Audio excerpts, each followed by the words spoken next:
Now, 800-200-6895. 800-200-6895.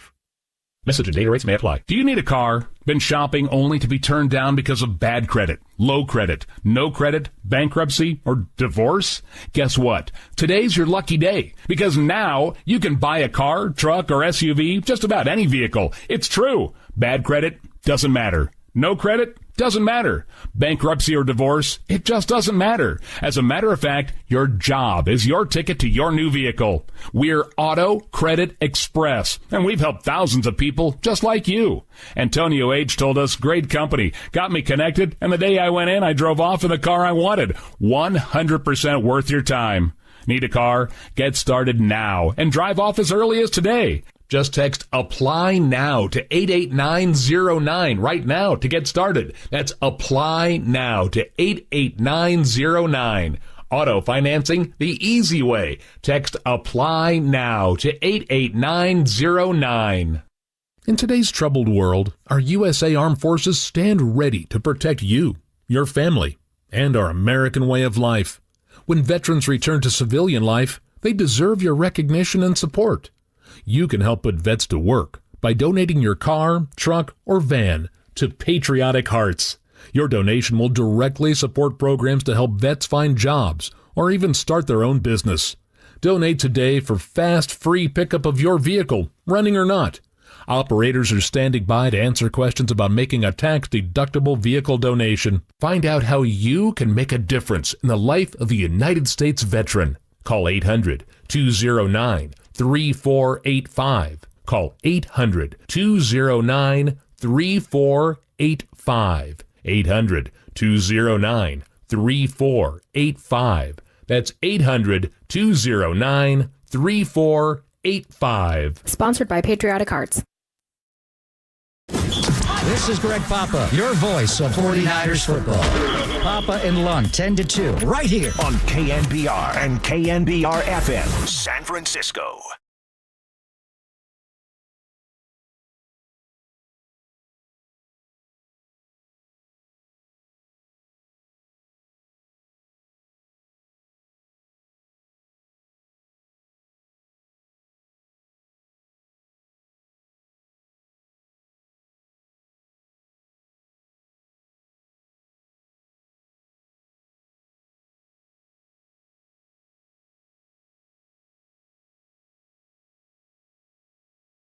Wilson fakes the handoff. He's being chased by Lawson. He throws an arching pass in the corner of the end zone. Caught, but maybe out of bounds.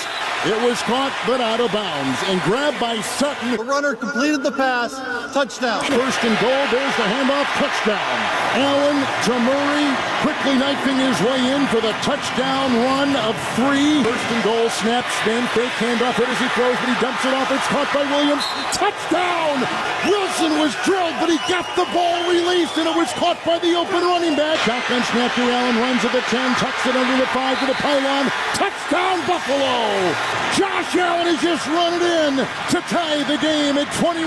He'll be in the shotgun with Wilson. Throws a pass down the middle. It's a leaping attempted catch. Flag thrown at the 15. They were going for Judy. And Taron Johnson was all over him with 29 seconds to go. Clock at 7. The ball put down. The kick is up, and the kick is no good. He misses wide right, but there was a flag on the play. Will Lutz will now try a 36-yard field goal to win it. The right-footed kick is away, and good right through the middle. And Denver wins it on a walk-off field goal, 24-22. And that should do it. Oh, no, Buffalo. Nobody circles the wagons. Hell, no one puts on that type of performance against the Denver Broncos. Buffalo Bills lose at home 24-22 to wrap up Week 10 of the NFL season. What's up, everybody? Happy Tuesday morning. It is Marcus the Waterboy Boucher back with Overnight Dave on the ones and twos, taking you up to 6 a.m. this morning, the start of the Murph and Mac show, and taking a look at the end of Week 10 of the regular season before we start moving on to the 49ers Week 11 matchup against the Tampa Bay Buccaneers. But boy, oh boy, what a disaster last night. What a bad game, but bad in a good way. So bad that it ended up being bad, that ended up being good. It's like one of those movies where it's like, it kind of hurts to watch. It's kind of like a Napoleon Dynamite when I was younger. Like watching that movie, I was like, damn, this is cringy as hell. But as you keep watching, you're like, damn, this is getting better and better. I got Napoleon Dynamite with the tater tots in his pocket, and I got Russell Wilson leading a comeback victory against the Buffalo Bills. Or I guess the storyline really is Josh Allen turning the ball over against his Denver Broncos team. Because man, have the mighty have fallen. The Buffalo Bills are now 5-5, currently outside of the playoff picture. They're hanging out in the rankings with teams like the Las Vegas Raiders, who are also 5-5. But here's the difference. The Raiders were able to beat the Denver Broncos this year. The Raiders were able to beat the New England Patriots. The Raiders were able to beat the New York Jets. The Bills have lost all 3 of those games this year. That's inexcusable. For a guy in Josh Allen who we talk about being an elite quarterback, and we've got a small list of elite quarterbacks here on the leadoff spot. We've talked about Patrick Mahomes, Joe Burrow, and Josh Allen, and that's pretty much where the list ends. But if you're losing ball games to the Denver Broncos, does that mean it's time to kind of relegate Josh Allen from that elite list? I mean, hell, we could say the same thing because 2 weeks ago, Patrick Mahomes lost to the Denver Broncos.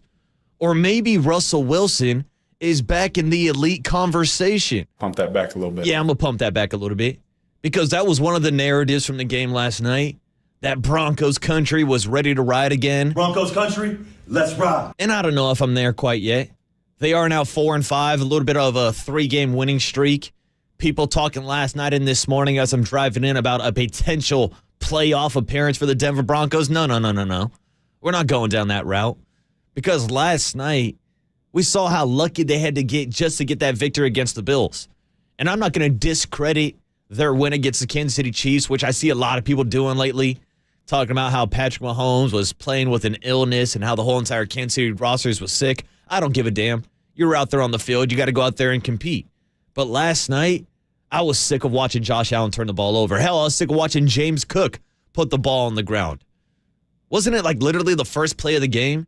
James Cook fumbles, and then that actually ends up in them benching James Cook, which hurt their offense because this is the Broncos defense that is no longer what it used to be, not like the Super Bowl caliber defenses with DeMarcus Ware and Von Miller. Like, this really isn't that good of a defense, and it's a defense that can get ran on. Well, you look at the final box score, and James Cook had 12 carries for 109 yards. They essentially didn't use him the first quarter, first half because of that fumble. Then he comes back in the game. Guess what? He fumbled again. Had 2 fumbles yesterday. Actually, had his longest run of the game where he fumbled and the ball bounced back up into his arms. But for most of the game, the ball was not bouncing the Bills' way. And the fact that they were actually up 22-21 at the end of this game, despite losing the turnover battle, despite the fact that Josh Allen now leads the NFL in interceptions again in his career with 11 picks this season, the Broncos kind of backed their way in to not only a backdoor cover, because, hell, they were getting 7.5 points, but for a backdoor win.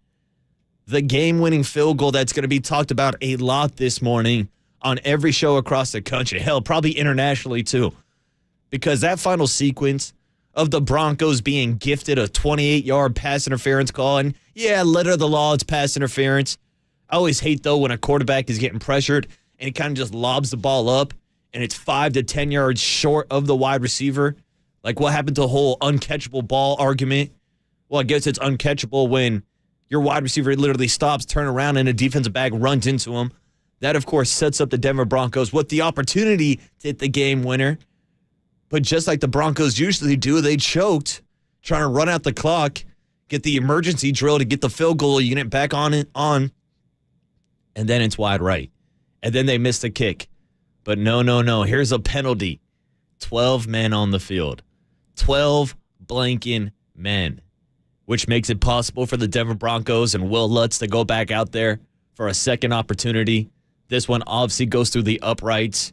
And now we're talking about the Denver Broncos being on a 3-game winning streak and the Buffalo Bills really falling out of playoff contention, not just in their own division, but in the entire AFC. We're talking about a team that's now 5-5. A team that's on the outside looking in, and a team a few months ago everybody was talking about maybe being one of the Super Bowl favorites. Hell, going back to the beginning of the year, I picked 49ers and Bills as my Super Bowl matchup. It's not looking like it's going in that direction right now, but then again, 3 weeks ago, we were talking about the 49ers being undefeated, then they had the losing streak, And now the national narrative on the 49ers, at least this morning and yesterday while I was watching some TV and hot take radio, is that the 49ers are back, baby. The 49ers are back. And I'm one of those guys that tell you should never over-exaggerate too much after just one game, even though it was a really impressive performance. But I'm still not ready to hop off the Bills bandwagon just yet. So I don't know if I will relegate Josh Allen from that elite conversation, but man, oh man, it's a bad look when you're losing games to the Denver Broncos, the Patriots, the Jets, and guess what? He's got another matchup with the Jets coming up. And then that Buffalo Bills schedule does not get easy. And now he's going to find himself in a competition with teams like the red-hot Houston Texans, who are now sitting in one of those wild card spots in the AFC playoff picture. I mean, you want to talk about the polar opposite of the log jam, the traffic jam that's going on in the AFC of teams trying to squeeze into the playoffs with so many teams at 5-5 or better. Meanwhile, here's the NFC with Josh Dobbs and the Minnesota Vikings with a 2-game lead over the Tampa Bay Buccaneers for that final wild card spot. Hell, they got an opportunity to take away that division title from the New Orleans Saints and Derek Carr. That is, of course, if they get a win this weekend against the 49ers, they'll be traveling across country as double-digit underdogs. We'll start breaking down the Baker versus Bosa matchup. Baker. But we also got to talk about some other things going on with the 49ers. More importantly, that offensive line. We saw Trent Williams make his return this weekend, but there's another big injury, this time at right tackle. Colton McKivitz has an ankle injury, so we can talk about some of the possibilities of what's going on at right tackle, what's going on inside that line with Aaron Banks being out, but John Feliciano stepping in. Kyle Shanahan had his conference call yesterday, gave a bunch of updates on the 49ers offensive line and all of the injury reports, so we can give you an update from Levi Stadium. And we can also give you an update for Chase Center tonight, where the Golden State Warriors are back in the in-season NBA tournament. Clang! That's right. Tuesday night is tourney night, Dave. And the Warriors will be hosting the T-Wolves tonight. Back-to-back games. Anthony Edwards will have more chance to get under the skin of Draymond Green. Wouldn't be surprised if Draymond gets teed up. I don't know if anybody saw that mic'd up audio of him and Anthony Edwards going back and forth on Sunday. Of course, this after he got teed up on Saturday against the Cavs. Nice little interaction, and Anthony Edwards is one hell of a player, really breaking out this year. I think putting himself maybe in that elite kind of conversation for NBA players. But we know how tough of a matchup it always is against those T.U.S. with the French rejection, Rudy Gobert, Naz Reid, who feels like he balls out every single time he plays against them. And we all know about Cat. I mean, this is a team that obviously has talent and has size against his Golden State Warriors team. And maybe the biggest news of the day that we haven't mentioned is we don't know about the status of Steph Curry tonight. Officially listed as questionable for the Warriors' in-season tournament game tonight. Dealing with some knee soreness. And we know if Steph Curry's not on the court, who's going to score the damn ball? Because that's been the number one problem with the Warriors so far. Clay. Especially on this 3-game losing streak that they're on. Are guys like Klay Thompson, Andrew Wiggins, and as far as good as Chris Paul has been distributing the ball with that second unit, he's not putting up points either. You still throwing up bricks? So there really aren't any second options right now, which is crazy when you've got arguably the second greatest shooter of all time. Klay's got to get going. Klay's got to get hot. But check this out. So far this season, Steph Curry by himself, solo dolo, has scored 338 points. Klay, Wiggins, and CP3, a combined 367 points. Steph nearly has as many points as his 3 other offensive weapons. So if Steph's not on the court tonight, it's bad news for the Warriors. But as I'm looking at this preview, the Dubs are still a 1.5-point favorite. So that would lead me to believe that Vegas might know Brandon Payne or some of Steph Curry's personal trainers and might know that Steph's playing. That spread would be much bigger without Steph on the court. But hey, it is tourney time and anything can happen on an NBA Tuesday. Warriors will be hosting the T-Wolves tonight down at Chase Center. I'd recommend you get in there early to not deal with that traffic of that convention, the APEC, whatever the hell's going on here in San Francisco right now. Stay the hell out of the way. That's why I'll be going back down to Levi's today down in Santa Clara to move some 49er radio gear, but to also get an update on the 49ers. Like I said, Kyle Shanahan spoke to the media yesterday. They'll be speaking all week long, so we'll make sure to get you that sound and get you prepped for the 49ers Week 11 matchup against the Tampa Bay Buccaneers. But I also did want to give you a quick update this morning on your San Francisco Giants, who were sort of in the news yesterday. And it's not really news. It's just rumors and reports and we're all now on Shohei Ohtani watch as we have officially approached MLB free agency. And it's funny, as soon as I said that, overnight Dave behind the glass is like, nah, I'm not on Shohei watch. I don't know what you're talking about, Marcus. Hey, Dave, you got to give the people some hope. Got to give them the opportunity. You got to just at least tell people that, hey, worst case scenario, maybe at least Giants will be in the conversation to up the price for the Dodgers, because there was a report yesterday from Jim Bowden that the Giants will not be outbid for Shohei Ohtani. Then again, we heard that with Aaron Judge last year with the Yankees. We've heard that about Bryce Harper. We've heard that about a long list of free agents with the San Francisco Giants. But hey, it seems like they're serious this time. We'll play some sound for you later from Jim Bowden talking about the latest updates on Shohei Ohtani, how Ohtani might be willing to take a short-term contract now, and how there's another team in the National League popping into the conversation. We've been talking a lot about the odds and possibility of him going to the Dodgers. How about the Braves now entering the conversation?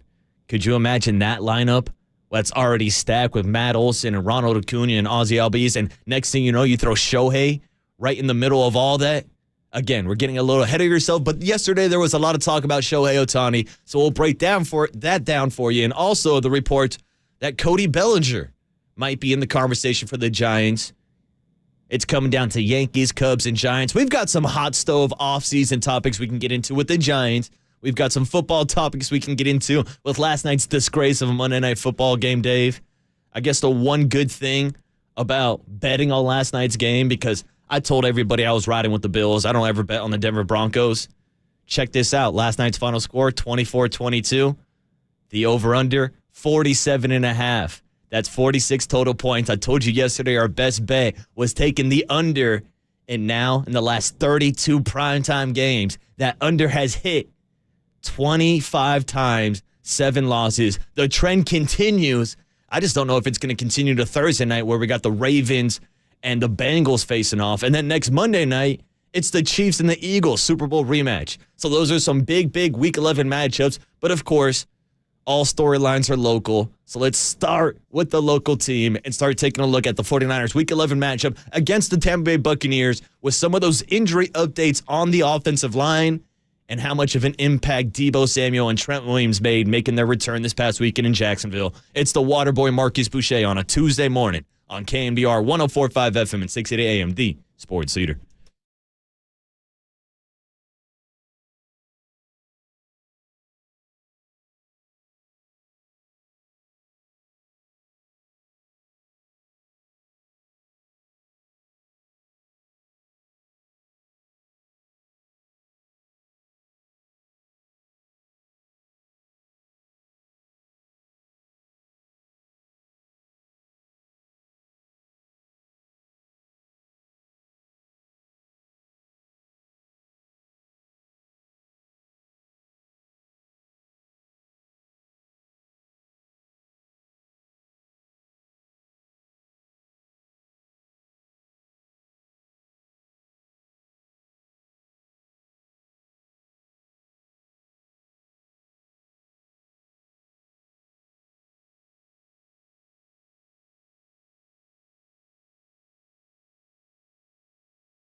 It's a stretch and a boot. Purdy coming left. He's got room to run. Purdy now going to backpedal and throw it for the end zone into a crowd.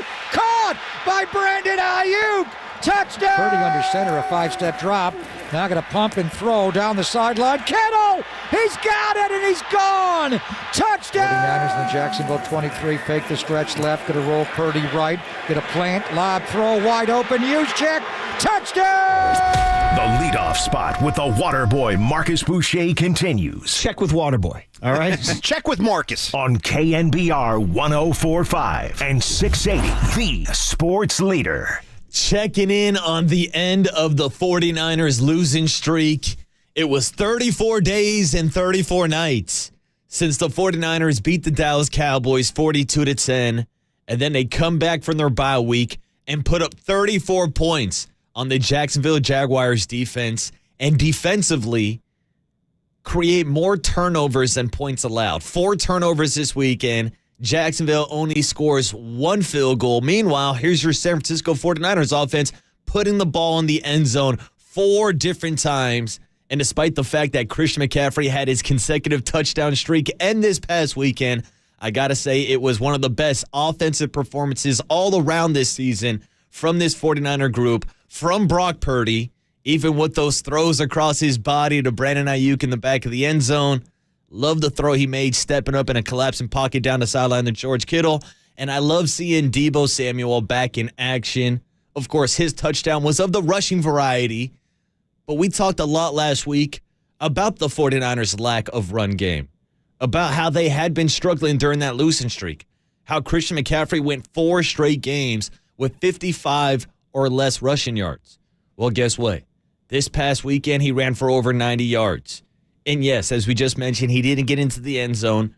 But I thought overall, you saw the impact of Trent Williams and Deebo Samuel being back in the starting lineup and how much they mean to this offense. They're undefeated when both those guys play and finish a game. It goes back to the Cleveland Browns when Trent and Deebo were out there getting in fights pregame, and Deebo hurts his shoulder on one of the first plays of the game. You saw how big of an impact that this 49ers offense had without Deebo on the field. 3 games in a row, no Deebo. 3 games in a row, only scoring 17 points. Now, my question for you this morning is, who has a bigger impact on this offense?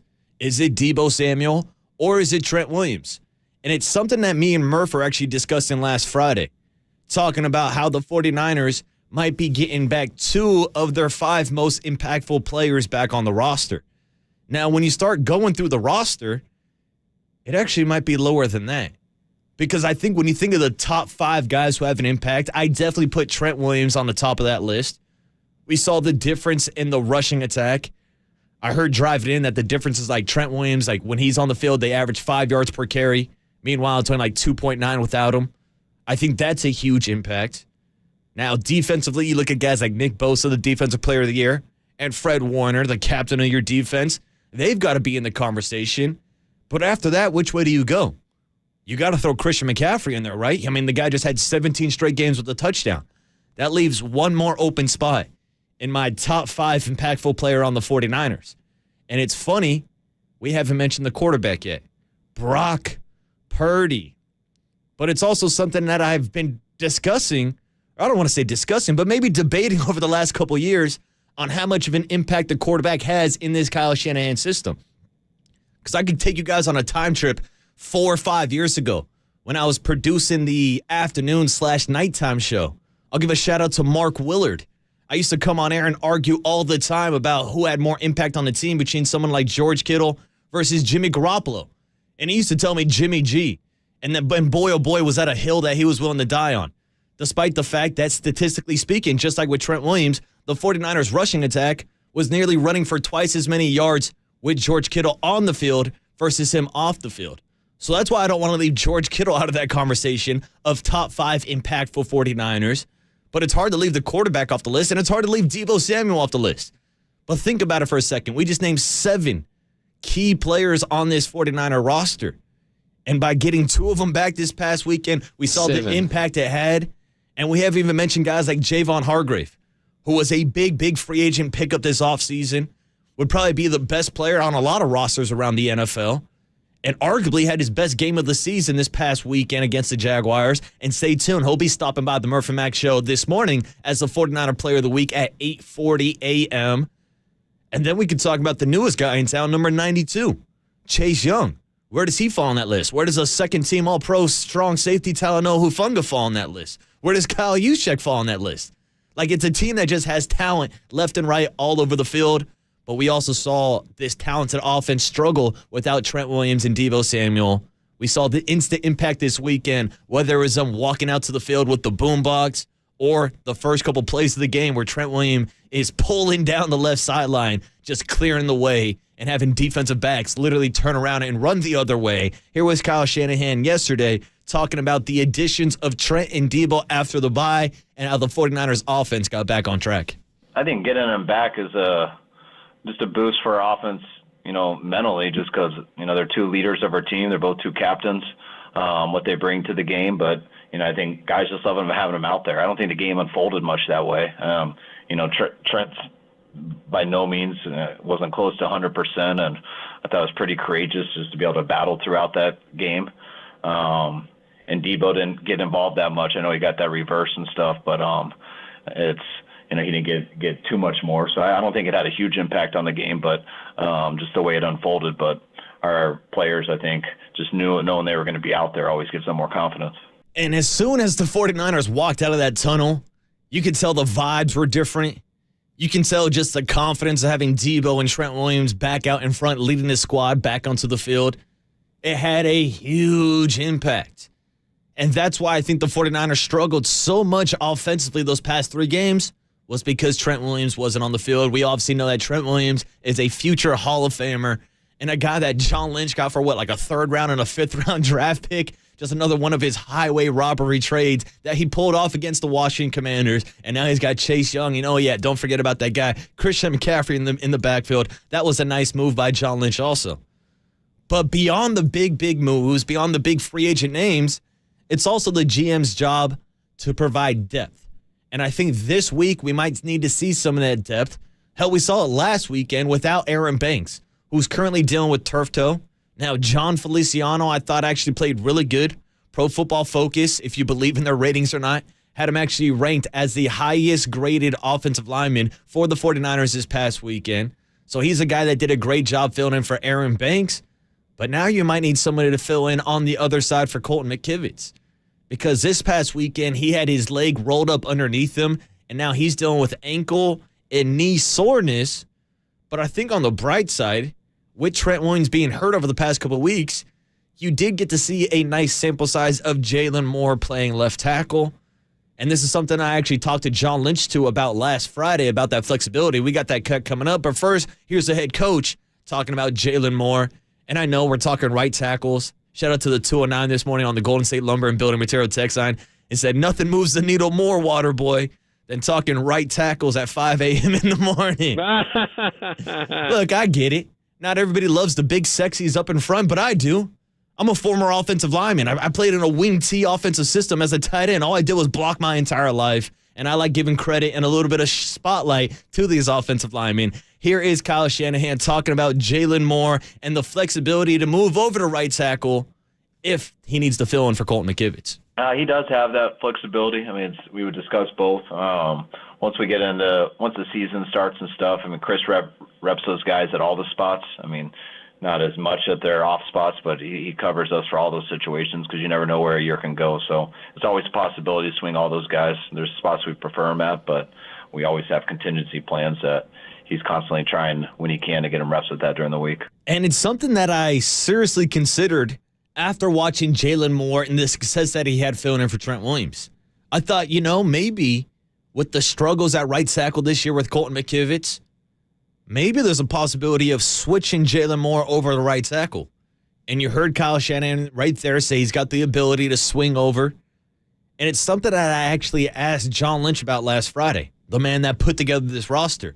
And we talked about Jalen Moore, and I asked him whether or not he could move inside to fill in for Aaron Banks, or if he could move over to right tackle to swap out for Colton McKivitz. Here was John Lynch's answer this last Friday about the versatility of Jalen Moore and how much credit this offensive line group in general deserves this season.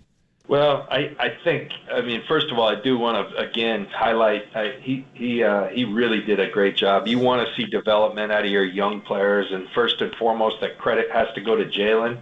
But I really, I want to commend Chris Furster, James Craig, all those offensive line coaches for continuing to work and develop a guy like Jalen. And one thing we do preach on our offensive line is versatility.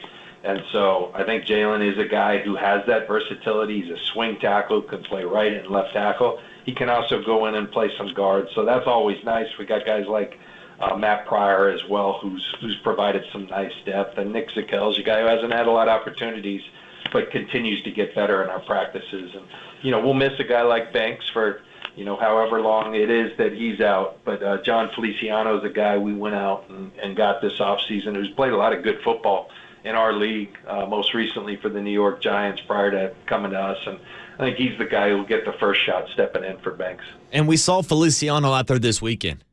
Shout out my guy, John Feliciano, the former Raider. I was actually happy to see him have a good game. And as I mentioned earlier, if you're into the pro football focus grades, I know a lot of people aren't, especially when we bring up the Nick Bosa stats about pressures and how he's one of the best pass rushers, despite his sack totals not being there. But anyways, PFF had John Feliciano as the highest-ranked offensive lineman this past weekend for the 49ers. Maybe we're talking about a possibility of not Jalen Moore filling in for Colton McKivitz on the right side, but maybe John Feliciano filling in for Spencer Burford also. And Dave, I can feel the audience already asking questions like, Waterboy, you've already named 4 or 5 different offensive linemen in this segment. Hey, I'll name a few more for you. You heard Nick Zakel's name get dropped. That's Brock Purdy's roommate that he still lives with. And also, anytime I just hear the name Matt Pryor, I feel like I got to put this drop of Matt Pryor. Yeah, there it is. Sorry, it was too easy. It was a low-hanging fruit. I had to grab it this morning. Maybe Matt Pryor, a.k.a. Matt Pryor, will be playing right tackle this weekend, filling in for Colton McKivitz. I would like to see Jalen Moore get that first shot, but hell, maybe Feliciano bounces around on that O-line, maybe Jalen Moore, and maybe the 49ers will win again this weekend against the Tampa Bay Buccaneers. It was good to get back on the winning track after this past weekend, after the bye week, after 34 days without winning a damn game. Here's our final piece of Kyle Shanahan sound talking about how sweet this victory was and how the team still has the same end goal despite hitting a rough patch in this 49er season. I think we were excited. You go 3 weeks losing those 3 games in a row and then have to take a week off to sit and just let it fester. Guys, we were sick of that feeling. I think guys came back from bye week pretty pissed, and we were really looking forward to this game. I think the biggest thing that we emphasized all week was we weren't going into that game trying to blow anybody out. We weren't going into that game trying to score over 30 points. We weren't going into that game trying to set anything. We were just going into that game trying to play as good as we could and not worry about anything else. And that's kind of what we emphasized all week. And we feel if we do that, we always have a chance for that game to end up like it did. But I think that was just what we focused on, and we wanted to not think about anything else. And I think that game was similar to a lot of our games, even some of our losses. But when it's said and done, because I thought we made a number of mistakes on offense. I thought there's a couple of things on defense, especially the screens and stuff, some of the penalties that got through there. Made a couple mistakes on special teams. There was a number of things, but when you just keep fighting and you keep going, and eventually at the end you have 0 turnovers and they have 4. Some of those things just end up taking care of themselves, and as long as you're playing the right way, and I thought our guys did that, and they tried just to not look up and think about any of it, and before you knew it, the game got pretty lopsided. Yeah, before you know it, the 49ers are up 34-3, 31-point blowout, 4 turnovers, 3 points allowed, and the 49ers, according to Hot Take Twitter, are officially back. We told you they didn't really go anywhere.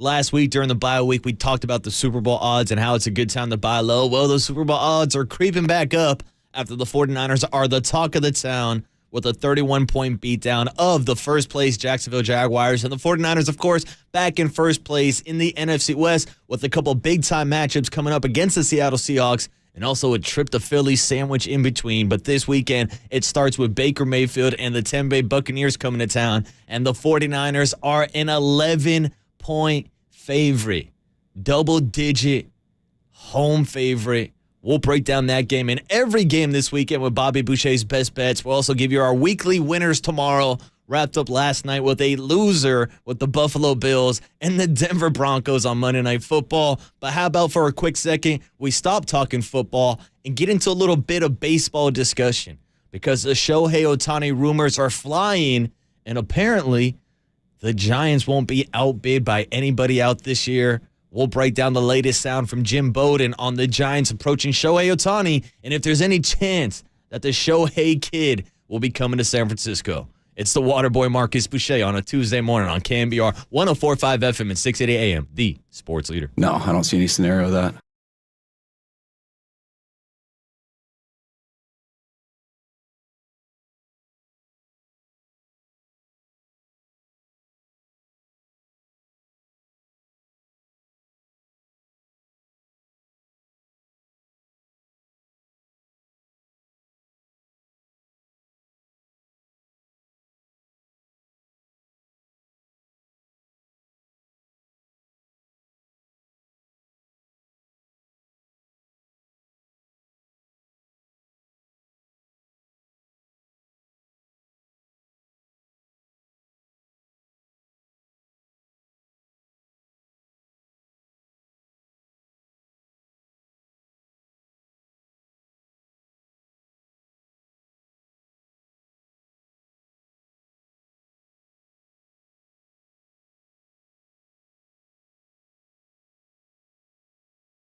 You know very well that Bob's a player's manager, guys who have played from the past, have had great experiences. So even in our conversations with agents so far, that's come up time and time again. I think we've got a lot of great things going for us at the San Francisco Giants. We're playing a great ballpark. We've got a great ownership. We've got a great fan base. And now we've got a manager that players really want to play for. So hopefully all those things work in our favor. We want to be aggressive. We haven't been to the playoffs for 2 years, which is unacceptable for us. And so we're going to be aggressive, and we think Bob's definitely going to help with that. Farhan Zaidi earlier last week at the GM meetings talking about the new skipper in San Francisco, Bob Melvin. And if you listen closely, did you hear that last line? And now we have a coach that players want to play for. Oh, shots fired at Gabe Kapler. I don't know if he meant to say that or if it was just a slip of the tongue, but hey, regardless of however you want to break down that sound, one thing I do know is that Bob Melvin will be coaching next year. And right there in that cut, Farhan was talking about maybe the free agents that he can hopefully convince to come to San Francisco because, boy, oh boy, we saw in the Kapler era, they were just unable to do that. Really, in the Farhan Zaidi era, since he's came to San Francisco, he has yet to bring in the big fish. And I think when everybody's going big game hunting this offseason, everybody's got one guy in their scope, and it's Shohei Ohtani, who I'm sure every single GM and owner is talking about down at the GM meetings outside of the Oakland A's, who seem like they want no interest in doing anything productive in the world of baseball. But the other 29 teams are all talking about how they can land Shohei Ohtani. Well, one of the reasons why we were talking about the chances of him coming to San Francisco is because of the geography, of the fact that the Giants play on the West Coast, which was a huge talking point when he first came over from Japan. Obviously, geography reasons being as they are. The West Coast is closer to Japan. You don't need me to explain this to you. Go back to high school geography, and I'm sure your teacher can explain it. So that immediately brought up teams like the Angels, who Ohtani ended up playing for. It brought up teams like the Seattle Mariners. It brought up the Oakland A's, even though no one takes them serious in the conversation. But it brought up a lot of the American League teams last time Shohei Ohtani was a free agent because they had the DH. Well, everybody's got a designated hitter now. So now that opens up the door for teams like the San Francisco Giants, the San Diego Padres, and, of course, the LA Dodgers. But as recent as yesterday, there's a report out that maybe Shohei isn't concerned about playing out in California, playing out on the West Coast, and instead he's concerned about playing for a contender, which has been my argument for Shohei Ohtani since we started talking about this sweepstake a season and a half ago. In my opinion, Shohei wants to win, and that's probably a big reason why I don't have the Giants at the top of the list, despite the fact that people like DraftKings Sportsbook currently have the Giants as the second favorite to land Shohei Ohtani. Now, there's been a lot of news coming out of the GM meetings about whether or not the Giants will pull out the blank check for Shohei. But before we get into that sound from Jim Bowden, I wanted to play this update for you yesterday of John Morosi talking about the contract demands of a Shohei Ohtani, how maybe playing on the West Coast is not a concern to him anymore, and how about this wild card team, a.k.a. a divisional winner team called the Atlanta Braves, now hopping into the conversation about Shohei Ohtani. After speaking with people around the industry and those more familiar with Shohei's thinking, the difference between this free agency and the first time that he came to North America is that he is probably less concerned about geography and more concerned about the quality of the team that he's going to. Yes, money is going to matter. We know that. Yes, the Dodgers probably remain the favorites to sign him, and they are a West Coast team, and they've got the capacity to spend. That's the really key thing with the Dodgers. Not only is it a very quality team that wins the division basically every year in the last decade, but they've got a lot of room to spend and build a roster out around him. So I do think, yes, there is still an advantage to the Dodgers, but when you look east of the Mississippi or in that general area, you got a team like the Cubs who've just hired Craig Counsell. We'll hear from him later on today in the press conference. I think those types of ball clubs that are showing a willingness to compete and contend, whether it's the Cubs. I even had somebody tell me, Lauren, in the last week or so, that Shohei would be very intrigued by playing for the Atlanta Braves. Bang. Mic drop. Shohei Ohtani would be interested in playing for the team like the Atlanta Braves. Very intrigued by playing for the Atlanta Braves. The Bravos. The same team that has Matt Olson, Ronald Acuna, Ozzie Albies. I mean, the list goes on and on. Like, we know this is one of the best rosters in baseball, and now we're talking about Shohei Ohtani maybe hitting in the middle of it. But then again, this is just a report that came out yesterday from John Morosi. There's also a ton of other reports that the Giants are in cast consideration for Shohei Ohtani. But going back to our earlier conversation about Ohtani wanting to compete, let's be honest. If he's looking for the best chance to make the postseason year in and year out, the Atlanta Braves would be a great option. And as much as Giants fans hate to say it, so would the LA Dodgers. Let's just be honest here. It's been, 10 years in a row that the Dodgers have won the NL West, going back to the 107-win season, the outlier in 2021. Like, they are constantly in the postseason each and every year. And I know they got bounced in the first round this year, but this is a team that seems like they've already started the process for Shohei Ohtani.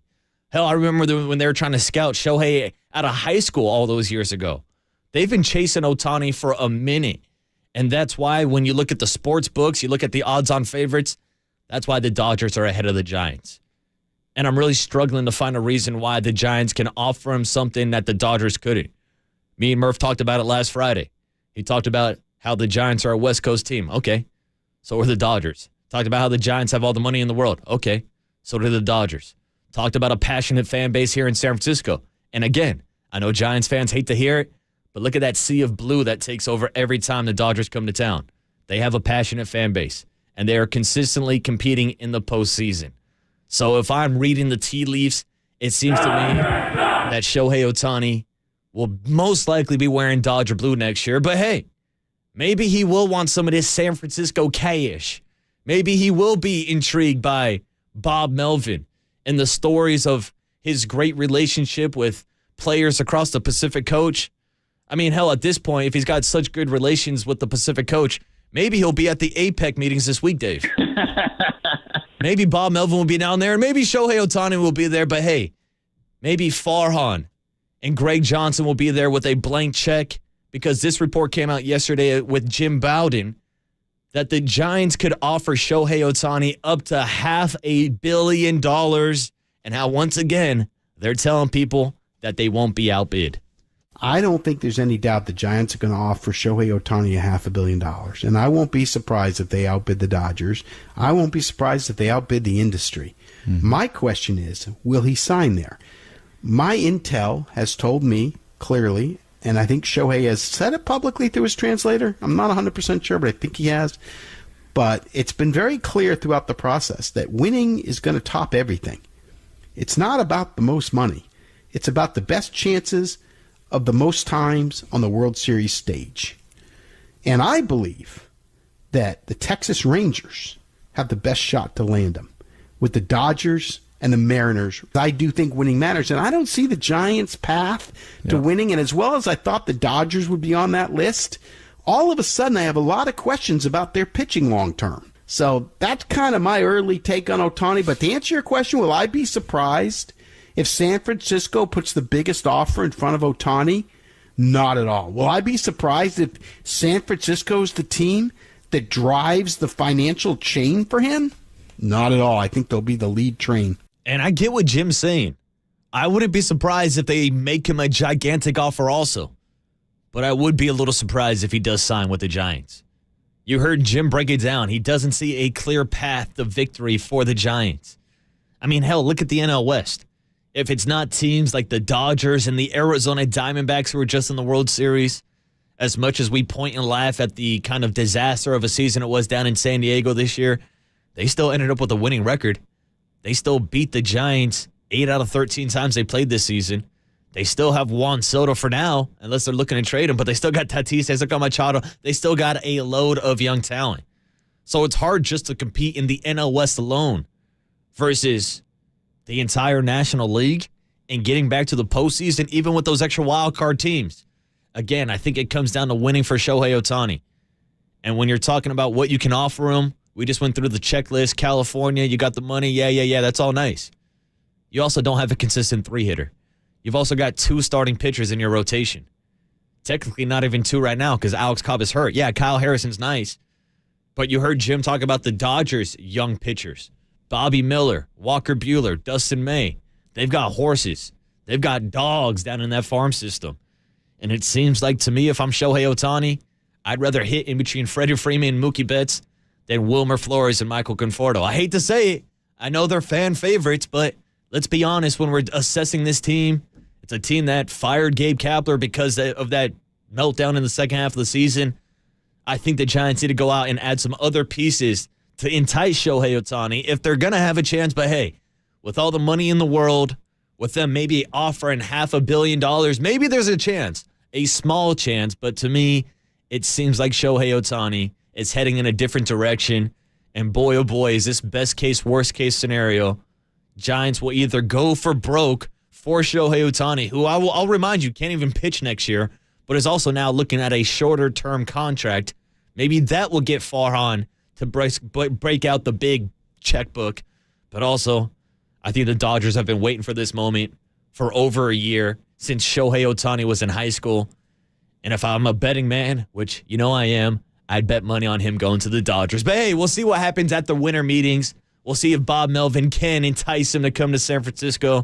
And we'll see what the hell happens this offseason and if Farhan's finally going to find one of his big free agent finds or if we're going to go back to 66 roster moves and Wilmer Flores hitting in the 3-hole every day. Hey, those are your San Francisco Giants. Hashtag nothing like it. Did want to give a shout out to Patrick Bailey, who got one third-place vote yesterday for National League Rookie of the Year. Of course, that award went to Corbin Carroll, the stud sensation from the Arizona Diamondbacks. Gunnar Henderson won it with the Baltimore Orioles. Stay tuned. Coach of the Year, a.k.a. Manager of the Year, a.k.a. Bruce Bochy's next award is going to be announced today. Bochy should be winning that award after winning his 4th ring, and then MVPs will be announced this Thursday. We'll continue the MLB discussion going all week long and throughout the winter meetings. Also got to get back into some basketball with the Warriors hosting the T-Wolves tonight for the in-season tournament. And, of course, we got to get back to the Bosa Buckend brothers, Chase Young and Nick Bosa. 49ers back in Santa Clara this week, taking on the Buccaneers. And Murph and Mac are back in the studio on the other side. It's the Waterboy Marcus Boucher on KNBR 104.5 FM and 680 AM, the sports leader.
Missed an interview or want to hear it again? Catch them all at knbr.com/podcasts. You're tuned into the leadoff spot on the sports leader. Wrapping up the leadoff spot on a Tuesday morning. Fun show today with my guy Overnight Dave. Talking a little Monday Night Football earlier this morning, and the Buffalo Bills, the boneheaded decision to put 12 guys on the field.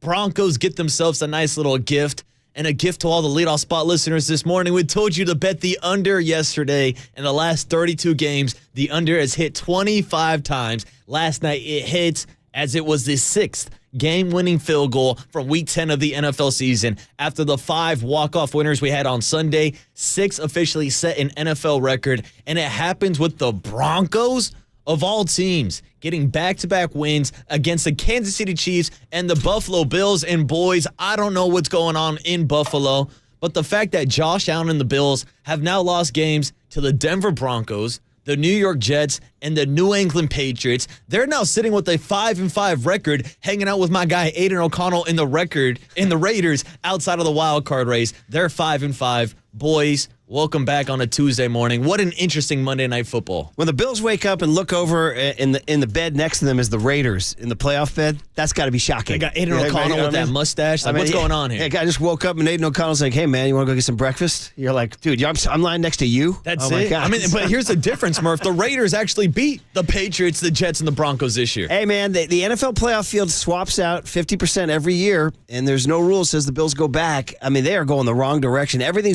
button they press goes wrong this year. It's shocking. I like the Bills. We all like the Bills. Fondness for the Bills. Yeah. And so it's tough to see them scuffling, but dude, they're just kind of stepping at it everywhere they go. So right Murph, down to having 12 on the field. So here's an innocent question on a rainy Tuesday. If the playoff field changes 50% every year, and the Bills and the Raiders are now looking at each other toe-to-toe, like almost as equals, if I could say.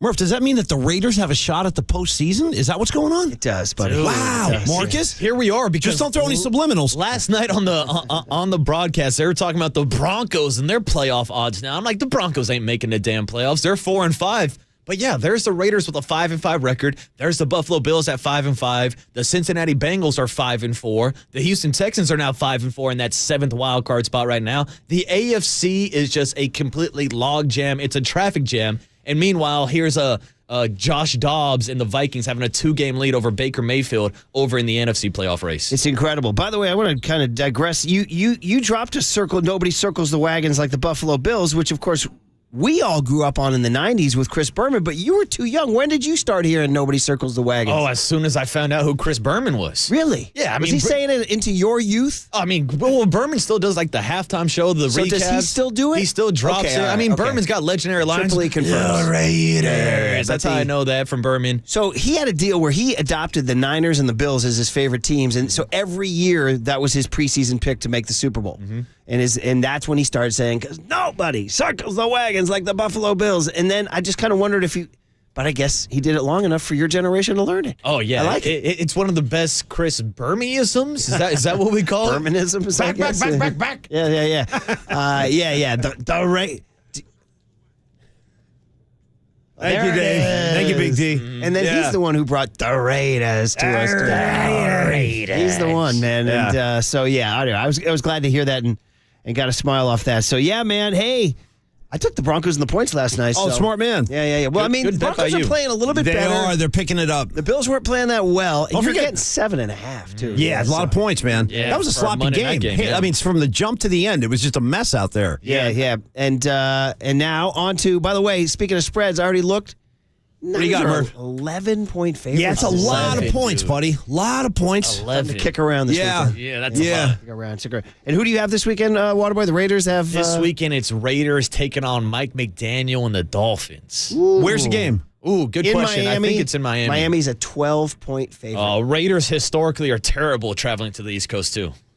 Raiders, well, that's what I thought. I feared that for the Niners in Jacksonville. It didn't seem to bother me. By the way, overnight Dave he can, I'm sure, still remember some of those 70s matchups between Shula and Madden, those two teams in the postseason, early 70s, mid 70s. Those are some knockdown, drag out. Legendary. brawls. Yes, so two great helmets. And also the owner of the Miami Dolphins, I believe, was the only owner to vote against the Raiders moving to Las Vegas. He wanted to keep them in Oakland. Is that right? Nice little nugget for you. I did not know that. Speaking of votes, the A's vote goes in the next day or two down in Texas, the owners meeting. Yeah. Sorry, man. Sorry. Owner meetings, GM meetings, Farhan talking Shohei Ohtani, some storylines that we can get into this morning, talking Giants, talking Warriors, in-season tournament tonight against the Minnesota T-Wolves, and of course, 49ers back from their bye week with their 34-3 win over Jacksonville. We'll talk 49ers, we'll talk Warriors, we'll talk Giants all morning long on the Murph and Mac Show because you are listening to KNBR, AM and FM in San Francisco, the sports leader, a Cumulus Media station, and the Murph and Mac Show starts right now.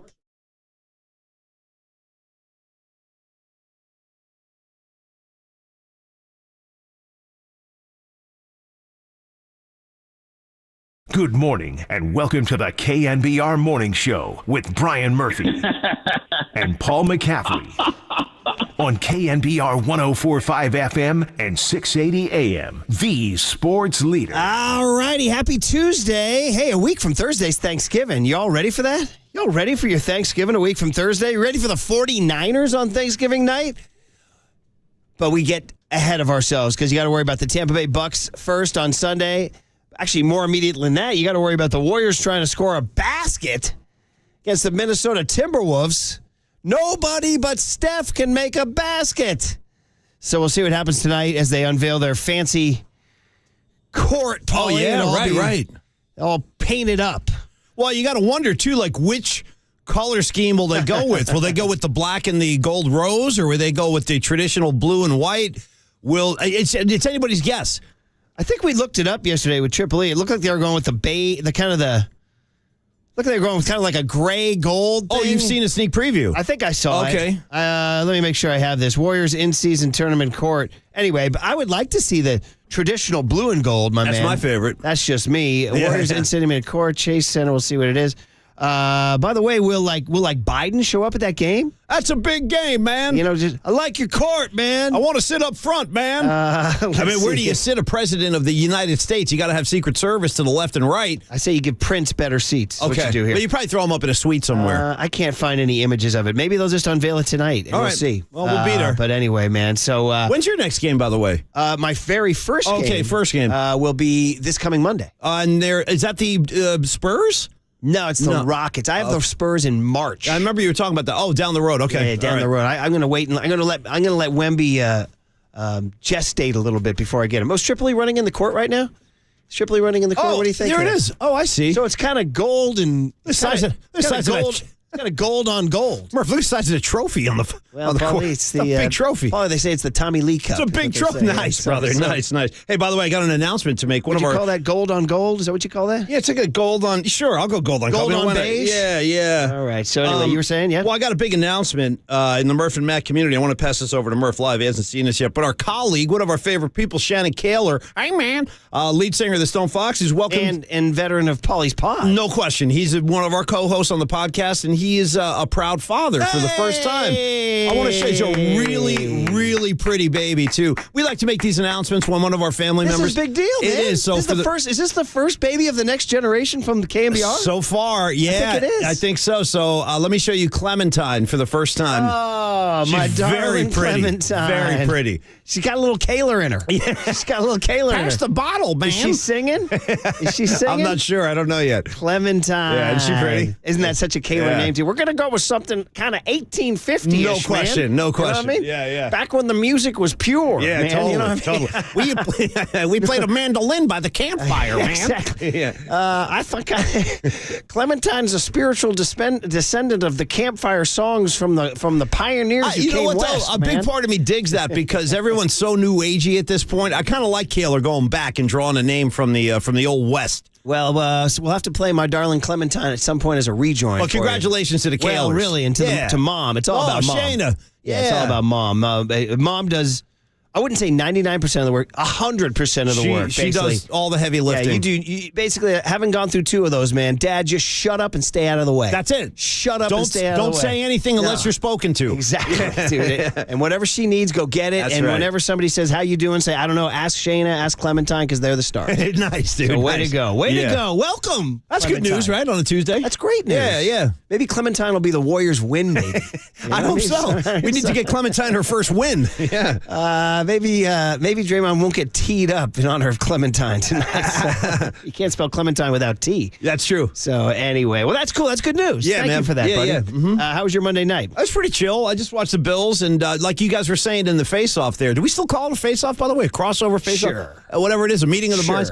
I was trying to enjoy the ball game. I guess I kind of did on some level because I had no dog in that fight, but it just speaks to the NFL today.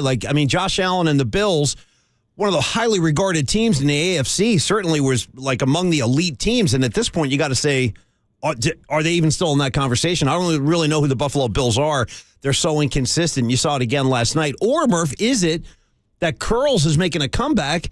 Mile High Russ Wilson, is he starting to ball out again? I can't figure out if it's the Bills or the Broncos, combination of each. What's your view of that whole thing? Where are the Bills in Brian Murphy's mind? Well, I haven't done a deep dive, so they're supposed to be one of the best teams out there, though, but they ain't playing like it. No, they're not. And Josh Allen doesn't seem to be playing at the top of his game, and defensively they make a lot of mistakes, and there's across the board. Yeah. I mean, they're 5-5. They still got 7 games to right the ship, but I didn't see an overly impressive team. No, that's a team that had Super Bowl aspirations, and they can still turn it around. I mean, they got time. No, they don't seem to be. No, nothing's clicking right now, and it starts with the quarterback and his turnovers. Right? Is he leading the NFL in interceptions? Yeah, he's leading the NFL. Why don't you start with that stat and kind of move from there? You know what I mean?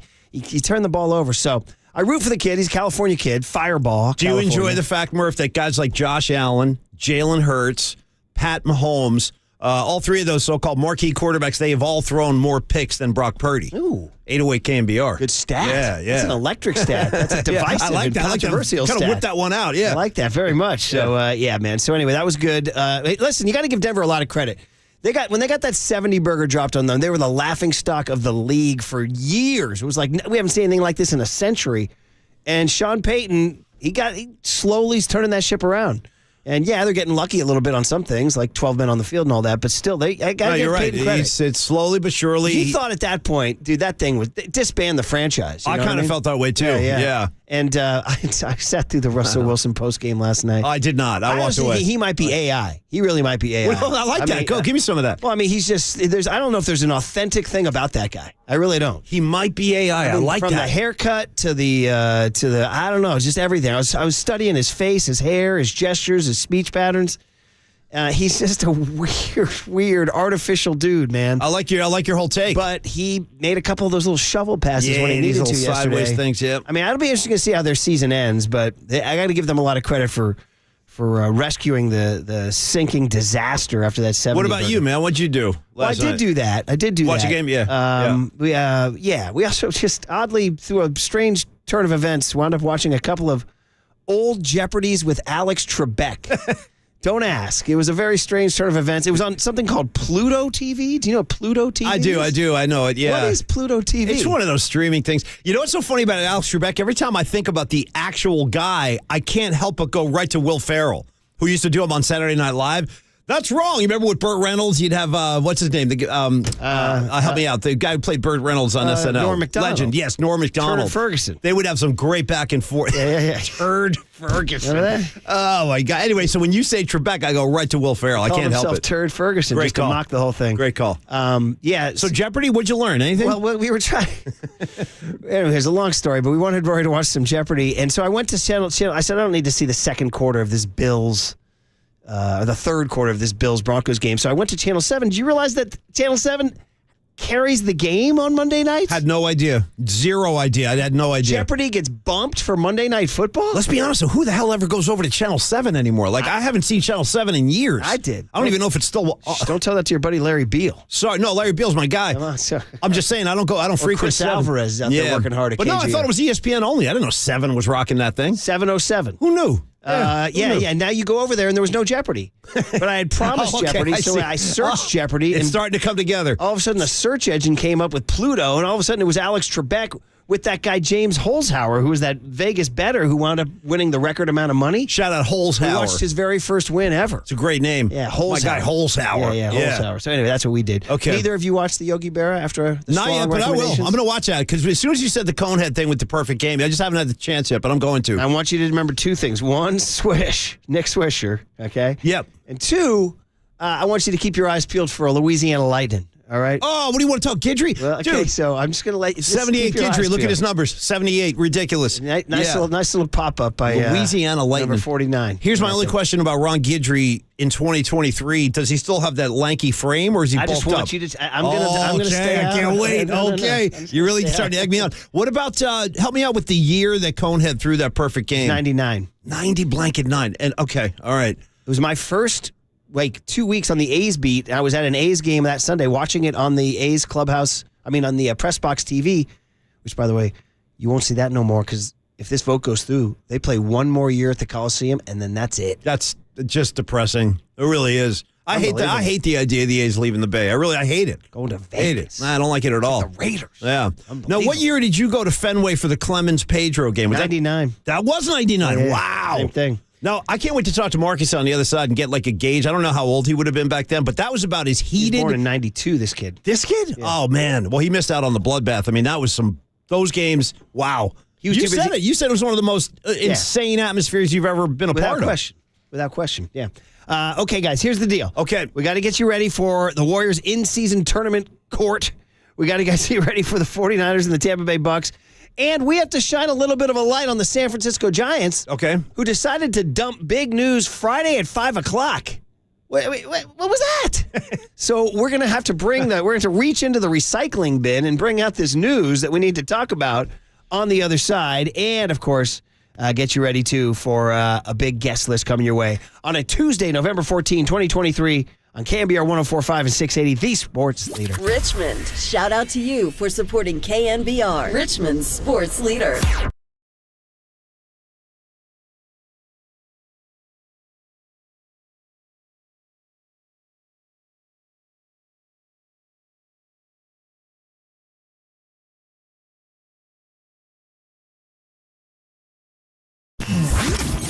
Here's what's trending now. Trending now. On KNBR.com. Matt Mayoko stopped by the Papa and Lunch Show yesterday morning to talk about the 49ers' 34-3 win over the Jacksonville Jaguars. To hear that podcast and more, check out what's trending now on the all-new KNBR app.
All right, everybody. Paul and Max saying good morning on a Tuesday. Take it easy on the roads. They're slick, and I want to talk about Prize Picks. That rhymes. Hey, we all like a little fantasy action, right? We had the Monday Night Football game last night. Hope you got a piece of that at prizepicks.com because it's the most exciting way to play daily fantasy sports. You get over to prizepicks.com, select 2 or more players, and then you predict on their stats in a variety of categories entirely up to you. Rushing yardage, completions, interceptions, touchdowns, sacks. Maybe you want to throw a safety on the pile. Whatever you're feeling, that's how easy it is at prizepicks.com. If you know football, you have a little bit of skill, you could turn $10 into $250 with just a few taps. Very easy gameplay, quick withdrawals, an enormous selection of players and stat options are all waiting for you over at PrizePicks, which is the #1 daily fantasy sports app. If you feel like you're ready to dive in and join us, join the PrizePicks community of more than 7 million football fans who have already signed up. In fact, right now, PrizePicks will match your first deposit of $100. So you throw $100 down, they're going to do the same thing. Now you got $200 to work with. PrizePicks.com/leader. Leader's the code word that'll get you that deposit match. So make sure you use that when you go to PrizePicks. It is PrizePicks, daily fantasy sports made easy.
And now, time for the Protect Your Assets with David Hollander Business and Technology Report.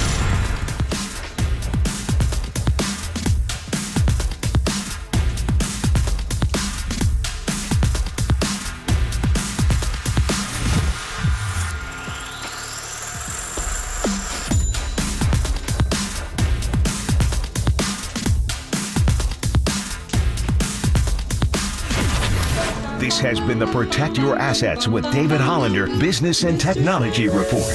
Do you want to pay less taxes this year? Learn more. Listen to David's show every Saturday morning on KNBR or call 1-866-PROTECT. Listen to the sports leader anywhere, anytime. Download the all-new KNBR app. Now, Murph and Matt continue live from the KNBR Casino Matrix Studio. Casino Matrix Progressive Jackpots are here. Where are you? Just drop in. Please play responsibly. 1-800-GAMBLER. The clock at 13, the clock at 12.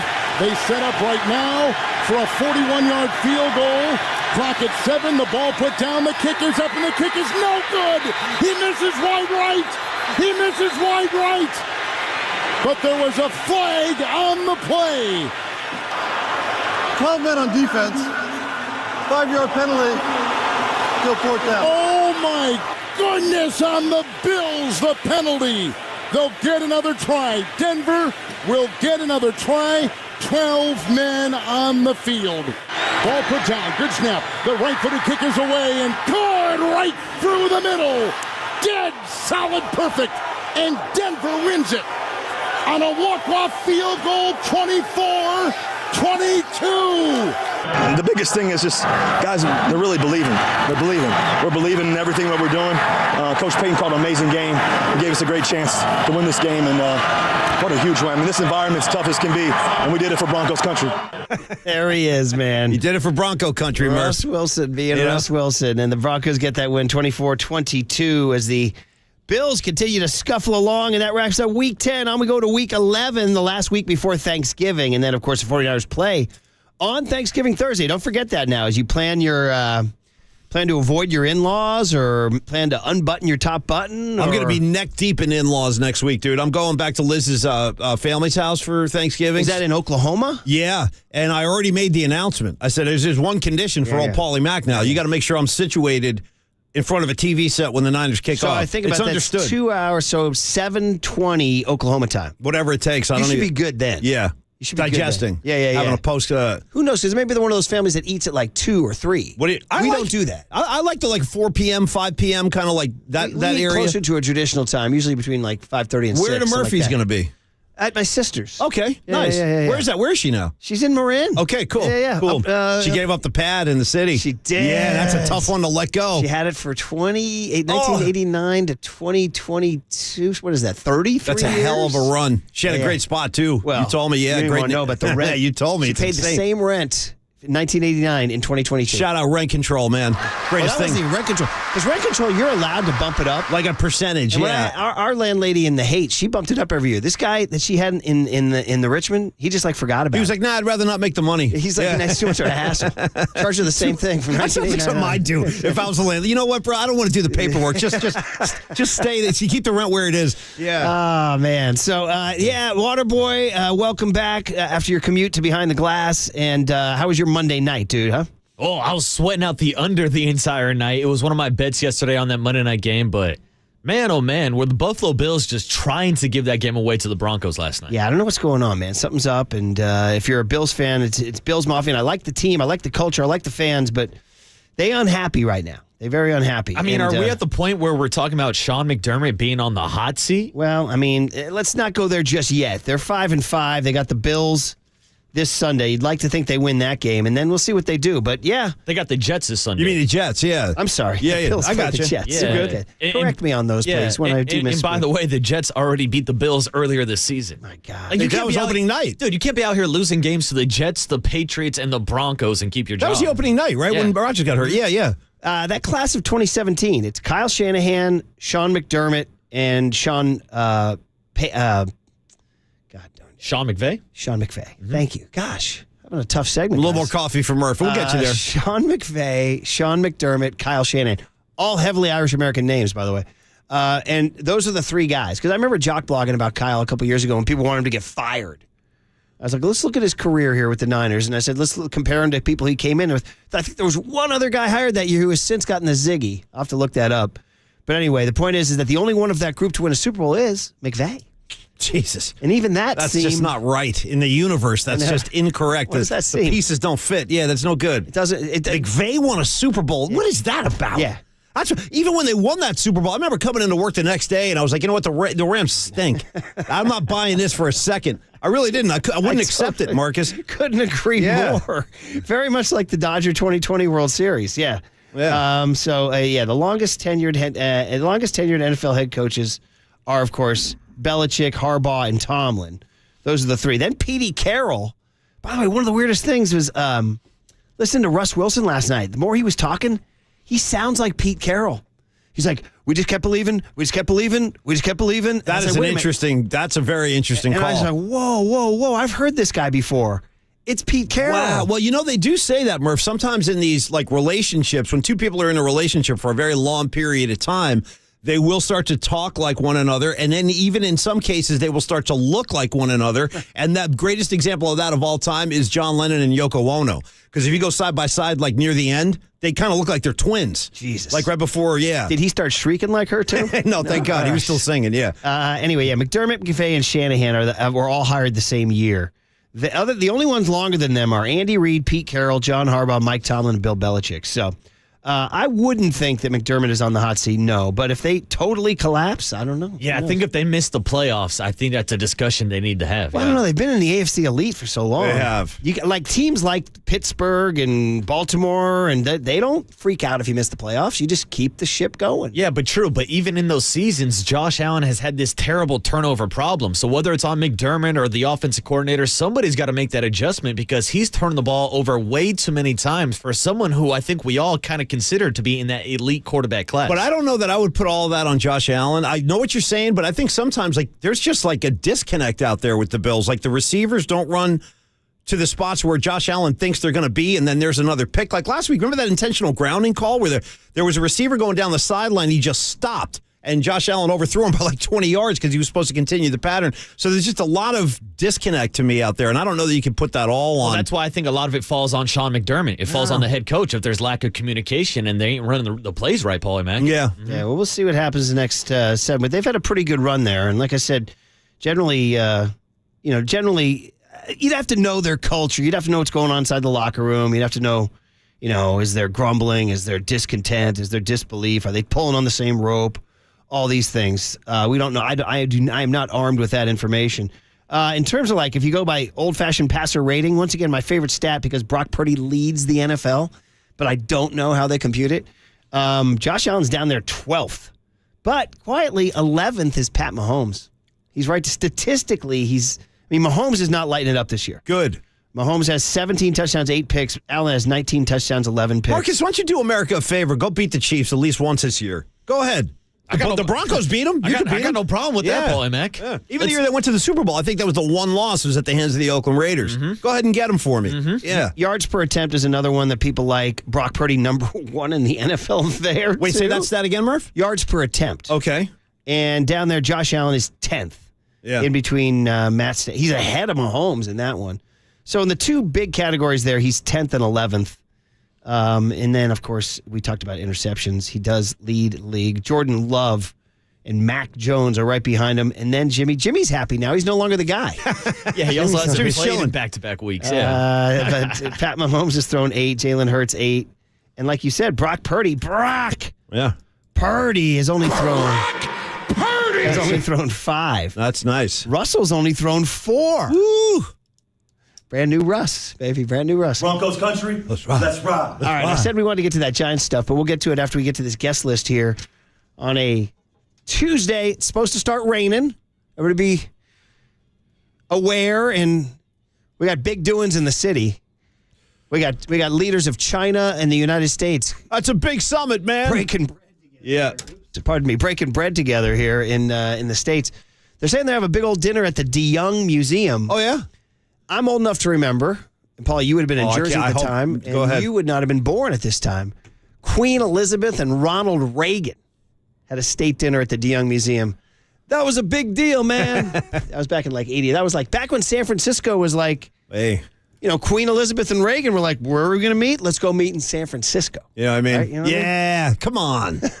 Jeez. I know, right? Yeah, seriously, that's some prestige right there. Exactly. Bring in the Queen. Yeah. Now we got the president of China. Tell the Queen we're ready. Yeah. That's a big game, man. Thank you, Marcus. There's an NBA joke. There's a political NBA joke in there somewhere, but I'm going to stay away people from get all upset about everything. I'm not going into that. You really very can't. much, You just can't. All right, what do we got today, buddy? All right, boys. You said you wanted to talk a little Giants this morning. Well, luckily for us, 7:35, your Power Hour kicks off with Mike Krukow talking about the newest Giants coaches in town. Awesome. Yes, this is what you're talking about. On Friday I don't know why they did this. On Friday at 5, they announced the big news that Matt Williams is returning. I mean, it wasn't huge shock, but it was official. Matty Williams has come back. He's your third base coach. Love it. How about that? Mark Hallberg actually is staying on the staff and going over to first base. I guess they kicked Antoine Richardson out. Poor guy. And then the big news was that Pat Burrell, the kid out of Bellarmine Prep, our friend, is going to take over the hitting coach job along with Justin Veely, I guess, who stays. Mm-hmm. So we'll see how that goes. I like having a guy like Pat. I really do. I like having a guy like Pat Burrell in the organization. I like it. Well, luckily for you, Paulie Mack, Pat the Bat is going to stop by the show at 9:35 today. But let's get through this entire guest list. It starts with Mike Krukow. Then you'll get your big hit, your cooler of content. Then at 8:40 this morning, it's our 49er Player of the Week. After what I thought was his best performance in red and gold, it's Javon Hargrave at 8:40 this morning. Tuesday. Nice. Yeah. All right, there you go. The Hargrave Digger joins the program today at 8:40. Then tonight is tournament night, boys. Warriors hosting the in-season tournament against the T-Wolves, which means it's the season of the Fitz. Bob Fitzgerald stopping by the show 9:15 this morning. Is it too early, Murph, to bust it out? I don't know how people feel on a... Kidding me? Thank you. But he's strange. Should have done this better. Every time I hear this, I'm like, should have done that better. So strange. Yeah. change. Must be the season of the Fitz. Must be the season of the Fitz, yeah. Must be the season of the Fitz. Bob Fitzgerald. Now my morning is made. All right, we can get back into this Giants coaching staff stuff and the Shohei rumors on the other side on KNBR 104.5 and 680, the Sports Leader. Yes!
KNBR heads. Our digital team is dropping daily dimes on TikTok at The Sports Leader. We are KNBR. You know very well that Bob is a players manager, guys who have played from the past, have had great experiences. So even in our conversations with agents so far, that's come up time and time again. I think we've got a lot of great things going for us at the San Francisco Giants. We're playing a great ballpark. We've got a great ownership. We've got a great fan base. And now we've got a manager that players really want to play for. So hopefully all those things work in our favor. We want to be aggressive. We haven't been to the playoffs for 2 years, which is unacceptable for us. And so we're going to be aggressive, and we think Bob's definitely going to help with that. There he is, that big lake of energy of Farhan, man.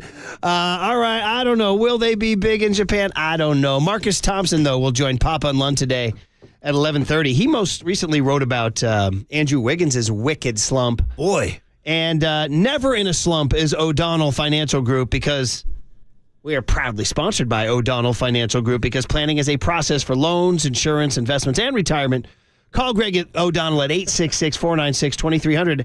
I confess, Waterboy, I am very surprised you know this song. I know. Look, he's really getting off on this, too. He's grooving in there. Very surprised. Because even on my generation, it was sort of a marginal side thing. Well, if we're being completely honest with you, I only know this song because of the TV show Jackass with Johnny Knoxville. In one of their seasons, they went out to Japan. Jackass. And this song was playing in the background the entire time. Johnny Knoxville. In an SNL skit this weekend, Steve-O was represented. Was he? Yeah. I still haven't seen this week's show. They did a skit on all the people trying out to be Britney Spears' audiobook reader. You remember? There's a chance for all the cast members to do their impressions. That's a good idea. One I like guy the does idea. a Steve-O. I like the idea. Yeah. There were many times, actually, Marcus, Steve-O used to come and visit our boys down the hall. Yeah. You'd see him like walking around and stuff. Just a few years ago, Steve-O.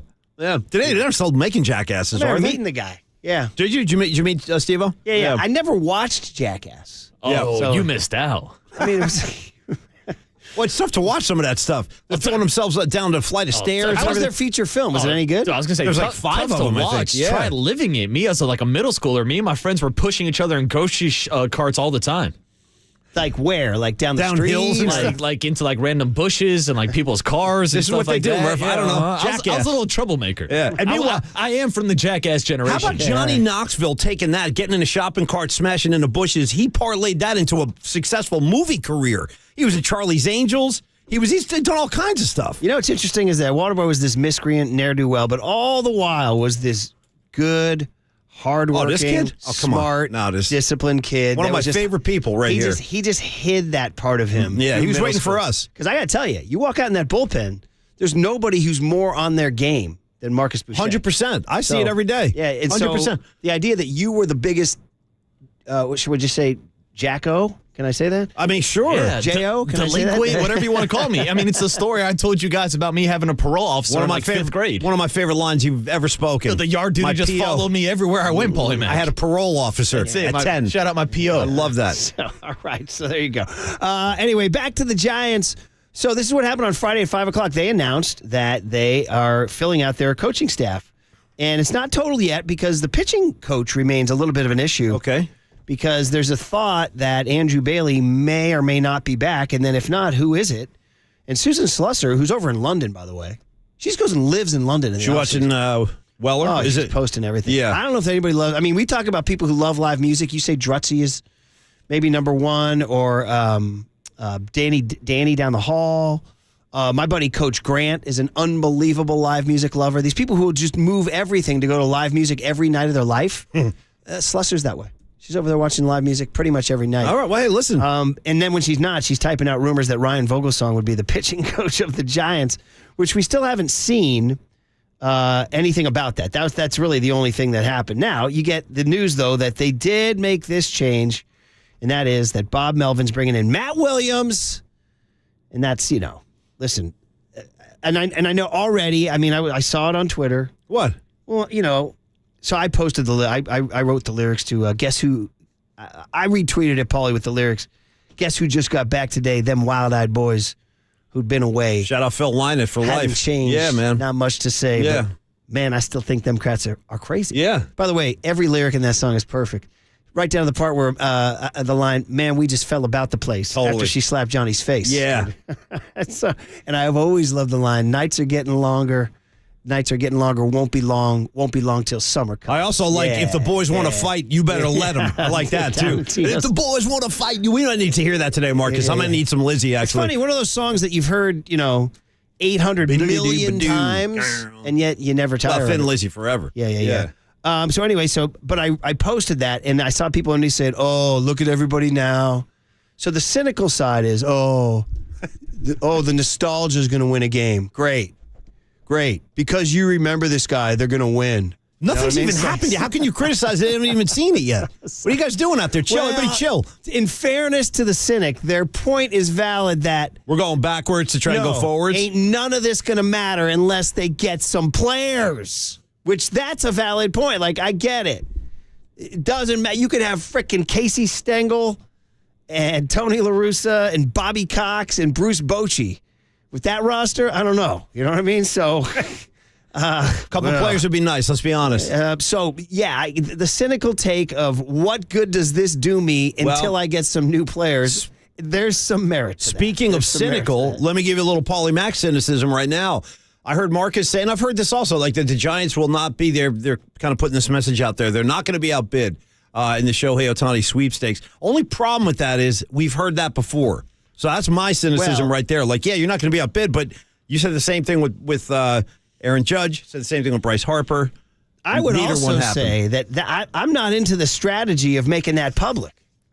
What I mean, Michael Corleone wouldn't do that. No. You do it quietly. Do it quietly. So when Bowden and Morosi and those guys come sniffing around, and go, no, we're not. That's a we're great looking point. At other We'll places. see. I don't know. Yeah. And I thought about that same strategy last year when they said it about Aaron Judge, because in my mind, all that's going to make Aaron Judge do is use the Giants as leverage to get that contract up with the Yankees. Yeah, Murph is bringing up a great point there. Do you really want to announce that? Right. Yeah. And so maybe that's the silver lining if Ohtani does end up with the Dodgers, that the Giants will drive up the marketplace. But yeah, I'm with you, Murph. I don't think it's the smartest strategy to tell everybody that, hey, I've got all this money, come and take it. This is like, selling your TV for $5 or something. So anyway, here's the deal, is that Matt Williams is back, and so is Pat Burrell.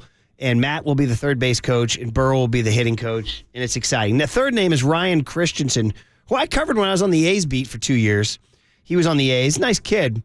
I know there's some controversy about some weird, ridiculous thing where he made it's not even really worth wasting oxygen on, but some people brought up this unfortunate incident where he made a gesture, and it was just stupid, and there was really there's no like meat on that bone, like there's no... Anyway, point is that if you want to go down that road, you can. The Giants aren't. They hired him. Nice kid. I mean, Melvin knows him. Melvin had him as a bench coach in San Diego and Oakland. So this is one of Melvin's dudes, all right? So let me tell you a story. I was on a lot of Junior Giants Zooms yesterday because we're finding our new board members, and I'm part of the board governance committee, Paulie. Look at you. Fancy pants. Shout out 2.5 hours on Zooms yesterday. Hey, now. Really? What time of day was that going down? That's a lot of Zoom time, man. 2.5 hours. 2.5. Bro, that's excessive. What time of the day was that going on? 2:30 to 5. Damn. And they had it scheduled to 5:15 until I was like, you know what? I think our work is done here. I'll tell you one thing right now. I said, you don't need to go as long as the time is allotted. I'm going to talk to Marcus for a second here. Marcus, I've never been on a Zoom call probably longer than 30 minutes for any reason. Like, why? That's a long time. What about a Polly's Pod on Zoom back in the pandemic? Even that's like 40-something. What is the ideal pod? Well, it's got to fit into, it's got to be about an hour or less. So, yeah. But, what's given ads and everything, what do you guys need it to be? We do 40-some-odd minutes of content, and then they throw the ads in there and all that, yeah. Is Clementine going to be on the next one? We'll see. She might pick the songs, yeah. Clementine Kaler? Yeah, Clementine Kaler. Welcome to the world. Yeah, but anyway, Shannon's beautiful wife. Yeah, Shana she's had really a baby. pretty. Anyway, so Randy Wynn was on, and I hope I'm not betraying his confidence here, but we talked about Bob Melvin on the Zoom, because Randy Wynn's on the Giants Community Fund board. He said, let me tell you what, guys. He goes, if Bob Melvin, because I joked, I said, hey, Randy, did Bob call you to be part of the staff? He said he did not. He said, but whatever he would ask, I would do. He's one of my favorite people in all of baseball. He said, I played with him in Seattle when I was a rookie back in the early 00s.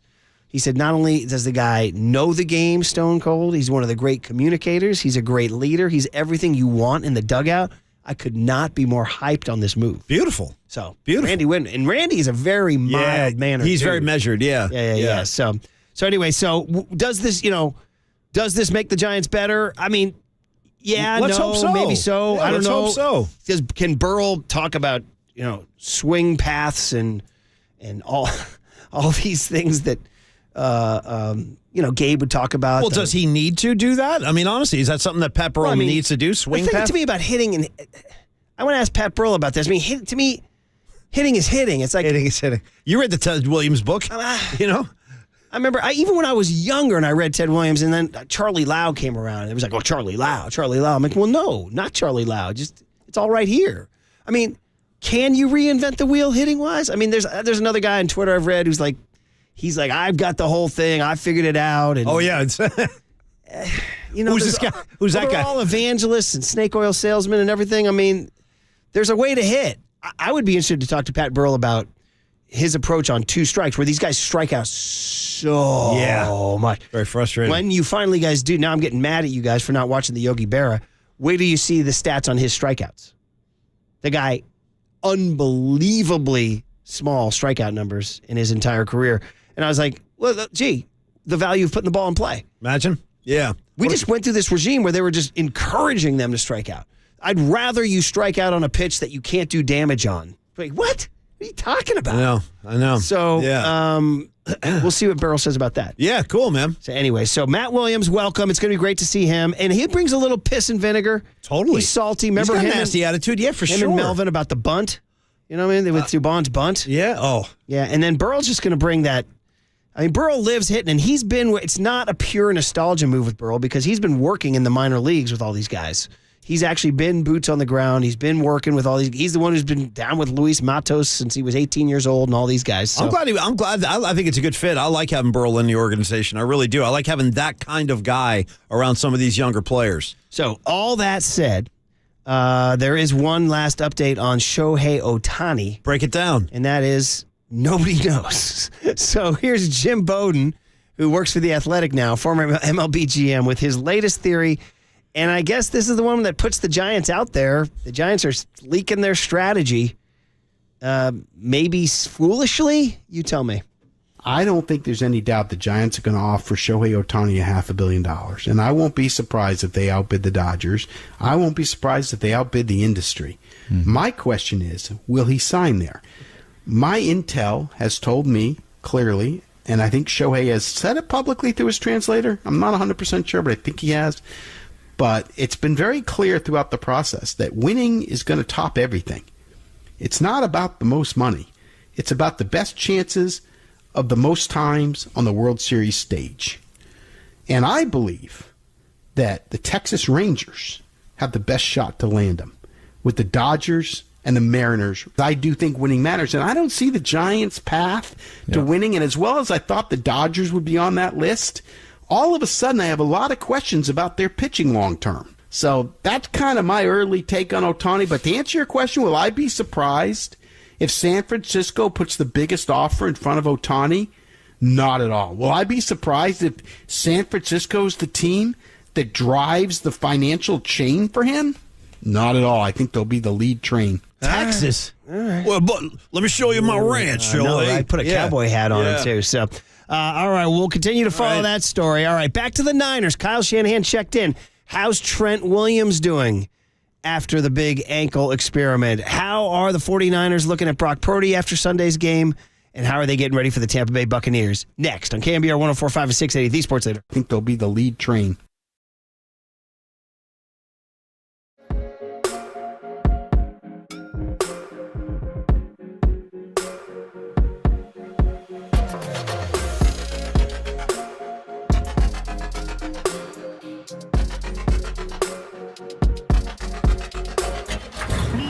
From the Chilton Auto Body Traffic Desk.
Nation, there's a party happening on our podcast page. Hear every interview from every show on demand at knbr.com/podcast. Now on with the show on the sports leader. Purdy, even late third quarter, takes it down. Here's a flip end around to Debo, coming right to left, big hole. Debo 10, Debo 5, Debo, touchdown! San Francisco! Debo. Yeah, baby. It felt good. Like being a month away and just, not getting those wins that we were supposed to get. And just come back here and just see like we went in on all phases, just come out with a big win. There it is, man. The familiar voice of Debo Samuel. Man, who knew that like the charisma of Debo Samuel was missing? Just from the moment he came out of that locker room with the boom box, everything felt different. And then, of course, just you put him in motion on the first 3 plays, and the Jags defense is on alert. And then, of course, you put him in motion on that end around, and Trent Williams leads them. And, man, that's the Niners. That's the Niners. As I said, you kind of thought going into the game, well, since we last saw them, they added Trent Williams, Debo Samuel, and Chase Young. They should be a better team. And guess what? They were. Sometimes it's a simple math, y'all. You are listening to KNBR and KNBR FM San Francisco, the sports leader, a Cumulus media station. So there you go, Debo. All right, I'm going to bring out, I know we have some Shanahan sound lined up from yesterday's press conference. Catch you guys up as you get ready for the Tampa Bay Bucks coming into town. The Bosa-Baker reunion. No doubt. No doubt. Baker. I wonder, will there be any repercussion off of that, or is that just ancient history? Bosa might want to go back for seconds. Why not? Well, you're going to Oklahoma next week. I will. Yeah, so they're still thinking about that. Yeah. And also, I believe Chase Young was on the roster with Nick Bosa when he planted the flag against Baker. Dude. Say again, Mark? Oh, that's right. Yeah. 2 angry Buckeyes. Okay. All right. That's good. So it'll be the theme of the game. Niners versus Bucks, 2 angry Buckeyes. We'll see, man. But here's my hot take now. And a guy hit me with this on Twitter, and it was like half joking, half not. But do the 49ers winning games 42-10 and 34-3 really do them any good for what they need to be in January? Because those games are not going to be 42-10 and 34-3. And are you even comfortable? I almost need them to play closer games. And when they did play closer games, they didn't win them. So far. Now, again, without Trent and Debo, which are 2 of their 5 best players, I get it. It's like go to any team. Go to the Chiefs and take away Kelsey and Chris Jones. You know what I mean? Just whatever. So, I mean, it is, like I said, it's a riff, but it's not a riff. But, can they win close and late? And that gets to the Kyle stat of never coming from behind in the fourth quarter. That is a concern. Let's be honest. Yeah, I mean, I'm not trying to be a D here. I'm not trying to ruin everything. I loved it. And maybe the Niners in the playoffs, we've seen them blow teams out in the playoffs. They blew out the Packers. Blew out the Vikings. Yeah. They've had some big wins in the playoffs, and that was just running the ball, too. Same kind of team, same kind of philosophy they still have. But the thing, you're right about the coming from behind. I mean, until I think all of us see that happen, that will be a talking point. Like, you need to see it happen. But it's almost like a hypothetical. Like, you're creating a problem that doesn't exist. Like, that's the other side. What if that happens? Yeah. We're like, I don't know. I mean, all I can do is beat a team 34-3. And you got to remember, too, and we even hit this with Silver yesterday a little bit, but again, like Brock Purdy actually did bring the Niners to a within field goal range in Cleveland. Kicker missed the kick. Moody didn't come through. So he's gotten them into that position. Now you just got to take that next step and get a win. And it's an interesting breakdown, Murph, because the 2 teams that they did blow out, now obviously they've blown out a few other teams, but specifically the Cowboys in Jacksonville are 2 playoff teams. So I guess my question for you, Murph, would be if you're following that thought process, would you feel more comfortable with this 49er team if they would have won a close game on Sunday Night Football against the Cowboys just to show that they could win in the fourth quarter? Or does beating a team that you might face off against in the playoffs 42-10 send more of a message? Murph, there's nothing wrong with kicking the daylights out of the Cowboys. Listen, there's nothing wrong with that. I mean, you're making me choose, so I'm going to, as the great Jim Harbaugh, who's in the news, by the way. God. We'll have to get to that on the other side. As the great Jim Harbaugh say, comparisons are odious because the act of comparing, you have to denigrate one or the other, which is always a great line on his part. But I mean, to tell you the truth, honestly, maybe the close game. I mean, you're right. There's some psychological value in kicking the stuffing out of them, but the fact is that I shouldn't say the fact is the odds are that's not going to happen again. The odds are it's not going to happen again. Niners play the Cowboys. The odds are it's not going to be 42-10.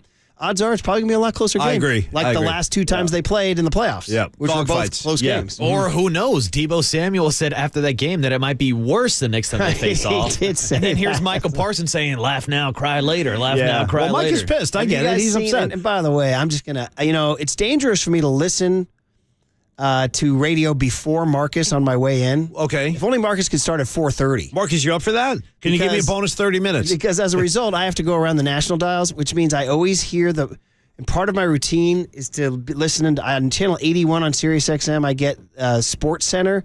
So I'm catching up on some highlights from the night before, like some NBA highlights last night. I like knowing that that's what Murph's doing. That's pretty cool. And then the key to me to always end that is when they do the Greenie does his tease for Get Up. Because then they go into top 10, which doesn't help me because I'm not watching on video. And I go over to my guys, my next channel. But the point is that, dude, it's dangerous for me to listen to this when I'm driving on the Golden Gate Bridge because I'm gonna frickin' drive off the bridge next time because they did it again. So what would you say if you're running Get Up today? Yeah. And you need to bring the 3 headlines that's going to bring America to your table. Is it hearing Mike Greenberg say, and is Dak Prescott playing the best football in the NFL right now? And dude, let me tell you, that's every single day. They somewhere in a nerve center in ESPN, they just said Dallas. Cowboys. Dallas. Dak, Dallas. Cowboys. Dak. Dallas. Cowboys, Dallas. Dak. Same team who Cowboys. Dak. Cowboys. And I'm gonna take I'm going to take a sharp right turn because if I'm going to go over on the Pacific Ocean edge. You don't want to face the city? No, because I think it's actually very beautiful and romantic. It's off into the great beyond. You know what I mean? Very positive conversation we're having here. Yeah. Hey, when I jump, which side's going to jump on? I got to say that Dallas, all this America's team nonsense, what was the last time they were in an NFC championship? 95? It's insane. Anyway, what are we the doing? point is that people, to your point about Debo saying it could be worse, I do know from listening to all these lunatics, Dak has played great since that loss. He has. Yeah. That's fair. Yes, he has. Great since that loss. Yeah. So anyway, now that I've said that, I'm going to go puke. All right there? Thank you. Okay, Shanahan on that very topic of Debo and Trent Williams. Gosh, it was nice to have him back. And what did Shanahan think? I think getting him back is just a boost for our offense, mentally, just because, they're 2 leaders of our team. They're both 2 captains, what they bring to the game. But, I think guys just love having them out there. I don't think the game unfolded much that way. Trent's by no means wasn't close to 100%, and I thought it was pretty courageous just to be able to battle throughout that game. And Debo didn't get involved that much. I know he got that reverse and stuff, but it's he didn't get too much more. So I don't think it had a huge impact on the game, but just the way it unfolded. But our players, I think, just knowing they were going to be out there always gives them more confidence. Yeah, man. Leaders. So he said they're leaders on the team, and it's true. Aren't they both captains? I believe. Aren't they? Yeah, so there you go.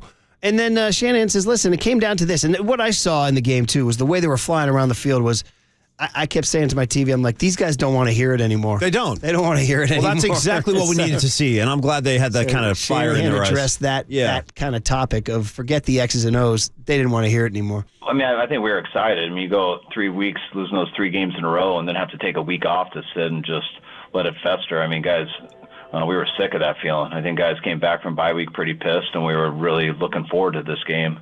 I think the biggest thing that we emphasized all week was we weren't going into that game trying to blow anybody out. We weren't going into that game trying to score over 30 points. We weren't going into that game trying to set anything. We were just going into that game trying to play as good as we could and not worry about anything else. And that's kind of what we emphasized all week. And we feel if we do that, we always have a chance for that game to end up like it did. But I think that was just what we focused on, and we wanted to not think about anything else. And I think that game was similar to a lot of our games, even some of our losses. But when it's said and done, because I thought we made a number of mistakes on offense. I thought there's a couple of things on defense, especially the screens and stuff, some of the penalties that got through there. Made a couple mistakes on special teams. There was a number of things, but when you just keep fighting and you keep going, and eventually at the end you have 0 turnovers and they have 4. Some of those things just end up taking care of themselves, and as long as you're playing the right way, and I thought our guys did that, and they tried just to not look up and think about any of it, and before you knew it, the game got pretty lopsided. Man, do you wonder if they're too dependent on the start? Like what start? What do you mean? How their first series on defense and their first series on offense. If it goes well, everything's great. How about the 3 and out though, right? And then that whole game, It's almost like think about like a tense family relationship or a tense family dinner or something where the person comes over and you these two relatives don't get along, and then you're like, let's see how it goes early on. If we can make it to dessert without an interruption, we're doing good. Yeah. I kind of feel like if the Niners score a touchdown, okay, everything's great. But if they don't, it's kind of like, and you do. I know what you're saying. I know what you're saying. There's like a lull too. They have a little lull after their opening burst. And the opening drive is usually so crisp and so on point. I mean, they usually march right down the field. More often than not, they put points on the board in that opening drive. And you're right, when they don't, or when they don't even get a first down. Why am I forgetting the last game they lost? It was this Bengals game. Thank you, the Bengals game. When they went 3 and out, it was like, oh my God. You're right. Dude, the chill and the pall that fell over the room, man. It kind of did set a tone, though. It's kind of like, that Bengals game was like the two relatives come over and they say like, hey, have you seen your cousin so-and-so? He's like, yeah, I saw him. And then there's just like a silence in the room, and then there's like some tension in the room. So that's how I felt about the 3 and out. You know what I mean? It's like, oh man, what am I going to do? So the other one that's kind of underrated is that they made a lineup change. They benched Isaiah Oliver, who's a former friend of the program. I shouldn't say former. No, he's still a friend. Yeah, he's a friend. Yeah. I should say he was a former player of the week. And by the way, player of the week, everybody, 840, Javon Hargrave today. Tuesday. Javon Hargrave. Yeah. His debut on the Murphy Mac Show. And our first question is going to be, dude, what is the window and the kick that you're doing? I dig that kick. He gets some serious air, too. He can get up high, get some elevation. He might have a little martial arts background. Could be. Yeah. Anyway, they made a change. They benched Isaiah Oliver. And they moved Dino Lenore to the slot. And Ambry Thomas, who's not a lockdown corner at all, they moved him out there. So Shanahan's thoughts on that? I thought they did good. I mean, I thought Demo flew around and made a number of plays in the nickel spot. I thought Ambry had some real good plays too. Especially that the turnover causing that fumble, and he would have had a touchdown if it wasn't for a couple people, not including myself, coming on the field. But I was real happy with those guys, and hopefully they'll continue to get better. Okay, so he was happy with it. Now, is that the question? Will they stick with that going forward? Because poor Isaiah Oliver, 26, he's just standing on the sideline now. He's out. But here's the question. Will they go forward? We don't think anything long-term. It's always week to week. So like how it went last week, we'll see when we watch film here for these next 48 hours what we think the best is on Wednesday. But I know there was at least one play in that game, maybe two. Demo had to come out. Isaiah went right in, didn't miss a beat. And we got a number. I mean, I think Isaiah played some real good ball for us this year, too. So we got some options, and it all depends on who we're playing, and we'll see how this settles. But we're looking into it each week. I mean, this Buccaneers team coming in 4-5, featuring mid-segment read bell cow, Rashad White. Kind of low-key, been kind of carrying he's their lead guy. Not a star, just a grinder. Workhorse, yeah. I'll tell you what, though. At the mid-segment read banquet, he's going to get some love. He's going to get like one of those Heart and Hustle awards. Murph, when is the banquet, and where is it going to be? I think we usually have them at Sweetwater, don't we? Sweetwater, that'd be a good spot. Yeah. Open bar. So anyway, Baker Mayfield coming to town. They're 4-5. Yeah. I mean, you'd like to think going against, they don't have a gigantic offense, Tampa Bay. So, do you stay with, I wouldn't imagine they're going to go back to Isaiah Oliver. They'll do their thing. Last two from Shanahan is the Chase Young factor, man. I don't think we talked enough about this. And as Lynch said to us, Paulie, when you were gone last week, he said, he sure looks pretty in a uniform. That's what he said. And, I mean, the body on this guy, I think Tim Ryan told us that too, didn't he? Was it Tim Ryan who said just the body on this guy? Shout out to physique, yeah. Oh, he said there's NFL bodies and then there's Chase Young. Yeah. Like, you know what I mean? Like, even in an NFL locker room, this guy stands out. Well, body, if you're going to have like a body off, it would probably be those two Buckeyes right there, because they say what Nick Bosa's got, almost like his body fat count is about as low as it can be without being dead. So, yeah, you'd have to have Chase Young and Bosa have a pose down. And did you see the mic'd up inside the NFL thing that led to the head on the shoulder? Your head on my shoulder? I didn't actually. Kasurik and them are coming over. They're like, yeah, you guys shared the sack, man. Way to go. And then somebody said, just like in college. And then Nick goes, it's good having you, man. And then he put his head on his shoulder. See, that's what you call a bromance. That's bromance in full flight, man. I love it. I'm waiting for the Paulie Mac. Put your head on Bosa's shoulder. Well, I don't know. Yeah. Not out of the demo? Probably. Demo, yeah, maybe? they don't. Yeah, I'd probably catch some grief. Yeah, I don't know. Anyway, here's Shanahan on Chase Young right now. Here. No, that's been our goal here for a number of weeks, and we've struggled to do that. I think getting Chase in here made it a lot easier. I think the way the game went made it a lot easier. But that's something that we're trying to, it's hard to take Nick off the field because of how good he is, obviously. But that's something we're always trying to do because we want Nick playing at the same level for all those plays, not just rushing the quarterback, but also playing the run, how he chases the ball too on screens and things like that. And in order to get all our guys to do that, you gotta rotate them. So I was glad we were able to do that a little bit more. Well, this is John Lynch bringing in those more fortifications. It's funny, Randy Gregory just becomes like a dude lost in the shuffle now. They went and traded for him too. And so Young's arrival allows them to spot Bosa those few extra snaps. So more legs, which is what you're going to need in January, obviously. And then, of course, we have Chase Young. We jumped down to the Chase Young sound here. This is him after the game. We didn't play this yesterday after the game about him and Bosa getting that Buckeye boys, Buckeye bros, Buckeye bookends sack together here. Cameras captured a sweet moment on the sideline when you had your head on Nick's shoulder. It looked like it's a renewed bromance. It felt good, man. Nick always been a big brother to me. He always opened the door for me, just for anything that I need for the way. And it always been there. It's crazy that we're together. Did it feel like old times out there? Definitely. There it is, man. We got him riding a bicycle built for two now. Yeah, it's all tandem bikes. Yeah, down the Lawrence Expressway. Yeah, there you go. Or maybe like around through Golden Gate Park, it's got to be Santa Clara. Wow. Yeah, you got to. Because now we're making the transition. Who was the last one that came in and showed only? Was it CBS? It was the Nance Roma where they showed only South Bay sites. Yeah.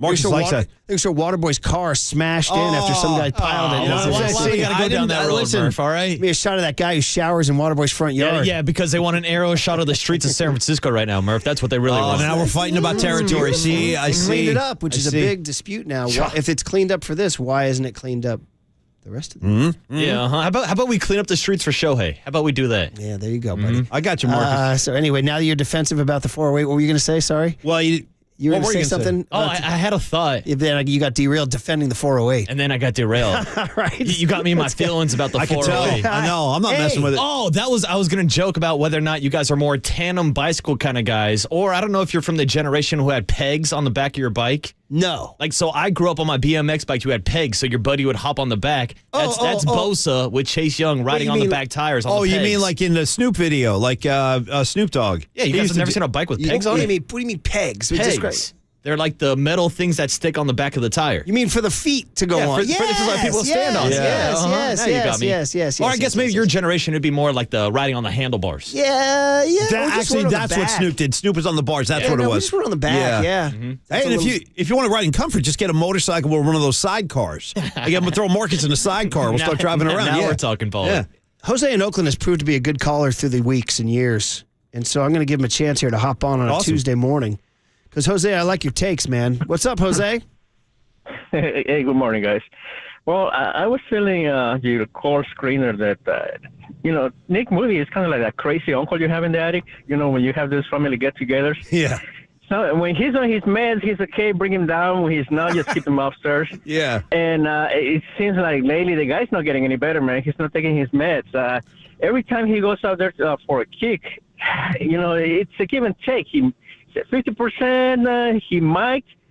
25%, who knows? 25%, he might make it barely. Okay, and once we get to the real playoff time, can you imagine if we have to depend on him to win let's say the NFC Championship game? I mean, that's going to be rough. And I just don't see the Niners. I don't see the Niners doing anything to fix that problem because it is a problem. Yeah. By now, he shouldn't be missing. I mean, he's Jose, making field goals the way he's making. Jose, do you go it's a bottom line business? It's either good or it's not good, and they were good on Sunday? You know what? They were good, but are we going to be playing that? They were good. All the other teams, but the other teams that they get to the NFC Championship games, I mean, to those playoff games, they're just as good as the Niners, man. You're not going to be playing slouches. Jose, man, listen, I can't disagree. I don't sleep at night, feeling great about it. I don't. Let's see what happens the next few weeks, though. But thanks for the call, Jose. Yeah, man. Jose's Appreciate awesome. you. What'd you think of those slip-through It makes me very nervous. I can appreciate what Jose's saying. And I got to say, you know what, to Robbie Gold? Listen, bro, he could be out there kicking right now. This guy, listen, he's a kicker. Robbie Gold's a blanking kicker. He's a very good kicker, but he would have still been paid handsomely. I mean, it's not like he's in the trenches. He's not sacrificing his body. He trots out there, kicks, goes back to the bench. Yeah. Cut the crap, Robbie Gold. He could have been a part of this. He would have still been handsomely paid. I'm a little bitter about that he's just out of the game. No, you got to pay me. Nah. Well, you know what, dude? You're going to miss out because the Niners are going to go deep and ain't going to be part of it. Now Paulie's riding with me. Damn, now I'm getting pissed. Jose wound me up. All right, guys, before we get to Mike Krukow and then the big hit about the 49ers and then Javon Hargrave at 8:40, our buddy Jim Harbaugh is back in the news, and he's given, we're getting back to the Judge Judy territory, too. On the other side, on KNBR 104.5 and 680, the Sports Leader. Sunday. Oh.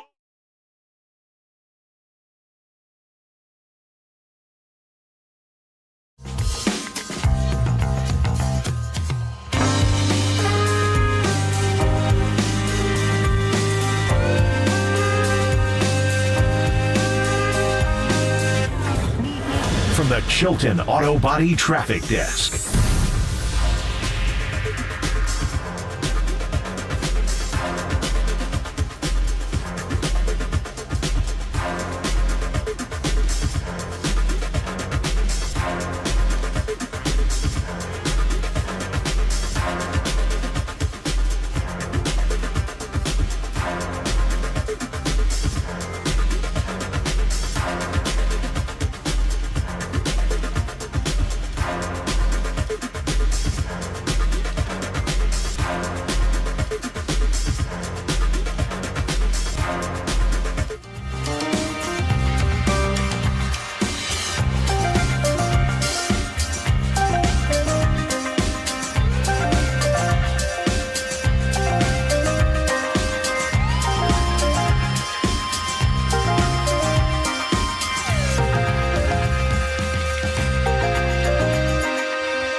All right, thanks, Marcus. Paulie Mac saying good morning on a Tuesday. What is today? Tuesday. Yeah, Tuesday morning. Tuesday. And we are getting our bearings about us. And we're also talking to you about Loan Pronto for all of you all grown-up adults out there who have real grown-up responsibilities and real grown-up adult financial strain. I mean, that's a part of all of our lives at some point or another, and Loan Pronto is here to help with their revolutionary Express Equity line of credit. This amazing program can get cash out of your home in as fast as 5 days. They will also leave your 3% mortgage intact. They can pull 50, 100, all the way up to 200 grand out of your record high home value. And again, that money is yours after all. And once you get the money from Loan Pronto, you do with it as you please. If there are home repairs, college tuition, credit card debts, we've all got these kind of expenses, and it can be quite intimidating when you don't have the funds to pay them. So get in touch with Loan Pronto and see how they can help you out. It's very easy to get a lot of cash in a very short amount of time, usually about 5 days, with Loan Pronto and their Express Equity line of credit. If this sounds appealing to you, pick up the phone and give them a shout at 415-808-5721. Also, read up on Loan Pronto at their website, loanpronto.com. And again, the number is 415-808-5721. Get a lot of cash in a little amount of time with Loan Pronto. Equal housing lender, NMLS 1661781, subject to lender approval.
And now, time for the Protect Your Assets with David Hollander Business and Technology Report.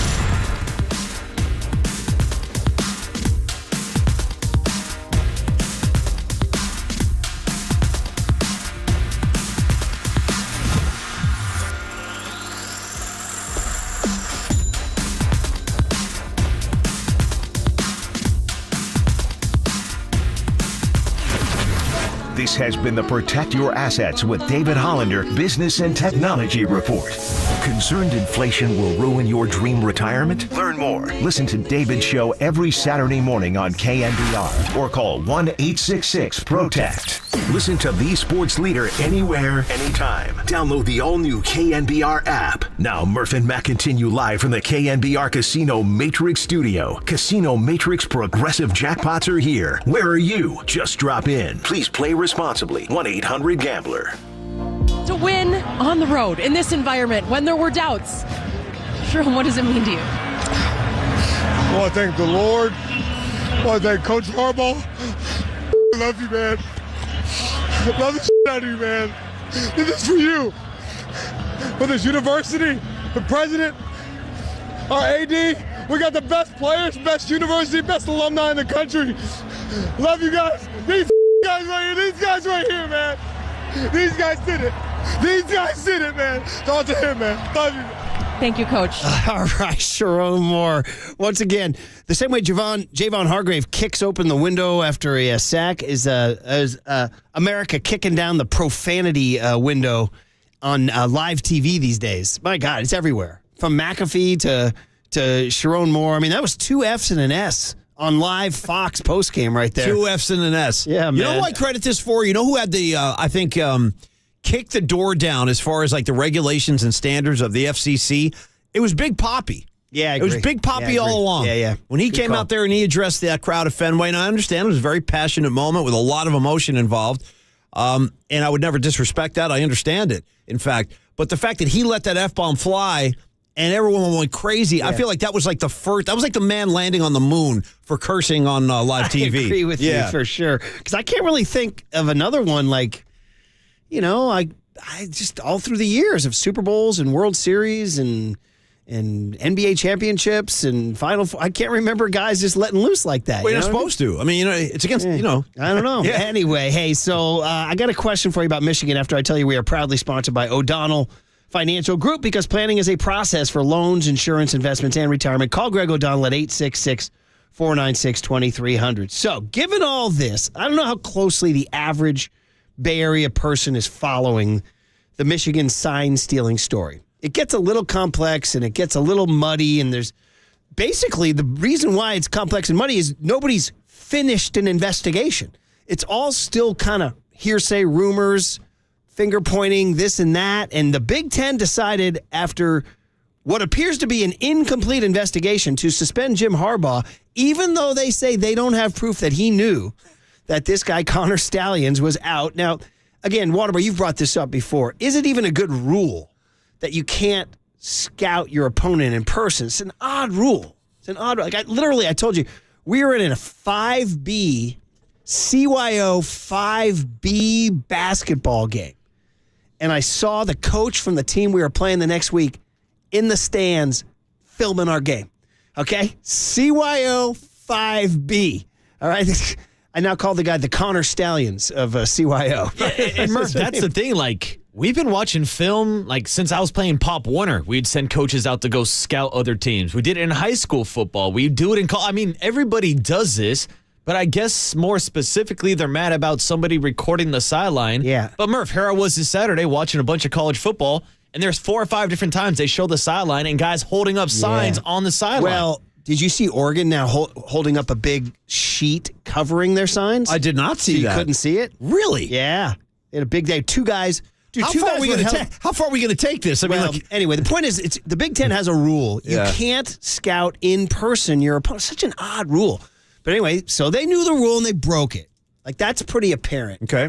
Now, the question is, who else is breaking it? How much? It's the old Watergate. What did Jim Harbaugh know and when did he know it? Right? You know what I mean? So, and is a suspension fair? And should they have waited for the investigation to go through? I guess my opening question to you guys before we even get into the sound is this, from what you know of the story, are you more or less sympathetic to the Michigan Wolverines and Jim Harbaugh? Like, are you rooting more or less for them right now? Yeah. Because they're trying to portray it, and you'll hear Harbaugh.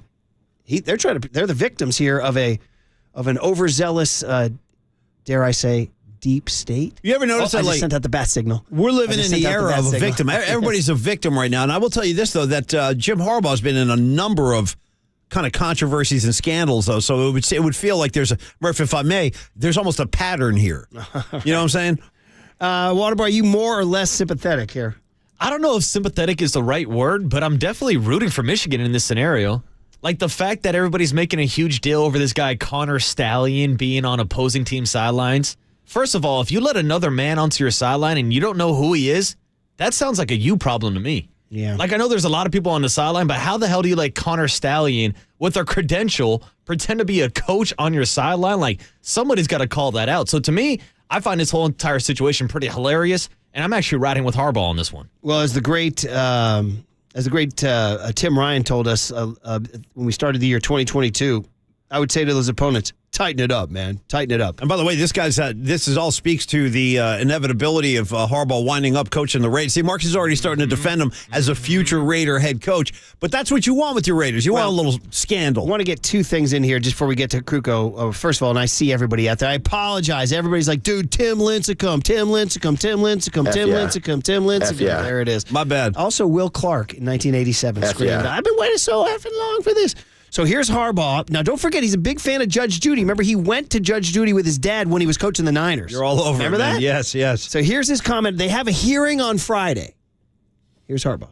Just looking for that opportunity, due process, not looking for special treatment, not looking for a popularity contest, just looking for the merit of what the case is. Senior in high school, I had a civics class, talked about government, justice.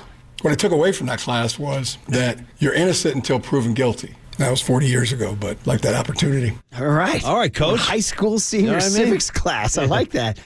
He did make a Judge Judy reference in there somewhere. We can't find that one. Anyway, here's the line that I think has people rolling their eyes. Now, Waterboy, as we know, is a man who's cheated on a concussion test. So he endorses fudging the rules. Hey, the baseline concussion test, all right? It's just to set the standards. I sandbagged it. I'm not necessarily, I'm going to have to probably take the other side because when Michigan's now trying to play the victim here. Yeah, I don't think that. Well, here it is. Check it out. The perseverance, and then the stalwartness of these guys. I mean, watching, I would have to say, everybody, it's got to be America's team. It's got to be America's team. America loves a team that beats the odds, beats the adversity, overcomes what the naysayers and critics, so-called experts think. That's my favorite kind of team. Yeah, watching it from that view on the television, it was finally people get to see what I see every day, in these players and these coaches. Genius, by the way. Absolute genius. Television, just turn them into now the Rudies, the Rockies. We're America's team. We're fighting the odds. Totally. Yeah, poor little us. I got to say that listening to Harbaugh talk like that again, and Murph hearing Harbaugh in my headphones, sitting in the studio with you to my right, brings back a lot of Harbaugh memories. Just memory lane for 5 seconds. Running free, a little bit better than it used to be, 'cause I'm alive. We got the Harbaugh. We have so many mashups.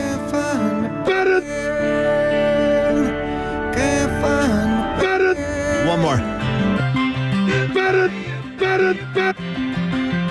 Little Pete Townsend for you, Murph. If you want. And then if you just want another flavor of Harbaugh, because you could hear his voice was raspy, somebody said, hey, Harbaugh, are you sick? Check this out. Yeah. Just taking care of business. Oh no, sorry, cut D, buddy. That's cut D. That was cut C. My bad. Cut D as in Delta. Here we go. Harbaugh. What I have, some kind of virus or something. Trainer told me, but I'm not sick. Feel great. Got a tremendous workout in today. Thank you, Coach Sean Lockwood, for that. I'm the iron wall that viruses bash against and shatter. But yeah, something's going on there. But just work it out. Get it worked out. Work it out of the system. Do some more push-ups. Eat an apple. Shattering viruses. Wow, and the iron wall. That's a lot of strong imagery. Do some more push-ups and eat an apple. Sure. I'm not ready to embrace America's team here just yet, but I just wanted to catch you guys up, man. It's pretty incredible. I will tell you this though, I like their chances to beat Maryland and Ohio State. I really do. All right, guys, here's your deal. Mike Krukow gets us going here on the rookies of the year that were announced, the Giants' new coaching staff that was announced, and of course any hot stove rumors, and then the big hit back to the Niners at 8 o'clock on KNBR 104.5 and 680, the Sports Leader. It's got to be America's team. It's got to be America's team.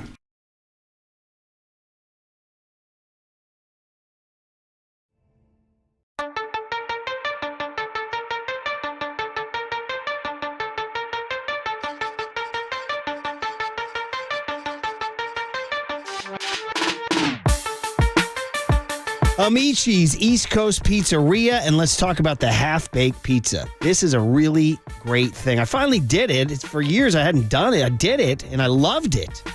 Really good and so convenient. So here's the deal. You're running around. You don't know when your family's going to be home for dinner. So you get a half-baked pizza from Amici. It's a simple idea. Amici's half-baked pizza. So they make the pizza, and they cook them halfway through. Then you take it home. Then when you're ready, slide it into your oven, and it's ready in less than 5 minutes. Now it's piping hot. That's the best way to eat Amici's pizza, okay? And here's the special deal to take advantage. If you order for pickup or delivery from the promotions menu at Amicis.com, you get 20% off any half-baked pizza, any size between now and the end of November. I want to say it again. So if you order for pickup or delivery from the promotions menu at Amicis.com, you get 20% off any half-baked pizza, any size between now and the end of November. It's a great way to try it. Let's do it. Amici's delivers.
Good morning, Bay Area. Good morning. Good morning. The sports leader welcomes you to Murph and Max Power Hour. There's no question we've got the best in the booth. That's why Murph and Mac catch up with Kruk right now. Sponsored by your Northern California Honda dealers. Honda is value. Get a great deal now at your NorCal Honda dealers. On KNBR 104.5 FM and 680 AM. All right. Well, since we last talked to Mike Krukow, we always sign off and say, hey, we'll see what happens. And since we last talked, the Giants announced part of their coaching staff. Not all of it, but part of it. Coming back as third base coach, old Matty Williams, Mike Krukow's old teammate. And then as hitting coach, Pat Burrell, who Mike didn't play with but knows quite well. And then Ryan Christensen, a former Oakland A, as a bench coach. So some stuff to talk about. But first and foremost, good morning, Mike. How are you? Hey, Kruk. Yeah, good. Are you kidding me? I love this time of year for so many reasons, but the hot stove is just so intriguing this year. I'm all in on it, and there's so much at stake, and now that the price tags have just gone up every year, it makes it even more interesting as to how teams are going to try to position themselves to go after free agents, and there's some good ones out there. I know it's going to be no dominoes have fallen yet, but they will pretty soon. The GM meetings, or I should say the winter meetings next month in December for sure. But let's talk about this news that came Friday. And the Giants announced Matt Williams, Pat Burrell, and Ryan Christensen all coming back. Let's take them one by one. And so for you, Matt Williams comes back, and obviously there's a huge personal connection there, but it's 2023 and there's a new generation. And what can Matt Williams, do you think, offer the ball player in 2023? Well, I think that he can offer what he offered the very first day he walked into our clubhouse when he was a young player, trying to establish himself at the big league level. And that was, just a hard-nosed approach and an honest approach. I think when you're at the big league level, you've had so much smoke blown up your nose that you really look for an honest opinion. It may not be what you want to hear, but it's what you have to hear if you want to get better. And there, I think that was kind of the theme song this year, the way that the Giants have brought in coaches, new coaches, with old names. Because Matt Williams is not afraid to confront somebody with the idea that he is not going to sit there and criticize you unless it's constructive. But you have to be able, if you're a young player, to listen to what he says and to think about what he says. And in most instances, I would imagine you would try to apply. That's what he brings. His credibility and the way he sees the game, and just, you want to be like him. You want to be like the player that he was. Hard-nosed, hard-working, show up every day, try and kick your ass player. And that's how you win championships, with that type of an attitude. And, we've seen Matt Williams as a player, we've seen him as a coach, we've seen him as a manager. And it's always the same approach. And so I love the fact that, for the last 4 years, there was a lot of inexperience in the coaching ranks. And not just with the Giants, that was around baseball. There were a lot of players that had big league time that lost their jobs as teams transitioned to the new era of coaching, where, the emphasis was more on teachers than it was on experience. And now it's starting to go back the other way. Now you're getting, I think, which is going to be a very healthy blend between data and experience. And Matt Williams represents that experience. And then he's not the only guy now. Christensen, Burrell, those guys are the same type of guy, basically. Do you think, Mike, the new generation of player, I coach youth sports, and it's changed even in 10 years. Like, they don't want you to be hard on the kids. They don't want you to be, you're supposed to be nurturing and positive and all that. Do you think today's player wants to hear the hardline, no-nonsense analysis from the Matt Williamses of the world? I do. I think every player wants constructive criticism that's going to make you better, that's going to toughen you up. And, the coaching staff that the Giants had the last 4 years, nobody outworked them. They were a coaching staff and a manager that put together a 107-win season. That's never happened in 141 years of Giants history. They left a very positive mark during their tenure as Giants coaches and manager. It was great. But I do think, and I'll always think, that there has to be somebody. Then it can't always be the manager. I do think that the coaching staff has to have accountability, as the manager does, to keep things in order. Because I think when you win, you get more privilege. You get more privilege in your clubhouse, and every once in a while, that clubhouse, it kind of crosses the line to where it becomes a little too comfortable. It becomes more of a country club than a clubhouse. And that's when it has to go back the other way, because accountability is what wins championships. Toughness wins championships. men in that clubhouse that are not afraid to say the things that need to be said, that's what wins championships. And if your feelings are hurt by it, so what? Grow up. There are people who are always going to take advantage of privilege, whether it be, how they dress on the plane, the music that they listen to, the volume that they listen to, any privilege that you have, it's going to get pushed to see how far you can go with it. And there has to be somebody or a group of men that can just say, hey, wait a second, we need to back this down a little bit. Remember why we're here. The priority is to win. We need to win. This is what this is all about. That's how you spell fun at the big league level. You spell it W-I-N. And so I applaud what the coaching staff with Gabe Kapler did. I applaud what he did. He made a contribution, a positive contribution. But I do think that you have to have a blend of data with a hard-nosed, traditional approach to accountability. And I think if you're a young coach and you don't have big league experience, you don't have quite the voice, you're a little reluctant to challenge a player because they're doing something that really isn't right, for fear that if that player develops an attitude against you, you might lose your job. And so I do think that you have to have a blend, and I think that's where this coaching staff is headed. Yeah, I mean, it's going to be really, really obviously fun on a number of levels, including watching maybe a different style of motivation come through here. We got to talk about Pat Burrell. He's going to join us today at 9:35. And listen, we've had Pat on a million times, and we all love him, and he's a World Series champ and everything. My question, though, is about him as a hitting coach and actually just hitting coaches in general. I mean, we were talking about this earlier today. Like, how much hitting has changed or not changed through the year? Like, see it and hit it is one way to go, right? And I remember, so Ted Williams, Science of Hitting. That's what I was raised on. Then you heard Charlie Lau, and then you heard Walt Riniak, and then you heard, there's all these different theories. Where do you come down, Mike? Do you think there's one way to hit? Do you think hitting evolves, or do you think it's basically, no, you got to learn the fundamentals of hitting, and that's what matters? Well, I think mechanically you have to learn the fundamentals of every position at the big league level, whether you're a pitcher, whether you're a hitter, whether you're a defensive player. I mean, there are fundamentals that you have to learn. But then, once you get to a point where you have control of your bat head, and we're talking about hitting now, then you have control of the balance, and you have a swing that is compact, that maximizes your power.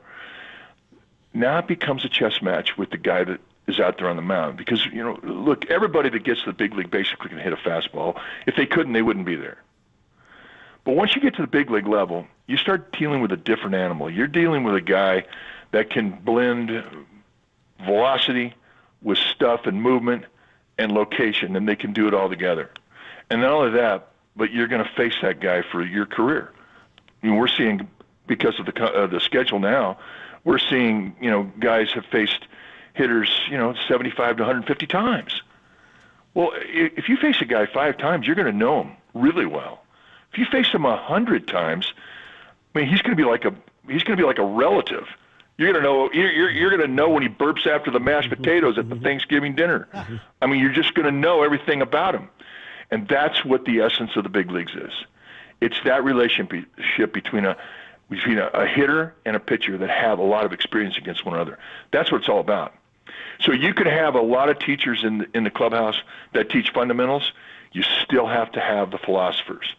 And that's what Pat Burrell is. He's a philosopher. He is going to give you ideas on the days when he watches your swing. Some days you can't pull the trigger on a fastball. You're between pitches. Do I look fastball? Do I sit slider? You have to have somebody that says, sit on the fastball, get on the fastball, hit off your back leg, throw your back hit at the ball. This is how you're going to go in your approach. Okay, sit there and hit backwards. Look breaking ball on a fastball count. Look fastball on a breaking ball count. You need those type of philosophers that can suggest a way to get off of that negativity you have in your own head because you're not getting hits. And so I think when you have both in your clubhouse, and the Giants will, they're going to have great mechanics, but now they're going to have a philosopher. And here's the key with Burrell. When Burrell, he's an old school guy. Yeah. He's a complete hard ass. But during his tenure in the minor leagues, he has softened. he now takes, because he's been exposed to a different way of teaching, more drills, more ways to enhance your machine, more ways to make it so you can have a total awareness of your mechanics. Now you apply that with philosophy and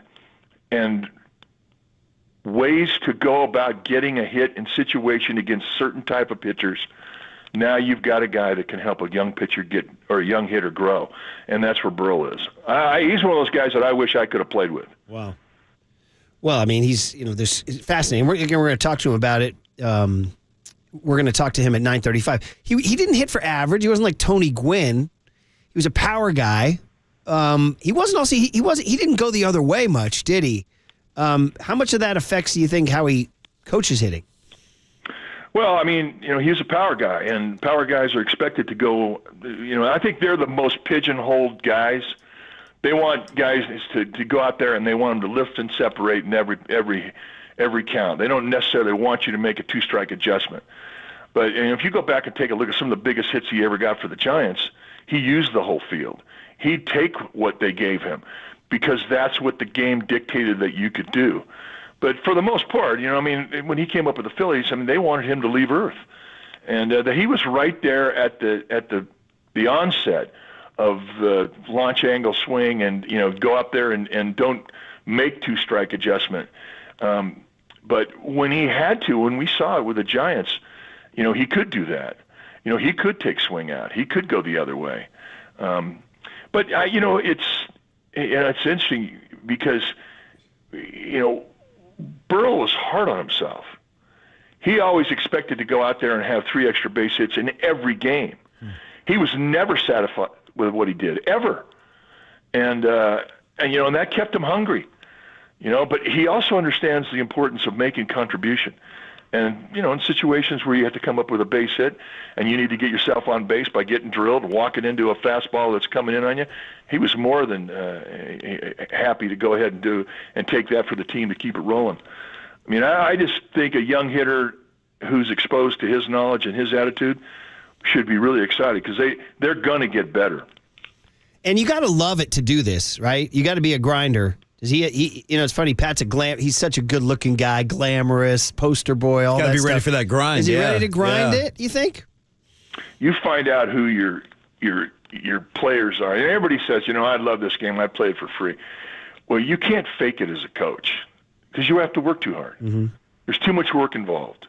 There's these tedious, boring, day after day reps that you have to resign the fact that that's going to be what you're going to have to do to get this young man to where he needs to be as a hitter. It is such a delicate psyche as a hitter to keep and maintain confidence. And as a coach, you've got to be a dirt dog. You got to be able to get in the dirt and sit there on the bucket and throw the soft toss. And he's that guy. You can't do that unless you love the game. You cannot do it. It is impossible. And he loves the game. Well, that's great. It's good to have him. Ryan Christensen, I knew as a player when I covered him. We don't know him as much, I think, here on the Giants side of the Bay, but Bob Melvin obviously trusts him dramatically. They kept Alyssa Nacken and Mark Hallberg. He'll go over to first base. We still haven't heard on the pitching coach, Mike. Do you have any scoops for us? Well, there's some good candidates out there. There's Brian Price, number one, is a great candidate. He's out there. He's been, what I think, one of the best pitching coaches in the game when he was there. He's managed. He obviously understands the game. Ryan Vogelsong, I think he's as good as anybody. There's another hard ass. Matt Cain could come out and be an outstanding pitching coach. It would be very hard for him to leave his family because of the time involved. But he would be really, really good. So the Giants don't have to look far. They've got some guys in-house and who have either been raised in the Bay Area or who have been part of the organization that they could pull upon. But I think that's what you're going to see. You're going to see somebody who has got big league experience and is a hard ass. That is the resounding theme. You're going to see a lot of that attitude. Christensen he's a smart hard ass. Those are the best kind. Yeah. Man, it is my legal and moral obligation to point out that Brian Price went to Tamalpais High School in Mill Valley, California, which produced yours truly, Mike, John Shea, Ann Killian, and Glenn Schwartz. So there's some. How's that now? Take that, Mike. Well, that's some of the three best ever to ever hold a pin in the Bay Area. All right, there you go, Mike. Hey, the Rookie of the Year awards went out, and Giants didn't win, obviously, but this kid Corbin Carroll was unanimous. So was Gunnar Henderson of the Orioles. First time it's been unanimous since Cody Bellinger and Aaron Judge, I think, in 2017, or it was Judge and Bellinger in 2017. So listen, just you tip your cap to the Diamondbacks for picking this kid. Didn't have the measurables. He's not a big guy. But man, oh man. That's you talk about hitting on a first rounder, and now that he's the Giants' problem for the next several years. But congratulations to that kid and to the story for Corbin Carroll, huh? Oh my gosh, he's a centerpiece, and he's going to win MVP. I mean, he's so exciting. He's kind of a cross between Ichiro and Pete Rose. I'm telling you. I mean, and I can't compliment a young player better than that. But it's great when you see a young guy like that who's that size and he's undersized. Mm-hmm. I mean, for the most part, if you're a scout and you're drafting a player to come into professional baseball, you're looking at a guy who physically can handle the workload. And you're rolling the dice a little bit when you take a smaller guy. But what is significant about it is that everybody that watched the Diamondbacks, you see all these little guys running around and scurrying around, Alec Thomas and then Corbin Carroll and Jake McCarthy, and you're going, damn, I want one of those. Mm-hmm. So every time you have somebody who kind of goes against the norm of what the physical prototype should be, organizations say, I want that. You're going to see more guys get more chance that are undersized because of what Corbin Carroll and Alec Thomas did in the postseason for the D-backs. And Carroll is a wonderful choice. I mean, to me, it's a no-brainer. They had some great rookies this year. They had good years, but nobody had one like him. I mean, I think he single-handedly got him to the playoffs. That's how good he was in that clubhouse and on the field for him. Yeah, he was unanimous, so congratulations to him. So, all right, well, good. Those were the stories of over the weekend. By the time we talk to you Thursday, who knows, the A's move might be official from the ownership, and who knows, some hot stove stuff might have moved, and maybe the Giants will have some news. So, any snow up there, Mike, over the weekend, or no? No, we had a little bit the previous week. Mount Rose opened up on Friday, which they have the highest base elevation, and they always open up early. But people are psyched, man. I mean, they pull to the mountain here. It's just like in the Bay Area, you pull to the ocean.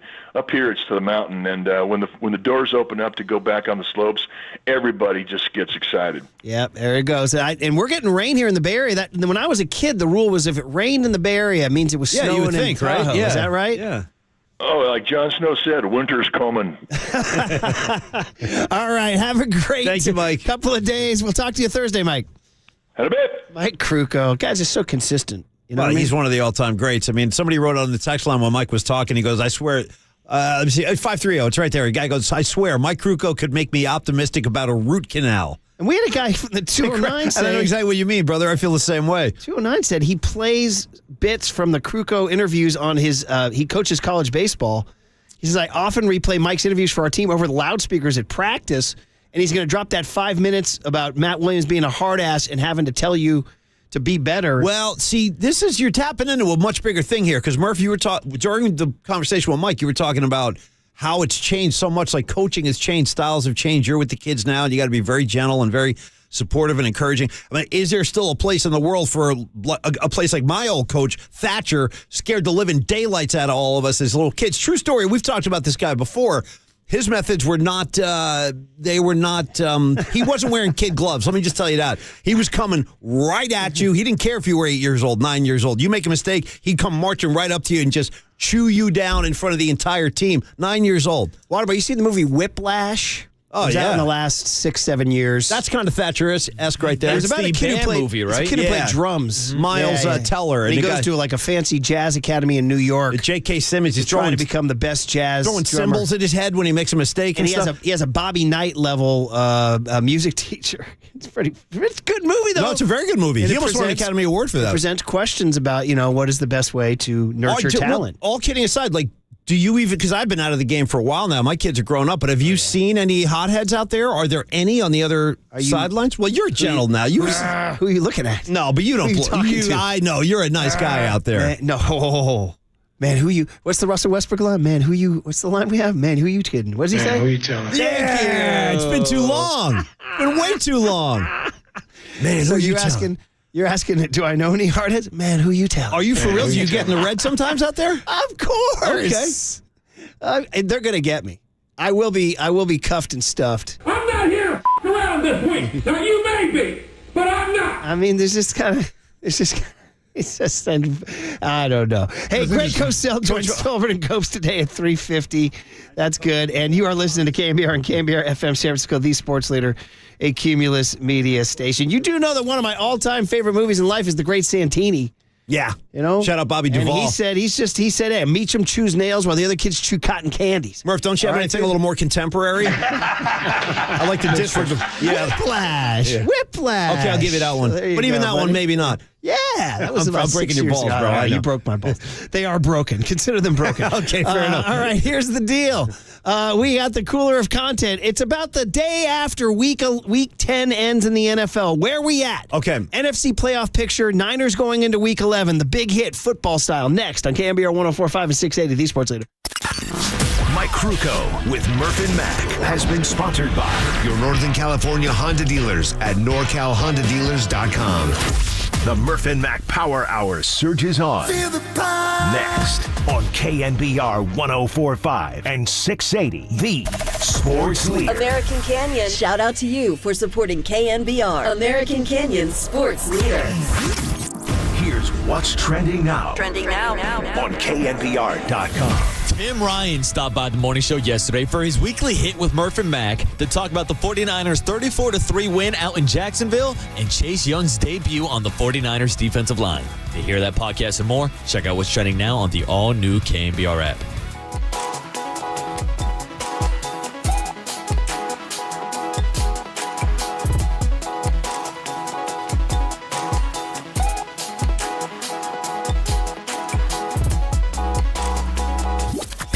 Now. This is Murph and Mac's Big Hit. I'll take a hit. Hit me. Sponsored by Benjamin Moore Paints. Experience the Benjamin Moore retail difference at their independently owned, authorized retailers today or at BenjaminMoore.com. On KNBR 104.5 FM and 680 AM, the sports leader. Here we go. Final play of the game. Lions going for the win. 41-yard field goal attempt. Hash mark left side. McQuaid to snap. There it is. Fox the hold. Patterson the kick. It is up and it is good. He got it. That's a victory for the Lions on the final play of the game. And what a game it was. Back and forth they went. No separation between these two. And Ronnie Patterson sends it through to secure a 41-38 victory for the Lions. That is big-time stuff. Shotgun snap for Prescott. Steps up, looks, throws, end zone. Lamb makes the catch at the 2-yard line and will be tackled right there. And the Eagles are going to hold on to win 28-23. Jason Myers between the hash marks from 43. The kick is going to be long enough, and the kick is good. Jason Myers wins it on the last play of the game. The Seahawks facing all kinds of issues in the fourth quarter. They come back, they score, and now they win it. There it is, the sounds of Week 10 in the NFL. The Seahawks squeak one out, and of course, all those games that ended on field goals. In fact, going into last night, the NFL had already set a record with 5 games ending on kicks, and then they threw one on the pile last night, making 6, with Will Lutz making that was a crazy game last night. After he made it. By the way, I just want to continue to say, I still don't, after all these years, still am not used to and still don't support the new Bronco Uni. No, nor do I. I'm with you on that. It's been 25 years now. You missed the big D with the horse coming out of it. I like it. Yeah. Let's ride. I'm telling you, I was really, maybe it was just my mood or something, but I was studying Russell Wilson after the game last night. I'm like, who is this guy? Is this guy for real? He's like AI. But anyway, he got the win last night. So let's take a little peel back of Week 11 or Week 10 in the NFL. All right, another confession here. Forever, the bye week has messed with my concept of what week it is in the NFL. Because I know the Niners are 6-3. So, hey, Week 9. No, they had a bye. It's Week 10. Correct. And dude, I have to remind myself every freaking time. always when the words are coming out of my mouth from my brain to my tongue, I'm like, week or bye week, 10 in the NFL, you know? So, and then you look at it's confusing when some teams haven't had their bye. So some teams have played 10 and some teams, yeah. I always feel like it's better to get your bye later in the season when you're more banged up than early. Well, it appeared to come at the perfect time. No question. Well, 3-game losing streak. Those dudes were shot out of a cannon on Sunday. Yep. My God, from the first play on. So it is the big hit. And Triple E's headline writing the NFC playoff picture, Lions and Eagles and Seahawks. Oh my. Do we throw a flag now? Are we pretty much past? It's been about 80 years that's been a cliche of Lions and such. Oh my. It's a Wizard of Oz. It probably reference. ain't going away. Did you Triple E know he got called down the hallway for that? We do have a statute of limitations on references. Maybe you can say that he was referencing the Michael Jackson musical The Wiz, which is at least 40 years later. Anything previous to 2015, I'm going to shout out as being suspect. I'm not even sure the world existed previous to 2015. I'm kidding, of course. By the way, I do want to shout out the response on the text line to the concept of Matt Williams being a hard ass and can hard-ass coaching work in today's day and age? I loved everything Mike was saying. I agree with everything he said. And then the youth sports question that you asked, and it led to me kind of having to bite my tongue. Yeah. And then Stan Tim, who's one of our greats, who's a Ted Lasso PhD. Shout out, Tim. He remembers every detail and every line of dialogue. I can't, but he said, don't forget Roy Kent, who would be the star of the team, but he was a hard-ass. He was the hard-ass veteran who recalled that in his raspy voice, his first soccer coach chased him across the pitch on a motorbike. All right, dude? So that's... Hey, man, like it or not, every team needs a hard ass. Whether it's a coach or a player, you need some kind of enforcer. If your guys get roughed up, you send your version of that out there to kind of calm the waters or take that on, whether it's hockey or basketball, football, baseball. You got to have a tough guy, at least one tough guy in the locker room. It's part of it. Also, multiple people checking in saying it's not coaches, it's parents, is what they say. Ain't that the truth? So holy smokes. Well, all right, guys. But anyway, back to the NFL and the NFL Week 10 and the NFC playoff picture. So, once again, the favorite game, if the playoffs ended today, and now we say, but they don't. I should say if the season ended today, but it doesn't, and the playoffs don't start today. But just for fun, Philadelphia is your 1 seed at 8-1. Detroit is your 2 seed. That's right. I just said that. Yeah. Detroit. They're 7-2. Is your 2 seed, 7-2. Yeah. And then your 3 seed right now is the 49ers. Okay. They're the 49ers. All right. They're at 6-3. And then right now you got your Seattle and Dallas are next. Or I should say Minnesota's next because they're leading their division at 6-4. You guys ready for the Vikings? You ready for the Josh Dobbs Vikings to make their run? Seen them before.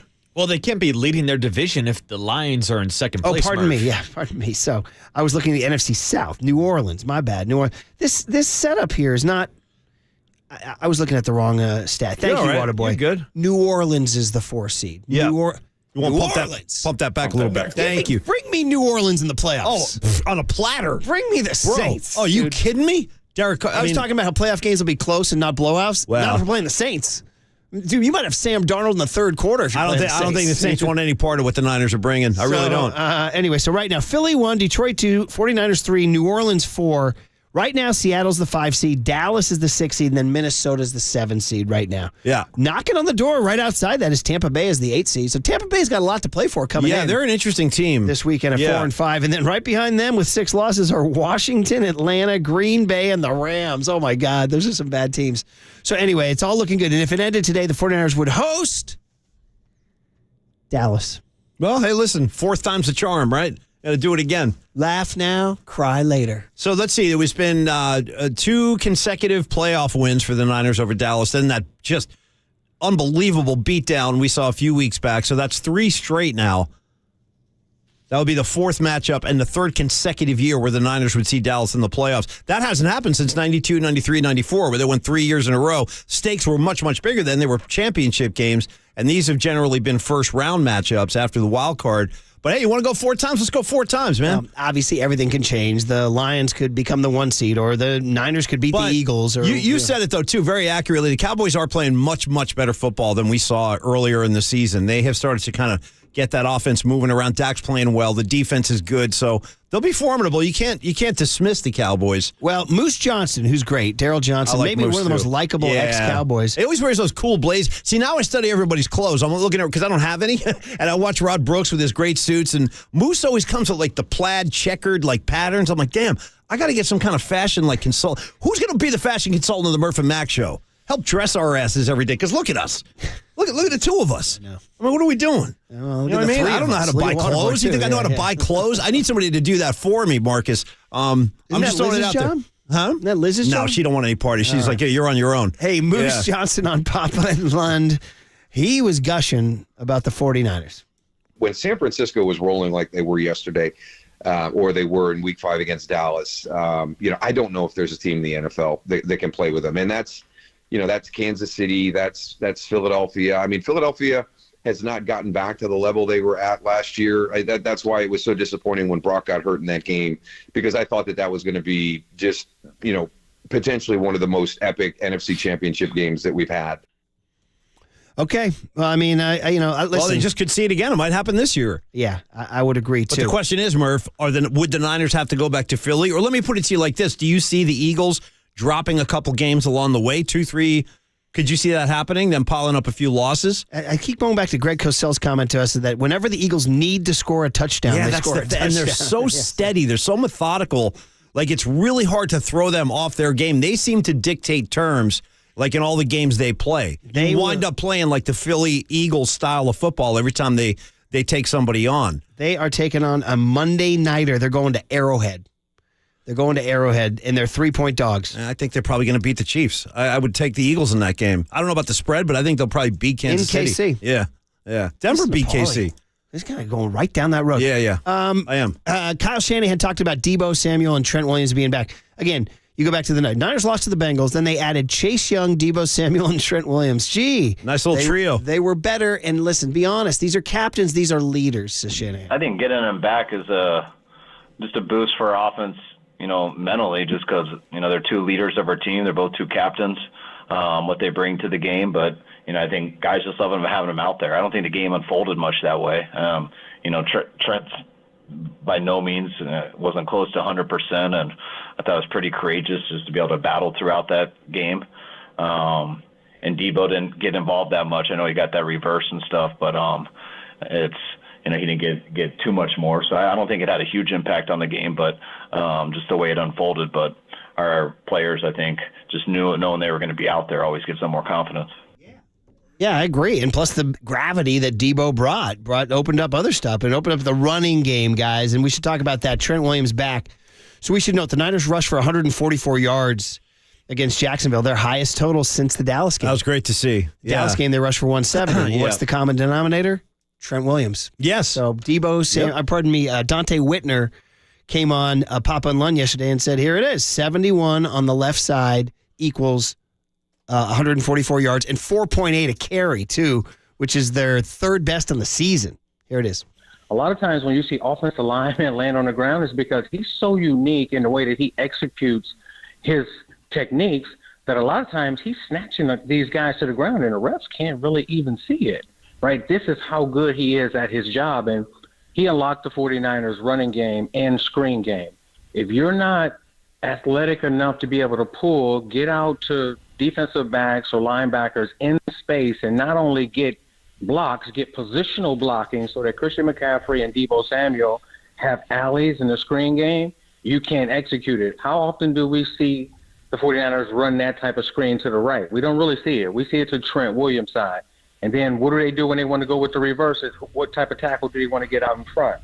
It's Trent Williams. So the running game gets unlocked when you bring Trent Williams back, and then along with Deebo Samuel, the divergence that he brings unlocks the internal running games, which is why all their pieces work in such a unique way, but you need them all to ascend on offense. Yeah, man. Good stuff from Dante, breaking down the screen game and the run game. Look at the Niners rushing totals in their first 5 games against Steelers, 188. That's their whole thing, the man. Rams, Yeah, 159. yeah. The New York Giants, 141. The Cardinals, a lowly 124. And then the Cowboys, 170. And then they went 108, 65, 113. Yeah. That was without Trent. 65, man. Was that the Viking game? Yeah, the Viking game. Wow. Yeah. 65. And then Jacksonville's back, 144. Yeah. So literally their 3 lowest rushing games were the games Trent didn't play. And their 3 lowest scoring games of the season also. 3 games in a row, only 17 points per game. Yes. Debo and Trent Williams back in the lineup, and it's another Purdy for 30 You performance. nailed it There you go. because look There at you this. go. 30, 30, 30, 35, 42. Those are your first 5. Then 17, 17, 17, and then 34. I mean, it's just like it's Trent pretty Williams, simple. man. Stay healthy, big fella. Stay healthy. More Yeah. Dante Whitner on Chase Young, number 92. How'd you feel about 92? Just in terms of his numbers? Yeah, you're a selection? numbers I'm guy. fine with that. I was fine with it. I mean, 99's taken, so he's got to go 92. And, I know he'd prefer 99, but I guess they couldn't swing any kind of arrangement there. A lot of times you got to buy the number off the dude. Now, Dante Whitner was fresh. He called them Velcro when they couldn't get off blocks. Yeah. So let's see what he said about Chase Young's impact on the Niners. Okay. He looks like a man out there. I'm just talking about the way that he puts his hands on offensive tackles and able to move them around, bull rush. So even if he doesn't get to the quarterback, he's flushing the quarterback out of the pocket towards Nick Bosa, Eric Armstead, or Hargrave. And I think that internally on the defensive line, the guy that had the best game was Eric Armstead. Eric Armstead used his length. He used his get off and the ability to detach with those long arms, and he caused a lot of havoc in the inside and Hargrave. But I think Young will get more and more accustomed to the 49ers defense, and he's going to consistently provide the pressure. And that's why they had those improvements yesterday. It was the variety and not being so predictable up front, putting the linebackers in the A-gaps, moving Fred Warner to the outside sometime, and Dre Greenlaw, forcing that offensive line to have to think for once.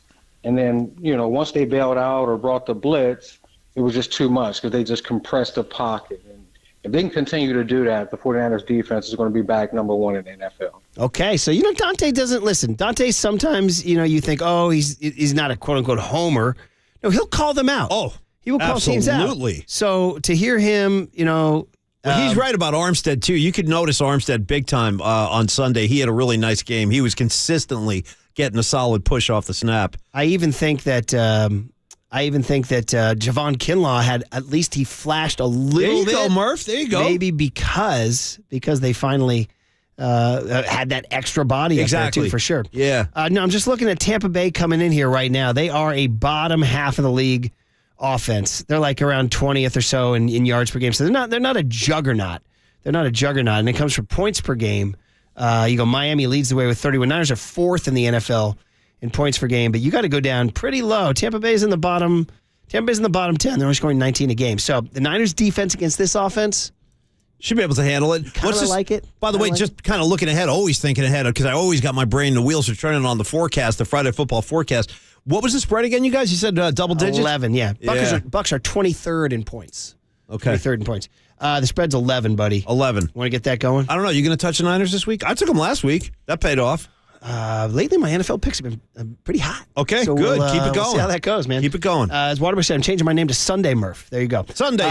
Anyway, guys, there it is. Just a little recap on the playoff standings, where they're at, where the 49ers are at with the adding of Chase Young, Debo Samuel, and Trent Williams. Okay, duck out so we can get a good, long cooler of content. We had a guy who wrote into us yesterday, said, he goes, your cooler of content makes my morning. He said, I do my polar plunge. Oh, yeah? Right when you guys do that. Wow, respect. So, bro, get those ice cubes ready. What does that mean? Is he going into the bay or something? Did he say where he does it? People have now these tubs at home, Pauly. Oh, I don't even know about this. You fill that with ice water. Look at this. You guys are all nodding. Where have I been on the polar? You're I got to get myself a polar tub. Okay, yes, my bad. Pauly Mack here for polartubs.com. You got to go in and you got to suck it up. Yeah, it's a really harsh way to start the day. I don't know if I'm built for that. Yeah. You see plunging in the ice water, putting their stuff on social media. You have to start like 20 seconds, 30 seconds, 40, and then like after a few weeks, they say you're good. If I may, though, can I ask the obvious question? What happens to your nards? I mean, in a polar plunge, I'm not going into that. I'd rather not too. Anyway, I think just food for thought. I think you know the answer. Okay, yeah. I do. All right, cooler content next on KNBR 104.5 and 680, the Sports Leader. Sunday. All day. Our grave digger. You're listening to Murph and Max Power Hour. Now on 104.5 FM and 680. This is KNBR, the sports leader. Here's what's trending now. Trending now.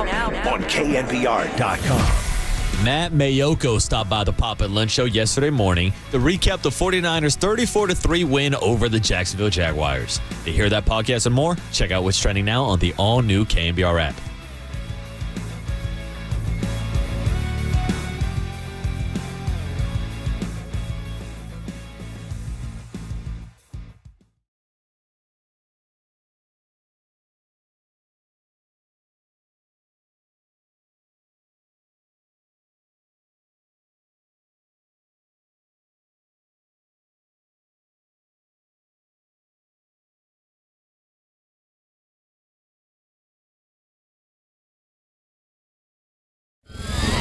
And now, time for the Protect Your Assets with David Hollander Business and Technology Report.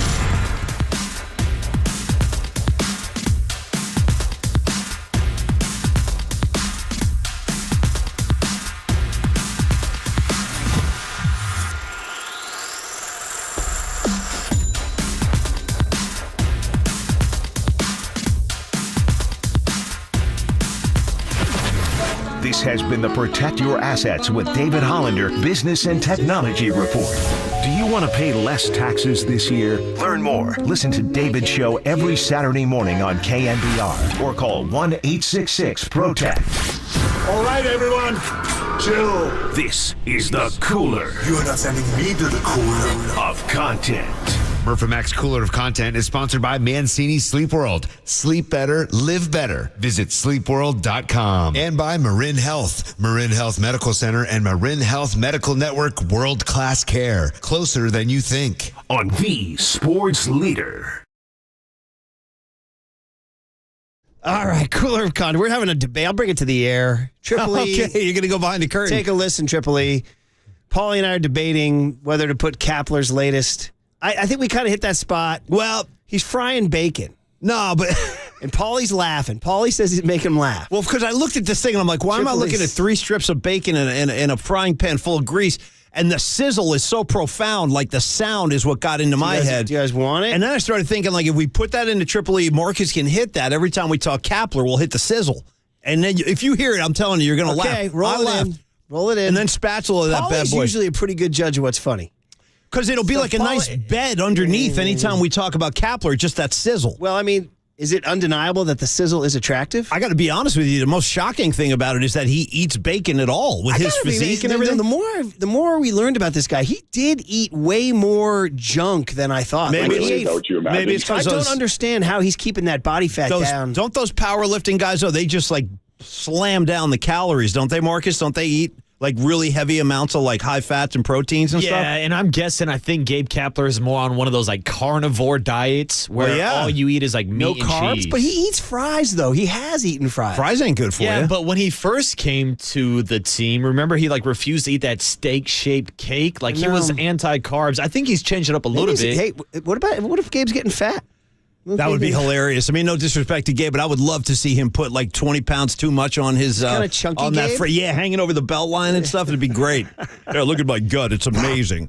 Look at the size of my gut.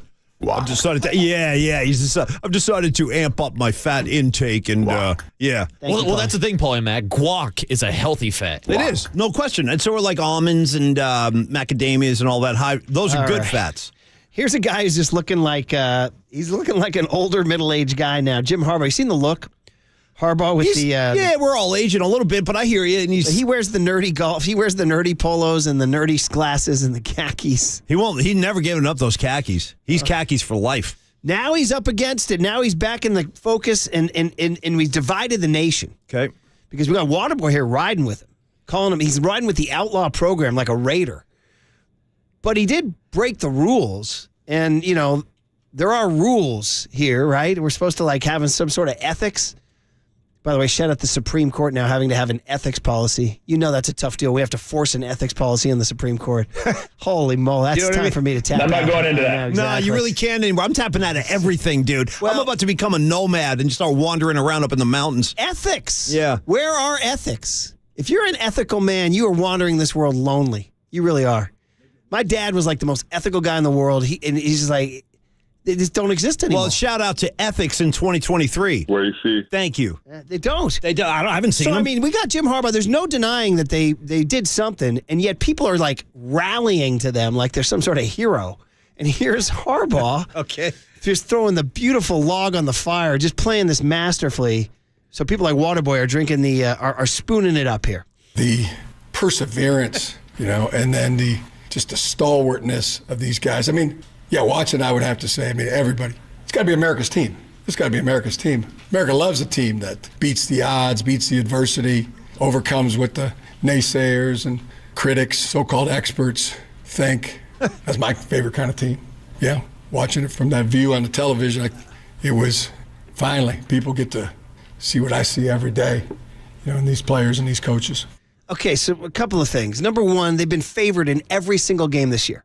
So what sort of odds are we beating here? What sort of naysayers and critics are we saying here? Are they number one in the college football playoff poll? Yeah, it's not like, They're literally one of the most decorated and favored teams in the nation. So what's he saying? Is he saying like we're victims here at Michigan? Yes. Come on, which is going to lead to a rant here. Marcus, everybody's a victim. But a couple more Harbaughs here for you. Listen, did you ever watch Judge Judy? Not too much. I mean, I know who she is. So I watched the People's Court back in the day. Shout out Judge Wapner. Buddy of mine, shout out John Kashar, went on the People's Court and lost. Damn. And we roasted him about that, and he would get pissed. Wapner went against him. He did not have a sense of humor about it. He would storm out of the room. Well, what was the case about? Oh, he had a dispute with a landlord about something. Yeah. And we were like, dude, the that was landlord won, that hilarious. sucks. Like, dude, you got roasted by Wapner. He's like, blank you guys. And he would storm out. Yeah, no. Yeah. So well, you remember in Rain Man, too, Dustin Hoffman, that's all I wanted to do was watch Wapner. Yeah. It's 3 o'clock. So I got to watch Wapner. Everything you're seeing Judy do, Wapner did first. Yeah, Wapner. Anyway, yeah. Remember when Harbaugh went on, he was a studio member, he was an audience member on Judge Judy with his dad. Somebody surfaced this clip from 2013. He's fascinated. He's watching Judge Judy berate some defendant, and he's there with a huge grin on his face in the front row. And he's still talking Judge Judy now in the middle of this sign stealing scandal here. That's not my dance floor. I'm not I'm not an attorney. Always wanted to be. Watched a lot of shows. Watched Judge Judy. A lot. But always kind of felt like it'd be cool to get up there and thunder away at a jury like Tom Cruise and A Few Good Men, or be a judge like Judge Judy. But alas, I did not go to law school. Alas. A fairly entertaining bite there. Thunder away at a jury. Interesting choice of words there. That was a great poetic phrase. Yeah. And I tell you the truth, a lot of times, A Few Good Men is like in the rotation on TV. I'll stop by. I'll take a few minutes, especially if it is that court scene. That is one of the greatest little slices of back and forth you're ever going to see. In fairness, some of the great scenes in movie history are courtroom scenes. Give me some more. Well, the JFK, you think about Costner in JFK. That thing ended on the court scene. The Few Good Men's a big one. Have you ever see... obviously, if you want to get sentimental, To Kill a Mockingbird, Atticus Finch, and Al Pacino and Justice for All. You're out of order. The court's out of order. Paul Newman in The Verdict. Ooh, nice. I mean? Legendary courtroom scenes, bro. dude. Nice. Yes. Legendary He was a courtroom big boozer in that one, Paul Newman. Meanwhile, if you hear Harbaugh sounding sick, he says he's not. He says his body is a wall. Here. I don't know what I have. Some kind of virus or something. Trainer told me, but I'm not sick. Feel great. Got a tremendous workout in today. Thank you, Coach Sean Lockwood, for that. I'm the iron wall that viruses bash against and shatter. But yeah, something's going on there. But just work it out. Get it worked out. Work it out of the system. Do some more push-ups. Eat an apple. A couple of other quick courtroom observations before they get away. They leave my brain. Goodfellas. The movie ends with them in the courtroom when Ray Liotta fingers Paulie and Robert De Niro. Godfather, bringing in the brother, right? Bringing in Pantangeli's brother, Godfather 2. And interestingly, you do all these mafia court scenes. There's no court stuff, I don't think, in The Sopranos that I can think of. Not one courtroom scene, which is kind of odd now that I think about it. For you and Pat... My cousin Vinny. Yeah. Come on now. Well, that's Copes is. Oh, Copes is. He's not Vinny. He's no. That is Copes. I said Pat. Copes is Vinny. Pat. Is it an old pecan or was it? Is it Copes? Copes is the Vinny guy. Vinny I thought it was an old Pat one too. Probably, but I know Copes is like Copes is a Vinny head. He's on the front Okay. lines. Yeah, yeah. And then for my demographic, in which I leave all y'all behind, Inherit the Wind. Gene Kelly, Spencer Tracy. What's he now? Only you would defend my right to be lonely. All right, guys. Hey, Chris Russo, here's all the Harbaugh stuff. All the Harbaugh stuff. And decides, are you kidding me with this BS? So let's go to cut 2. Chris Russo on a rant about Harbaugh. Check it out. And how in the world is Michigan going to sit there and say they're hurt beyond, that they're hurt, whatever they used, that this is irreparable damage to the Michigan brand? How is that possible after you saw the game on Saturday afternoon against awful Penn State? That it's irreparable damage. They won the game by 2 scores. Irreparable damage, my ass. He's a football coach. He's not Gandhi. My God almighty. Yeah. Michigan, you know what Michigan can do? Loudly, go to hell. Whoa! Hey now, Mad Dog. Hey now. Oh, he's back to his Mad Dog roots. Isn't that what the Ohio State people say? Go to hell, Michigan? I think that's what they say. That's pretty good. Hey, do you want to get this Arkansas thing in here? This is incredible. Arkansas football was losing at halftime, and one of their players left the meeting to go into a side room and watch, ready for this? The rando Christmas movie, The Polar Express. That's one where the kid goes on the train up to the North Pole. And Arkansas head coach Tom Pittman has to answer this because somebody put it on social. One of the players snapped it out, and somebody put it online. Now he's got to answer questions about his kid watching the Polar Express at halftime. Coach, I'm sorry to ask another question about the Polar Express thing, but is it normal for them to be watching something on the TV during games? Well, it was halftime, so the game wasn't during the game. But no. Look, I'll be honest with you, I didn't even know there was a TV in there. I'll be perfectly honest with you. I don't think that him being in the red shirt locker room watching a movie at halftime had anything to do with us getting our butt kicked. What were your thoughts on the video? Did you see it? And kind of what were your thoughts on kind of the reaction from people when they saw it? What was the show? Polar Express. Yeah, I haven't seen Polar Express, but so I don't really know my thoughts on the movie.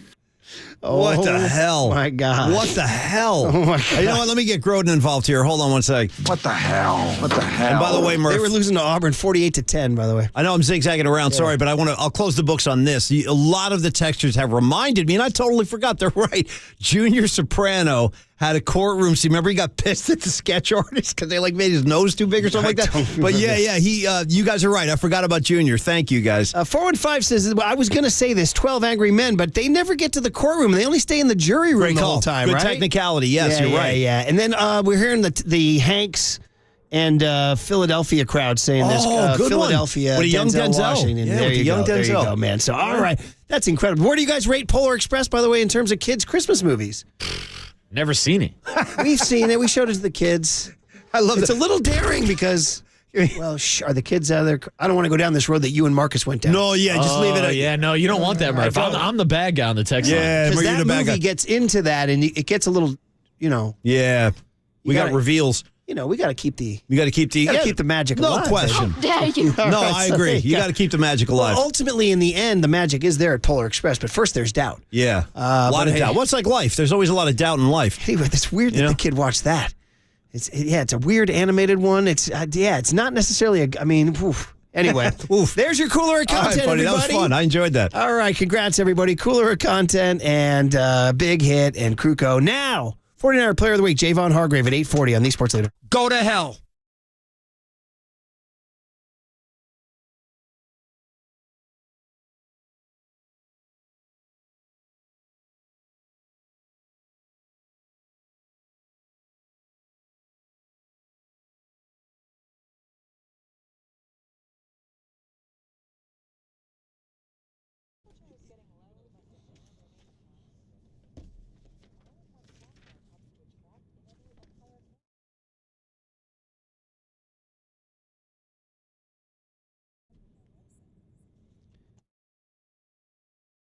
All right, let's talk about next level sports. All right, this is fun because I've definitely done it. The Murphys have done it many years. Next level sports.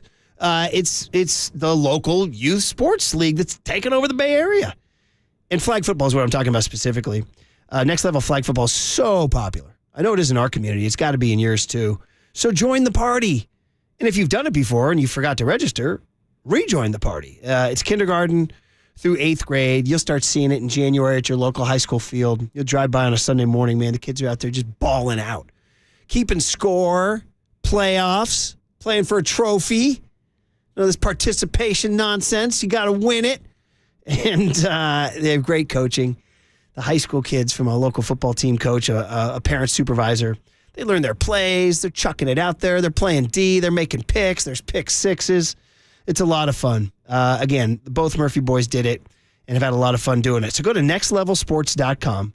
The best youth experience. They also have basketball and volleyball. We've done the basketball too. But it's on right now. The season starts in January. You don't want to miss it. Next Level flag football registration on now. Go to nextlevelsports.com.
Helmet is off, and his mic is on.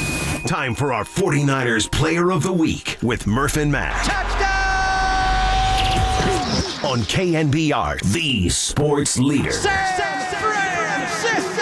Sponsored by Benjamin Moore Paints. Experience the Benjamin Moore retail difference at their independently owned authorized retailers today or at benjaminmoore.com. And by Nick the Greek. We welcome you to our house. Come taste the difference of our delicious local Greek flavors and become a fan.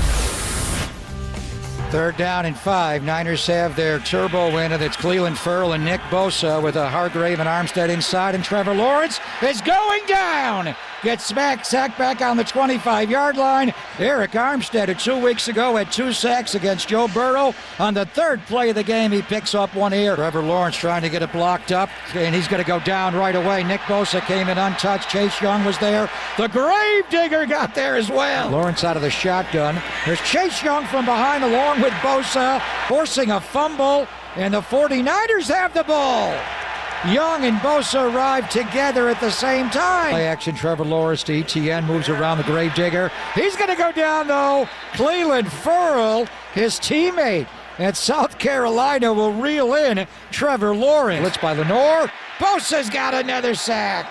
Timo Lenore, the nickelback, coming on the cat blitz, set it up.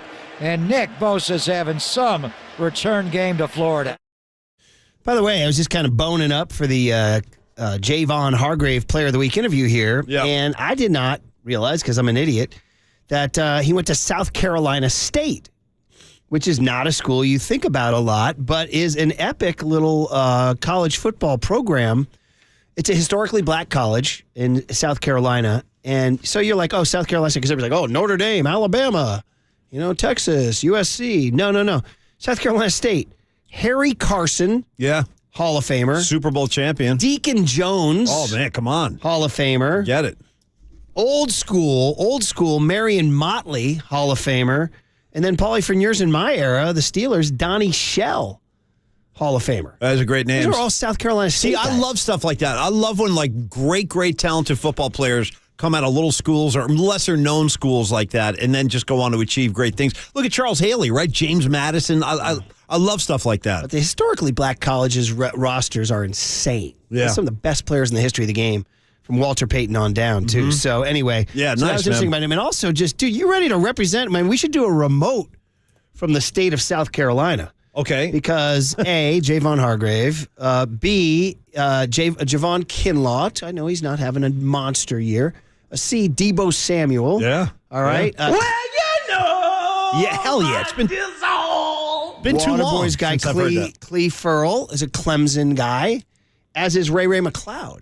These are all South Carolina college guys, and I might be missing a couple. So, to make the second old Pat reference in 2 segments, he used to call it South Kakalaki. He did. That's what they call it down there. What do you give me for Randy Bennett with the Australian pipeline and the 49ers with the South Carolina pipeline? Same kind of idea. Randy Bennett. Yeah. Actually, I was great to see Randy last month at the tip-off dinner, although he can't be happy. They got upset by Weber State at home on Sunday night. Murph keeping it real. Down in Moraga. Yeah. So Randy's got him running today, for sure, man. All right, now's the time that he's supposed to call in Javon Hargrave.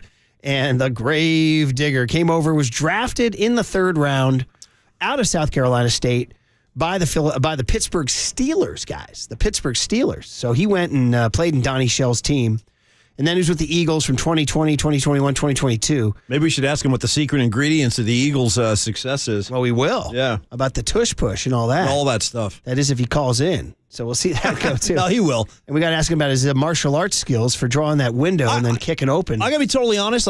I like a good celebration, especially after a sack. That's my favorite. And what I assume is him drawing the outline of a door and then kicking it down with the jump. That's one of my favorites. I really like that. Made. Yeah. Connection being made right now. You like that kick, Marcus, kicking the door? I do, and I'm trying to figure out the technique. I don't know if he's more of a karate kind of guy or a Muay Thai guy. Guess what? Your answer is seconds away. That's awesome. I would stay Waterboys, you like to say, rip that knob off, because you're going to get that answer. Yeah. You're going to get that answer. Yeah. So as soon as Triple E lets us know that he is Rock here. and roll. All right. Number 98 on your program, number 1 in your heart. We've never had him on the show. It's about time. Javon Hargrave. Yeah. Hey, Brian Murphy, Paul McCaffrey. We do the Murph and Mac show. We've been doing this for a long time on the Niner flagship, so we want to give you a belated welcome to the Bay Area, and congrats on the big win Sunday. And good morning, Javon. How are you, man? How's it going? Good morning. I'm good. Definitely off the win. Yeah. I'm happy to be here. Yeah, man. Definitely happy to be here. Wins feel good. We're going to start with a fun question, man. We were just talking about your sack celebration. Yeah. So tell us about, what are you drawing in the air, and tell us your kick technique. You got serious hops. Yeah, I used to play basketball back in the day. Nice. But it's basically me just drawing a door. Just over the years, that door done got bigger, so I just try to draw. Every time I get a sack, I try to draw a door and try to go and kick it down. And that's just that's something I've been doing for over the years. So you're kicking down the door. I got to. I love that. I think it's a great celebration. Let me ask you about your kicking technique. Is there some martial arts in your background? Yeah, we've been speculating. Nah, just, I'm a little flexible, and like I said, I play a little basketball, so I can get up there a little bit. Yeah. But so that's just... it just be the moment. That's just pure nature. I thought I saw some martial arts in there, so look at that. Maybe it's a good kick. It's fun. I ain't do none of that back in the day. I wish, but nah, I ain't got that in my background. How long you been doing that? Did you do that back in college, too? Nah, I kind of started when I first got to Philly in 2020. Just messing around with Fletch. He did it in practice one day, and I kind of took it from him and ran with it. Nice. Have you seen some of your teammates will do it behind you, kind of like a support system? Yeah, I think that's what makes it fun. When you, like, I guess everybody knows everybody's celebration. So once they make a play, everybody just runs towards them to try to join it. I got to tell you the truth, man. I feel like seriously, I'm not just saying this. I feel like yours is the best one, and I'll tell you why. Because as great as Bosa is, like, he does his own thing, the signature shrug, and that's cool. And then Armstead does patting his tummy and all that. But dude, yours is like, it's actually exciting. Like, you're drawing out the thing and you're jumping, you're kicking. There's a lot of action there. So I'm giving you the nod as far as the best sack dance on the team. That's you. Yeah, that's my little swag. Oh man, that's my little swag. Fun stuff, man. Hey, and we're talking about, I mentioned South Carolina State, and I do want to ask you more about that. But I want to just ask about the South Carolina connection, because we're all the way out here on the West Coast, right? Long way from South Carolina. But I'm looking at Javon Kinlaw, Deebo Samuel, Cleve Farrell, Clemson, Ray McLeod, Clemson, you. Is there something to the South Carolina crew? Yes, well, I'm naturally from North Carolina, but Carolinas, we just kind of all consider each other the same. So we all just laugh, and that's the people I kind of talk to when I first got up here, because they from my way, and they just know how different it is up here than from where we from. So that's just kind of the cool things, but. Yes, we got a little connection with the Carolinas. We definitely. So you went to high school in North Carolina? Yeah, I grew up in North Carolina. I went to school in South Carolina, though, South Carolina State. Yes, SC State, which is what I wanted to ask you about. What an interesting program. What was your options coming out, Javon, of high school? What sort of college options did you have? That was really my only option. I had a lot of interest, but like offer-wise, it was really that and this D2 school, Catawba. So that was my choices. So I ended up going to South Carolina State. Was it the famous coach Willie Jeffries who recruited you? No, it's Buddy Pugh. It's actually his last year. Buddy Pugh. It's his last year of the school. Mm-hmm. Okay. So you went and I mean, at that point in time, were you thinking you had a chance to play in the NFL? Yeah, I mean, I think when you go to school, that was kind of my big thing too, being comfortable to go there, because I just seen some of the guys that went and got a chance to go to the NFL. So that was kind of my motivation from day one. Was when we go into the recruiting, I mean, the little recruiting building they have. They got the pictures of all the guys who went to the NFL, and I just thought in my head, I'm trying to be on there. Nice. I'm trying to be one of them ones. I mean, look at the name. We went over the names before you got Hall here. of Fame guys. Harry Carson, Deacon Jones, Marion Motley, Donnie Shell. Those are Hall of Famers, and then others just went on too. Yeah, I think they in South Carolina, out of all of them, I think they got the most Hall of Famers. They went to my school, just a little brag and breaks. But that is awesome. That's I think we got the most, but.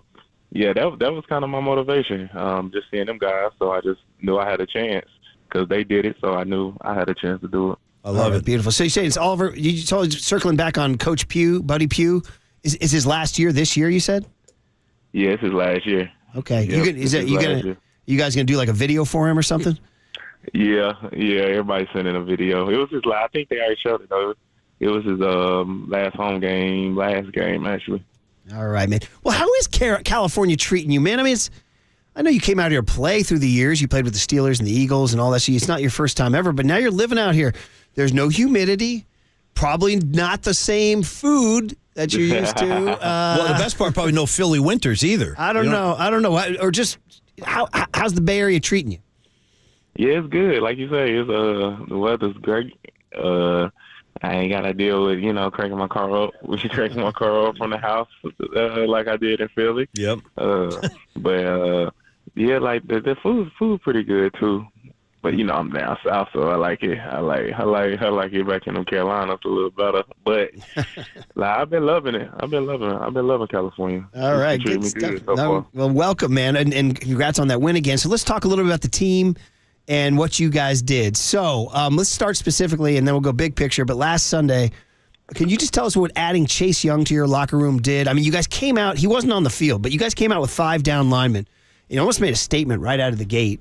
And then you guys got the quarterback on the very first series. Just tell us a little bit about that. Was there something to the energy of Chase Young coming to the team? Were you guys just pissed off after the bye? Because it looked like you were shot out of a cannon, Javon. Yeah, it's just, I think it was a little bit of everything. Chase is a great talent. Everybody know about him in the league. So he just added another dimension to our team. They help us get better. And, we was a little fed up. We just, we felt it. We just felt it. Yeah. I think that bye was a good time for us just to get away and kind of, get our minds right. But when we got back in the building, everybody just felt it with everybody. It was just time, man.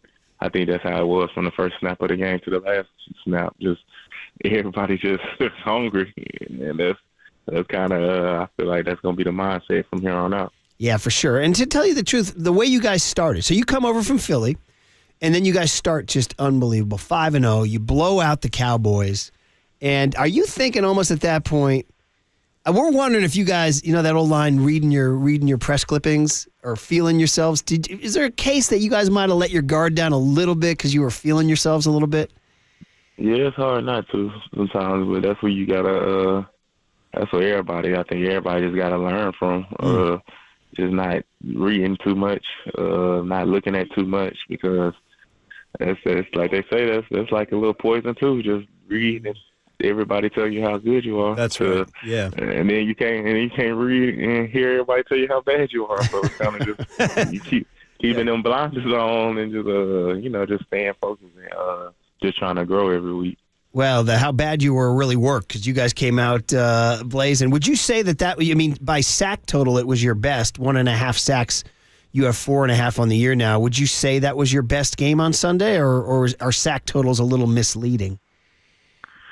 Yeah, I think it's a little, but I mean, it was one of my best games here, at least not in my career, but it was one of my best games here. But hopefully I can say differently at the end of the season, but it was just definitely, especially when you get a win like that and just being all over the quarterback. Yeah, for sure. And right out of the gate, too. You guys let him know right away. Javon Hargrave is the voice you hear on the UMA guest line. He is our 49er Player of the Week. Just have a couple more minutes here with him before letting him get back to his off day. Javon, another big story that we in the media made was Steve Wilks, Coach Wilks, going from the booth to the grass. Now, we've heard all no, it doesn't matter, and you had to make plays on the field, and I get it. But can you just tell us your opinion of all that? And was it nice having him on the sideline?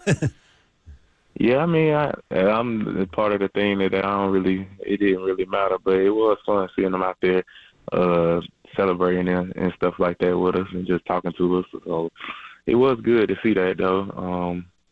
Just kind of togetherness. We all been through all this together, so just seeing him it was definitely a positive on the sideline. Did he offer anything to you during the game? Like, does he, oh, hey, man, that was nice. I'm glad he was here. He told me this or that. Nah, I mean, I think for us, it's more, I guess, he probably talking to Fred, more than the D-line. Yeah, right. Mm-hmm. They do all the communication stuff. So that's why I said for me, it's kind of normal because we talk to our D-line coach more than anybody. Yeah, I was going to ask you about Chris Kasarik, how your experiences have been with him. He's kind of known as quite a character. What's your evaluation so far? You just described it. Yeah, it's he's a good dude. He really stresses wanting the best for all of us. So you really just can't take nothing to heart with him because what he trying to reach, and he just trying to bring the best out of everybody in our entire group.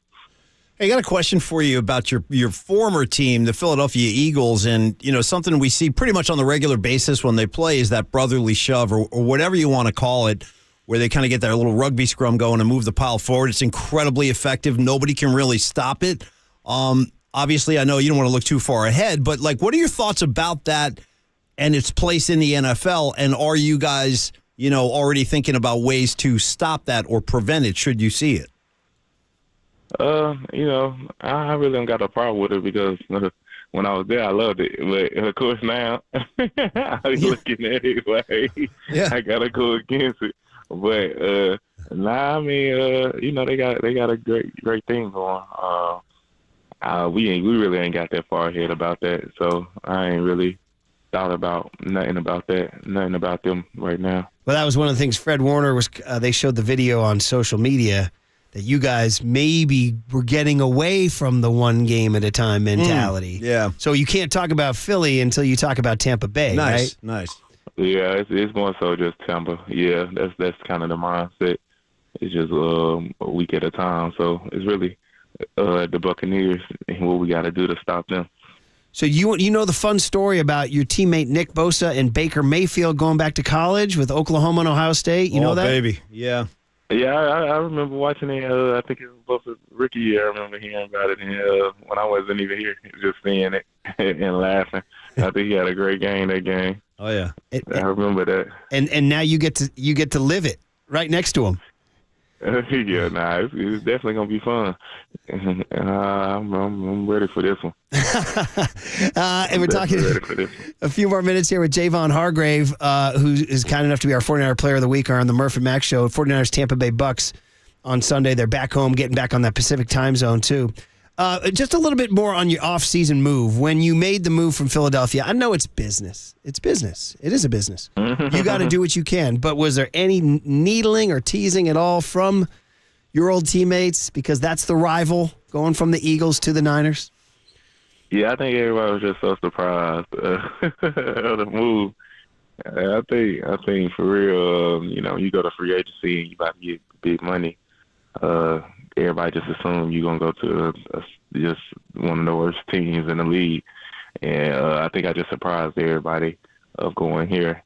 But I think everybody was pretty much happy for me. I guess they knew that side. Some talk junk a little bit. They just talk junk is more to when we play each other. But it wasn't really no bad feelings from my teammates or coaches. Yeah, right. And don't forget, you were a Steeler before that, right? I mean, everybody talks Eagles, but that's how it goes. Yeah, I mean, that team drafted you. And you want to talk about being drafted to a team with a defensive legacy. What did Mike Tomlin do for your career, as a young man? I think he just taught me how to be a pro. Just them talks. When I was younger and just looking at it now, he was just getting me prepared for the NFL. Like Coach T is just one of the greatest motivators I ever know. So little things he used to say to me to keep me going and keep me working, just I appreciate to this day. How different of a player are you now than you were in your first couple years? I mean, I feel like I became a pro. I think the first few years I was just running around, just out there doing whatever, just don't really know what's going on, just going off of pure ability. But now I feel like I just grew up and, know how to take care of myself and know how to get myself ready for the game and know how to apply what I'm looking at to my game. Well, I got to say, the idea of you and Nick Bosa and Eric Armstead and Chase Young and Randy Gregory and Cleve Ferrell, and, I mean, it's pretty good. That room, when you guys go to a meeting. Oh, come on, man. When you sit in that room. Great unit. You look around, you must feel pretty good. We got some players. Oh, yeah. It's a great feeling because, it's just not all on your shoulders.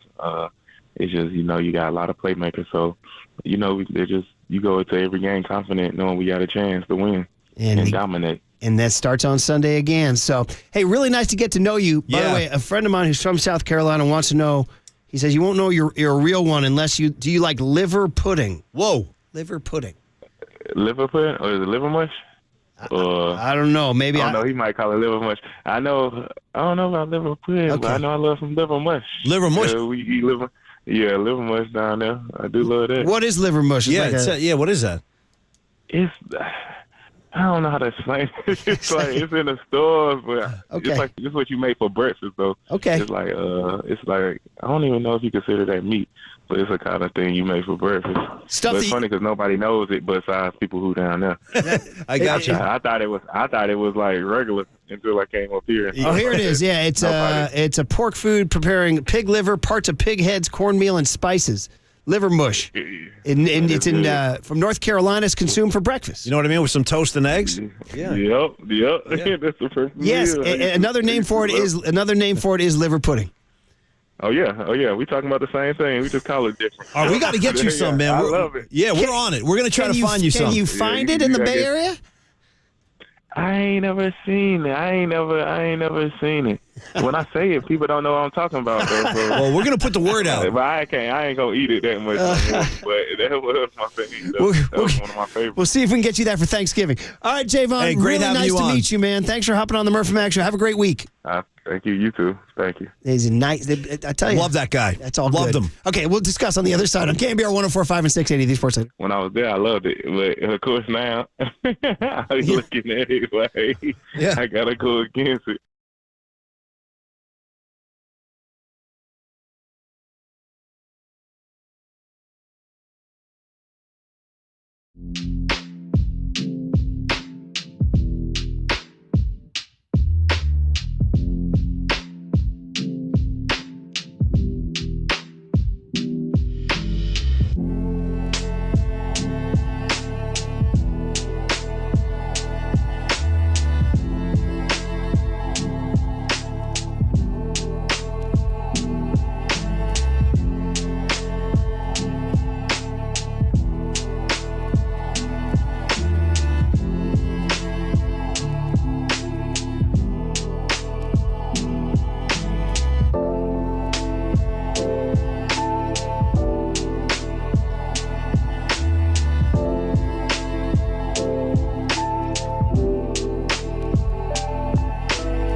From the Chilton Auto Body Traffic Desk.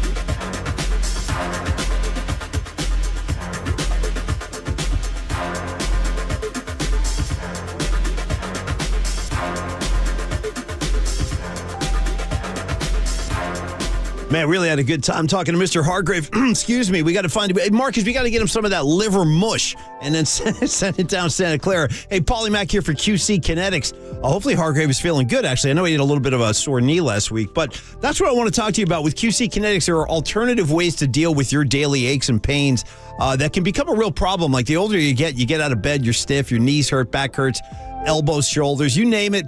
Is probably going to be some pain involved at some point down the line. I was just talking to Marcus about injuries. He had a Tommy John when he was a kid, and we all have to sustain injuries. And then how do you deal with them in the aftermath? That's a big question. You could do the traditional several doctors, prescription pills, or you could look into QC Kinetics, the world's leader in regenerative medicine, restoring and repairing damaged joint tissue, and they do it the natural way. This is the science of using properties found in your own body to bring you lasting relief. Again, without surgery, without drugs, without a variety of doctors, and without downtime. QC Kinetics, right now trusted by patients all over America with over 150 clinics nationwide.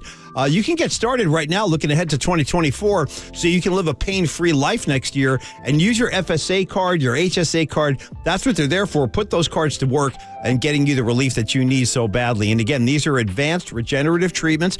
2 locations in the Bay Area, Pleasanton and San Jose. Mr. Emmett Smith, Hall of Famer, he goes to QC Kinetics for treatments, and maybe you will too. It might be the answer for your aches and pains. Give them a shout and have a free consultation. They're very, very good people. Let their medical professionals give you a better life and a better path towards a pain-free life by calling 877-70-REGEN, 877-70-REGEN, 877-70-REGEN.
shout out to you for supporting KNBR, Milpitas' sports leader.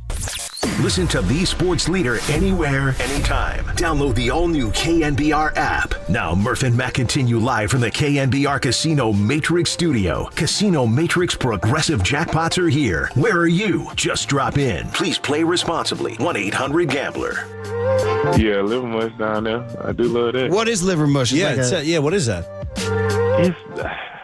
I don't know how to explain it. It's like it's in the stores, but it's like it's what you make for breakfast, though. Okay. It's like I don't even know if you consider that meat, but it's a kind of thing you make for breakfast. But it's funny because nobody knows it besides people who down there. I got you. I thought it was like regular until I came up here. Oh, here it is. Yeah, it's a pork food preparing pig liver, parts of pig heads, cornmeal, and spices. Liver mush. It's from North Carolina. It's consumed for breakfast. You know what I mean? With some toast and eggs? Yeah. Yep. That's the first Yes, meal. another name for it is liver pudding. Oh yeah. We talking about the same thing. We just call it different. We're talking about the same thing, Murph. I got to shout out my buddy Daryl. Yeah. He's a big listener, and his family is from South Carolina. Oh, nice. And he hit me. He goes, bro, you got to ask him about liver pudding. He said that will prove his South Carolina bona fide. So I said liver pudding, and then he was like, wait, what? Yeah, and same dish, different name. Turns out it's like depends on what neighborhood you either call it liver pudding or liver mush. Well, it's very true, Murph, that different regions have different kind of foods, especially breakfast foods. I've talked about this before. I'm going to bring it up again now, only because you brought up liver mush. Back in Pennsylvania, where your best buddy Rags went to college, I would go out there and visit him. And when we'd have breakfast, like in the local diners, they would serve, guys, god-awful thing, they would serve up this dish called scrapple. Polly. Scrapple. On the wiki page of liver mush. Scrapple is It says it has been suggested that liver mush derives from scrapple. I would advise to steer clear of scrapple. I mean, this is... you going to tell Javon Hargrave that? No. He can eat whatever he wants. But I'm just saying, like, I took a run at some scrapple and I never went back. It's it's something you don't see on the West Coast. He's right. That's just not something I've ever seen out here. And Paul and Mac, on the East Coast, correct me if I'm wrong, isn't there a big debate about a pork roll versus a Taylor ham? Yes, dude. You know about Taylor ham? Mm-hmm. Wow. Taylor ham's money. I love Taylor ham. We used to eat Taylor ham and egg sandwiches all the time in New Jersey. All the diners serve those up. Murph, you familiar with Taylor ham? No. Yeah, it's really... How do you know about Taylor ham? It's another very East Coast thing. Just a couple random cooking shows I watch on YouTube, Paul and Mac. If you ever get your hands on some Taylor ham, you let me... Kepler's Instagram? Oh, no, Murph, you would love Taylor ham. It's so money. If you ever find any, you let me know. So that's the thing I was thinking about when we were talking about liver mush. Taylor ham's the best. Now you got me going. It sounds like the South Carolina version of Spam. Yeah, it's all the same idea, right? I really don't know what is in Spam, but I know I love it, Paul and Mac. You're better off not knowing. I don't want to know. Same thing applies to Scrapple. You do not want to investigate what's in there. It's funny. Trust me. Random story last night, but we wound up going down a Jeopardy road last night. I told you that. Nikita Khrushchev, the former leader of the Soviet Union, said, without Spam, the Soviet Union could not have fed its soldiers in World War II. Did you know that? No. World War II Soviet soldiers were nourished on Spam. Yeah, I mean... I learned something last night. You know what I'm saying? That's why you go to Trebek, baby. Shout out Rest in Spam. peace. Rest in peace. I went to Pluto for a Trebek rerun. By the way, Greg Cosell joins Tolbert and Copes today at 3:50. Hargrave, just a little reaction to that, Paulie. Yeah. First of all, big men who, So this is a random call, but does anybody remember the Niners had a player named Brenson Buckner? Of course. Back in the... I believe he was another number 99, if I'm not mistaken. Didn't Buckner wear 99? He was on the team when I covered the team, and he was one of the most enjoyable guys to go talk to. He was a big, gigantic D tackle from South Carolina. They're always like the nicest guys, these guys. And he had this easy manner about him. Yeah. Easy. There's something about the humidity that slows down your voice and your manner. And I remember one time he was getting in an argument with, who was from Stanford on the team? Clemson was going to play Stanford in basketball. And was it like Chris Dahlman maybe was the Stanford guy? I look where your head's at right now. There was a big debate. They were playing each other. It was a big game. And Dahlman's like, hey, man, this is when Stanford was good. And Brenson Buckner, I'll never forget, he goes, man, we're going to beat Stanford. He goes, your big guys are slower than smoke off S. Whoa. Said, dude. Your big guy... That's a phrase I've never heard before. That's what I'm talking very about. Effective. It's a very effective phrase. You can't help but visualize that. That's what he said to me. Smoke off S. Wow. He just said it's so easy. I might have to use that. He goes, no, man, we're going to beat you. It was a real easy manner. He goes, we're going to beat you guys. Hargrave is very likable. Your big guys are slower than smoke off S. He's also the first guy that introduced the phrase scoop instead of picking somebody up. He said he was yelling at a teammate. He goes, hey, are you going to come by the crib and scoop me? And I'd never heard that. I was like, scoop. Wow, I like that. So anyway, shout out big men from South Carolina in Niner trench lore. Who have like a very easy way about them. Yeah. He was like giggling the entire interview, Hargrave. But Hargrave did the one thing I did like. He did it kind of admit that yes, at 5-0. That was interesting. They were feeling themselves. He did. In fact, you want to find that one, Waterboy? It's cut E, I believe. How about Triple E turning these cuts around? Well, that was maybe the fastest chunk of work I've ever seen Triple E produce. So before we get to Bob Fitzgerald here, here's I asked Hargrave, I said, you guys got to 5-0. Is it fair to say you were feeling yourselves a little too much and that led to the letdown? Yeah, it's hard not to sometimes, but that's where you got to, that's what everybody, I think everybody just got to learn from. Just not reading too much, not looking at too much, because it's like they say, that's like a little poison too, just read and everybody tell you how good you are. That's right. Yeah. And then you can't read and hear everybody tell you how bad you are. So it's kind of just you keeping them blinders on and just just staying focused and just trying to grow every week. Hearing his voice makes me want to go back and re-interview him all over again. He was killer. He was really great. Well, Paul, you and I have that problem. We walk the hallways. Too many people tell us how good we are. Well, you know what the problem is? I tell Murph not to read our press clippings because they're all bad. I said, don't bother. We ain't going to get too high. We've never heard anything positive. Well, and, Warner, after the game, they now allow those the last 5-10 years, that's been a breakthrough, is these locker room cameras. They used to be a no-no. Now you see them all the time. Like, you just sit around and wait till Sunday games are over, then you start getting the locker room cameras. And Warner was like, hey, man, Fred Warner said, man, we talked about this now. No more looking ahead. We stay in the present. We stay focused on one game at a time. He's like, it's Tampa on Sunday. And then they're like, Tampa, next game. So that's kind of what he was saying. They got to 5-0. They beat the Cowboys 42-10. And then, of course, they lost Trent Williams and Deebo Samuel, too. So that was pretty good. All right, how about some Warrior talk? The in-season tournament tonight. And can somebody score more than 20? Our buddy, Bob Fitzgerald, season of the Fitz. And then Pat Burrell, brand new Giants hitting coach at 9:35. Great final kick to the show on the KNBR 104.5 and 680, the Sports Leader. Oh, yeah. We talking about the same thing. We just call it different.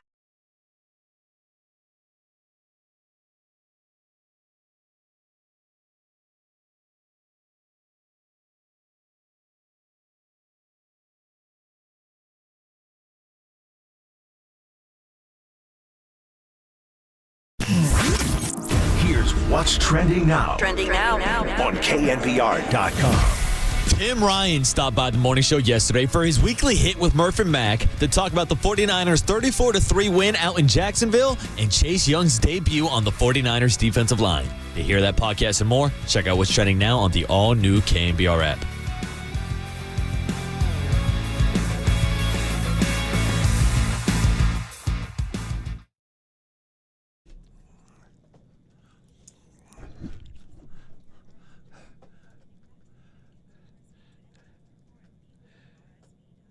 All right, everybody. Paulie Mack saying good morning and thanks so much for listening to Murph and Mac. It's funny as the world evolves and we get AI technology and all these advances are happening. Some problems remain the same throughout the generations, and one of them would be when it comes to your taxes. What do you do when you have good intentions? You would like to pay your taxes, but you simply don't have the funds to do that.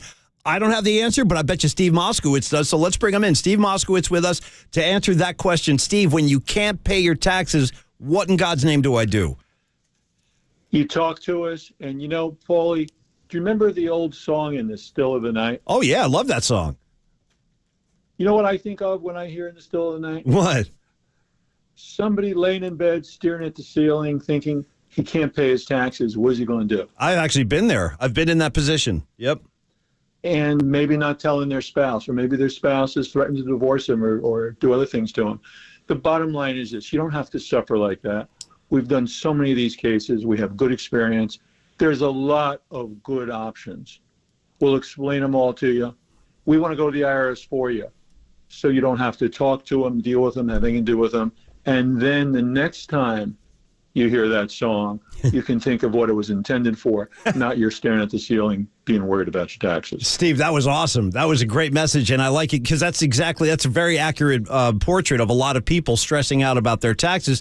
Don't let that happen to you. Just talk to Steve. That's what I did when I had the problem. Just talk to Steve Moskowitz by calling 1-888-TAX-DEAL. You can also visit Steve and get more information online at moskowitzllp.com.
Now, time for the Protect Your Assets with David Hollander Business and Technology Report.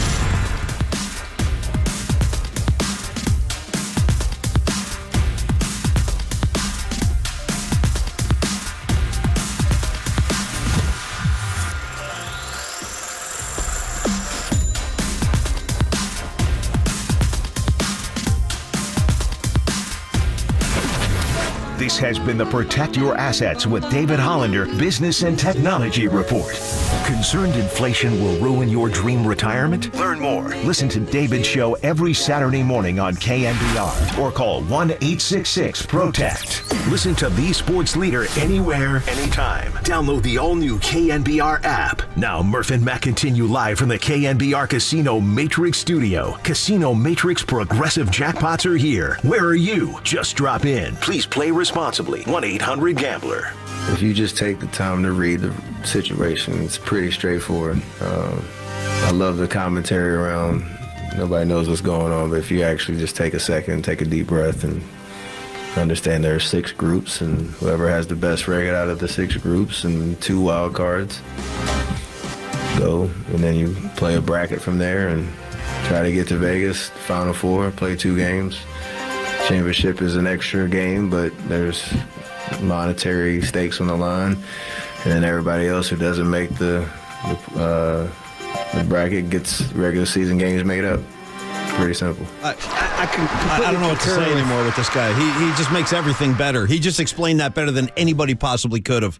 You're right. Take a deep breath, he said, and I did. I go, okay, Steph, you say it, I'll do it. And then suddenly everything fell into place. It's frustrating for people like, I don't get it. I'm like, it's not that hard. But Steph was very patient. There's a monetary reward at the end. Yeah. Very good. He's the greatest. Steph just didn't add at the very end. Now, can someone else score more than 20 points? Oh, bro. Oh. Well, that's the story, though. You ain't kidding right now, man. Steph can't do all this heavy lifting on his own. You're going to have to get some help. Talk to our great buddy who will be there tonight staring at a whole new court. The in-season court with a trophy painted on it, an NBA Cup painted on it, and he'll be in search of a player scoring more than 20 points. Bob Fitzgerald, of course, Fitz. Awesome. Always welcome back on the Murph and Mac Show on the Uma Guest Line. Morning, Fitz. Hey, how are you, Fitz. man? How you doing? What's up, guys? How are you? Well, we're good. We're in search of buckets. We need buckets. Man, isn't that something? I mean, that is, I don't want to live in the world where the Warriors are 10 of 43 on threes and 12 of 43 on threes and 11 of 35 on threes. Yeah. They're built to make threes, and they're built to hit jumpers, and to have Steph kind of carrying the load by himself and have only Šarić have that one game with 20 points, they're probably fortunate to be right at 6 and 5 because they've just had some galactically rough shooting nights. But I think down the road you feel good about the depth of the team and the way they've played on the road, and they've won a couple buzzer beaters and things like that. So all that stuff should even out. But it definitely is, hey, what's this guy good at the golf course? He's a great putter. How come he keeps 3-putting all these holes? This is not right. So that's happening a little bit early in the season. So is the simple answer just Clay and Wiggins and Clay? That's it? Right now, is that the difference? They need to get hot.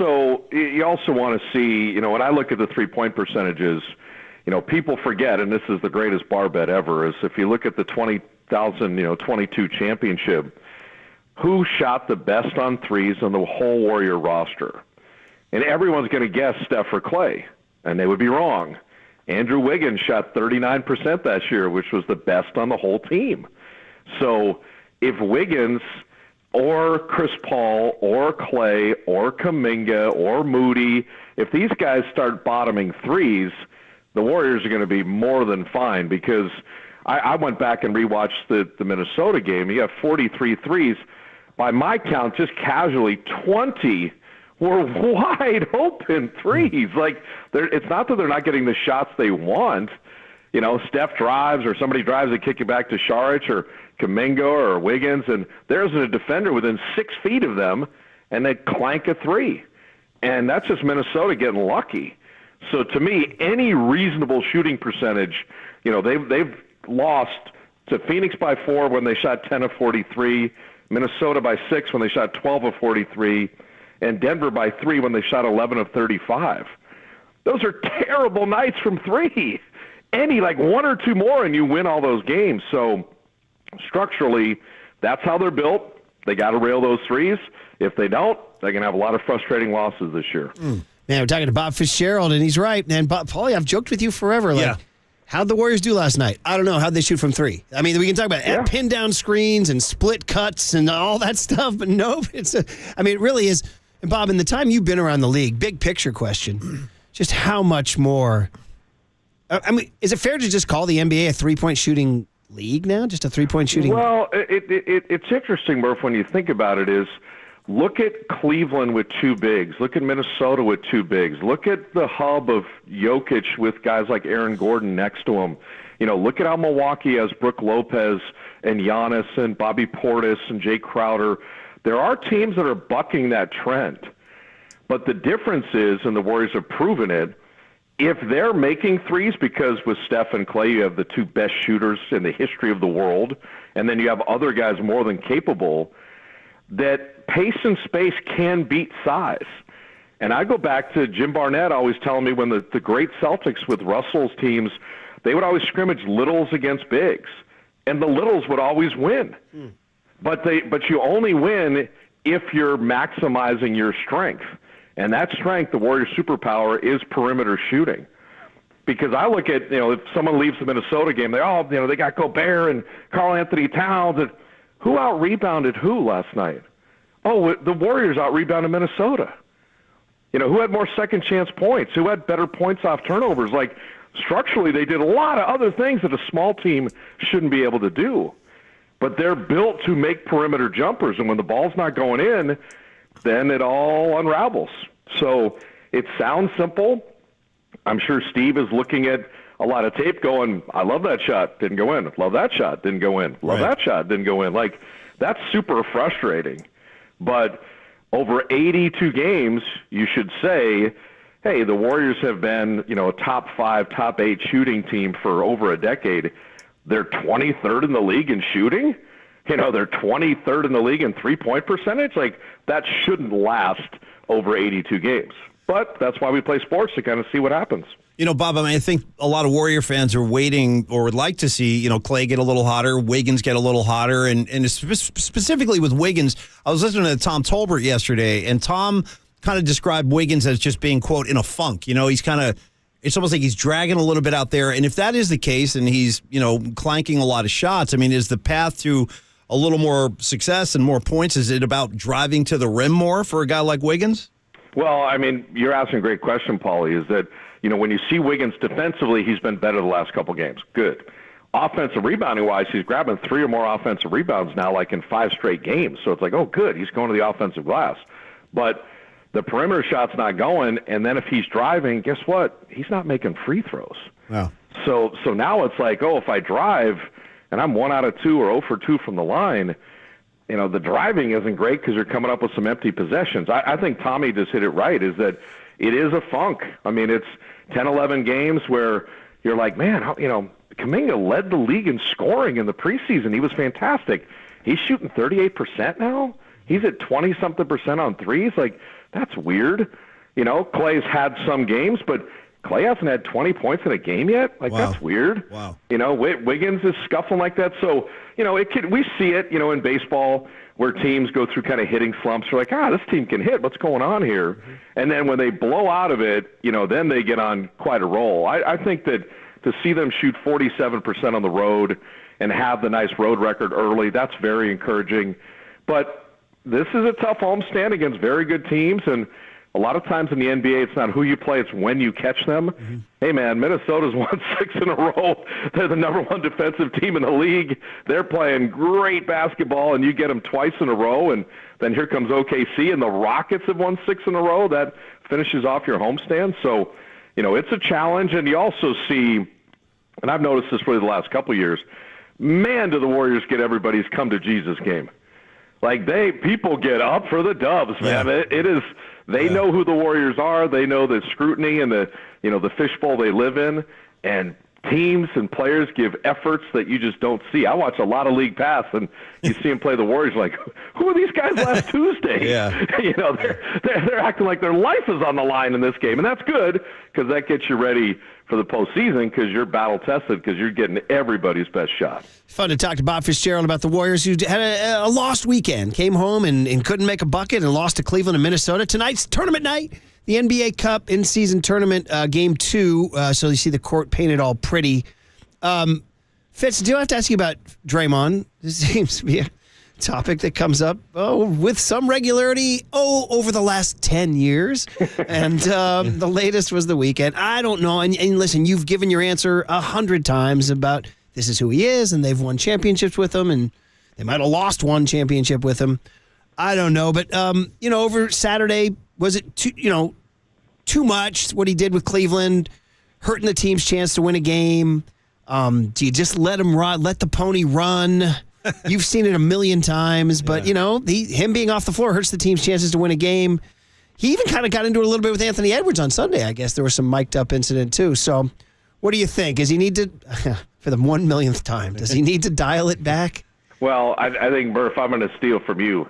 Let the pony run, baby. Okay. Yeah, no. I think that everybody, sometimes their strength is their weakness. And you look at, okay, let's say you and I, all three of us, we talk for a living. So that's our strength. Hey, that's how we make our living. But we probably talk too much sometimes. Amen, brother. That's what I'm told, yes. Hey, a little too close to home, Fitz. A little too close to home, all right? So if your strength is your weakness, the strength of Draymond is that he runs white hot. He's so competitive. Everything matters. Everything can be a challenge. He's the energy ball that gets the Warriors rolling. He's one of the best defenders we've seen in the last decade. But at that white hot borderline rage, there can be, you cross the line a little bit. And I think he'd be the first to admit that. But if you take that away from him, then he's not the great player that he is. And so nobody's perfect on that stuff. You probably would say, give me a little bit more Draymond in some of the energy level for Wiggins at times.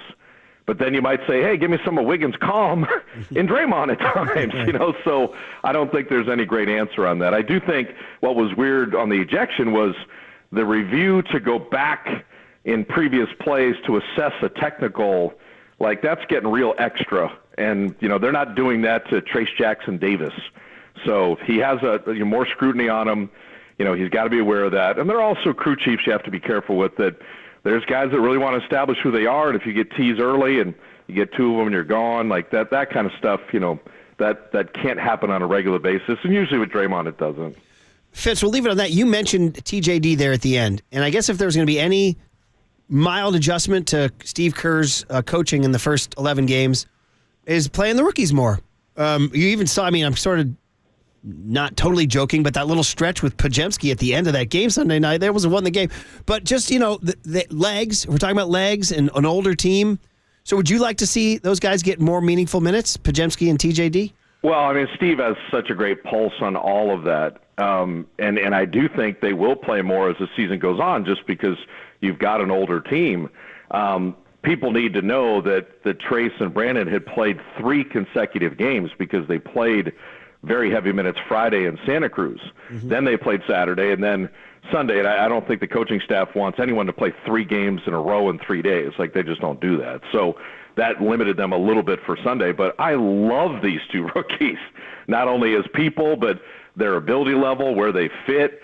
Trace, we're going to be laughing 10 years from now. How was that guy the 57th pick in the draft? Yeah. Give me a break. He's a very good player and very polished and knows who he is and definitely can contribute. And Brandon, he rebounds for a guard. He knows his assist-to-turnover ratio in the preseason was 6-1. I think his shooting, he's always able to score at Santa Clara. I think those were 2 great finds by Mike Dunleavy. And the same thing with getting Dario Saric and Chris Paul. So I just think the roster is constructed really well. I said at the beginning of the year to multiple people, there's 6 teams that can win a title. The Warriors are one of those 6. Let me know who's healthy in April and who's kind of rolling. But nobody would want the Dubs in a 7-game series. The difference is in previous iterations, there's no gap anymore. No team, Denver's not 50 million times better than everybody else. Neither is Milwaukee. Neither are the Warriors. Neither are the Suns. So this is really as tight as the NBA has been in a long time. And you just see some of the real teams, and then you add the Minnesotas that are trying to get there and be part of it, and see where Cleveland is trying to be part of it. Man, there's a lot of good teams and a lot of talent, and fortunately the Warriors are in that mix. But that's why no one's going to win in 60 games this year or 58 games. Everyone's going to be high 40s, right at 50, and that's why the 2 seed down to about the 8 or 9 seed could be determined by 3-4 games. That's why when you see shooting 35% from the field or clanking a bunch of threes, you're like, they could have had this game. They have right now a 4-point loss, a 3-point loss, a 6-point loss. Like, you don't want too many of those because those are kind of missed opportunities. And then tonight, you excited for the court and the cup and all that? You digging it? I like the in-season tournament. It's people will figure it out or understand a little better. These are all regular season games you had to play anyway. Sure. So, they beat OKC in an in-season game. That counted anyway. Tonight's a regular season game that would count anyway.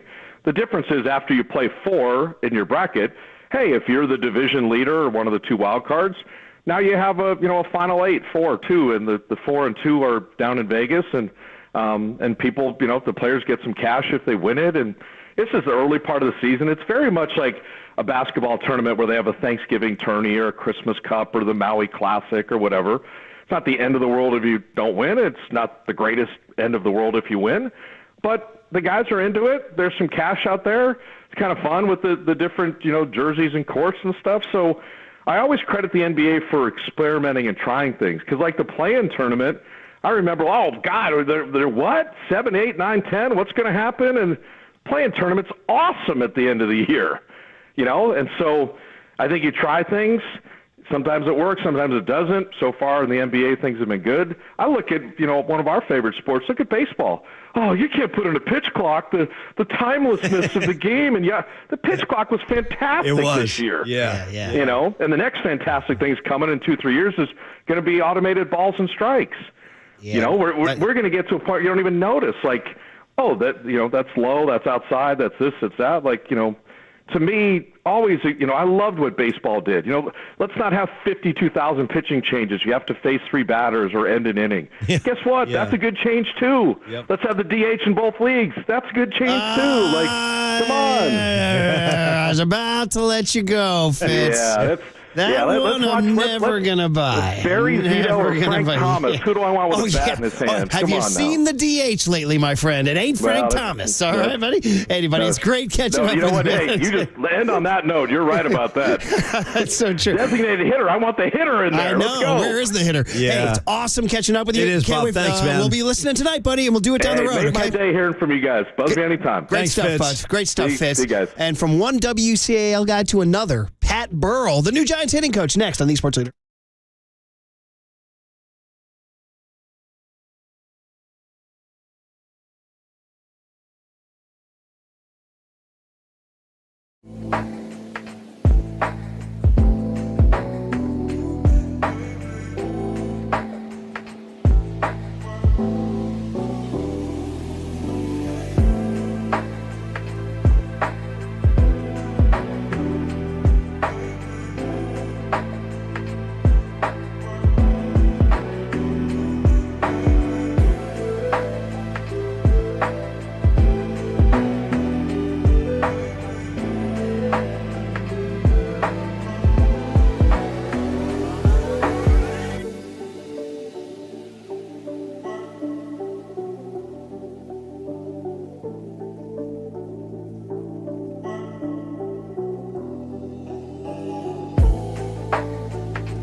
faithful. There's a party happening on our podcast page. Hear every interview from every show on demand at knbr.com/podcast. Now on with the show on the sports leader. You know very well that Bob's a players manager, guys who have played for him in the past, have had great experiences. So even in our conversations with agents so far, that's come up time and time again. I think we've got a lot of great things going for us at the San Francisco Giants. We're playing a great ballpark. We've got a great ownership. We've got a great fan base. And now we've got a manager that players really want to play for. So hopefully all those things work in our favor. We want to be aggressive. We haven't been to the playoffs for 2 years, which is unacceptable for us. And so we're going to be aggressive, and we think Bob's definitely going to help with that. I still laugh at that texter who goes, man, Farhan bringing that big Lake Up energy on that hit there. It's so different. Hey, man, this was the song that came in my head Friday night when I saw the release. Listen, we talked to Pat Burrell through the years, and, he checks in. He's been talking to the minor leaguers, and we think about it, and then boom! We find out Friday night that Pat Burrell is back in the uniform next spring in San Francisco boom, by the way. I like for the that Giants. So, boom. Pat, we want to say hearty congratulations from the Murph and Mac Show. Pat. Congratulations. Awesome, you guys are the best. Thanks. I couldn't be more happy and thrilled for the opportunity. It's been a great couple weeks, being from the area and living here and just kind of paying attention to the process and being involved in it. It's been a really special experience for me. And like I said, I just cannot wait to get started. Well, a million questions for you. Let's start with Bob Melvin. So you did not play for him as a manager, but certainly you crossed paths with him through the years. Can you give us your hit? I mean, you're both. He's a Menlo guy. You're a San Jose, Santa Cruz guy. What was your connection through the years?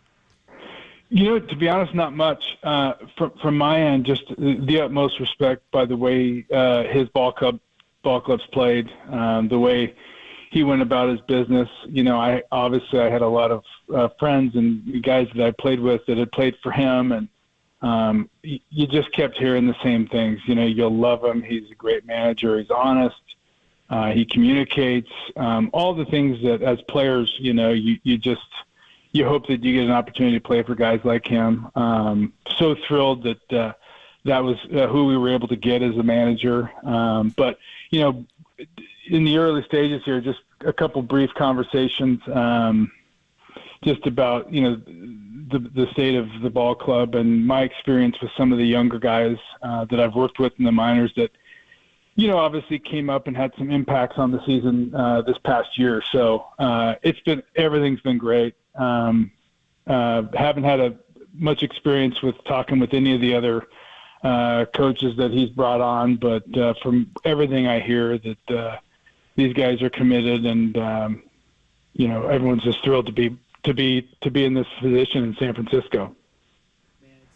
It's great to have. There's a number of reactions everybody has. First of all, everybody likes familiar names. People like champions. You're a 2-time World Series champion, and everybody likes local guys too. You fit all those bills. So let's get a little bit into the hitting.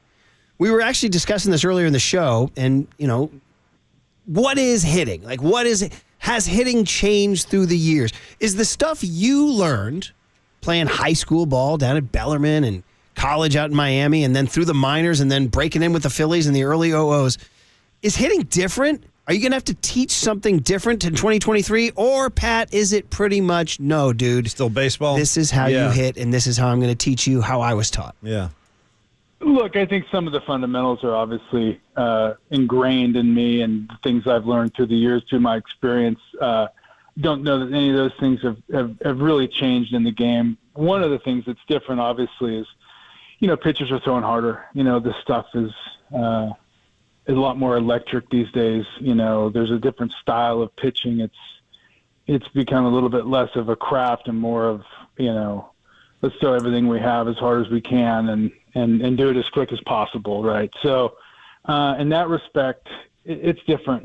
My generation, you faced a starter for 3 and sometimes 4 at-bats. And so you got a pretty good feel for them. You could be a little more passive early in the game because you wanted to see the whole arsenal, and you were building up to the later at-bats and hopefully when guys are on base. And then, the bullpen guys would come in and, and they were a lower tier. You'd always have a really good closer at the back end. Yeah. But the middle relief and some of the specialist guys weren't going to wow you with the stuff, and now that is all changed. And when the game changes, you gotta change with it. From a philosophy standpoint, though, a lot of the same things are true. I guess before I start on any of the specifics of it, this job is about forming relationships with the players. It's all about the players. It's always been about the players, and I feel very strongly about it. I'm there to help them. I'm there to support them and share my experience with them. But coming in this role, I'm fortunate because I do have some relationships with a lot of the guys, but there's some guys I don't, and so I've just been spending time trying to get on the phone with them as much as I can and start to understand the way they think, because if I can understand the way they think and how they approach the game, it gives me a lot more insight into how I can help them down the road. Well, Pat Burrell is the voice you hear, and of course, just announced as Bob Melvin's staff as a hitting coach. Now, just to get into brass tacks here, Justin Veely is staying too? Yeah, Justin Veely and Pedro Guerrero are staying, which is a huge help to me. These guys have been there, and they work their tails off. They have unbelievable relationships with these players, and they have a lot of respect from the players.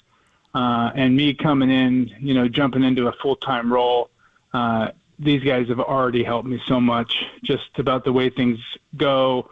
The big leagues is a little bit different, of course, than the last time I was around. And so they've been unbelievable support in the stuff. So, yeah, but Justin Veely and I are going to be the co-hitting coaches, and Pedro's our assistant. And these guys have welcomed me with open arms, and it's been a great start to a relationship. Awesome. So everything's just, I hate to say, everything's gone really well, and so it's been a pleasure to be a part of so far. It's awesome. Pat Burrell's the voice you hear, of course, on the UMA guest line as he joins Bob Melvin's staff, getting ready for, the Hot Stove League and then spring training and all that coming around the corner. All right, how do we cut down on strikeouts, Pat? How do we cut down on strikeouts?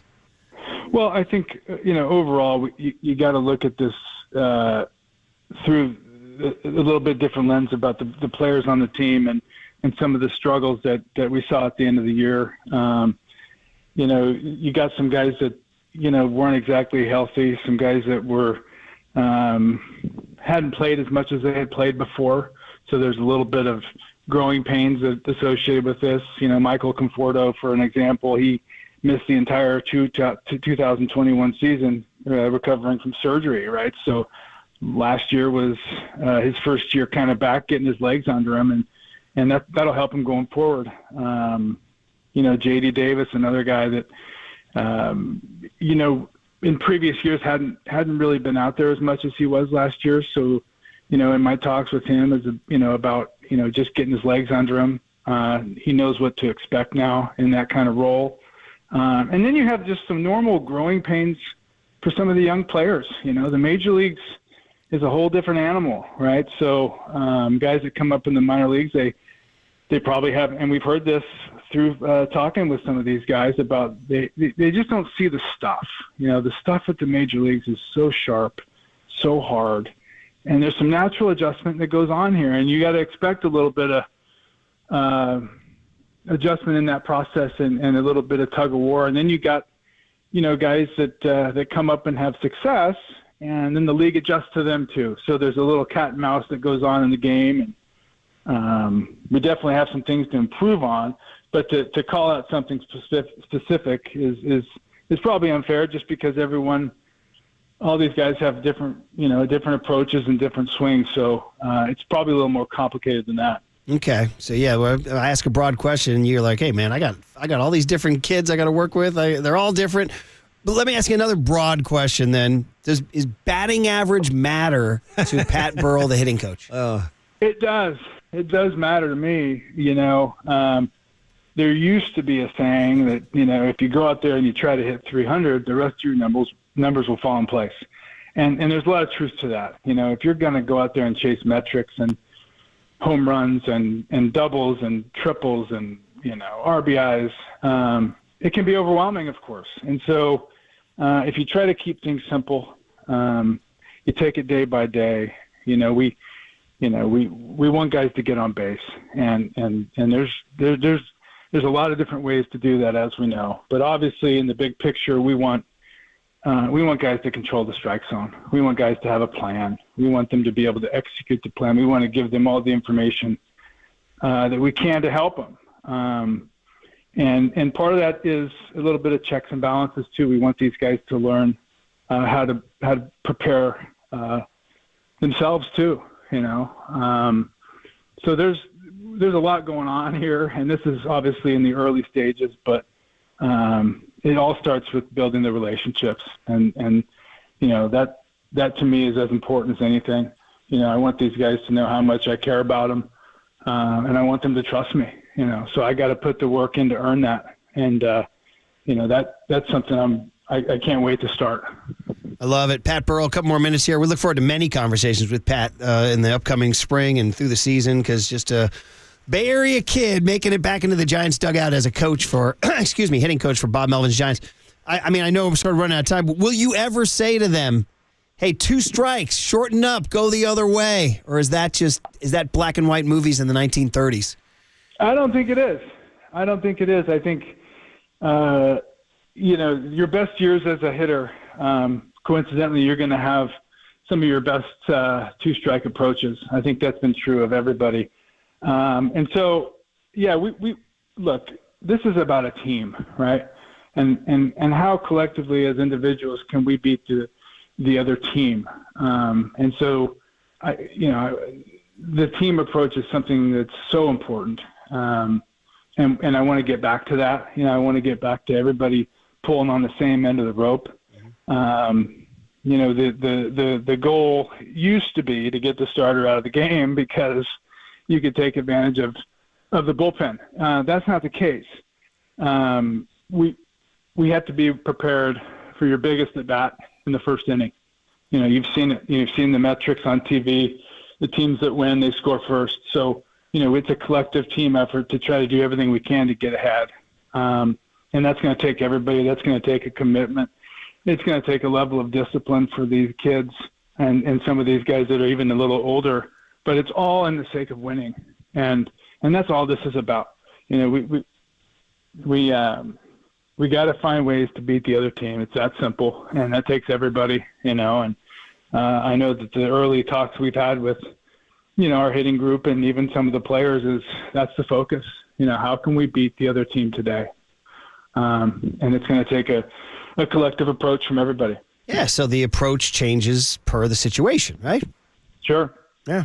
And with the technology today, I mean, these guys they have all the information. They have video of guys, and so the next part of the chapter is how do we use it? And so that's some of the things we're diving into now is taking all the information and how can we use it to benefit us? Because it's going to look different for different guys, of course, right? There's the old days, there was a more balanced lineup, right? There's speed at the top, maybe some speed at the bottom, some sluggers in the middle, right? And so that's changed a little bit too. But that doesn't mean that everybody can't do the best job they can to compete every single at bat and try to find ways to get on base. Listen, I mean, we're going to look forward to doing this many times with you, Pat. It's always a great conversation, man. And did you get to call your buddy Luis Matos? We know he's your dude, right? Yeah, it was one of the first player calls. They do these player calls now, which are great. You get a chance to catch up with guys in the off season. For me, it's super important to get those communication lines open. And they go over the year that they had, and they got strength and conditioning on these calls, and medical and the training staff. If these guys have injuries or they're coming off surgeries, it's a great way to connect with the guys. And so, yeah, I talked to Louis. He's down there, working hard. Again, a young kid, 21 years old. Yeah, coming up here, having a great idea about how to approach his at bats. And I think it's only natural the season extends for these guys, in the minor leagues, they play X amount of games and they're done. There's a lot more games in the major leagues, of course. So you're going to see some fatigue from guys, and so that's one of the big messages we're sending is we want guys to be prepared, we want guys to be in shape, we want guys to be healthy for the whole year, because when you're on the field you can make adjustments, and when you're not on the field it's really hard. It's really hard to get it back. So that's one of the things we're preaching. Sounds like you're diving in, man. Great to hear you, rolling Pat. up your Great, sleeves, man. Pat. It's so awesome. It's the first of a few conversations we'll have down the road. Heck yeah. Congratulations from Murph and Mac, Yeah, man. it's great having you back. We're really happy. Hey, man, you guys have been awesome. You've been supportive over the years. I really appreciate the opportunity to come on there and chat with you guys. And, hey, man, it's time to go. Let's do this. Let's do it. We'll look forward to the next one, Pat. Be good. All right, guys, take care. There he is, Yeah. Pat Burrell, man. I love it. I love it. All right, let's go. Dante Whitner joins Papa and Lund today at 12:30. Let's check get over that to out. Papa and Lund next on the Sports Leader. Yes!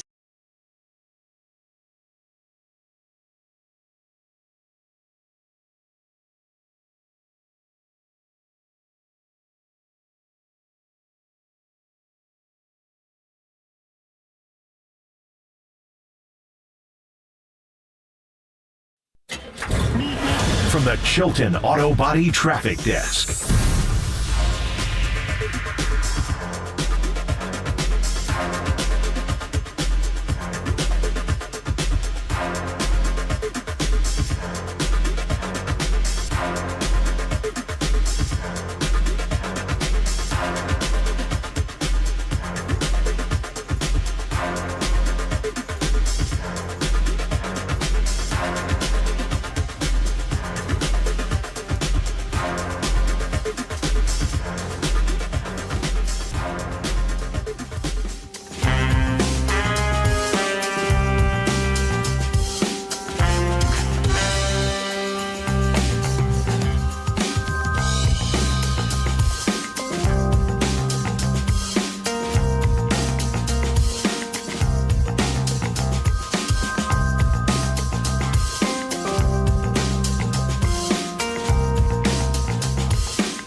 team hits. Filter out the noise and kick it with KNBR on the gram for everything Giants. Follow the sports leader on Instagram at KNBR.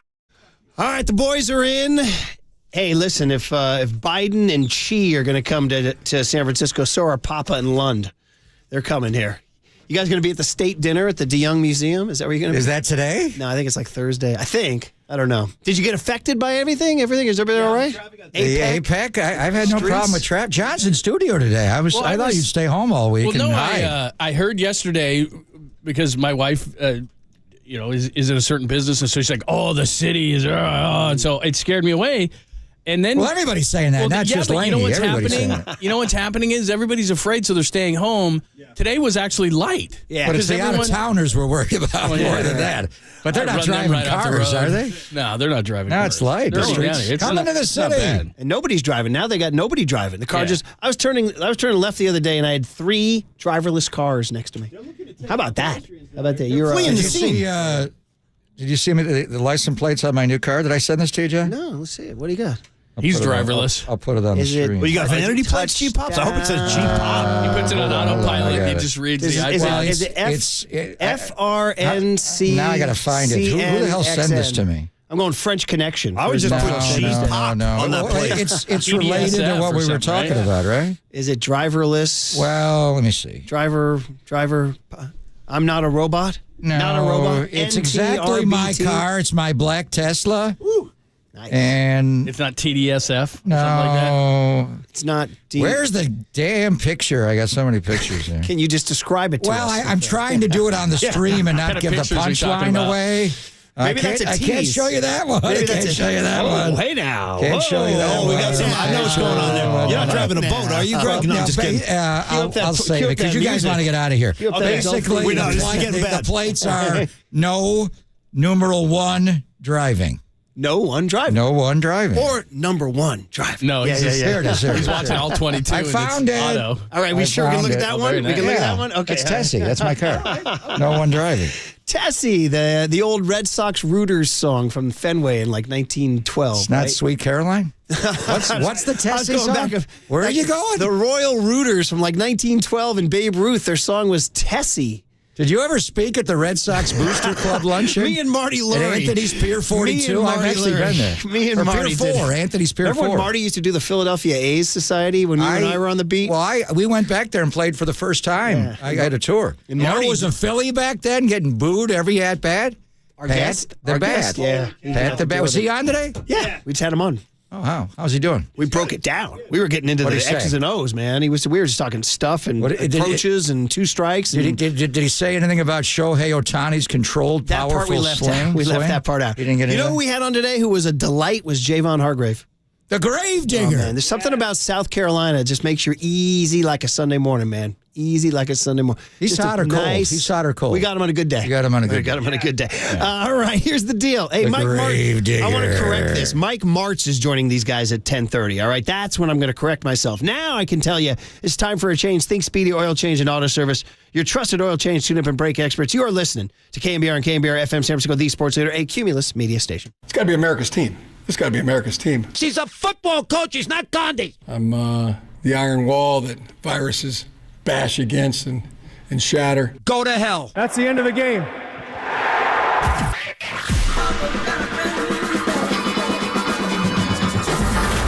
Ladies and gentlemen, prepare yourself. Prepare yourselves. I love it when you call me Big Pop. For Greg Papa. Sleeping Boy is Superman. San Francisco. And John Lund. It's 10 o'clock. Let's hit it. This is Papa and Lund. That's right. We're getting it going. On KNBR 104.5 and 680. The sports leader. And they've got the ball inside the 3. First and goal. There's the handoff. Touchdown. Allen to Murray, quickly knifing his way in for the touchdown run of 3, and the Bills within an extra point of tying the game. Now he stands up with hand signals to his receivers. Back under center. First and goal. Snap, spin, fake handoff. Hit as he throws, but he dumps it off. It's caught by Williams. Touchdown on the short pass. Wilson was drilled, but he got the ball released, and it was caught by the open running back, who waltzes in untouched. And Denver's gone up 21-15. Third down 10. Arms extended. Shotgun snap. 5-man rush. Throws a pass down the middle. It's a leaping attempted catch. Flag thrown at the 15. They were going for Judy. And Taron Johnson was all over him with 29 seconds to go. Pass interference. Defense number 7. Spot foul. Automatic first down. Huge penalty on the secondary of the Bills. Will Lutz will now try a 36-yard field goal to win it. Ball put down. Good snap. The right-footed kick is away and caught right through the middle. Dead solid perfect. And Denver wins it on a walk-off field goal, 24-22. Gotta let him know. Run a pass. Let's go. Gotta let him know. Run a pass. Russ. Your Bills go down. We got a ton upon further review on the 49ers. Nick Ragnar wrote a great piece about Brock Purdy. Time has flown by. We'll get into that conversation as well. The T-Wolves, once again, these weird back-to-backs. Ooh, I can't wait to see what the court looks like tonight. Week 10 observations looking ahead. I've looked at the schedules, so you don't have to. Steph Curry hurt a little bit as well. Got a ton to do as well. And by the way, the vote is this week, so they may no longer For the A's? The Oakland A's much longer. Good morning, my friend. What's wrong with Steph? Says here that he is questionable to play. What body part is hurting him? If he don't play, they ain't scoring 80. Yeah, that's for sure. Somebody better step up. You know, they got to 110 the other night, but reality on Sunday night, they had 100 with like a minute to go. Pojemski went off and made threes and almost had a shot at the end. We'll get into it a little bit. They're missing someone that could beat someone off the dribble and score. I think that's you could where have that guy. That's where the Jordan Poole debate comes in with Chris Paul. No one likes Jordan Poole anymore. He won you a championship, but anyway, good to see you in studio today, John. I didn't expect it. I thought you were all traffic scared out. You're here. Well, yeah, my wife told me yesterday, and so she panicked me, and then I talked to some other people, and they said, actually, what's happening is everybody's panicking, so all the people who could stay home are staying home. So I said, you know what? I'm coming in studio. Nice. Because I enjoy the studio. I can only take so much family, unless they're listening, and then I just love them to death. Well, I was in early this morning. I had an 8 a.m. stress test. Now, most people, when they have a stress test performed, you get on a treadmill. Right. For me, they just show me a Jake Moody field goal from the right hash mark, and he's going to the right upright. I'm very impressed with you that you did not say a word I didn't. about the one right before halftime. Do you hear my call on that one? Yeah, It's well,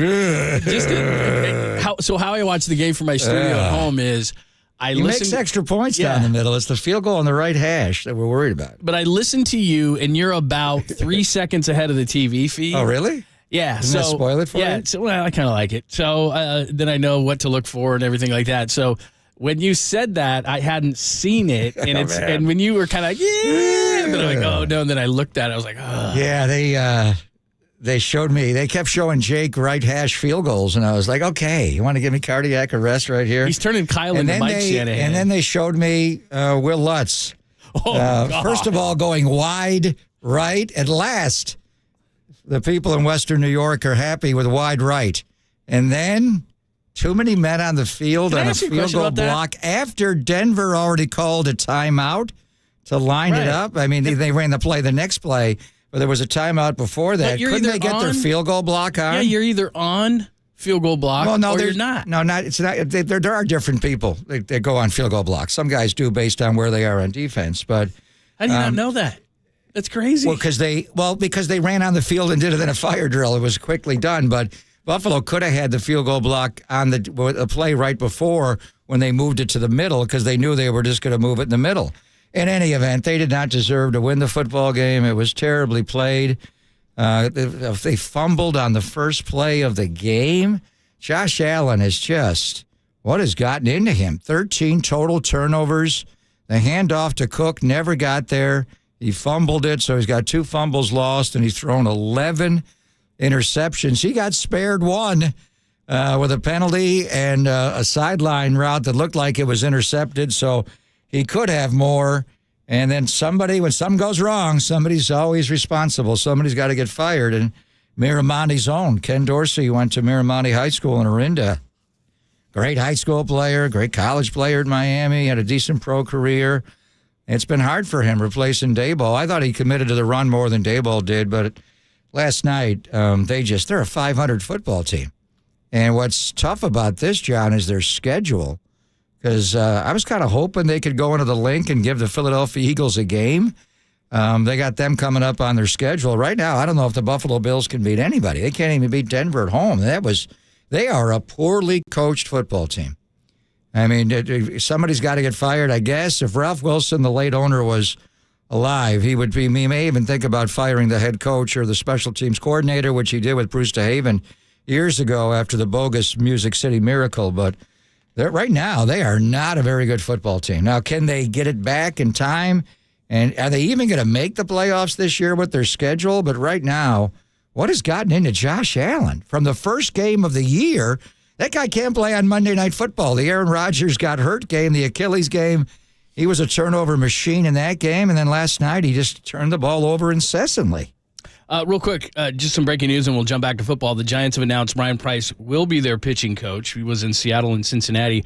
Garvin Alston will be the bullpen coach. Yeah, we knew that. So there you go. We had Garvin on when Kyle Harrison came up, and we had a good breakdown. He's the pitching coach there. Susan said that was going to happen. So Brian Price, obviously, Mount Tamalpais High School, has been in the big leagues for a long time. I think Bob had him in Seattle as his first pitching coach. Did Lou Piniella have him there as well? He's been around for a long time. I thought he might be more of a Bannister type, Brian Bannister, more consultant and overseer for the entire, not just the major league staff, but the entire organization. But they're going to name him a full-time pitching coach. Interesting. That means Ryan Vogelsong. I don't know if they reached out to Vogie and he just didn't want to do it from a time standpoint, but that clearly is Bob Melvin's guy. Yeah, so pretty much staff taking shape. We know it's going to be third, first, bench, pitching, bullpen, manager. What else we got? There's probably a few things on there, but anyway, there you go. Does he have a bench coach? Was Ryan Christensen the best coach? He's the bench coach. So we're starting to... hitting coach, assistant hitting coach. You got a pitching coach. They're good. Yeah. Need a few more Brian guys. Price is good. He's been around a long time. He's very good, yeah. All right, we'll get back to football upon further review. The 49ers, Nick Wagner's got a great piece as well. We got a ton to get to. We'll get into the Warriors. They get another shot at the Timberwolves tonight, but it might be without Steph Curry. He's got some right knee soreness is what they're calling it, so we'll get into that conversation as well. And a ton going around baseball. Nothing has started as of yet, but the winter meetings are the 4th through the 7th, and there's a ton of speculation about who's in, who's out on some of the bigger names. We'll tell you about that today as well. We've got 4 hours to sort it out. Guest list is tremendous. Just know that starting, and then I'll give you the rest coming up next. Mike Martz, the former OC here and the, of course, Rams head coach and such. And he's now with the 33rd team, and he writes glowing reports. He loves Brock Purdy. So we're going to do a little Brock Purdy. He's got a couple other things that he's written lately as well. So we're going to do that. That starts at 10:30, and we'll give you the rest when we come back. It's Pop and Lund on your Tuesday, only here on the Sports Leader. Good snap, hold. Jake has it away, and this one is good.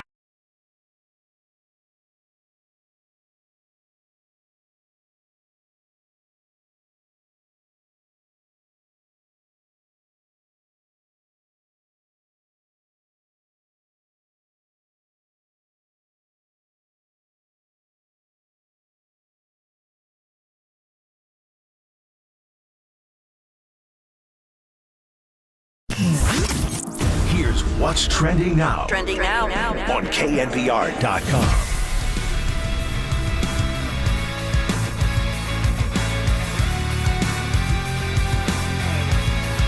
The Giants coaching staff is almost entirely intact. Who's where? That story and more trending right now. The all-new KNBR app and KNBR.com.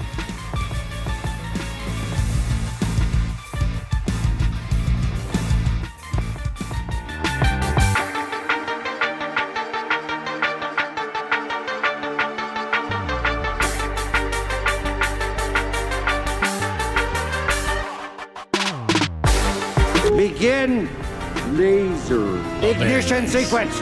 Oh, very, very nice. There you go. Yeah, we're here to talk laser, and my good friends at the Laser Eye Center of Silicon Valley. So let me give you the backstory on this whole thing. Pop and I, both of us were kind of blind as bats. We couldn't see anything. And he came in one day after a couple of procedures, and he said, "Oh, look, I can see again." And he could. He wasn't wearing glasses.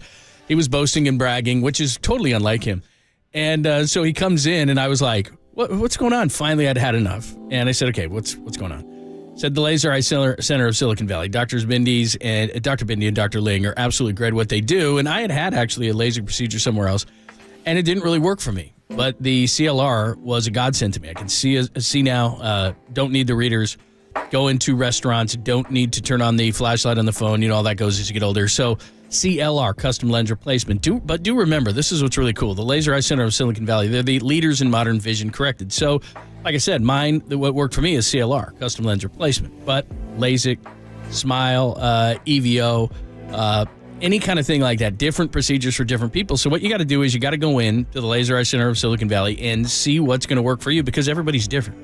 And they have an advanced vision analysis. That's what they call it. And it gives the doctors over 1 million, not billion. We've got another ad for that. But 1 million data points to see if one of the 5 modern vision correction procedures is right for you. And again, I had CLR, custom lens replacement, but they've got all sorts of LASIK, 3 types of that, specialists in EVO ICL, and an insertable contact lens that is more appropriate for some patients. So something is going to work for you, bottom line. Dr. Bindi, Dr. Ling, as I told you, the entire team, they're known for their advice on proven procedures that work. So mine was CLR, yours might be something else. Check everything out today. Make your free consultation at the Laser Eye Center of Silicon Valley.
Wherever you are around the globe, stream your faithful home of 49ers football 24/7, 365 on KNBR.com. This is the sports leader.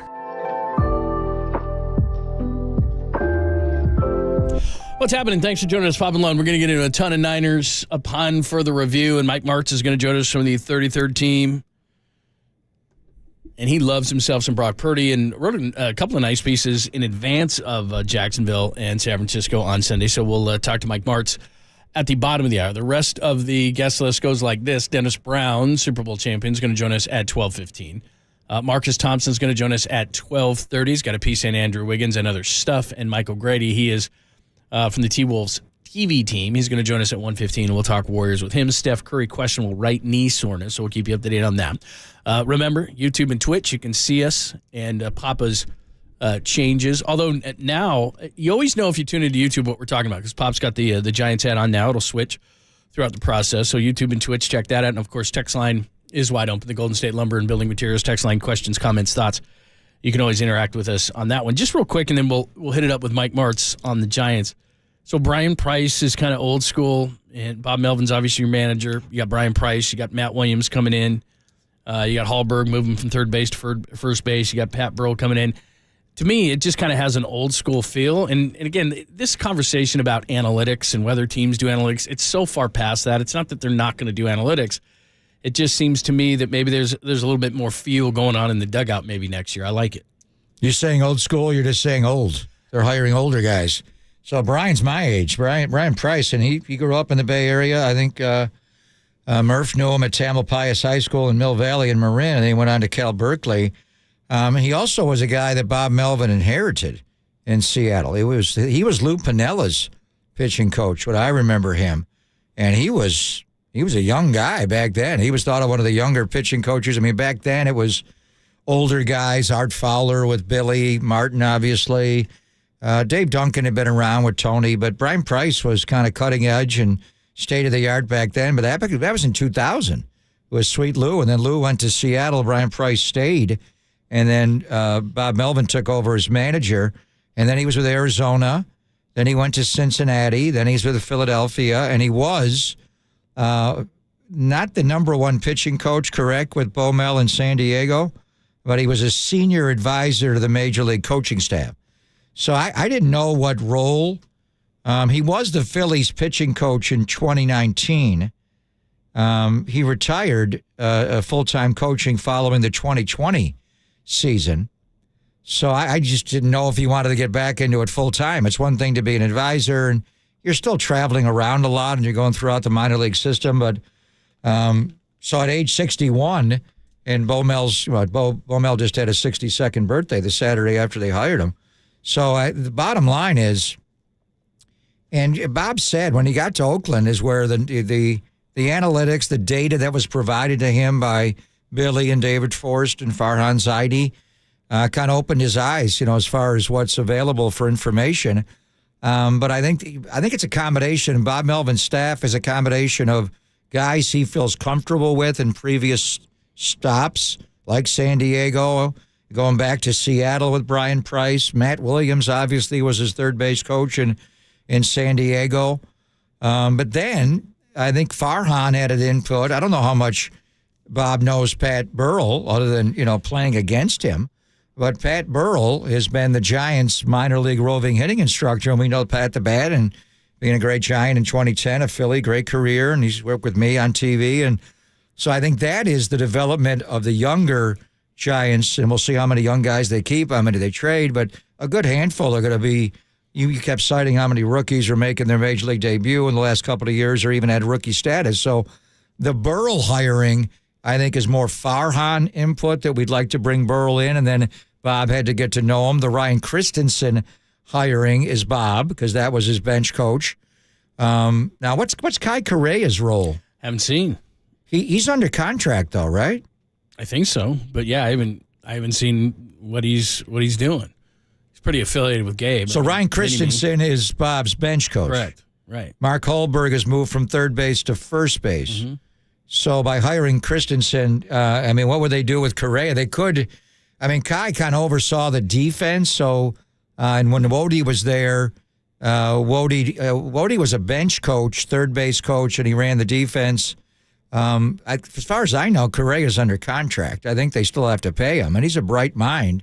It's just maybe a question of finding a role for Kai Correa. But right now, he's the one guy. Alyssa Atkins still has a role. You mentioned Hallberg has moved.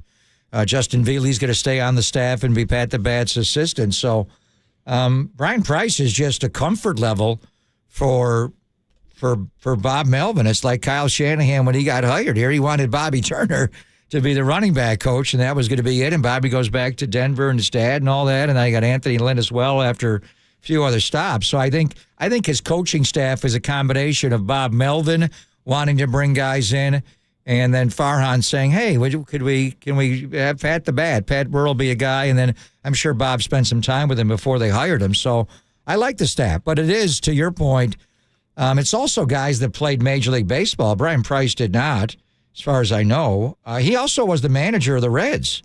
I mean, one thing about Brian Price, he wasn't just a pitching coach, John. He was a manager with the Cincinnati Reds for 5 years. So he knows how to run a game, which also is interesting there. So I think it's just a comfort level that Bob wanted.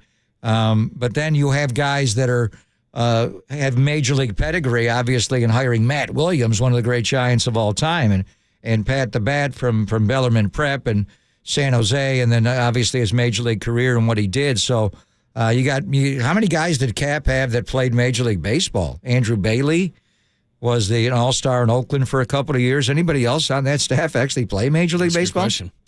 Mike Martz is going to join us coming up next. We'll flip back to the 49ers, of course, Super Bowl winning offensive coordinator of the Rams, the head coach of the Rams as well, and offensive coordinator here with the 49ers in 2008. He's now with the 33rd team.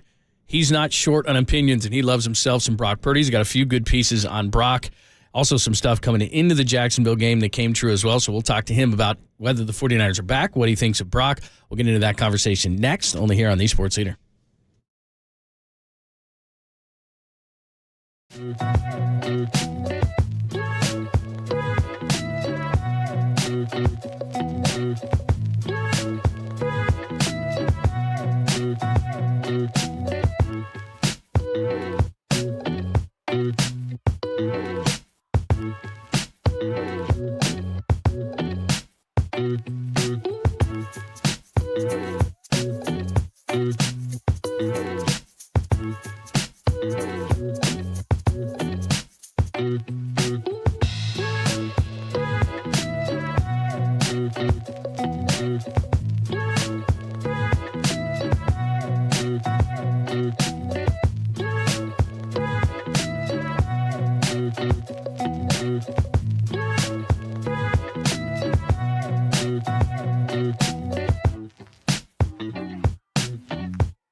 Listen to the sports leader anywhere, anytime. Download the all-new KNBR app. Now back to Papa and Lund live from the KNBR Casino Matrix Studio. Casino Matrix Progressive Jackpots are here. Where are you? Just drop in. Please play responsibly. 1-800-GAMBLER. Just put a 16 on his jersey. That's who he reminds me of. Joe Montana. Joe Montana. And his mobility, how accurate the kid is with the football, the poise that he has.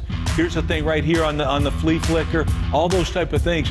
This dude is so confident. He's got that swag, that natural swag that he has, but his mobility too. He's changed their offense. Yeah. The guy's phenomenal. Yeah. Look at how he steps up and moves in the pocket, accurate throwing, has vision down the field. This kid is absolutely spectacular. That's Rex Ryan a few weeks ago doing the comp of Joe Montana, which we discussed. And you got to go to 33rd Team. It's just a great website, great social media guys, and you got a lot of the guys who've played, coached, et cetera. One of those guys on there is the great Mike Martz, of course, former offensive coordinator of the 49ers, Super Bowl winning offensive coordinator, head coach of the Rams. He's got some great stuff about Brock Purdy now, talks about the defense bouncing back against the Jaguars. They're short little videos, are real easy, really cool stuff. And Mike Martz joins us courtesy of the UMA guest line. Hi, Mike. Hey, guys. Thanks for having me. Yeah, thanks for taking the time. We appreciate it. Let's start there because I watched your video on that, and when around here, as you well know, you comp somebody to Joe Montana, that sure means a lot. But you said in one of your videos that that's pretty accurate. I think it is. You know, not just the physical style that he plays, but his demeanor, how calm he is, how stoic he is, and the confidence that he has, and the humility that he plays with.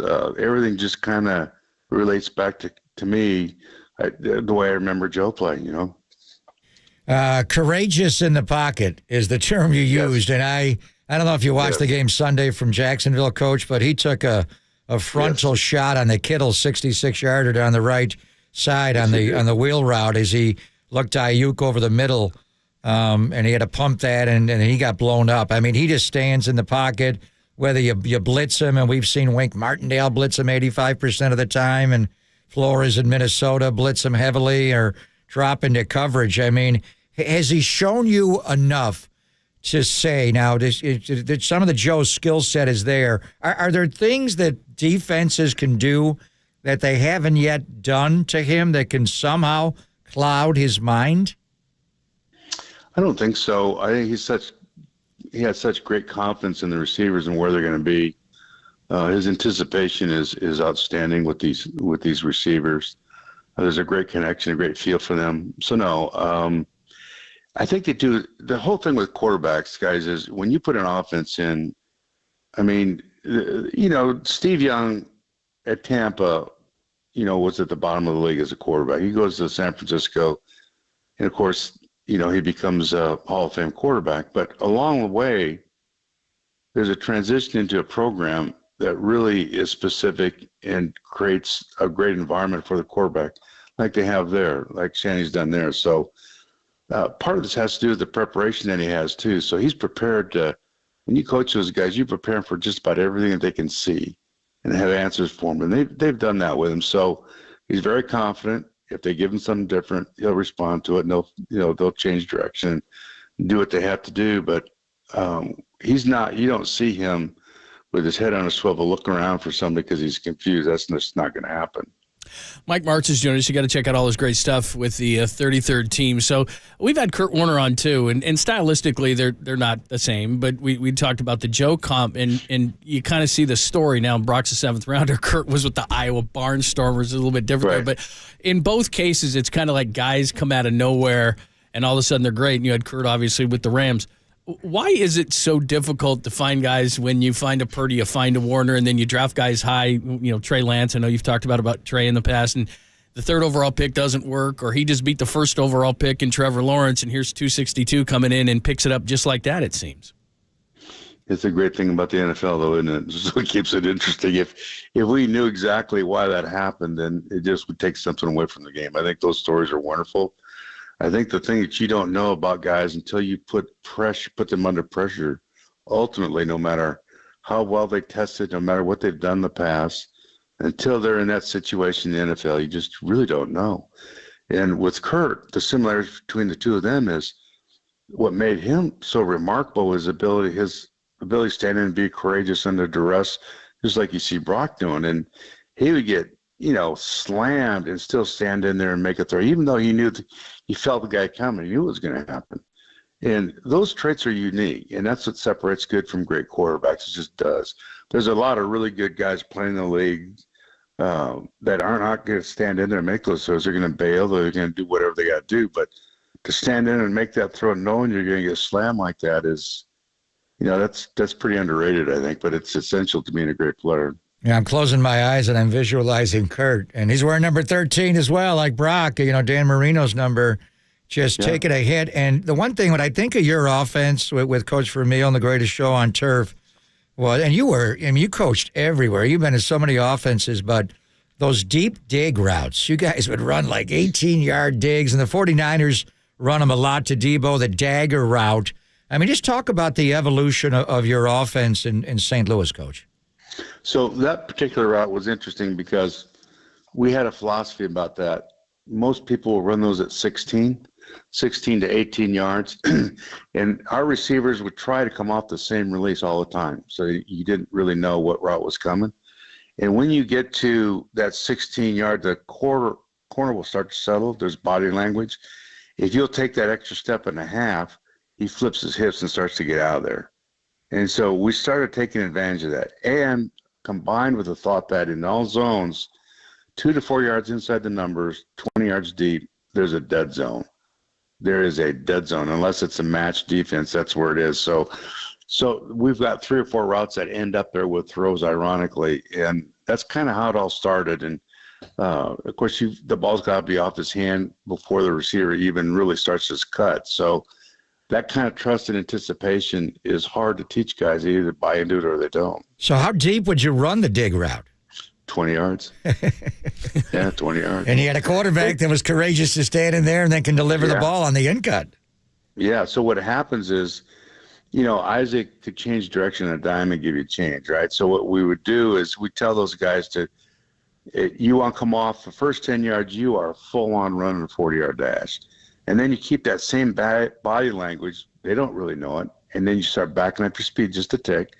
And when you get through that cut, you want to take, as much as possible, a full stride through that cut. You don't want to skip your feet. And then hug the turn, come back and catch it at 19. So, you take away the angle from the safety or the corner, try and undercut you on the ball. And, all the little details of that route are hard to do. It's easy to say, but they're hard to. So when people look at it and they copy it, they never really copy it accurately because they're either too shallow or there's too much bend in the break and they end up too far inside and they get blown up by a linebacker. It's great to talk to Mike Martz, of course, the architect of the greatest show on turf, Super Bowl champion. He was here with the 49ers as well as OC in 2008. There is a lot more comparisons, too, with that offense. If you look at the Rams and the 49ers, and I'm not calling Brock Purdy a Hall of Famer like Kurt Warner at all.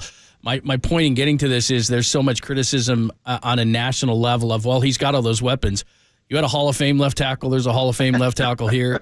You got 2 Hall of Fame receivers and a Hall of Fame running back. McCaffrey's probably on the way. Kittle might be on the way.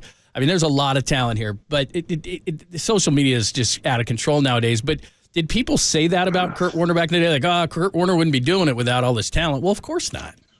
No, because really those guys hadn't emerged yet, actually. We just drafted Torrey, so he was just getting started. Isaac hadn't played in 2 years. He sat in the bench halftime with pulled hamstring. So, Dick was kind of down on him a little bit. And, Marshall, we got him in a trade for a second-round pick, so it wasn't like people were beating the drums about him either, So, and of course, Orlando, it was going to be his second year. He had a great rookie year. So really, everything kind of evolved together. Nobody was really established as a star at that point. Everybody kind of fed off each other.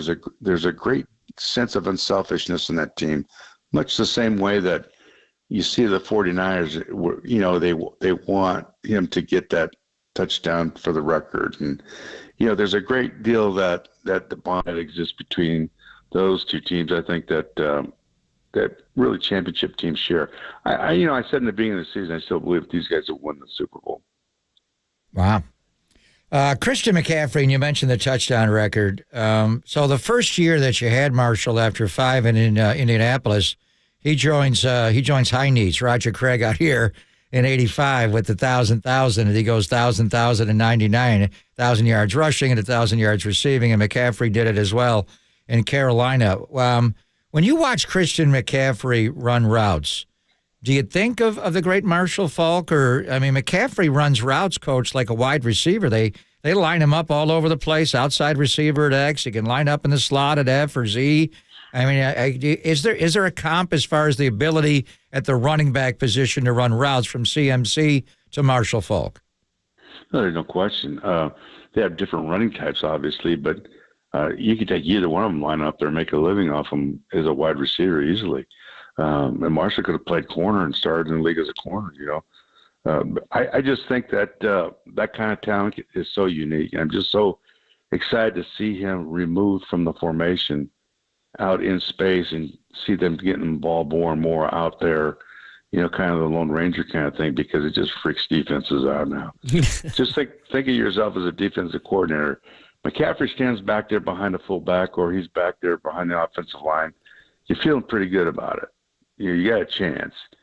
All of a sudden, you move him out there by himself and 3 receivers to the other side, and you've got you call it man coverage. What are you going to do? Who's going to go out there and cover this dude? Your best corner. Yeah, right. Well, yeah, but when he shifts out there late, the corner's already committed someplace else. That's what you do. Right. You put him in a slot. Who's going to come out to him in the slot in the zone? Who's going to try? And all those. So when you try and blitz somebody, that was the answer for blitzes for us. You want blitzes? Okay. Yeah. How are you going to cover Marshall removed from the formation? No, that's not so easy now. Hey, Mike, the other thing you did a video, you guys were talking about the 49ers defense, and I think it was confounding to us out here that at one point or another during the 3-game losing streak, couldn't rush the passer, couldn't stop the run, giving up big plays, and it just looked like, and I'm not saying it's just Chase Young, certainly, but that defensive line was absolutely dominant on Sunday. What did you see defensively from the 49ers? Well, I do think that bringing the coordinator on the sideline was a major, major effect. And I do think that their whole change in approach to defense, it was different. They let them play, so to speak. And I think it's easy when you play a loose defense or a zone, you kind of get on your heels a bit. But they're good. They're good enough in the back end. They came up and they pressed. What's the corner zero? He just Calvin Ridley. He disappeared. Yeah. Did he play? He's off. He and Trevor are just not connected, Coach, from what I see. No, but the whole point, though, is they covered and they shut him down. And they made Trevor hold the ball a little bit. He wasn't sure because he can't get separation. And now you're pressing him, and they were in and out. They play a lot more man. They're a little bit more creative up front, and that's who they are. When you have players like that, you got to let them play, not just line up in a defense and play it. You got to be creative with them, let them have fun with it too. And those guys, when they want to press it up and they challenge that receiver, it's fun for them. And it's what we do with the wide receivers. People used to ask us, "Did you know you threw the ball 17 times in a row?" No, I didn't. Why'd you do it? Because they were catching it. And he had Marshall Faulk. It's like a handoff throwing it to him. But it's like that on defense, right? So you start moving guys around. You get a 5-man front. You pop a guy out of there. You're playing press, and you're not playing press. You're showing blitz. You're blitzing. You're not blitzing. That's fun for those guys. They're taking control of the game, and instead of being more static, and then the leadership of the coordinator being on the sideline, being able to see those guys and talk to them between series, I think is you can't measure that. All right, so you dropped something in earlier, and we kind of moved on, but I heard it. We all heard it. You think the Niners are going to win the Super Bowl? I do. How do you size them up? We got to go to Philadelphia coming up December the 3rd, and Philly's not played a perfect game apparently on offense, but they're 8-1. Only the Jets have been able to beat them, so they find a way to win those kind of games. But just starting with the game December 3rd, you like the Niners going into Philly and winning that game, and ultimately, you think the Niners are the best team in pro football, Coach? I do, yeah. I just think now they've found their identity finally. And I think that McCaffrey, they're using him removed from the formation a little bit more. Of course, they got the big guy back now, too. That's obviously a big deal. And then defensively, they found their identity, and they're that energy is back on defense, and it's fun to see. And I just think, this kind of had to happen, if you will. they had to go through that and have a week off and get knocked around a little bit and say, okay, buckle up, here we go.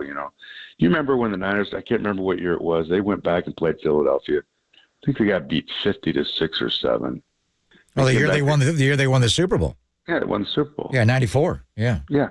Well, you kind of need, sometimes you need to go through that, You need to come to Jesus with the team, and it's really a well-coached team everywhere.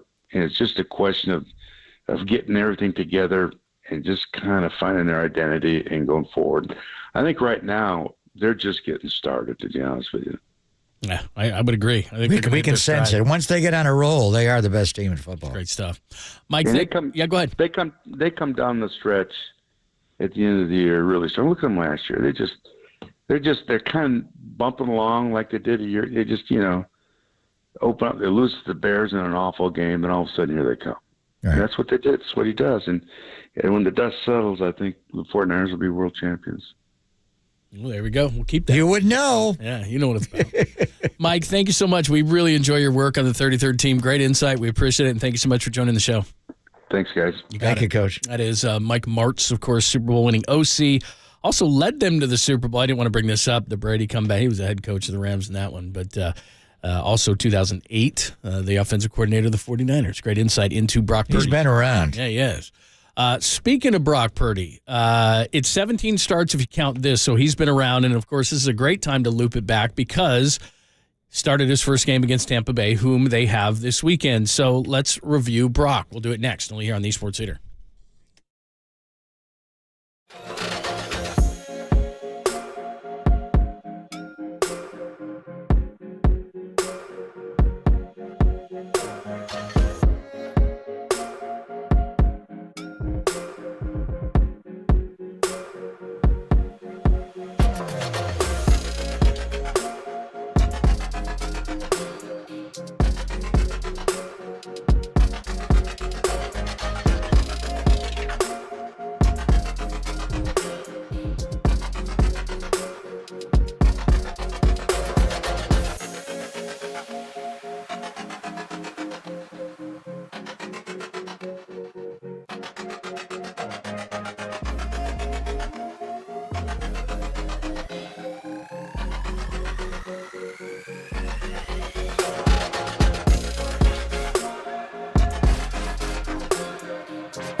Your old friend John Lund here. Did you know that many of the attorney ads that you've seen or heard, they're not even based here in the Bay Area. Some aren't even based in the state of California. That's not good. And that's not Chris Dolan and the Dolan Law Firm. They're based right here in the Bay Area. They've been that way for more than 25 years. They're award-winning personal injury and employment attorneys, and they're fighting for you where you live. So if you've been discriminated against at work, wrongfully terminated, or sexually harassed, your rights matter. Go to DolanLawFirm.com and learn more about your rights. And unfortunately, over the past year, Chris and his team, they saw a sharp increase in no-fault injury accidents. Now remember, motorcyclists, pedestrians, cyclists, children playing, you see them, they're all around us. So please be careful. Let's work together and make sure the Bay Area is a safer place. And also feel confident that you're in good hands, great hands, I say, with the award-winning California Lawyer of the Year, the Dolan Law Firm. And they've secured more than $1 billion, with a B. I think you picked that up. With a B, $1 billion in verdicts and settlements on behalf of their clients, but you pay nothing up front. No hourly rates, no upfront fees. They don't get paid until you get paid. They live here. They work here. They win here. DolanLawFirm.com.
Listen to the sports leader anywhere, anytime. Download the all-new KNBR app. We are your proud home of 49ers football. KNBR 104.5 FM and 680 AM.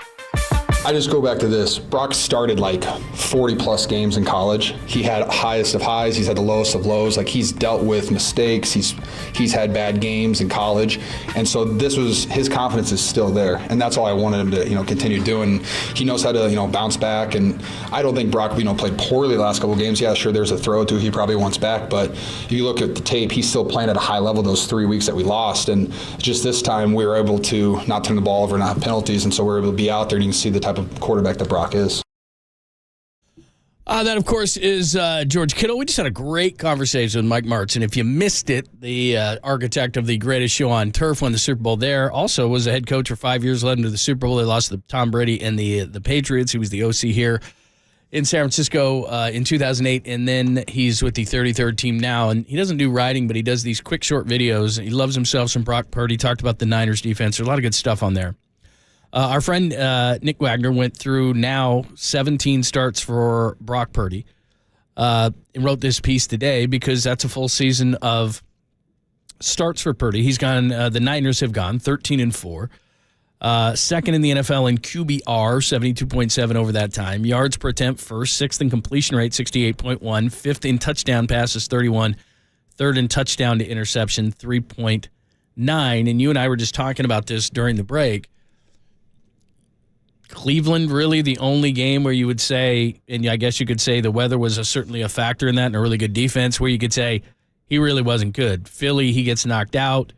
A couple interceptions, obvious, against Cincinnati and Minnesota, which you'd like to have back, but still a number of really good throws in that game. And I know he's been around a long time, but for pick 262, and you and Tim identified him really early in camp that he was going to be good, but I don't think anybody could have said that Brock Purdy was going to go through 17 games, go 13-4 through 31 touchdown passes, and we gave you all the other analytics. And he's back, by the way, this year leading the NFL both in QBR and QB rating again. So again, whether you like those numbers or not, those are the facts. Brock Purdy has been really, really, really good. And by the way, he's playing Tampa Bay, the first team he started against, and he took care of Tom Brady and the Bucs 35-7. And they blitzed the hell out of him. It was Todd Bowles. And I reached out to the Niners. I think it's time to sit down and do a pregame interview with Brock Purdy because it's Tampa. Now you're seeing some teams like Dan Quinn in Dallas had a second shot at him, and I want to see what Todd Bowles does. I would not blitz Brock Purdy. I think Wink Martindale made a mistake doing that in the game, and the Vikings and Flores, Brian Flores, their DC, he backed off a lot of blitzing. He did not do as much. So I'll be anxious to see what Todd Bowles does. But you heard what Mike Martz said. He's courageous. He stands in the pocket. The numbers show you don't blitz him. I would try to, if I was to play Brock Purdy, it'd be rush 4, drop 7, and play zone behind it. I would not give him a hatch to get out where big brain Brock can figure it out. So where do you put that Kittle throw on his list now that we're a year One of the into this best. thing? One of the best because he stood in there realize, and he he took a shot. Yeah, right in his face. And he had to, when he threw the ball, I didn't think it was going to make the target because he got hit so much in the upper body and his arm. He did not follow through on the throw. He got hit in the ball. I thought it was going to go straight up, and then wow, what a throw to George Kittle. But it was the courageousness to stand in there because the first read on that he pumped was to go to Ayuk on the in-cut.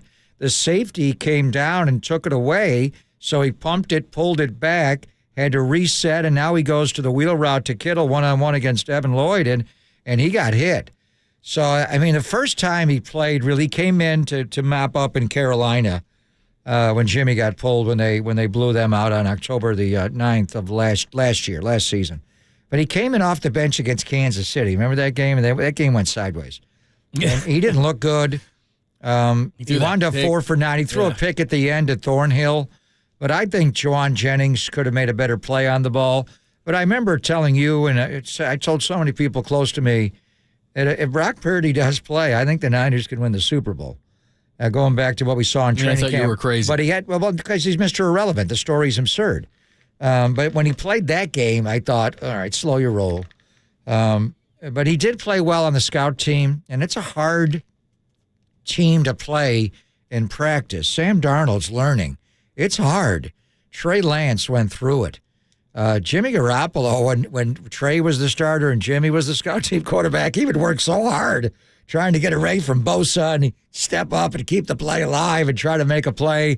It's hard. So when you're judging him just off the scout team, that's the number one defense in pro football. And you're running scout teams, so it's kind of you're trying to simulate the other team. It can look ugly. Brock would stand in there and make it. He looked the best by far. But that first Kansas City game, you got to wonder, can he really do this? Can he do this? And then he got in a little bit at the end in Mexico City, but really nothing. And then it was the Miami game when Jimmy got knocked out of the game, and they were down 3-0 at the time. And I remember his first throw to the sideline out to the right to the Niner bench just sailed into the sideline, and I thought, oh, man. Because Mike Kohler yelled at me right away when Brock came into the game. You said he could win the Super Bowl. You better win with your guy. I'm like, oh, damn. The same thing. So the first right first throw, he hit sourdough Sam. I'm like, damn. I'm not sure. He's nuked the But loose. then he settled in, and that first drive, he hits Juszczyk on the check down. Juszczyk scores, and then he just got on a roll. The next game, the first start against Tom Brady and the Tampa Bay Buccaneers, they blitz that safety right away, and Brock doesn't pick it up, and he gets ear-holed on the first snap as a starter. I'm like, whoa. And then they ran the same blitz on the second play, and he nailed him. And going back to the Miami game, the 3rd and 10 cover zero blitz they gave him, and he told George Kittle, break it off quick. I'm going to get it to you right away. They're coming at me. And just on and on it went. The game in Seattle where he played with 2 broken ribs, had the pain-killing injection, the slide that he had to make at the end of the game on 3rd down, knowing he could only slide the way he did. He had it all worked out in his brain because the ribs were so painful and he couldn't slide any other way, but he slid just enough to get the first down. The whole thing, any challenge that he had, the Seattle playoff game, look at the numbers in that game. Those are Joe Montana-type playoff numbers. So when March dropped Joe, and Joe, it's kind of slow your roll. You haven't won yet. But as far, as where Joe was at this stage of his career, Brock Purdy's more advanced than even the great Joe Montana. By the way, we're talking Brock Purdy, 17 games in. Your thoughts on Brock? And look, he's not dead, but I'm just saying, when did you know that Brock was going to kind of be this kind of a guy? 4 and 5, 8 and 5, 6 2 7. You asking me? Yeah, sure. When he hit, and it's Tampa Bay. Right. When he in hit the first start, you knew?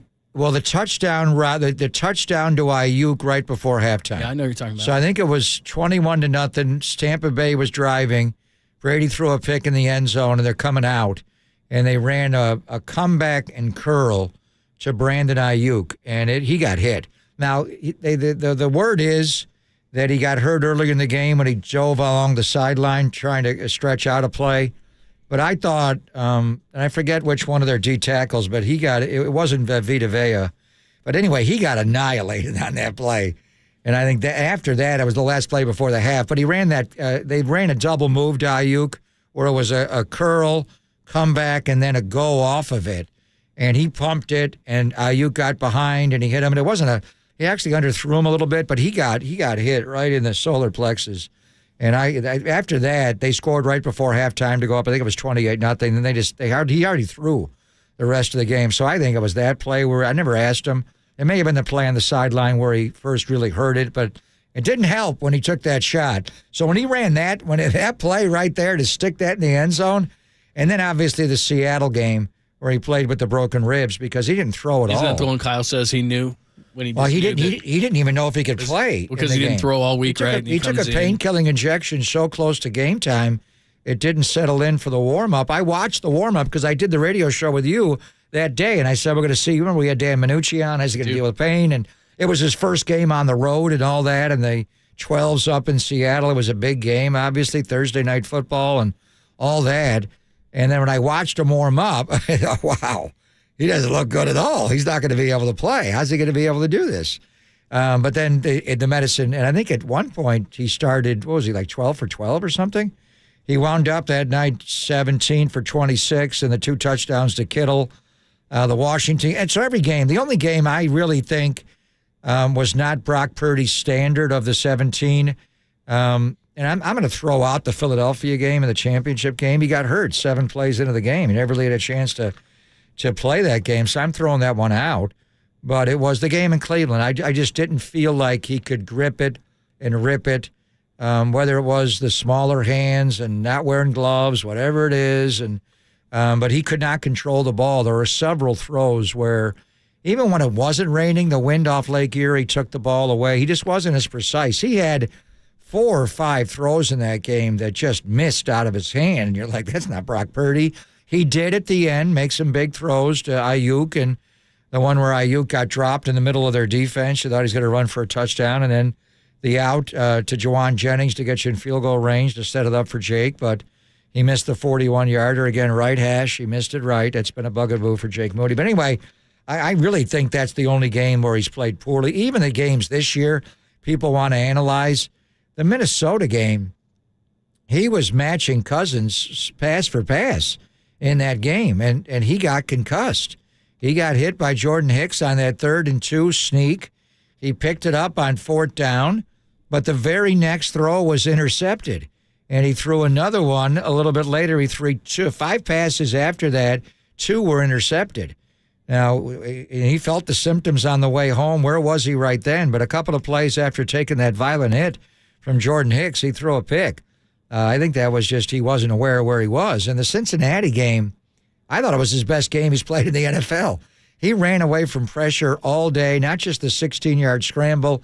He had one play where Trey Hendrickson was coming at him from his blind side, Sam Hubbard from the other side, DJ Reader in the middle, and he ran away from all of them and got way out to his right, and they hit Brandon Ayuk for a big gain. And then the play where he rolled to his right late in the game when they had to score, and he hit Kittle on the 3rd down, then came back on the next play and hit McCaffrey for a touchdown. So even in that game, now he made the Jermaine Pratt play when he missed the mesh point handoff to Elijah, and then ultimately the interception to Logan Wilson. The one thing that got me somewhat wondering what the other teams were thinking was so much of the Niner offense are those in-breaking routes. They are the Debo dig.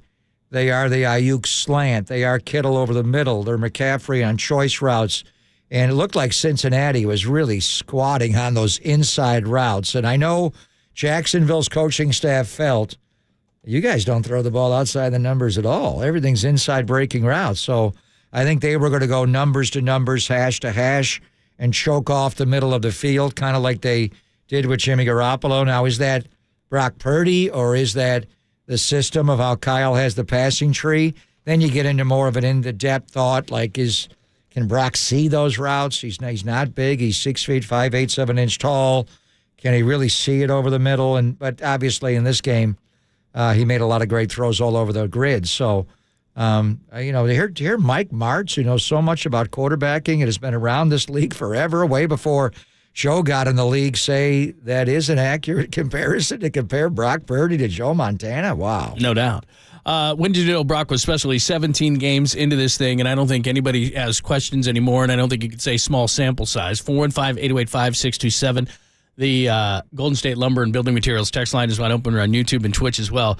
There's a couple that jump out to me. First of all, the Tampa game was just electric because it was Brady. And he went 16-21, 185, 2 touchdowns, no interceptions in that one. I didn't know that the ribs to that extent. The Seattle game is obviously the one that everybody talks about. To me, I went to the Vegas game when we went 22 of 35, 284, and brought him back. And I know the Raiders aren't a great defense, but at that point you're going, okay, this guy's got something. But the most impressive thing to me is, and this is going to happen this week against Tampa with his second start, in second starts against teams, if you look at this thing, Dallas was really tough. That Seattle game was tough, but he had played them once before, and then in the Seattle playoff game, he goes 18 of 30, 3 touchdowns, no interceptions. They had seen him once. How many yards did he throw for in the 332. Second most in a Niner playoff game all time to Joe. And remember, that's Pete Carroll. They had seen him once, and then he's better the second time around. Dallas in that playoff game, he kept leaking left, and that was one of the things in the offseason I was a little nervous about. Only goes 19 of 29, 214 yards. He sees Dallas this year, and he torches them 17 of 24, 252, and 4 touchdowns. So the teams that have seen him twice where they're like, uh-oh, we're going to see Brock. We got something on you. Brock's better. And so it's going to be tough to be better than that Tampa game because he was damn good in that Tampa game last year, 16 of 21, 185, 2 touchdowns. Outduels Tom Brady. They beat him 35-7. I've never seen Brady more ejected. I went to his press conference instead. But it'll be interesting because, like you said, Todd Bowles can't blitz this guy. You did that last year, and he absolutely crushed you. Well, that's what Todd Bowles does. Right. So maybe he does that again, and it could be even worse. But the most impressive thing to me so far with this guy has been, if you've seen him, you think you found something. And he played better against Seattle. He played better against Dallas. And to be honest with you, I expect him to play better against Tampa Bay. They got a good defense, They though. do. But as remarkable as this story is, C.J. Stroud is just right out of the gate great. But, Peyton Manning threw 26 interceptions. Guys struggle in this league, even if they're going to be great quarterbacks. And Brock Purdy, almost from day one, has been great. It's an amazing story. Well, I mean, if you just throw out the Kansas City game when he came in off the bench, and that was they already the game was over. He really has been great from day one. I don't know what Todd Bowles is going to do, but he blitzes. That's just the way he runs his defense. They like the overload blitz. They got a good front. They got Shaq Barrett. They got good corners. Winfield's a good player. Did you see them though doing what the Niners did to Jacksonville, which is okay? You're coming. Then you pull out. You're coming, you're pulling. Sure, they'll do some of that, but he likes to come. I would just play straight-up zone against the Niners. I would not. And to me, I know Brock because he's the quarterback. We're all gauging it. It's the coaching staff and Kyle Shanahan. You're going up against the Shanahan system, the run game, everything. I mean, you're preparing. When they look back, they're going to look back on the game. And it was the touchdown pass to Ayuk right before halftime made it 28-0. And that was a 32-yard touchdown pass, and I remember the route, and it was just he stood in there and got blasted on that play. But to be able to score that touchdown with 15 seconds to go in the half, you were already up 21-0. That stretched it out to 28-0, and that's just a route we hadn't seen a lot. And Kyle even talked about that. It was a comeback curl, Ayuk, and then he turned it upfield. They didn't run a lot of routes like that before, and not with Jimmy. And the one thing with Brock was and Trey Lance would drive the ball down the field. Trey looked to drive it down the field. Whether it got caught, he would pick up a lot of pass interference calls. That Houston game when Trey started the year before on January the 2nd, he drove it down the field. But it is interesting that it is Tampa Bay, a team that he made his first start against. But to me, and I think the bottom line is what Mike was kind of saying, Mike Martz, Brock Purdy's the perfect quarterback for Kyle Shanahan. He just is. In every way. I mean, it's just he runs the offense the way it's supposed to be run, and not just all the Oscar calls and they don't run kills, they run cans, they flip plays, and he does all that at the line of scrimmage when you see him touching his helmet. He just, for a young player, and George was talking about it, he played a lot of football at Iowa State. He had 47 starts, and not all were great. They were, that's a tough league. They won 30-17. But he battled a lot, and his junior year was better than his senior year, and he threw some picks, he made some plays, he ran, he did it all. He ran, he played almost 4 years of football there as a starter. It was 4 years. So for him to be able to walk in and be able to play, it's because he has so many snapshots in his brain, but he's able to run the offense so well. And then even when Kyle snaps at him about, where some quarterbacks may push back a little bit, publicly, Brock Purdy just gives you, yes, sir, I agree. Next time I run. Well, how about post game? How about post game Jacksonville? Kyle's pissed about the throw, and Brock may not feel the same way, but he went, he's right. Right. He could say, Coach, it was a touchdown. Right. It may have been my best throw in the NFL. When you look at it, out of my hand, Ayuk was pretty good. You bring up a great point, though. Not everybody thinks this, but it's not the case.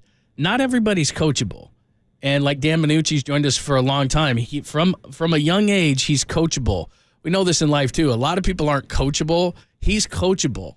Hard coaching. Yeah. And There's certain guys who aren't.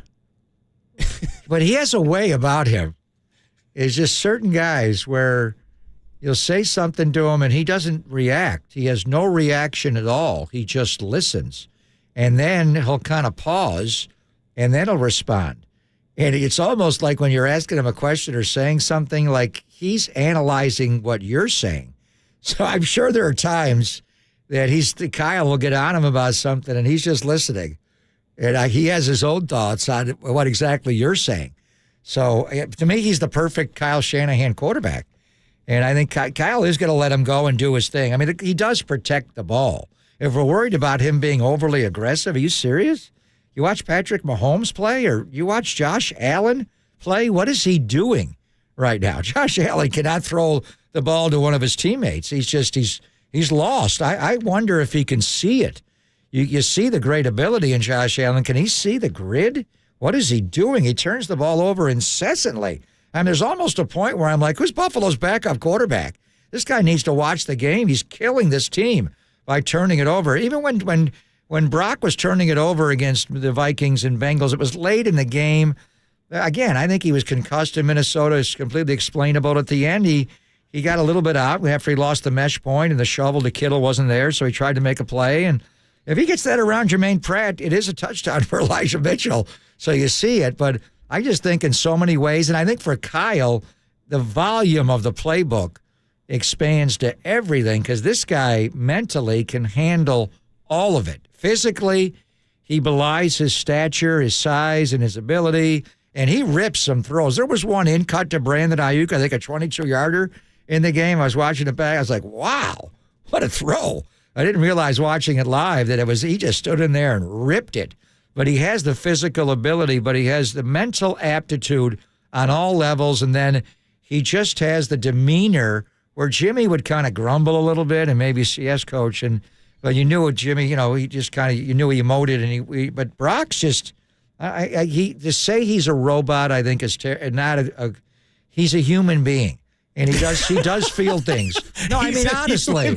No, I mean, people just think like he's artificial intelligence. Kyle Brandt and he was on the Manning cast, he's going on about him being AI. He is a human being. He doesn't like throwing the ball to the other team.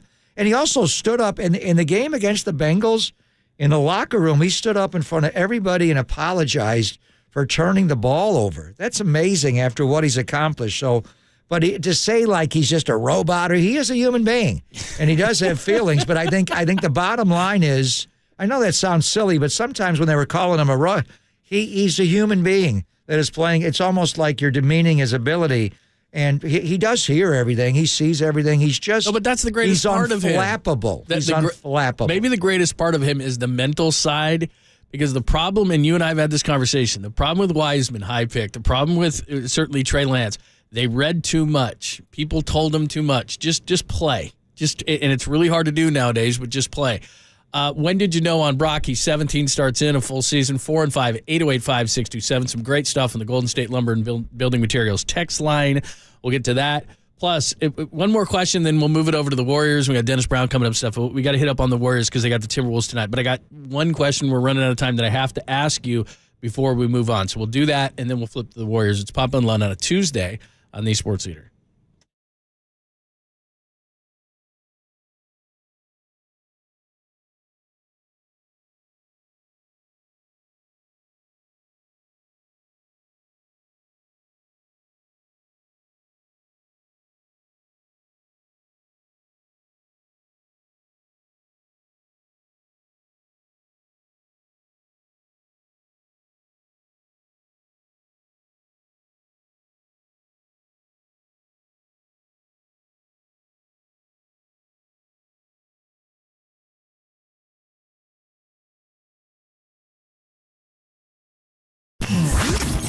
Here's what's trending now. Trending now. On KNBR.com. Javon Hargrave, he joined the boys this morning, Murph and Mac, and talked about why the 49ers were extra motivated against the Jags. That podcast and more trending right now on KNBR.com and the KNBR app.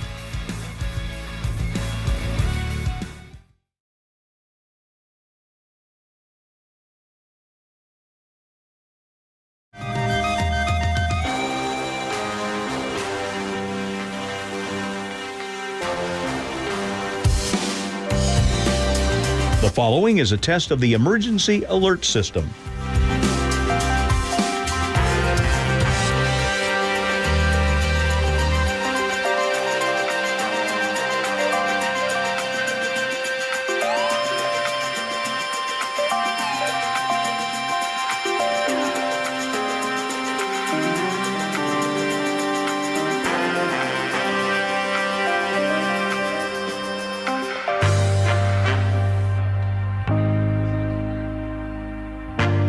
This has been a test of the emergency alert system. We now return to our regular programming.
Dub Nation, filter out the noise and kick it with KNBR on the gram for everything blue and gold. Follow the sports leader on Instagram at KNBR.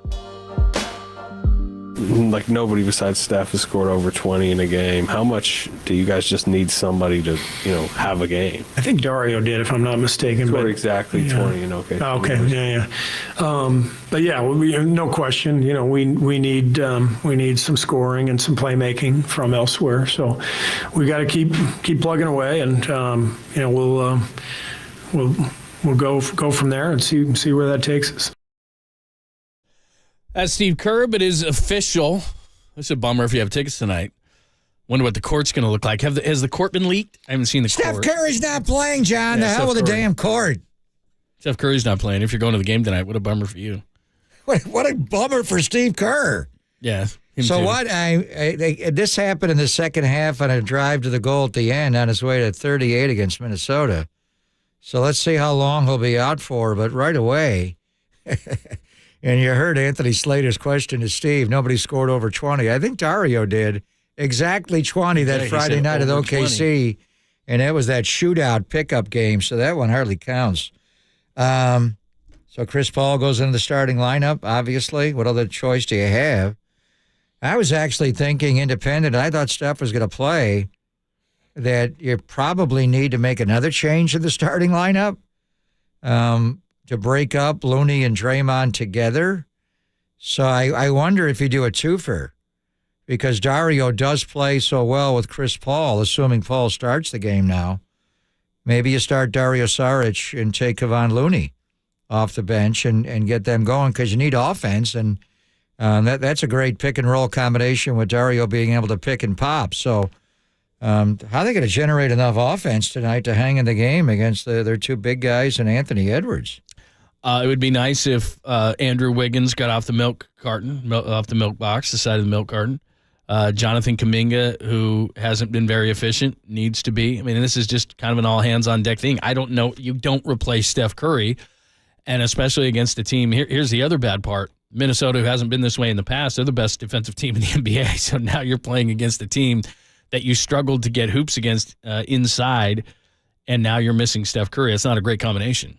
Well, they got beat soundly, and just watching that game back, the Warriors got to 110 on Sunday, but they were at 100 with a minute to go, and Steve pulled everybody up. Right. Podziemski came in.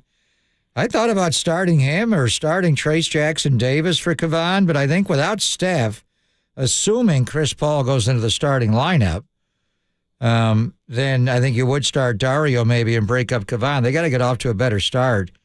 So it's going to be hard to win. This game is weird. First of all, it's an in-season tournament game. Does Steph know that? Yawn. Can he miss?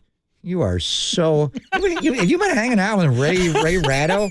When Ratto came in, all of a sudden you're Walter Matthau. It's a money grab. It's just a money grab. Whatever it is, you don't want to lose these. Why couldn't he miss the game Sunday? It's an in-season tournament game, John. It's like a playoff game. What do you win? $500,000. Oh, please. Curry has that on the bottom of his shoe. But Eric Hausen doesn't. I want Eric Hausen to get $500,000. Stop it. So I do want to see what the court is. Would be cool. But anyway, you got me all off my train of thought. I thought anyway that this would be, it's almost like, it's kind of cool to play the same team. And usually when you play the same team, you do it on back-to-back nights because you just don't want to hang around. Now, if you're the Minnesota Timberwolves and our good friend Jim Peterson, let's stay in San Francisco for Monday night. But so you do have time to make changes.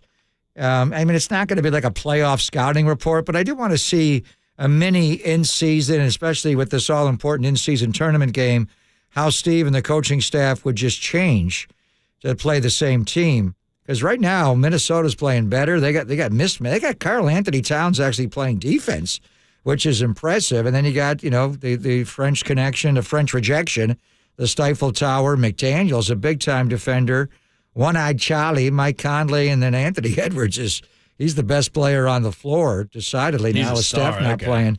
So I think right away you make a lineup change, obviously, and you have to without Steph. So I think you make two. I think you start Chris Paul, obviously, and then team him up with Dario Saric and bring Kevon off the bench. So obviously you're missing Steph's 30, but it's 20 shots a game and 13 three-pointers a game. He's shooting nearly 50% and 45 from three. So, look, it's pretty obvious. Clay has got to be – everybody's got to be better. across the board. But this is one where Chris Paul, the point guard, has got to look to score a little bit more.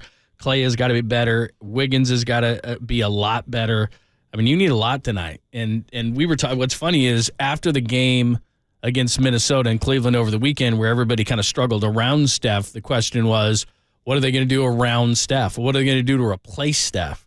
I mean, this is an all-hands-on-deck. Well, we were going to, Marcus Thompson will join us, and this changes things. With Marcus, I wanted to get into a discussion about, and Chris Paul, when they got off to a good start, obviously, and then they lost in Denver, and then they lost the 2 at home to Cleveland and Minnesota. Now, like the Niners, before they went to Jacksonville, you got a 3-game losing streak you're trying to rectify. But Chris Paul gets everybody lined up, and everybody around him gets better shots. Now, why are those guys not making shots? Why is Clay not making? Clay's just missing shots. Andrew Wiggins is just, and this is a deep slump for him. I thought the Timberwolves coming in, his former team, would get him out of a slump.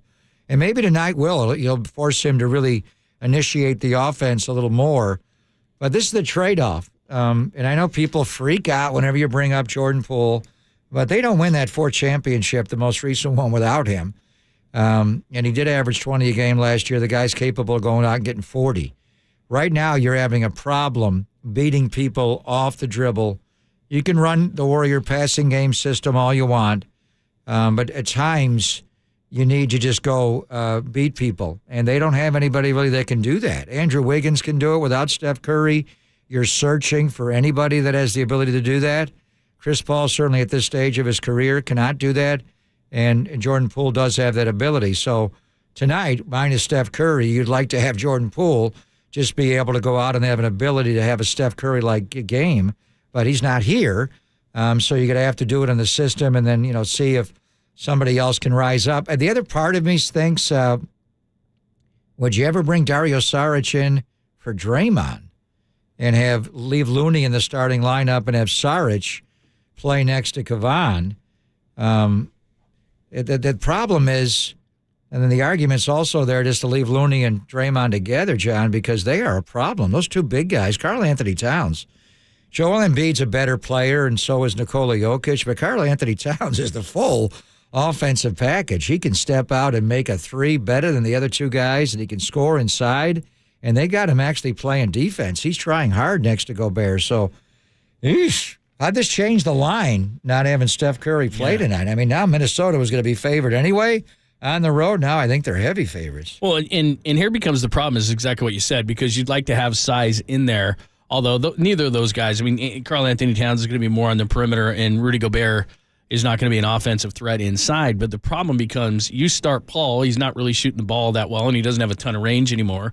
Draymond's not a shooter, and Looney's not a shooter, and Clay's not shooting well, and Wiggins just isn't playing well offensively in general. So like you said, and you're going against the league's best defensive team. So in that first group, who the hell is going to score? I mean, you got to put it on Clay. Wiggins hasn't shown up. I mean, this is Wiggins terrible. is capable. He's just capable. in a He just hasn't been there. This may bring it out of him. I would vote to start Dario Saric tonight and bring Kavan off the bench and play Paul and Dario together. Yeah, there you go. And then the other concern about this whole thing is, how serious is this thing? I mean, it's serious enough to miss a game. This just isn't, hey, Steph's kind of on the edge. Let's just give him a little rest time. This sounds like it's. I'm not saying he's out for the year, but I'm saying this is an injury. And when you're talking about Steph Curry, is this going to linger? What's going on here? Yeah, I mean, obviously, and you're in a situation where you're playing every other day, and this is a homestand. So the paying customers want to come watch Steph Curry play. He's on the marquee. Yeah, they don't like to sit him at home. So, I mean, Thursday you've got Oklahoma City, and you need his firepower against those guys. Those guys can score. That's a good team. Then you got Oklahoma City again on Saturday. Then you got Houston, who everybody thought was going to be a joke this year and a complete rebuild again. They're one of the top teams in the West. Then at Phoenix the night before Thanksgiving, and then coming out of Thanksgiving on Black Friday, you're going to see Victor Wembanyama in San Antonio. So, I mean, we're getting ahead of ourselves. We'll see. Steve's talking at the shoot-around. Does he talk shoot-around? Sometimes. We'll talk before the game. We'll get an update from Marcus because he knows. He literally wrote the book on Steph Curry. He will know, but your point is well taken. And for them to declare him out early today means something's going on there, and it is a knee. So you're looking at maybe him missing multiple games. All right, and again, the 6-5 Warriors lost a couple on the road after we were celebrating how well they had, at home after we were celebrating how well they had done on the road. And as you point out, look, it's early in the season when some of these teams aren't even 10 games into the year. Timberwolves are 7-2. Houston is surprising people at 6-3. I think the Thunder are real at 6-4. Getting Holmgren in and the type of length. I know we talk about Wembanyama all the time, but his length is ridiculous too. Kings are starting to come out of it a little bit. So. And look, the teams that we thought were going to be really good, the Lakers are still struggling through it. The Suns haven't gotten completely healthy yet. The Clippers have not won since James Harden has come aboard. They're 0-4. So, look, there's a lot of scrambling to be won or to be done here. But some of these teams, some of these younger teams, I think the T-Wolves are legit. I think the Thunder are legit. We saw what the Kings are last year. The West is I was going to say a B. It's a bear. It's a biatch. Yeah, it is. It is. Stacked, John. It is stacked. How'd they get the Cat Van Deer to play defense? Is what I want to know. Yeah, me too. Maybe playing one-on-one against Rudy Gobert. Everyone's like, that trade wasn't so bad. It's like, oh. I thought you're only going to play two bigs together. Who does that? Pop tried it at the end in San Antonio. It just didn't work. They're playing two bigs together. It might be different enough, though. That's the only thing, right? Is that with Karl Anthony Towns just run being them. More. Yeah, let's go small tonight. Really small. Nelly would love it. Let's start Gary Payton's the second. Take both bigs out and just go all five guards. Run them all. All right, here's what we got. 49ers, Dennis Brown's going to join us at 12:15. Marcus to talk all about what's going on with Steph Curry. Do we need to be worried about this? We'll talk to him at 12:30. Michael Grady is the TV play-by-play man for the Timberwolves. He's going to join us at 1:15, so we'll get the T-Wolves side of things as we play them a couple of times in a row and get the Thunder on that weird thing as well. And just what is the court going to look like? You might want to sell your tickets. Just kidding. You don't have to sell your tickets. Why are you saying that? Because Steph's not playing? Yeah, just get on the secondary market. Just kidding. I got a pair of tickets for the game today. You want to go? No, I'm good. I'll watch the court on TV. Is there a leak? There's no leak of the court. We haven't seen anything. You mean like a plumbing leak? No, why would you say that? I want to see That's the court. why Steph's not playing. He doesn't want to slip on a wet spot. Stop it. The only thing that excites me about the tournament is the courts. I just want to see what. Well, where are they do having shoot around today? Are they having it at the arena? No, they got it. They do it in the campus inside, okay. don't they? I don't know. Yeah, you're right. I don't go to shoot around. All right, give us your thoughts. Text line is wide open. The Gold State Lumber and Building Materials text line is wide open. YouTube and Twitch as well. We'll get back to some 49ers because I had a question I wanted to ask you. We'll do that next on the Sports Leader.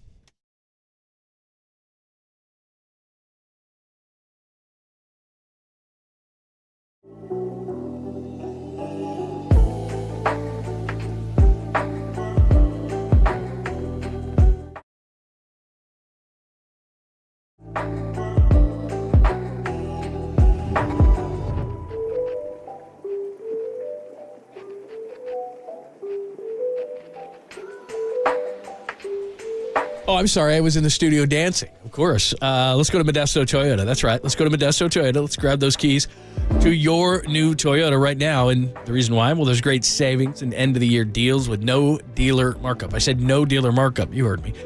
Every day, new cars, SUVs, and trucks are arriving, and now is the time to get yours. So here's what I did when I got my Toyota RAV4, which is beautiful. It's a hybrid, white, black wheels, very cool. I get a lot of people saying, whoa, that's pretty cool. All the time. So what you do is you pick out the one you want, you reserve it. It's that simple, and there's a huge selection of hybrids. And right now, the fully electric BZ4X. Have you seen this thing? It's awesome. The BZ4X is at a great price. There's special lease deals. So let's go. It's time to save big, knock out those high gas prices. Modesto Toyota's been family-owned since 1965. They've grown every year because they take care of you, the customer, which is nice. That means a great deal with the very best price and, of course, great customer service. So let's grab the keys. Let's go to Modesto Toyota. Check out that new car, SUV, or truck you want. And the time is absolutely right because there's no dealer markup. That's right, no dealer markup. And there's going to be a great deal on your next Toyota at Modesto Toyota, where, as I've told you, I get my Toyotas, my son's Toyota. Really, I did. Somebody hit me up on the text on the other day. Was like, come on, your son didn't. Yes, he did. Maybe one time I said he bought the car. He did. I bought the car. It's his car. So maybe somebody got me on semantics one time. But anyway, I digress. Check out your new Toyota at Modesto Toyota at ModestoToyota.com.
There's a party happening on our podcast page. Hear every interview from every show on demand at knbr.com/podcast. Now on with the show on the Sports Leader. Already 2 touchdowns for Brown, and they give it to him again. And he fumbles the ball, and Luck is there to pick it up and go over the goal line.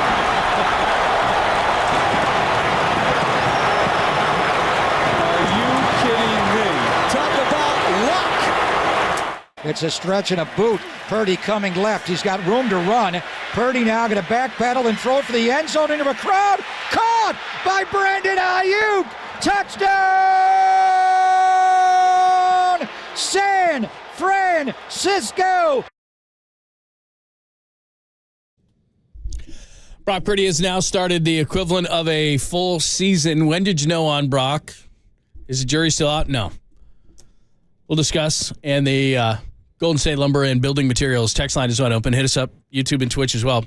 All right, why did I hear Andrew Luck? You know there? why.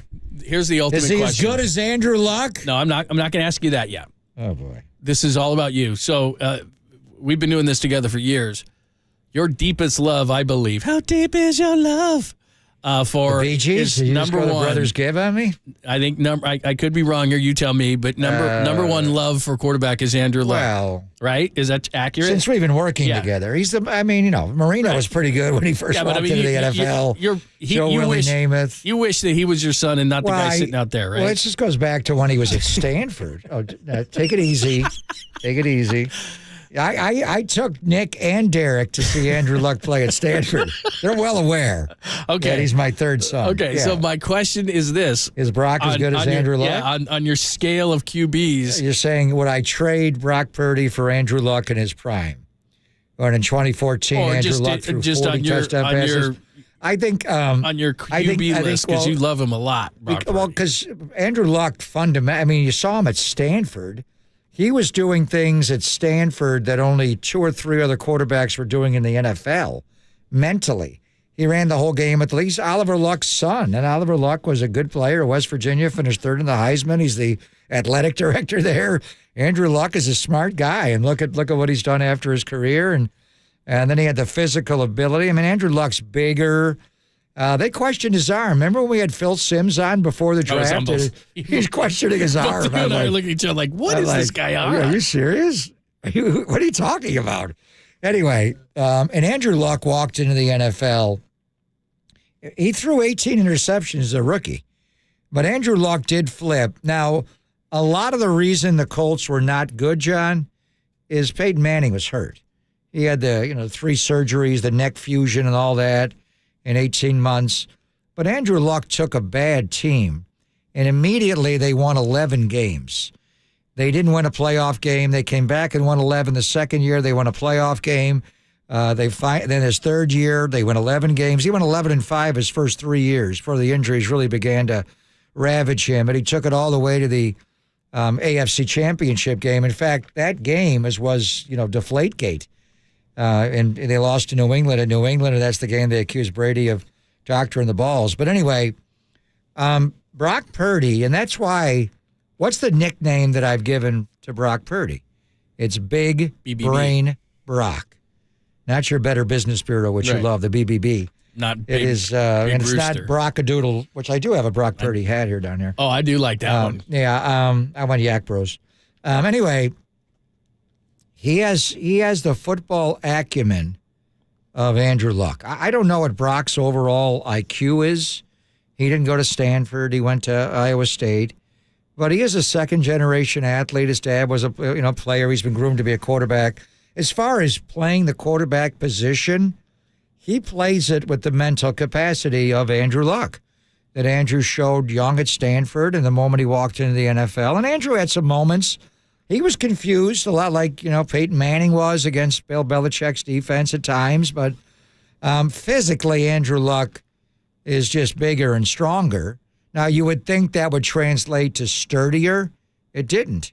Andrew got hurt. Andrew didn't back down from confrontation. He had terrible injuries that eventually, who would have thought that Andrew Luck at age 29 would retire? You thought this guy's a lifer. He's going to play till he's 39 at least. So, and you think Brock will play that way. So I'm not going to compare, players. The one thing that's, and we didn't ask Mike Martz this, he said that C.J. Stroud is the best rookie quarterback ever. Ever? In the history of the NFL? Wow. Now, Andrew Luck, he did not win the Offensive Rookie of the Year his rookie year. RG3 did. Dan Marino, when do you want to start Marino's rookie year? Because he played off the bench the middle of his true rookie year. His first full year as a starter, he broke every record imaginable. He threw 48 touchdowns and 5,084 yards, and that was pretty good. I mean, who else, John, as far as rookies? Stroud? I mean, come on. Is C.J. Stroud having a better rookie year than Andrew Luck had? Is he having a better rookie year than Brock Purdy had last year? Now, Brock did not start from the beginning like Stroud, but Brock never lost a game last year. He finally lost a game this year in Cleveland when he took the majority of the snaps and started the game and finished the game or played most of the game. Anyway, I mean, so that's pretty out there. So if C.J. Stroud had the best rookie year in history, when you look at Brock Purdy now, 17 games, half of a year last year, half of a year this year, where do you rank that with all the rookie quarterbacks, starting with Marino and Andrew Luck and whoever else you want to name? Well, the best rookie, and I did it off the top of the head, and then I looked at the numbers because I remember Kurt Warner, however, when it went crazy for it. Justin Herbert completed 67% of his passes with 31 touchdowns and 10 interceptions. What was their one-loss record? 6-9. Nice. Yeah, because he didn't play because Tyrod Taylor had the injection. Yeah. So to me, that would be statistically the better than. But I just remember when he first got in and the type of throws he made, where you were just like, "Oh Herbert? my god!" Like, yeah. I mean, to me, and just off the top of my head, then I double checked it. Pure ability. He has the most touchdown passes in history by a rookie. I mean, with 31. who won the most? Ben Roethlisberger. Yeah, he won the Super Bowl his second year, right? But his rookie year, he had a long streak to start. Now, they ran the ball. Yeah. Ben wasn't Ben then. Right. I mean, when you look at it, and all things considered, I mean, do you count Brady, what he did that year? That was his first year as a starter. It wasn't technically a rookie. Right. He won the Super Bowl. Yeah. I mean, Andrews, how about Kurt Warner? Yeah, I mean, was that his true rookie year that year that he won the MVP in the Super Bowl? Because he didn't win Rookie of the Year, so he had played in Green Bay. There was an age limit. He was like 30. Yeah, dude, you can't do that. Although I was looking at this, I was looking at the baseball stuff. We can get this a little bit later. Yamamoto, the pitcher that's going to come over from Japan with a 1.72 ERA, and the guy's 28. Yeah, he's technically he can be Rookie of the Year. Like Ichiro, right? Ichiro won them all. 27, he won Rookie of the Year. So I mean, I guess you could, but to me, just the guys that I saw. Justin Herbert in 2020 was like a comet. I mean, the dude was like, my God, look at that throw. From ability. Yeah, but he didn't win. He didn't win, but he threw 31 touchdowns with 10 interceptions and completed 67% of his passes. And he has the most, I think he's second or third in yards. In fact, they showed a graphic last night, through their first 6 games. I think C.J. Stroud's third, and I think Herbert's ahead of him or something like that. I'm not saying Stroud's not really, really good, and I'm shocked. I would say shocked by what he's done with that team. And D'Amico, man, they're 5-4. They'd be the 7th seed in the AFC. Martz has been around forever. Yeah. He didn't just start with the greatest show on turf. He coached 20 years in the NFL before that. He said he's the best rookie quarterback he's ever seen. That's pretty. And Warner did play the 98 year. He started the game. No, he played one game. Actually, he was 4 for 11. He didn't start a game. He barely got into one game. So if they treated football like they do baseball, where you still have rookie eligibility based on plate appearances or innings pitched, he would have been rookie. So Warner did not win Rookie of the Year because he played one game and had 11 attempts that year before. Takes away the rookie status. Okay, I know you don't like this guy, but this was another guy I thought of off the top of my head.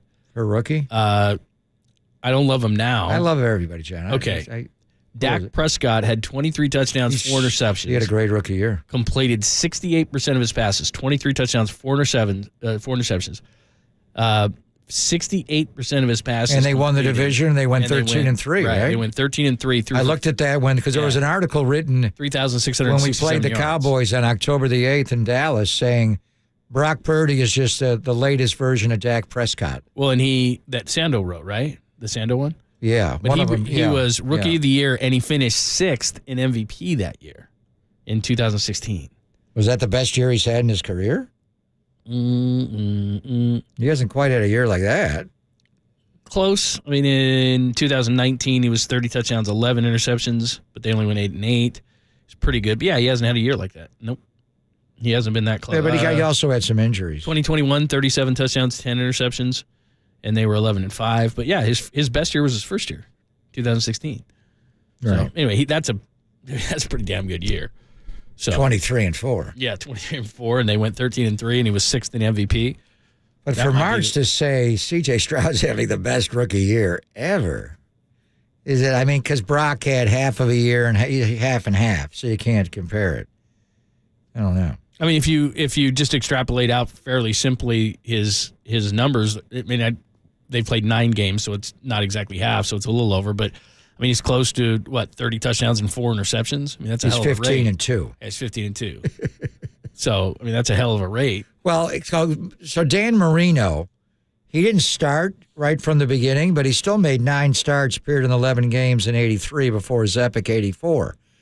His touchdown to interception ratio that year was 20-6, and they went 7-2 with him at quarterback. How good was that rookie year? Plus, you just remember, I mean, he reminds me of Herbert, where it was just like, physically, he was ahead of everybody. I mean, it was just the ball came out a certain way, and stats are hard nowadays because, like you said, the ball's going down the field more in those offenses, so that the completion percentage is not as high. I mean, if you look at Andrew Luck, for example, his first year, and this is only back to 2012, he completed 54.1% of his passes. Yeah. People nowadays would be like, what? And he had 18 interceptions. People would freak out over those numbers now, but that's just... Well, back then, the league norm was 50%. Right, so... I mean, Marino was good that year, but then '84, it was epic. 5,084 yards, 48 touchdowns.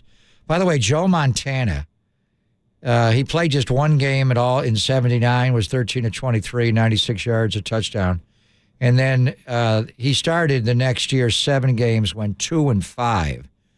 So really didn't play a whole lot before he took over the Super Bowl year in '81, and immediately went to 13-3. And he led the NFL in completion percentage that year at 63.7. He actually led the NFL in completion percentage the year before when he was a full-time starter for the first time, just 7 starts at 64.5. So I kind of thought Joe had to build it up a little bit more, but he was pretty good right away. If you went by baseball's rules, Major League Baseball's rules on what a rookie is, right? Patrick Mahomes started 1 game behind Alex Smith. Well, there you go. His second and year, went which 50-5. Yeah, 5,000 yards, 50 touchdowns. Yeah, 5,097, 50 touchdowns, 12 interceptions. And they went 12 I forgot about him. And he was the MVP. I forgot about him. And he was the offensive player of the year. And remember, what was one of the early games he had that year? At Arrowhead against the Niners. Remember the touchdown pass he threw? Oh, that was the Jimmy knee rolling injury. to his right. That's when Jimmy got hurt. Knee.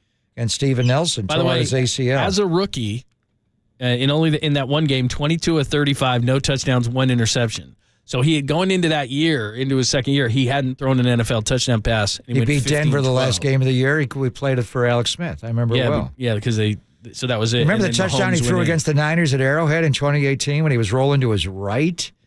And he threw back across the middle. That thing was insane. Remember the start he had that year? He threw like 5 touchdown passes each of his first 3 games. If you go by Major League Baseball rules, because they'll let you play a handful of games and they call you a rookie still. So get Marks back on the air. C.J. Stroud. Patrick Mahomes. How about Kermit the Frog? He was pretty good on the Manning cast last night. He saved it. Yeah, the Lindsey Vonn thing. What was interesting is he's breaking down the defenses of Sean McDermott, and they're going to have to play, assuming he's still going to be the head coach of the Bills. When they go to Arrowhead, he's got to play those guys, right? And then he's got Denver one more time. Yeah. He was calling out the defenses, and he's got to play both those teams. Plus, he got on the perfect board because he was like, they're going to do 2 runs here, and then they're going to go play action pass and touchdown. But that's what they did. He was great. Yeah, he was. When he said, I run funny. They didn't spy me for a long time because I run odd. He does. He does.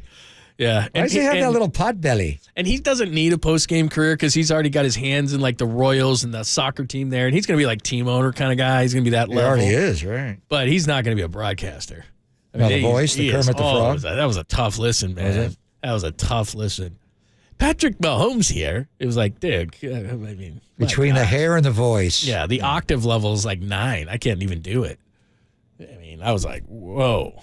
He wears the same underwear for every game? Do we have that cut? That was, wow. And he was trying to explain it away by saying, well, I only use it for that game. But here's the thing. Because his wife gave it to him. Yeah, so it's a superstition. I understand that. But here's the problem. He said if they go on a roll, which Kansas City often does. What's not on a roll? Losing one game?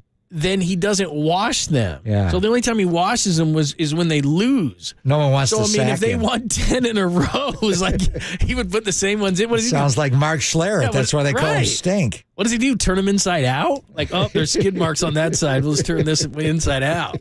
Like, dude, come on. Your boy's got to be warm, safe, and smell good, man. Oh, do you think he's spraying deodorant down there or what? Terrible. This is him last night on his chonies. Let's hear my homies. Oh, it's teammate, terrible. your backup quarterback, Chad Henne, said you have a few superstitions and that one of them has been wearing the same pair of red underwear on game day for years now. And I love a good superstition, but couldn't you just do something like eating the same pregame meal? Did it have to be the red underwear? Well, first my wife Brittany got them for me, so I had to. I'm not throwing y'all down, but I have to wear them, But at the same time, I threw them on that first season. We had a pretty good season that season. I only wear them for game day though, so I can't get. They're not too worn down. They're not like these like nasty. I clean them. You wash them. You wash them. I do. I wash them. I wash them every once in a while at least. Is it a thong? Is it a G-string? What is it? I mean, if we're on a hot streak, I can't wash them. Like I got to just keep it rolling. So as long as I'm winning football games, I'll keep the superstition going. He's in his 7th year. They're Those are always on a 7 hot years streak. old. Right. When do they lose? Are they a thong? What are they? He hasn't washed them since the Lions game. I mean, dude. That's Red underwear. Terrible. By the way, I do have one superstition as well, John. Oh, no. 49er red shonies. You know what I'm actually wearing today? I could show you on the stream if you like. Go ahead. I think I'm wearing my Madison Bumgarner, my Mad Bums. Remember when they gave those out? Those were amazing. There was like underwear and stuff. Yeah, absolutely. And stuff. Amazing. All right. There you go. Dennis Brown's going to join us in about 15 minutes. And then we'll focus on the defense and how well they played against Jacksonville. And then at the bottom of the hour, Marcus Thompson will join us and we'll talk about the Warriors without Steph Curry. If you just tuned in, he's not playing. And it's an in-season tournament game.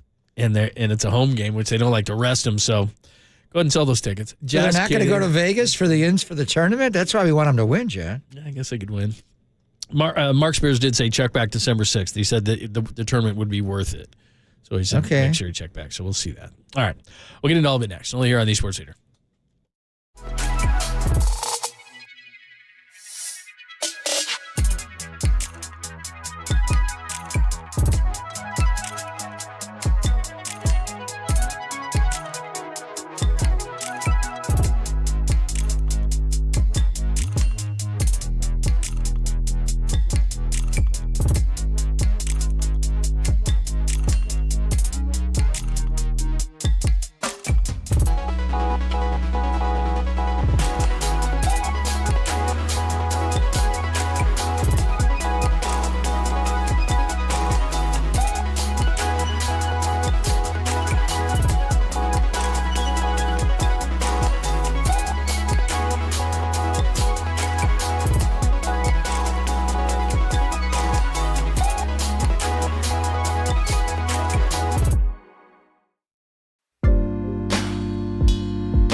It is the fall building season at Golden State Lumber and Building Materials. Greg Papa here, and there's still time to start a project before winter weather arrives.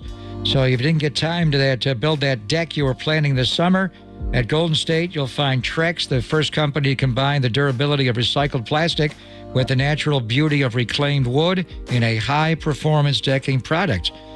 Whether you prefer a ground-level deck, a second-floor deck, pool decking, or attractive railings, Trex has a style for you. For helpful installation videos, click GSTV on GoldenStateLumber.com. For other natural wood texture products, Golden State also offers TimberTech. Aside from outdoor decking, TimberTech is a great option for high-quality, low-maintenance deck, benches, stairs, even piers for homes on the water. So see the image and video gallery for TimberTech at goldenstatelumber.com. Talk with your builder or designer for the best options. Golden State, helping you build better for 3 generations. When you succeed, we succeed.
Listen to the sports leader anywhere, anytime. Download the all-new KNBR app. Now back to Papa and Lund live from the KNBR Casino Matrix Studio. Casino Matrix Progressive Jackpots are here. Where are you? Just drop in. Please play responsibly. 1-800-GAMBLER.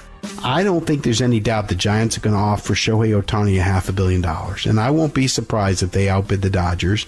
I won't be surprised if they outbid the industry. My question is, will he sign there? My intel has told me clearly, and I think Shohei has said it publicly through his translator. I'm not 100% sure, but I think he has. But it's been very clear throughout the process that winning is going to top everything. It's not about the most money. It's about the best chances of the most times on the World Series stage. And I believe that the Texas Rangers have the best shot to land them. With the Dodgers and the Mariners, I do think winning matters. And I don't see the Giants' path to winning. And as well as I thought the Dodgers would be on that list, all of a sudden I have a lot of questions about their pitching long term. So that's kind of my early take on Ohtani. But to answer your question, will I be surprised if San Francisco puts the biggest offer in front of Ohtani? Not at all. Will I be surprised if San Francisco is the team that drives the financial chain for him? Not at all. I think they'll be the lead train. That's Jim Bowden, of course, the former general manager of the Reds and the Nationals, and that's on MLB Network Radio. He was also on with FP last night, and so make sure you listen to that entire interview at KNBR.com. I heard him He's the best on that channel. He's really good. And I heard him over the weekend say those comments that he thinks the Giants are going to drive the market for Shohei Ohtani, but not necessarily sign Shohei Ohtani. What is the lead train Rangers, called? Maybe. Lead train? The back is obviously the caboose. Yes. And we love our caboose pistol. You love the caboose. What's the lead train? The engine? Called? It's the engine. The engine? Right?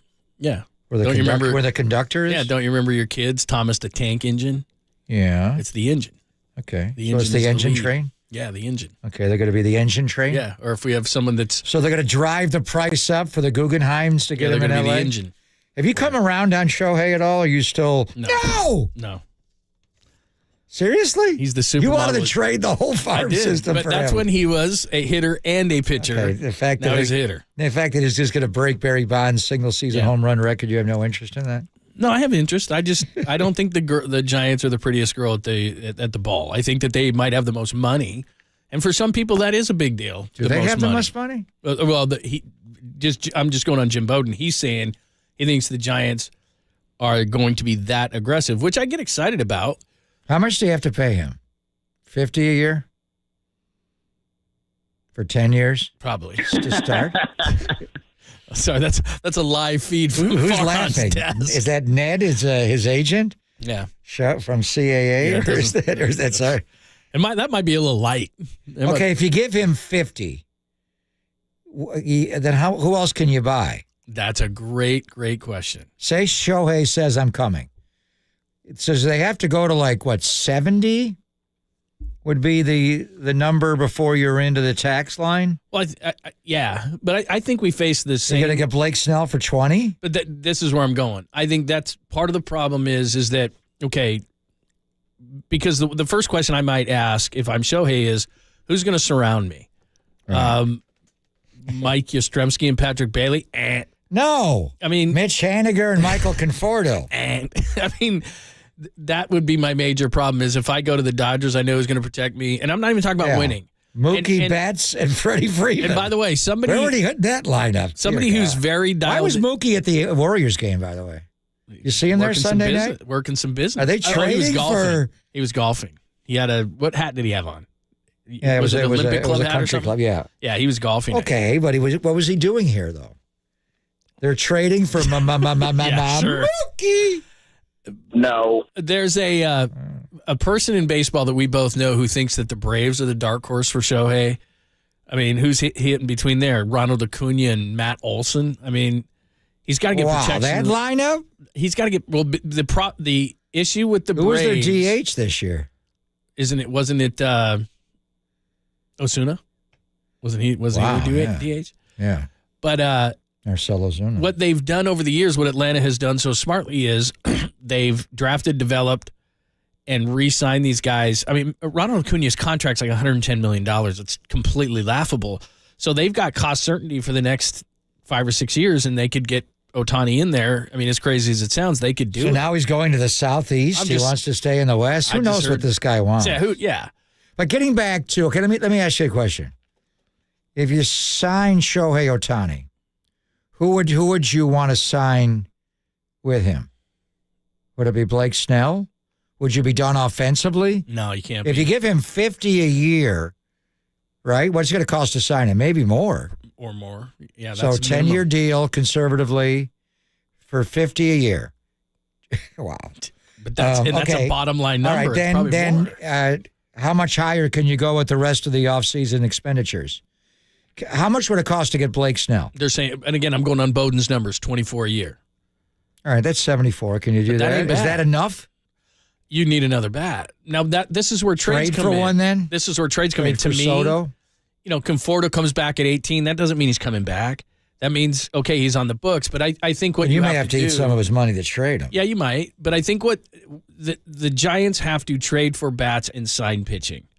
That's what they have to do. Now, if Shohei comes here, that's great. That's a great big bat. But it's just like what we talked about a lot with Judge last year is he's not coming to sit in the middle of this lineup and not have any protection. So how are they going to make it so appealing? Here's the biggest problem. Ohtani's got to be signed first because he's the biggest number. But to convince Shohei to come here, you've got to have other bats. So what do you do? How do you get him? How do you convince them? Maybe the power of Ohtani, they would you would be able to lure more. Let's take Ohtani out of it. Let's take all the Japanese pitchers, Yamamoto and Lee and all them out of it. Yeah, and just domestic players outside of Shohei Ohtani. Yeah. If you had a wish list, you'd go Bellinger. Bellinger. I've already got it ready. You want Bellinger? Yeah, I do.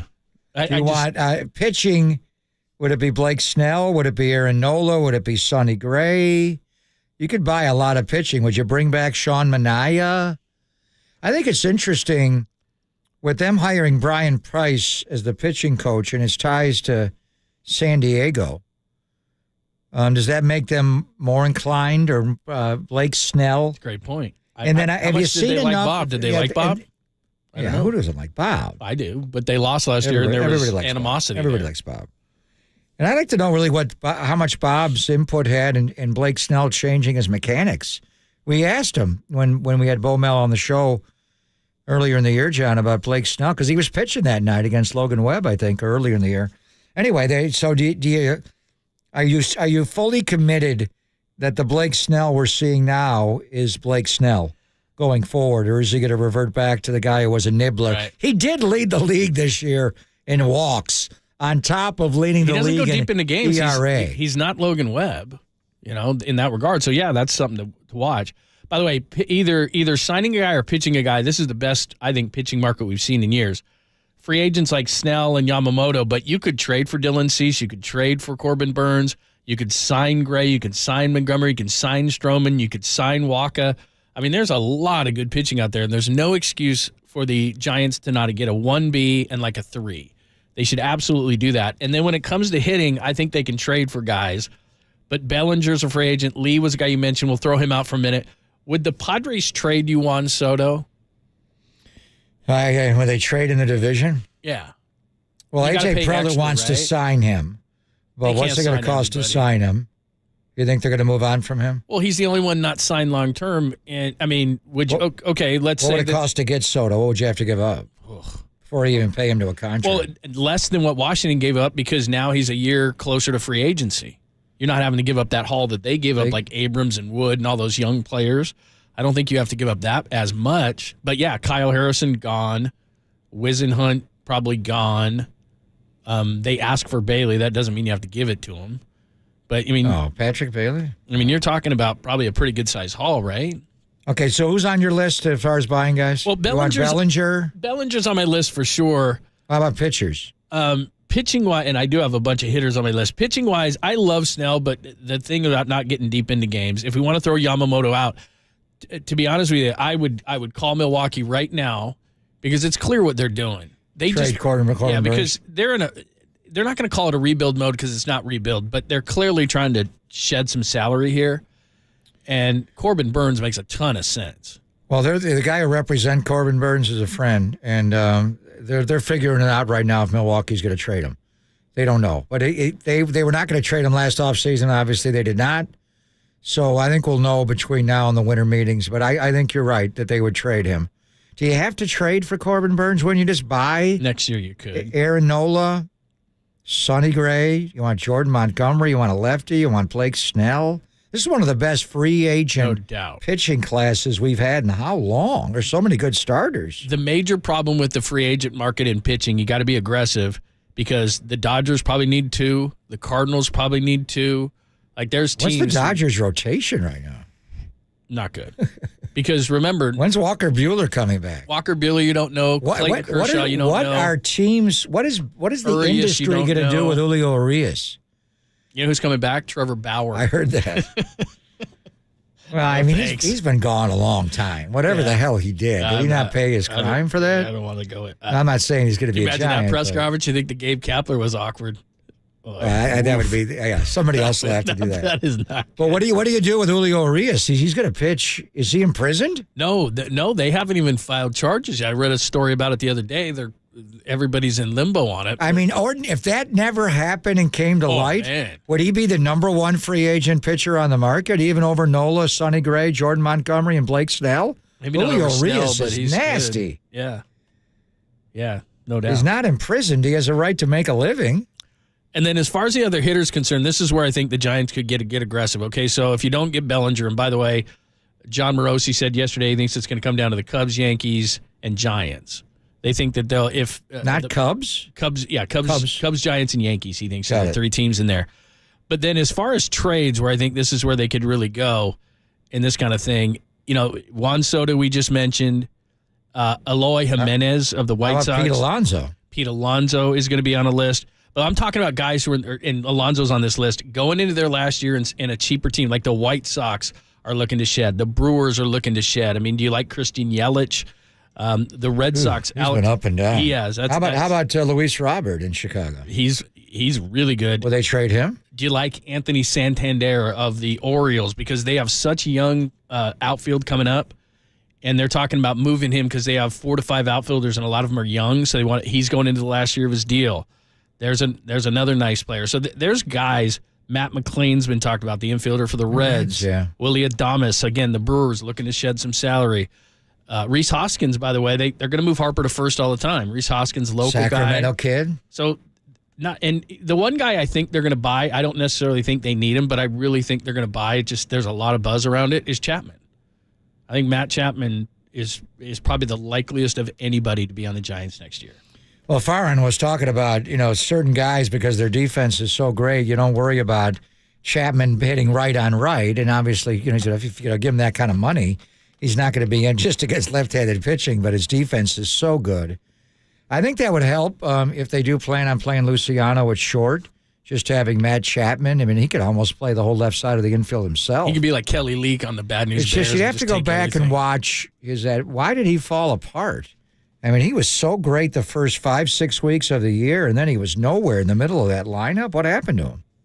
I'm not for it. I like Matt Chapman, but if you look at it, okay, defensively he is better than J.D. Davis, but offensively Davis was actually a little bit better, and Davis was surprisingly decent defensively. So how big of an upgrade? He doesn't have his range. You're right. Absolutely. He does not have Matt Chapman's range. Not You're even right. close. He has an arm, but he does not have Matt Chapman's range.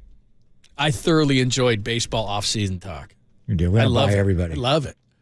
But I think this is a good off-season. So the bottom line is we're going to sign him, trade for him, kill him, marry him.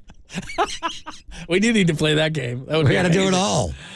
All right, we'll get it back to 49ers. The defensive dominance. Did Dennis Brown see it coming? We'll ask him about it. And can they continue to do it? That's the big question. We'll do it next. Only on the Esports Leader.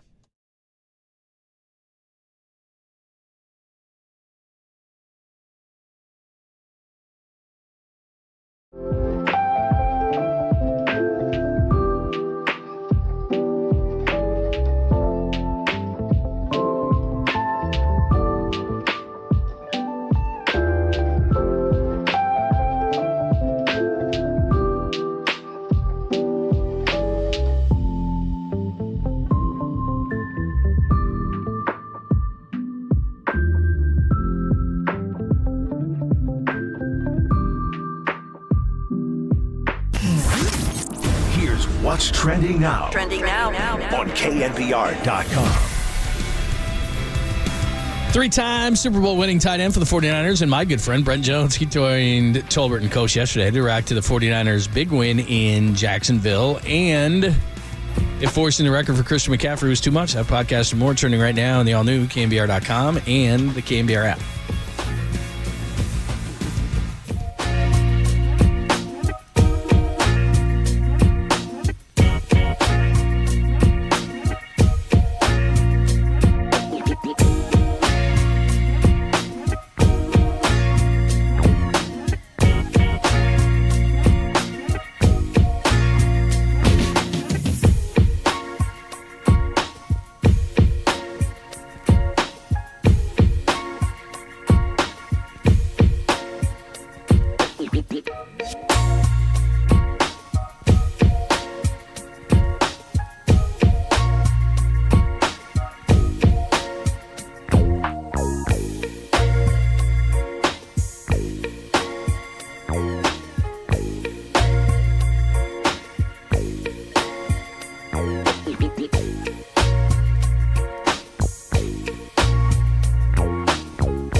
Now, time for the Protect Your Assets with David Hollander Business and Technology Report.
Now he goes right outside the numbers. Lawrence looks left, throws, caught. Christian Kirk tackled there by Ambry Thomas. Ball came out. Whose ball is it? 49ers. They pick it up, but they're running back the other way. It was not whistled down. Ambry Thomas down the sideline midfield. 40, 30. Evan Ingram, he stutter steps him, runs by him. Touchdown! San Francisco! The Ambry Man can! What a play by Ambry Thomas! He did not get the touchdown, but he did get the turnover. The 49ers won that turnover battle 4-0. They only give up 3 points that drive before the half on the quick hitters and screens, and we had a holding call on that one as well. But the 49ers dominate defensively. That defensive line was awesome up front, and they beat the Jags 34-3 before taking on the Bucs this weekend. Let's get a Super Bowl champion's insight into this, as we do every Sunday before and after the games as well. Our good friend Dennis Brown joins us, courtesy of the UMA Guest Line. What's happening? Oh, nothing. I mean, it's it's a busy day in the city because of the whole big APEC conference. But life goes on. But I just listening to those highlights. What a difference between the last 3 weeks. And then you come out defensively. I'm just talking. I mean, 3 points. To hold a team to 3 points is tough in the NFL. But that defensive front, I know Chase Young comes in, but it was a total different defensive front. I mean, you see Nick Bosa, back to what he was doing, his rookie season and last season. Just consistent pressure on the quarterback. So. I mean, I don't know, they say that this bye happened at the right time. I guess I got to buy into that because this was a different football team than we saw in the last. I mean, you shut down the run and then you make a team one-dimensional, then you get after the quarterback. I mean, this is what they were doing the first 5 weeks of the season and then fell off for 3 weeks. Then you hit a bye and you come back and you're right back there. So, I don't know if it's Chase Young. I don't know if it's the defensive coordinator on the sidelines or what it is, but this was I mean, 3 points. It is hard to keep an NFL team to 3 points in this league. So it's, whatever it was, hope they can bottle that up because there's no more buys coming up. I mean, now you got to play, throughout the regular season and the playoffs and hopefully into a Super Bowl. So, but whatever it is, I hope they figured it out, and this is what we're going to see moving forward.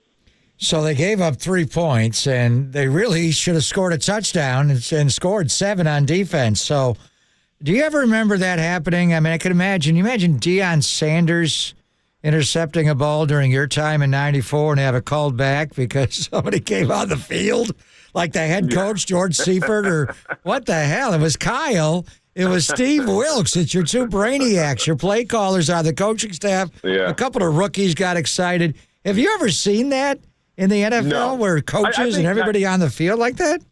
Yeah, not in the NFL. I think I've seen it in college, but I mean, just listen to you make the call on that play. It was such a delay because no one blew a whistle, and Thomas was on the ground, had the ball curled up, and I think Hufanga came over and popped him up and said, "Hey, we're still going here." And then it was such a delay. So I think Kyle Shanahan addressed it after the game. He just thought the play was over.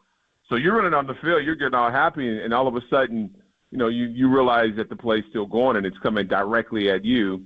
And, as a head coach, you can't say anything to your players because you were kind of leading. They're following you as a head coach. So it looked weird, and it was too bad that Thomas has had his ups and downs, right? And I think he played his best NFL game last Sunday against the Jags. But it's too bad he couldn't get that touchdown because, it was a spectacular play. And it was the play that put the nail in the coffin, I think, in that football game. But, hey, listen, when your head coach is out there, you got to follow your head coach. So, everybody kind of gets off on that one. But, no, I have not seen that in the pros. I've seen it in college. We'll never see it again. Everybody's got to learn from that moving forward. Yeah. Dennis Brown is joining us. We're talking about the victory over the Jags on Sunday. Can this defensive line do what they did every week? I'm not saying they're going to get 5 sacks and 10 QB hits, but, have that kind of an impact week to week. Are they that good? Oh, well, here we go again. We were saying they were that good early in the season, right? And then all of a sudden they fall off. So, if you're efficient, and you play and you get yourself ready, prepare yourself for a game, and you play the way you played against the Jacksonville Jaguars, you got something special. But remember this defensive front at least was playing well for the first 5 weeks. That first game, you had Drake Jackson coming up with 3 sacks. So you got to be consistent in NFL, and for some reason it fell off for 3 weeks. You were giving up the run, you were giving up the pass. 400 yards, close to 400 yards for 3 weeks in a row.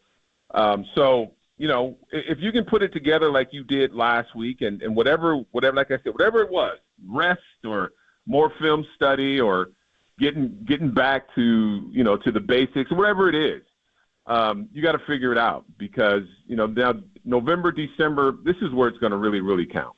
And you've been on the road, you're going to stay on the road, but the schedule doesn't get any easier for the 49ers. They got some tough road games, and they got some teams coming into Levi's Stadium, that won't be a pushover. So, whatever it is, you got to stay focused and get after it. But that defense and that defensive front, even the tackling was different. Coverage was different. I think everything was different. And I don't get why, you take a 3-week lapse and you go back to where you were, before, the losing streak happened. But you got to figure it out, and you got to be consistent, especially on defense, because that fuels the offense. The offense is like, okay, our defense is showing up. We just got to execute ourselves and put points on the board. And you got always got to win the turnover game. Got to force turnovers, and you do that by making quarterbacks make bad mistakes or make bad decisions. So, that's what you got to do. Defense definitely wins championships. And, what they have right now and what we saw against Jacksonville, you're talking about a championship team. We've talked so often with you about your 94 group and all the people you guys brought in from the outside that really changed that defense in particular. And in the month of October, they trade for Randy Gregory on October the 6th, and then on Halloween, the last day, right up against the deadline, they get Chase Young. And I just want to ask you about Chase Young in particular, because you played outside, you played inside in your career. When I watch him, he's not as big as Kinlaw, but he's just not the size of most DNs. He plays more, he looks more like a D tackle with his size and the way they move him inside. And his first snap as a Niner, we knew it was coming. We saw it in practice, this Buckeye blitz where they have him and Nick in 2-point standing right in each A-gap. It's like, wow.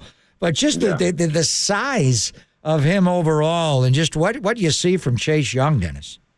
Well, he's an athlete, right? He is built different. I remember seeing like a Charles Haley or Tim Harris. You think about those are our elephant pass rushes. That was their one thing, to rush the passer. And I look at a guy like Chase Young, and then he's fast, he's strong, and he kind of plays with his hair on fire, all that hair. I think one time someone actually got hold of his hair, but he's a guy that he's interesting to watch though, because he's such an athlete.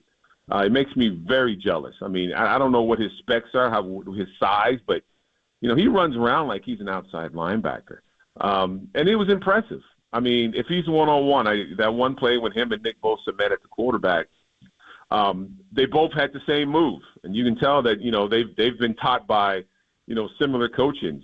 They both had that move outside, and then they kind of tucked back inside and met the quarterback. So he's an athlete, and he gives this defense a boost. And like Christian McCaffrey, when he came last season, it was like, boom, now we've got something. Here's another piece, that we can use to get better. And for Christian, it was to score points, keep defenses kind of on their heels a little bit. And I think with Chase is the same thing. Now, really, we can't double team anybody because you got Hargrave, you got Eric Armstead. Now you got these two guys bookended on each. So it's going to be man on man, and it's going to be a great opportunity. Again, if you can be consistent now to rush the passer, but you got to earn that right, and you have to you got to win early on early downs. You can't have the penalties. You can't have the big gash runs up the middle. And then you can rush the passer on third down. And then in the fourth quarter, once you get a lead, now you can really rush the passer because now opponent or teams are trying to play catch up, and they're going to be throwing the ball more. So, I mean, I think he's a great addition. Again, it's yet to see if he's going to really fit into this defense. There's a lot of things about him that he kind of plays on his own kind of game plan, and he plays outside the defense. He freelances a lot. We'll see what happens with that, but. As it looks right now, it looks like Nick Bosa's happy. His defensive line, as the young kids like to say, they're eating. So, it's exciting to watch. Really, the only negative, I think, and they picked on Demo a little bit in the slot, but overall it was an upgrade. The only negative that I really can think of defensively was that one drive where they got the field goal. They screened the 49ers to death. They ran one running back screen after another. And then they went to a wide receiver screen to Christian Kirk. And it kind of is a little bit of what the 49ers are vulnerable to, susceptible to, because with that wide nine and the upfield pass rush, they get upfield so fast the teams just screen right behind. So as a D lineman and the linebackers trying to fit in behind, and I think they played it better in the second half, Dennis, but they were getting screened to death on that one drive. How do they rectify that? Well, that's how you neutralize a strong pass rush, is drawing screens, right? And it starts on the line of scrimmage, and it's your read because the offensive line on draws and screen, offensive linemen want you to run upfield. So they'll invite it. So as we used to say, they open up the door, which means they'll turn their hips. And then, a lot of defensive linemen are like, we see a quarterback or we see a running back and we got a free shot, we want to take off. So what you have to do is with the great Bill McPherson taught us was you have to stop and then just turn and run back to the line of scrimmage. And I think if you watch Eric Armstead, he reads screens and draws really well. You can't keep going upfield. No matter how good you are, every once in a while you'll be unblocked. But if an offensive lineman is in front of you and he has opened up his hips and let you go upfield, something's going wrong. So you have to stop right there, turn around, and run back to the line of scrimmage, and that's how you take care of screens and draws. But when you have a good pass rush, like they were doing on Sunday, screens and draws are what does it because everyone's running upfield, and you get behind and get some yards down the field straight to the second level. So again, it's technique. And you look at Eric Armstead; he's really good at reading screens and draws. Great stuff, DB. Thanks, man. We'll have the home game. We got Tampa coming up this weekend. I look forward to seeing you. Yeah. We got Baker Mayfield in the house, right? Baker. Plant the flag again. Let's go. Now we got two Buckeye flag planters. Very cool. Hey, thanks, bro. All right. We'll see you Sunday. Thank you, man. All right, that is the great Dennis Brown, Super Bowl champion, giving us insight into the 49ers defense. Marcus Thompson's going to join us coming up next with something very interesting. Because we got some breaking news for you. We'll tell it what it is coming up next, only here on the Sports Leader.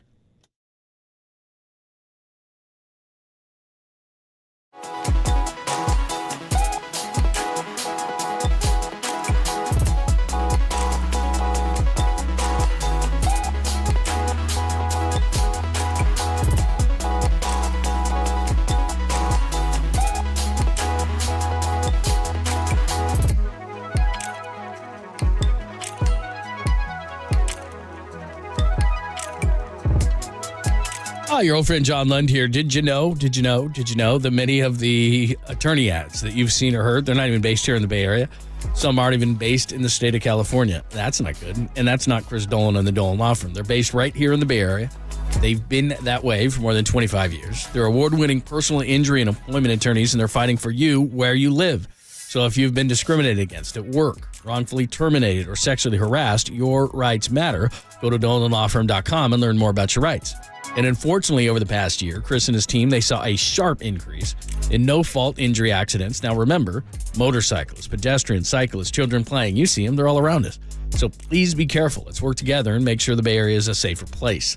And also feel confident that you're in good hands, great hands, I say, with the award-winning California Lawyer of the Year, the Dolan Law Firm. And they've secured more than $1 billion, with a B. I think you picked that up. With a B, $1 billion in verdicts and settlements on behalf of their clients, but you pay nothing up front. No hourly rates, no upfront fees. They don't get paid until you get paid. They live here. They work here. They win here. DolanLawFirm.com.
Listen to the sports leader anywhere, anytime. Download the all-new KNBR app. We are your proud home of Giants baseball. KNBR 104.5 FM and 680 AM.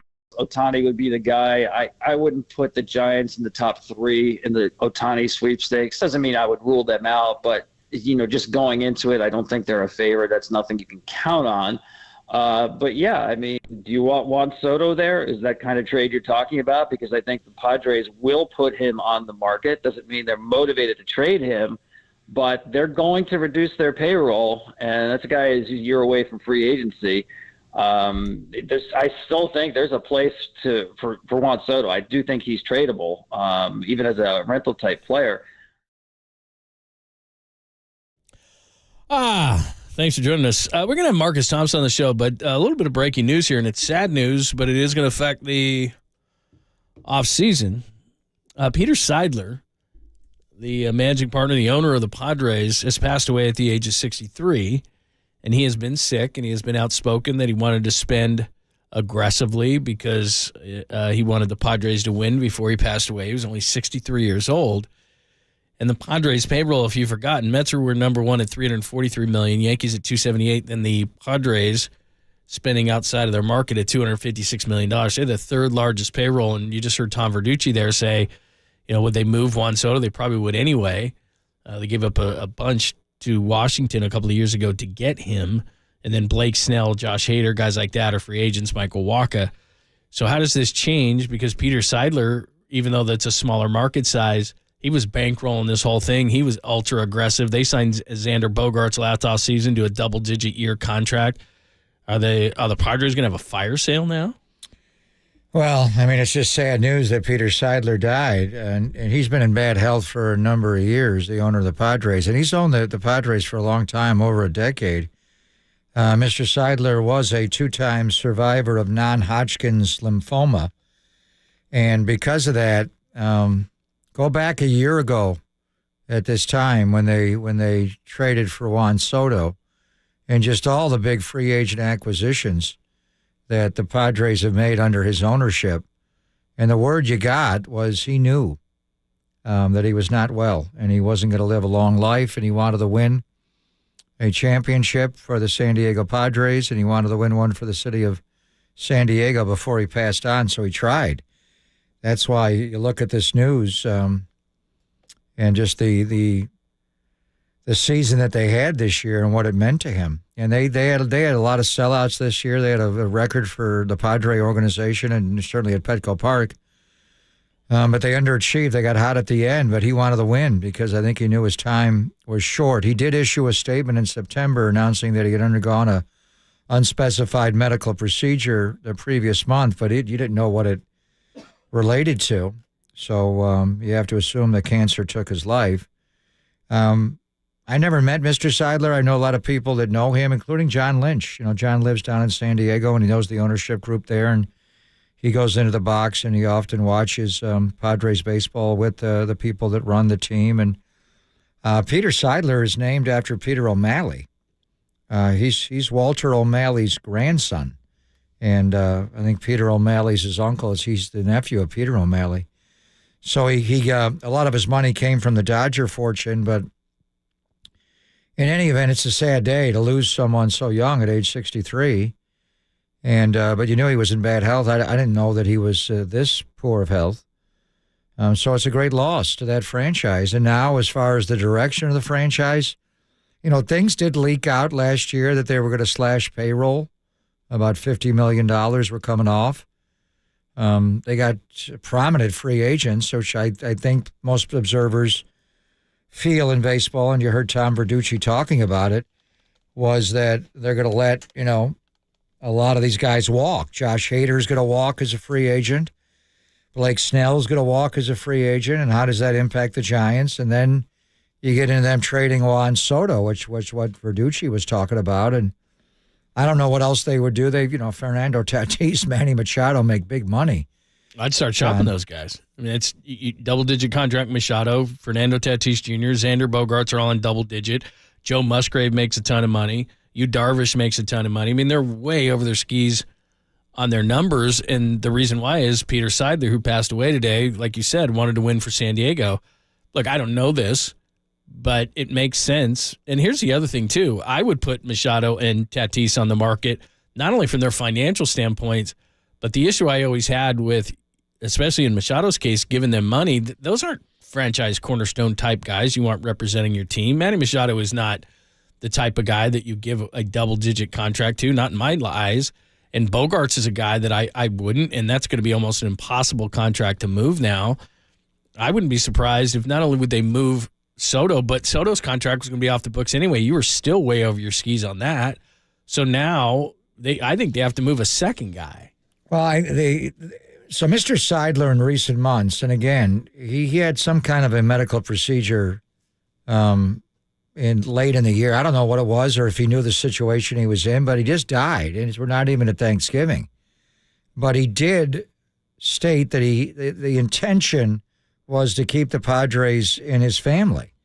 Now, his wife could take the team, and there's a great precedent with that, with the Padres organization. Ray Kroc and the McDonald's fame passed it out on to Joan Kroc, and his wife, Sheil, could run the team. He has 3 young children that I don't know if are capable of, who else in the family could run it. Would his wife, his widow, run the team? They already paid Machado, so they identified him as someone to keep. They just gave him the deal before the year started. Obviously, Tatis, if you believe the reports, a major disconnect between Bob Melvin and A.J. Preller was that Bob Melvin never wanted them to sign Xander Bogaerts. He didn't want to move Kim off shortstop. Yeah, but that's a lot of money, and he did not have a great year, so I don't know if they could move him now, if anybody would take him back, or if Boston would even take him back. I don't know. Remember, they had to get a loan from Major League Baseball for $50 million at the end of the season to make ends meet. I mean, the Padres are having issues. See, he wanted to win before he died, and I think that's fine. And now the man lost his life, so that's why this year, and when Bob Melvin hears this news, it must be sad to him. They loaded up to win this year, and they were in on Aaron Judge. They offered Aaron Judge the most money. So whether or not he knew his time was short. You heard that for a while, that he was in bad health. Whether you thought he would die this soon. Anyway, the guy lost his life at age 63. It's a heartbreak. So now what does that franchise do? Do they have the financial wherewithal to try to continue the way he ran the team at the end of his life, trying to win? Who knows? But it does change the offseason for them. And, what do they do? First of all, Juan Soto, whether or not they can get a market for Machado or Tatis. I mean, you start trading off all these star players. That's why Petco was jumping this year. But it does sound like they do want to move on from Soto because the contract is up. He does not have the big money deal that Machado and Tatis, John. And, I mean, if you go out and get Juan Soto, first of all, you have to give it up a lot in compensation to trade for him. Not as much as San Diego gave up just a year ago to get him from Washington, but still, it's got to be a lot. And then how much money is he going to make when you re-sign him? It's not going to quite be Shohei money, but damn, is he going to make more money than Aaron Judge? Probably not, but right in that area. I mean, he's 25. I mean, that's the one thing is he's in the. He's prime. not a great outfielder, but he's a tremendous hitter. He's a decent power hitter. He had 32 home runs this year.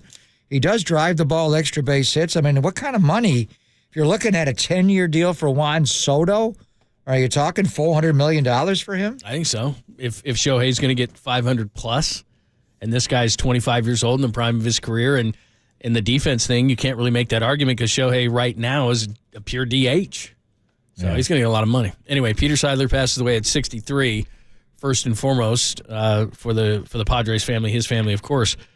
You grieve, but this is going to change the offseason for the Padres, I think, in a major way, because not only, I think, will they move Juan Soto, but they've got a massive payroll with guys like Machado and Tatis and Bogaerts and Musgrave and Yu Darvish and everything else, and I don't think they'd be in on Snell. They were the 3rd highest payroll this year.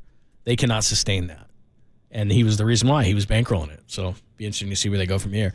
Pop and Lund, remember to tune in between 10 and 2 when we're on, and we'll give you the cue to call, not right now, but soon, to be the 10th caller into the studio at 415-896-KNBR, and you will win from Pacific Catch a $100 gift card.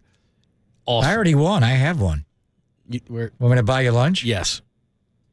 We're going to drink our lunch, John. Exactly. It's going to be 50 on fish and 50 on booze. If you're looking, they have a good menu there, by the way. Oh, it's excellent. Looking for somewhere special to celebrate this holiday season, offering fun cocktail parties, family-style dinners, amazing catering options, and a festive cocktail menu. Check out Pacific Catch. Get more at pacificcatch.com. So 10th caller will tell you when, and we will give me the heads up when 9 have already called. We will get you a $100 gift card to our good friends at Pacific Catch. Into the 1 o'clock hour, Michael Grady is going to join us. We'll talk Timberwolves and Warriors. No Steph Curry tonight. No Steph Curry tonight. What does that mean for things? They should take Mike Conley at least off the court.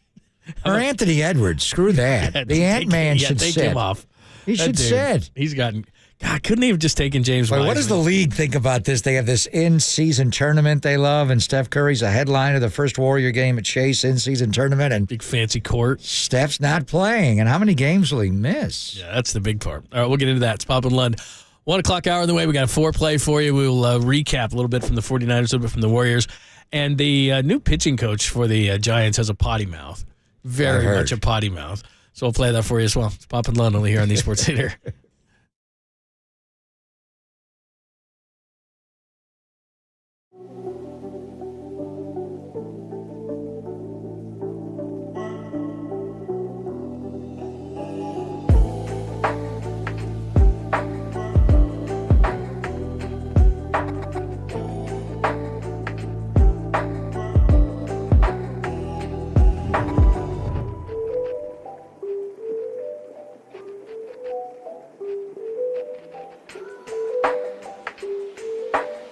If you're worried about traffic in the city, it is much overrated, a lot like the Jacksonville Jaguars. Streets are empty. Come on in, check out a Warrior game tonight. Don't be concerned about the injury report. And before the game, or maybe during the game, get yourself a slice of Tony's. Yes, Tony's Pizza in the North Beach, the best pizza I've ever had, and don't take it from me. It's been ranked #1 in the world by experts on this, and it's my go-to spot for Neapolitan, New York style, Detroit, Sicilian, grandma style pizzas. They also make fresh pastas. There's spicy bucatini. Trust me, it's killer. So don't forget about Tony's other locations around the Bay and the North Beach, like Capo's, where he makes delicious tavern-style cracker thin and deep dish pizzas. And one of his specialties is the Chicago Italian beef sandwiches. They are ginormous. They are mouth-wateringly good. Save room for dessert. He's also got the super delicious cannoli or tiramisu. Wake up in the morning early this week before the traffic does hit and take a morning stroll through the North Beach and try his homemade sourdough bread, pastries, and New York bagels at his bakery, Toscano Brothers. And again, the Warriors are home tonight at Chase Center. He has Tony G's Slice House locations at all the sporting venues, so check that out. No matter where you find Tony's, remember, it's the #1 pizza in the entire world.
time for some foreplay with Papa and Lund. I'm Dirk Diggler. 4 chunks of audio that really get you going.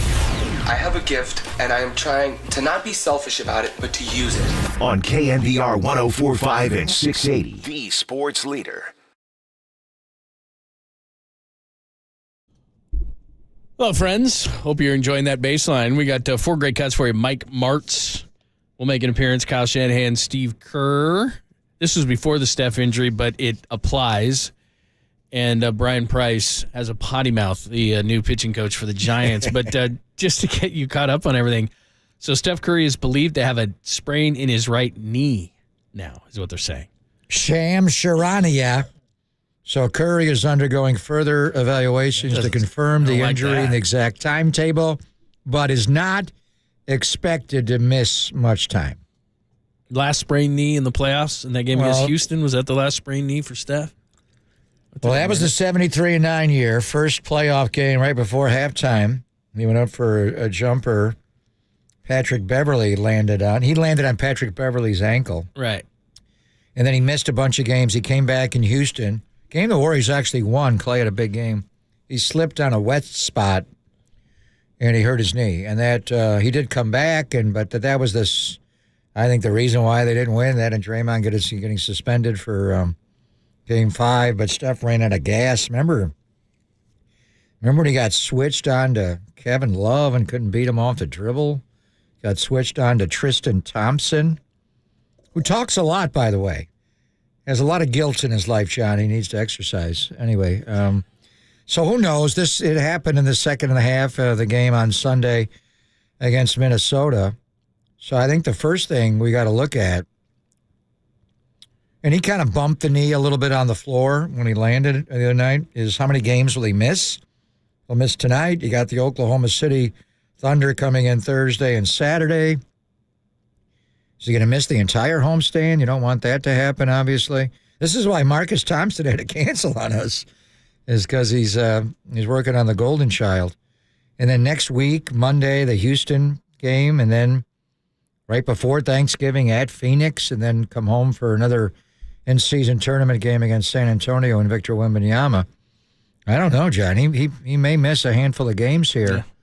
So we shall see. And then they change the lineup right away and get Chris Paul in the starting lineup tonight. And without Steph, how do you score? Do you start Dario Saric tonight with Chris Paul and bring Looney off the bench? He's the one guy on the team that's kind of holding you up offensively. You don't have Steph Curry tonight, so big adjustments. All right, in the foreplay, we'll get to a little Steve Kerr. And again, it was before this injury, but Steve Kerr addresses something that the Warriors have to deal with anyway. It's Pop and Lund on KNBR AM and FM San Francisco, the sports leader, Cumulus Media Station. Earlier today, we had Mike Martz on, of course, the architect of the greatest show on turf. He knows offense. He knows quarterbacks coming out of nowhere, knows offensive talent. He's on the 33rd team now, and he loves himself some Brock Purdy and gives him pretty high praise and a pretty big comp.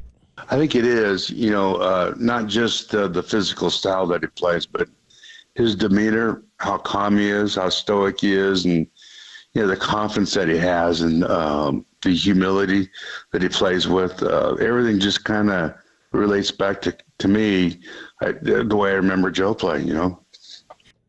As in Montana. Yes, not Burrow, not a lot of Joes, not Ferguson.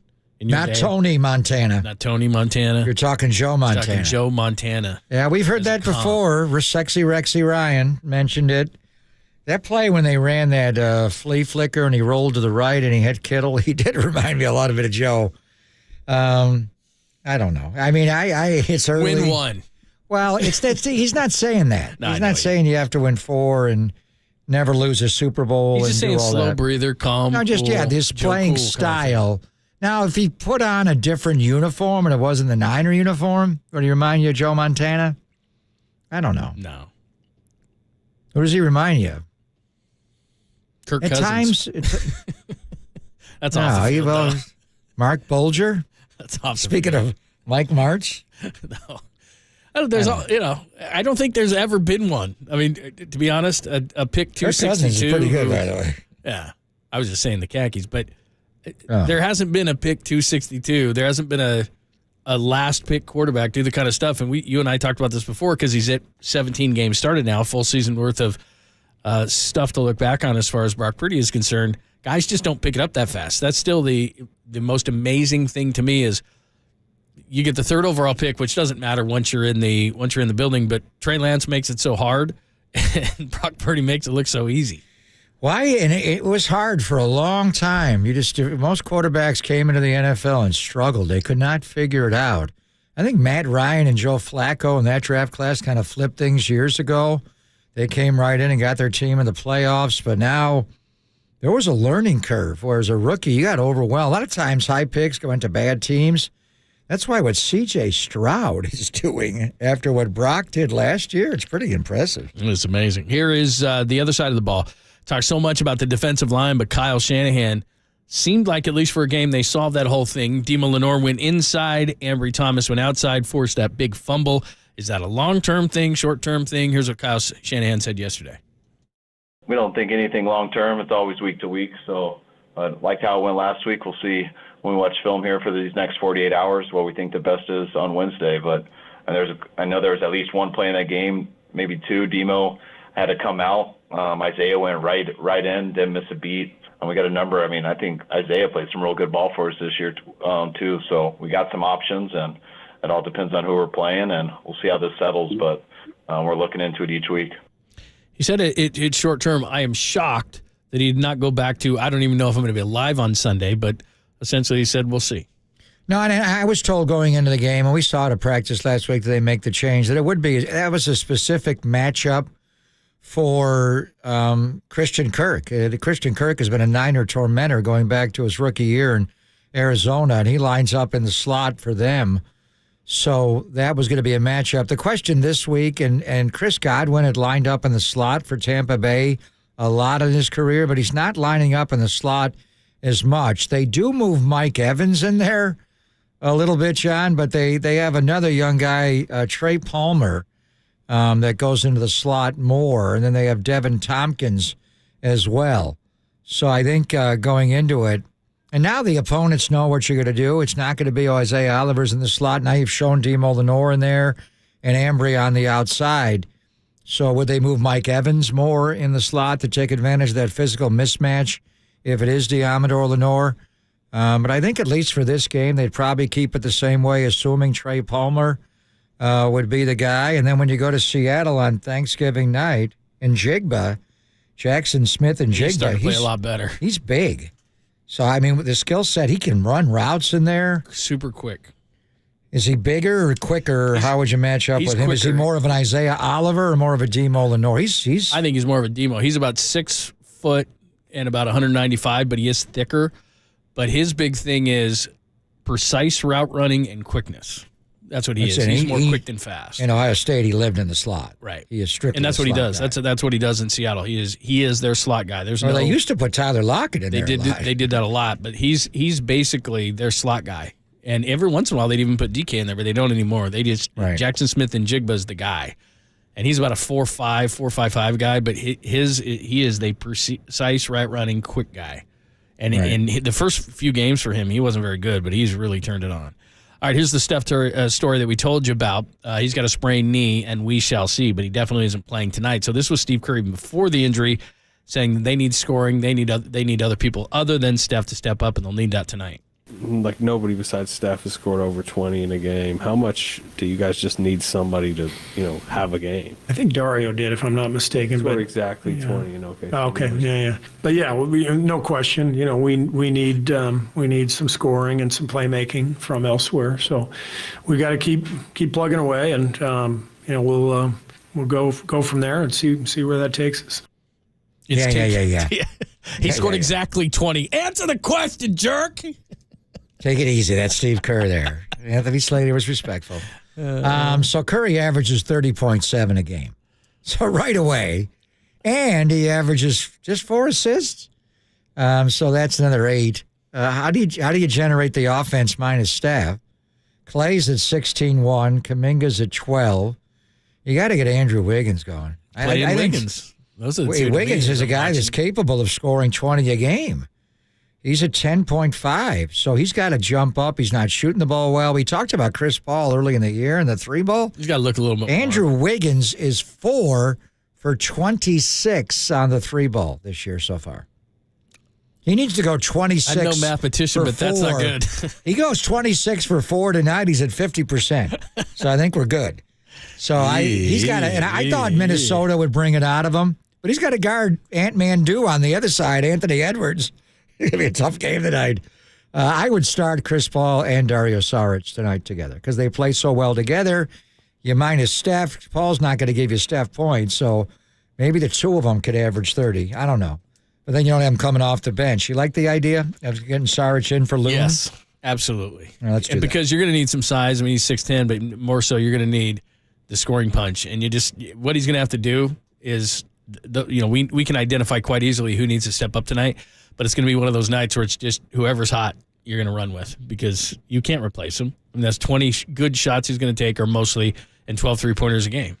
The first ever in-season tournament game at Chase Center and no Steph Curry. Welcome to a West Group C matchup. It's the 1-0 Wolves against the 1-0 Warriors. What does this do for getting to Vegas if you drop a home game in West Group C? So you don't get to win that coveted cup? And then Minnesota would go to 2-0. Yeah. I want to see the court. Here's what I would do. Just have, whenever Minnesota has the ball, can you have the court like strobe? Just hit a button. Maybe so. And it goes blue, gold, back and forth. You can't see. All right. Speaking of, Michael Grady's going to join us coming next. I'll save that Brian Price for 1:30 in the caboose. Oh, that's a good one because it is caboose. Let's say it's kind of caboose. Yeah, so we'll do that at 1:30. Michael Grady's going to join us coming up, T-Wolves TV, and we'll see what's going on. We just saw these guys a couple of days ago. Hey, what's your team all about? Well, we saw, but we'll get the latest next, only here on the Sports Center.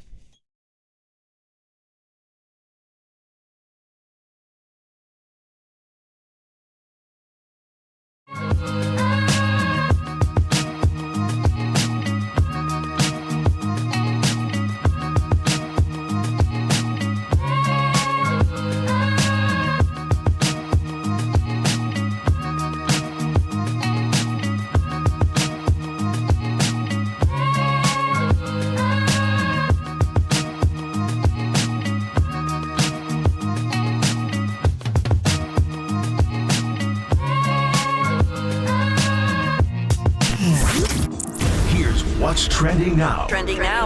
On KNBR.com. The Giants coaching staff is almost entirely intact. Who's where? That story and more trending right now. The all-new KNBR app and KNBR.com.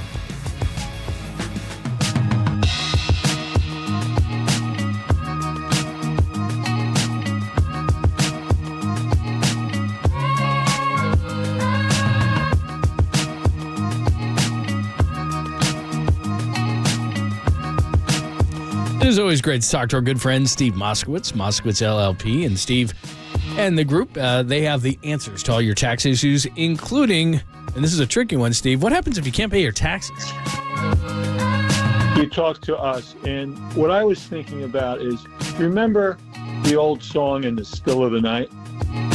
Of course. Well, the bottom line is, when I hear that song, you know what I think about?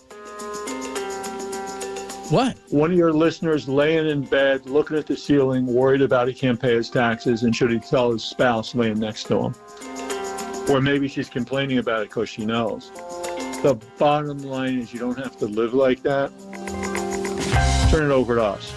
We want to do everything for you, talk to the IRS for you, get you a sweet deal so you can live a normal life. There's so many good options. We'll explain them all to you. And then the next time you hear the song, you can think of it as it was really intended. That is perfect. You're right. You stay up in the middle of the night. If you can't pay your taxes, you're looking up at the ceiling in the still of the night. Absolutely true. All you have to do to solve that and get yourself some sleep is call 1-888-TAX-DEAL. Call Steve today at 1-888-TAX-DEAL or simply go online to MoskowitzLLP.com.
And now, time for the Protect Your Assets with David Hollander Business and Technology Report.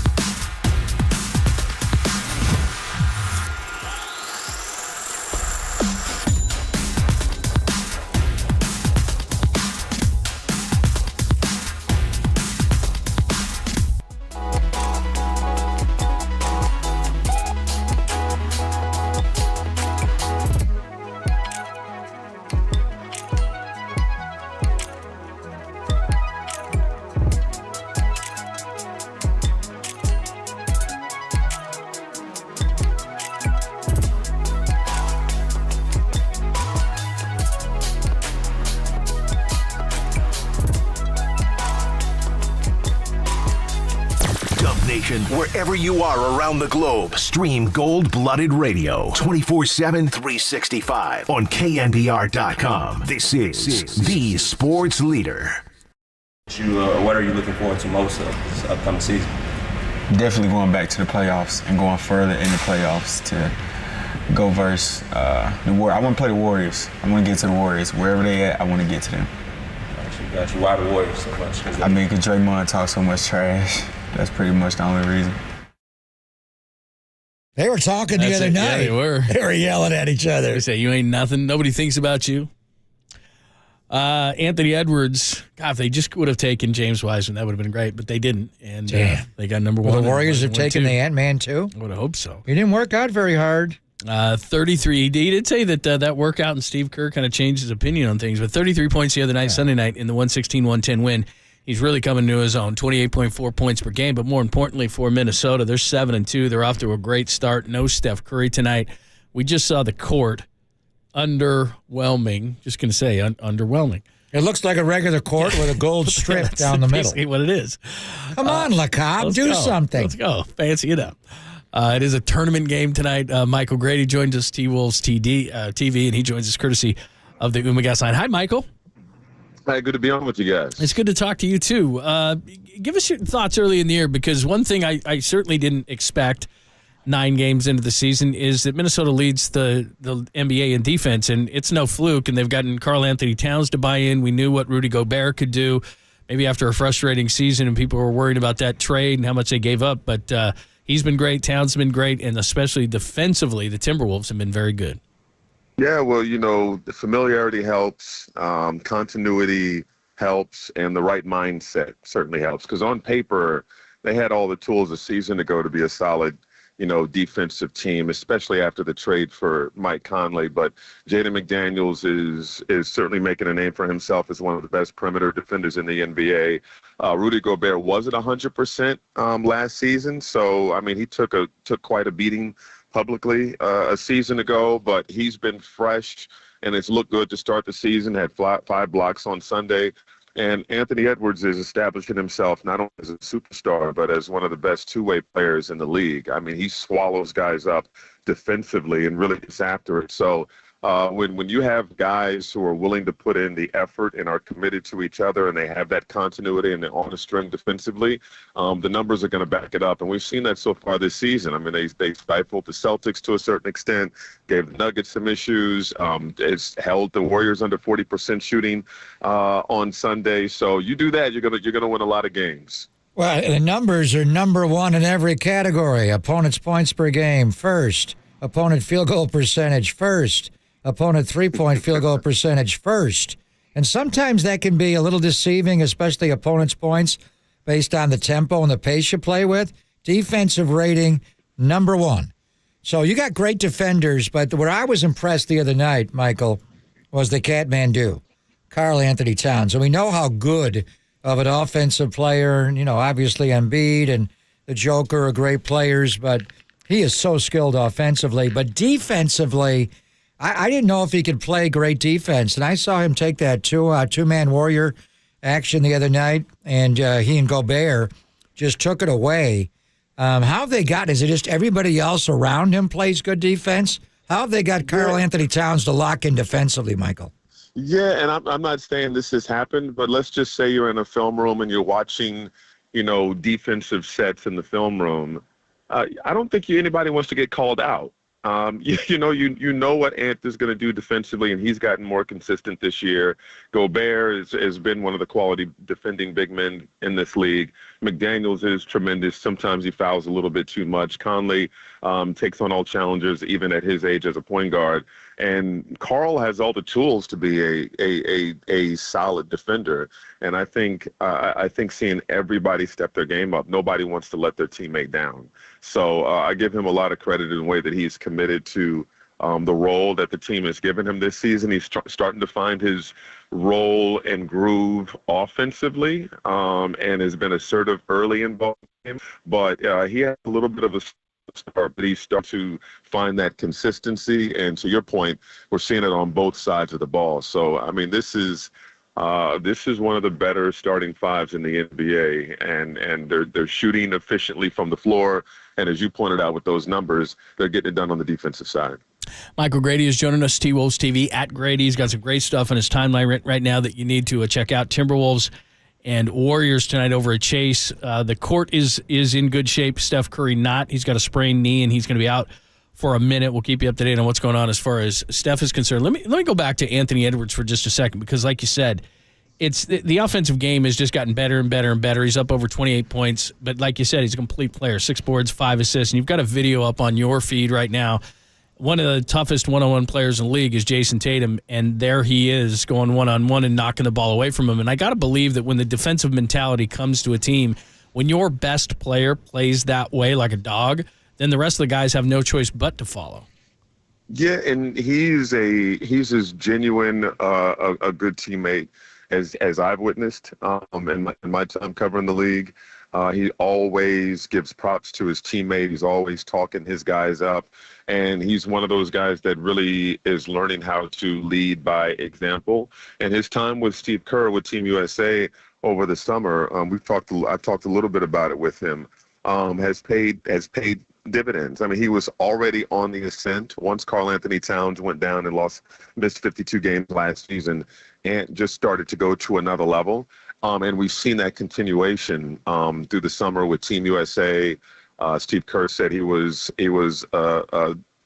really stood out among a team full of talented star players, and he was out to prove every single practice that he was the best player on the floor.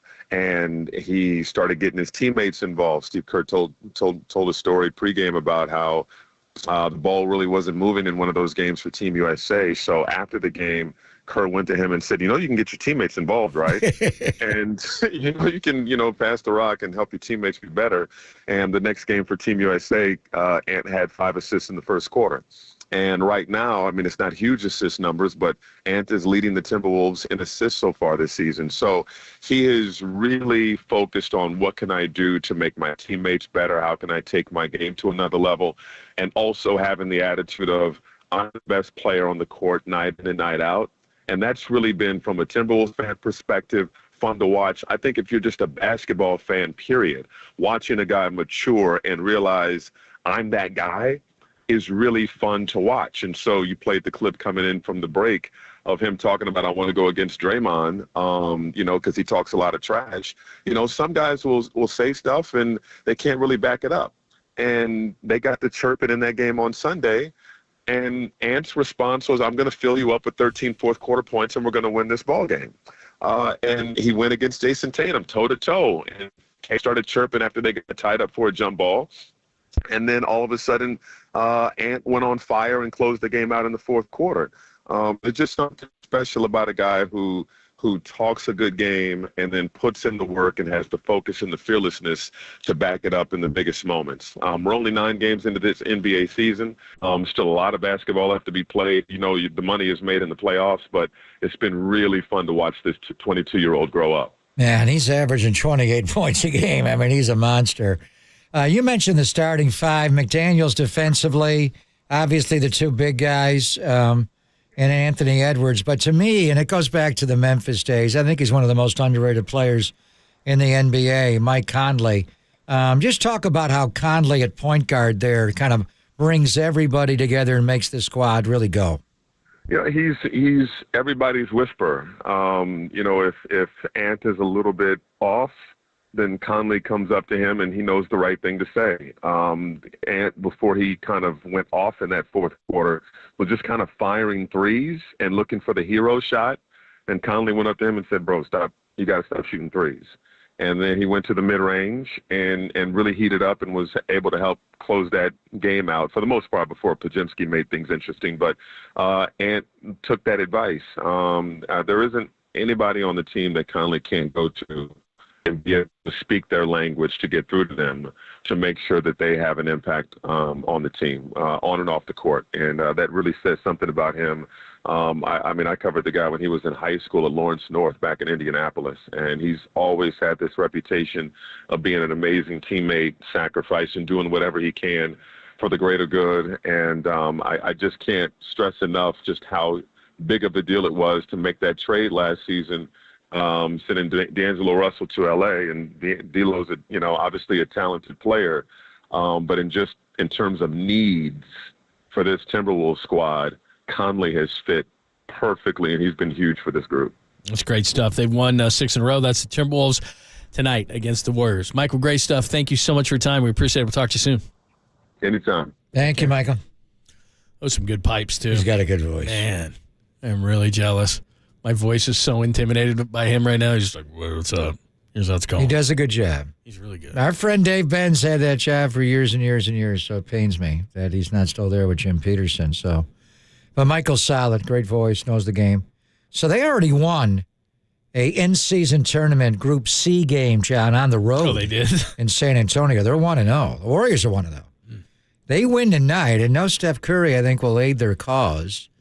Then they get 2 wins on the road, and their 2 remaining games are home games at the Tarjay Center against Sacramento and Oklahoma City.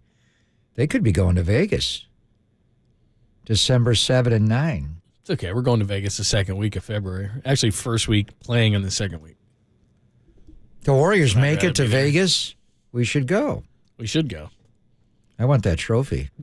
What is it? I haven't even seen it. Is it better than the Bay Bridge trophy? See the in-season Oh, okay. I see it. Yeah. You drink out of that. Yeah, we can go to Jeremiah Crow Studios in Vegas. I know a setup. Oh, that thing was awesome when you went there before. Good. My it was gosh. right there. And you could program that to do anything. It was right? at the Wynn. We could have some. We could hang at the Wynn. Yeah, that'd be awesome. Where's that? Right when I get back from Philadelphia. Oh, that'd be amazing. Yeah, we got a home game. Have it be like it's a before club. the Seattle game. Yeah. And we just played Seattle on Thanksgiving. I won't have as much prep to do. You can bring Come on, Steph. Bring one of those Madden turkey legs and have who would eat it on the field? Turducken. Nick Bosa eat it on the field. A little payback time. So, you're going to Seattle. Brock Purdy. Yeah, for Thanksgiving. Yeah, right there. This is after. This Eat is it right on the 7th. That date will live in infamy. Can the Warriors right on win the tonight 50. without Steph Curry? Can they win tonight?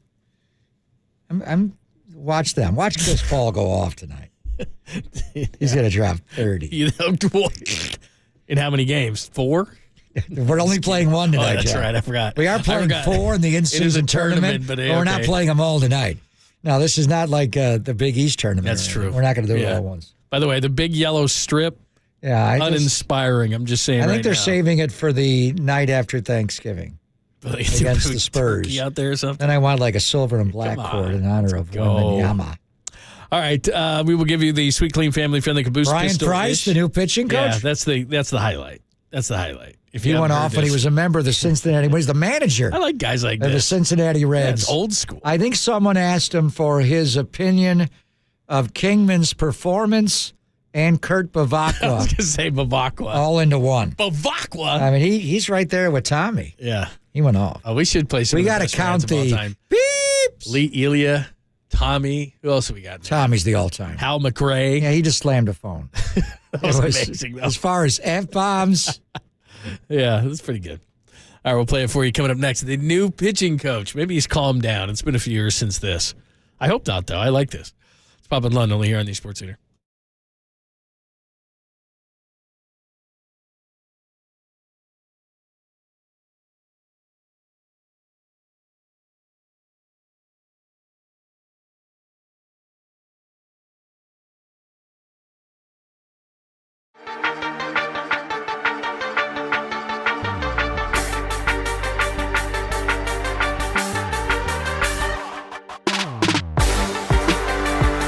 49ers are back home for a big game on Sunday. Is your home ready for kickoff? Everybody knows that hosting friends, family, and fellow fans is the best way to enjoy a football Sunday.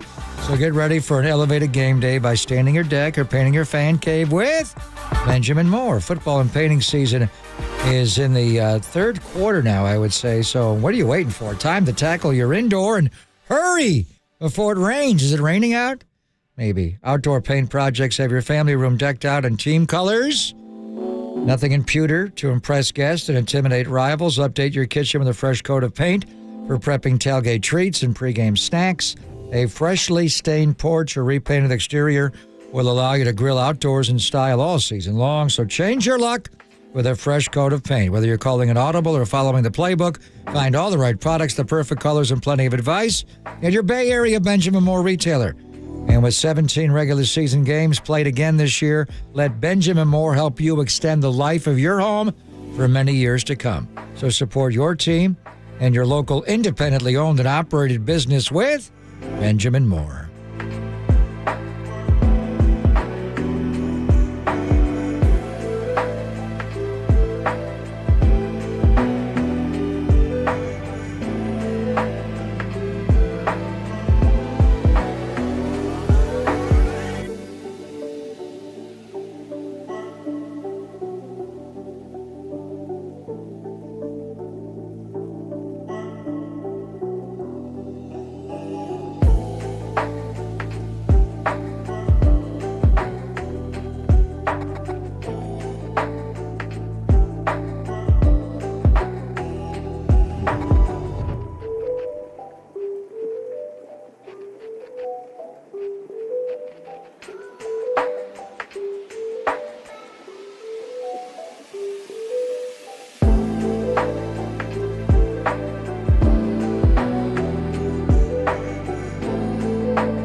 It was a 5-shot revolver. It was loaded, wedged in the crack of her buttocks. Papa and Lund presents the Caboose Pistol. The old caboose pistol, everybody has one. A few stories that slip through the cracks. Did you say caboose? I know some women who could hide a machine gun in there. Yeah. I'm sorry, we're getting off track. On KNBR 104.5 and 680, the sports leader.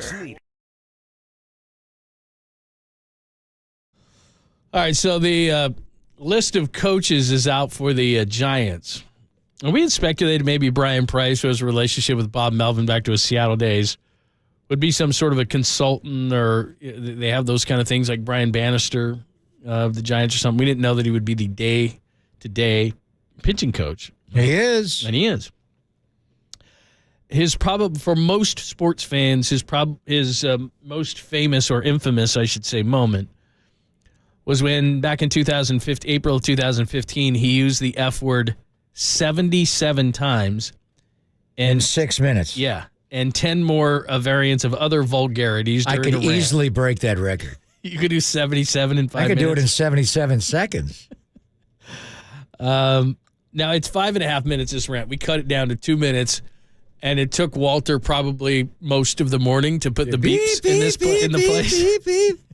We got to do a side-by-side Lasorda, your opinion of Kingman's performance, and Bavacqua. Bavacqua was the classic. Kingman was the best, though. All right, here's... So I've never to 2.5. Have you ever heard this before? I have heard it, but it has been a long time. It was 8 years ago. What angered him so? I'm trying to think. He's a really good pitching coach. I don't remember. Seattle, Arizona, and Cincinnati. Oh, here it is. How was he as a manager? He's reacting to a report over his catcher with a left hip injury was out, available as a pinch hitter in the last of a 3-game series. He reported had been on a plane Friday with Barnhart. Oh, so it was Tucker Barnhart? Tucker Barnhart.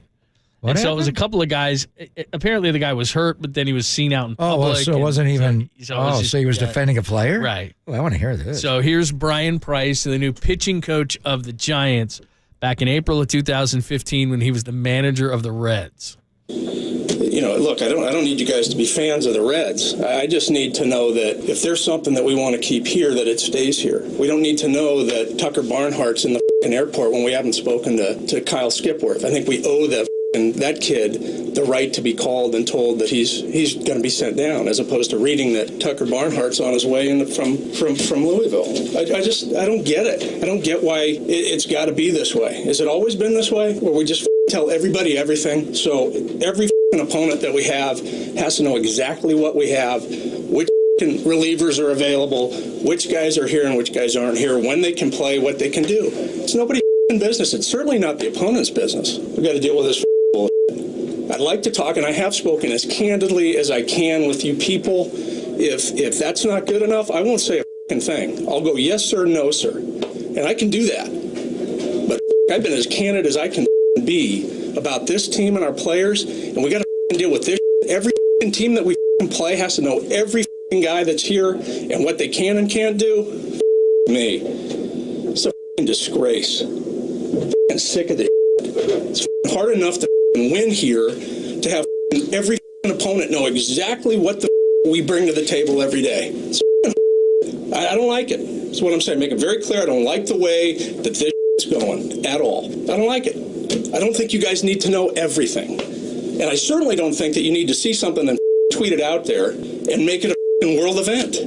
How the do we benefit from them knowing that we don't have Devin Mesoraco? How do we benefit from that? They benefit from it. I just want to know how we benefit from these people knowing that we don't have a player here. Can you answer that? How is that good for the Reds? I don't know. Yeah, well, it's making my job harder. That's only half. All right, that's hilarious because you said the F word over and over again. That's a whole different. And that's 8 years ago. But listen to what he's talking about. This is not your opinion of Dave Kingman hitting 3 home runs or Kirk Bavacqua can't hit. It's about protecting the Reds. How in Cincinnati's a smaller team, smaller market. You got a couple of newspaper guys, the Inquirer, the Post-Gazette. I don't even know what they got anymore there. Wait till he meets Andrew Baggerly And the questions that Bags asked, what he's basically saying is the people that cover the Reds need to protect the Reds. That's not their job. Well, so that's the point I'm listening to is he's walking. Now, he's not the manager of the Giants, so he won't have to get into that. But if they do make him available to the media and they talk about taking somebody out of the game or anything, so it's a whole different vibe there. And I remember him being a great pitching coach for a long time. As a manager, he was 279 and 387. He never came close to having a winning year. He lost 86, 98, 94, 94. And in 2018, he started 3-15 and then got fired. But what was interesting there is just him being very open, and we're laughing because he used the F-bomb over and over and over again. 77. But in 6 minutes, we didn't hear it all. But it was the nature of the discussion is that he's scolding the Cincinnati media for not protecting the Cincinnati Reds. That's amazing. Well, and what's so funny about it, too, is that's 8 years ago. I mean, it's 10 times worse, but it's not the media's job to protect you. It's your job to do a better job of hiding what you're doing. Right, and they certainly will learn from that. Yeah, but, the other part of everything's invasive, and everybody's trying to be first. And, I mean, it's 10 times worse than it was, and that was 8 years ago. The other part of it, when you look at the coaching staff, and first of all, Kai Correa is not going to be a part of this coaching staff. I reached out to Alex Pavlovich. They were going to demote him. So even though he's under contract, I don't know if they have to pay him now, but I think he's going to seek employment somewhere else. I know he is. If he gets hired somewhere else, the Giants probably would have an offset not to have to pay him. But look at the hires that they've made. Ryan Christensen. I guess Matt Williams, Mark Hallberg, J.P. Martinez comes back, Garvin Alston in the bullpen, Justin Veely, Pat the Bat. So why do you want Brian Price on your staff? I guess Ryan Christensen could run the game. But if Bob Melvin, when Bob Melvin gets kicked out of games, who takes over like Kai Correa did for Cap? Who's qualified to run a major league game? Christensen as a bench coach probably could do it, but it would be Brian Price, obviously, would be the guy because he was a manager.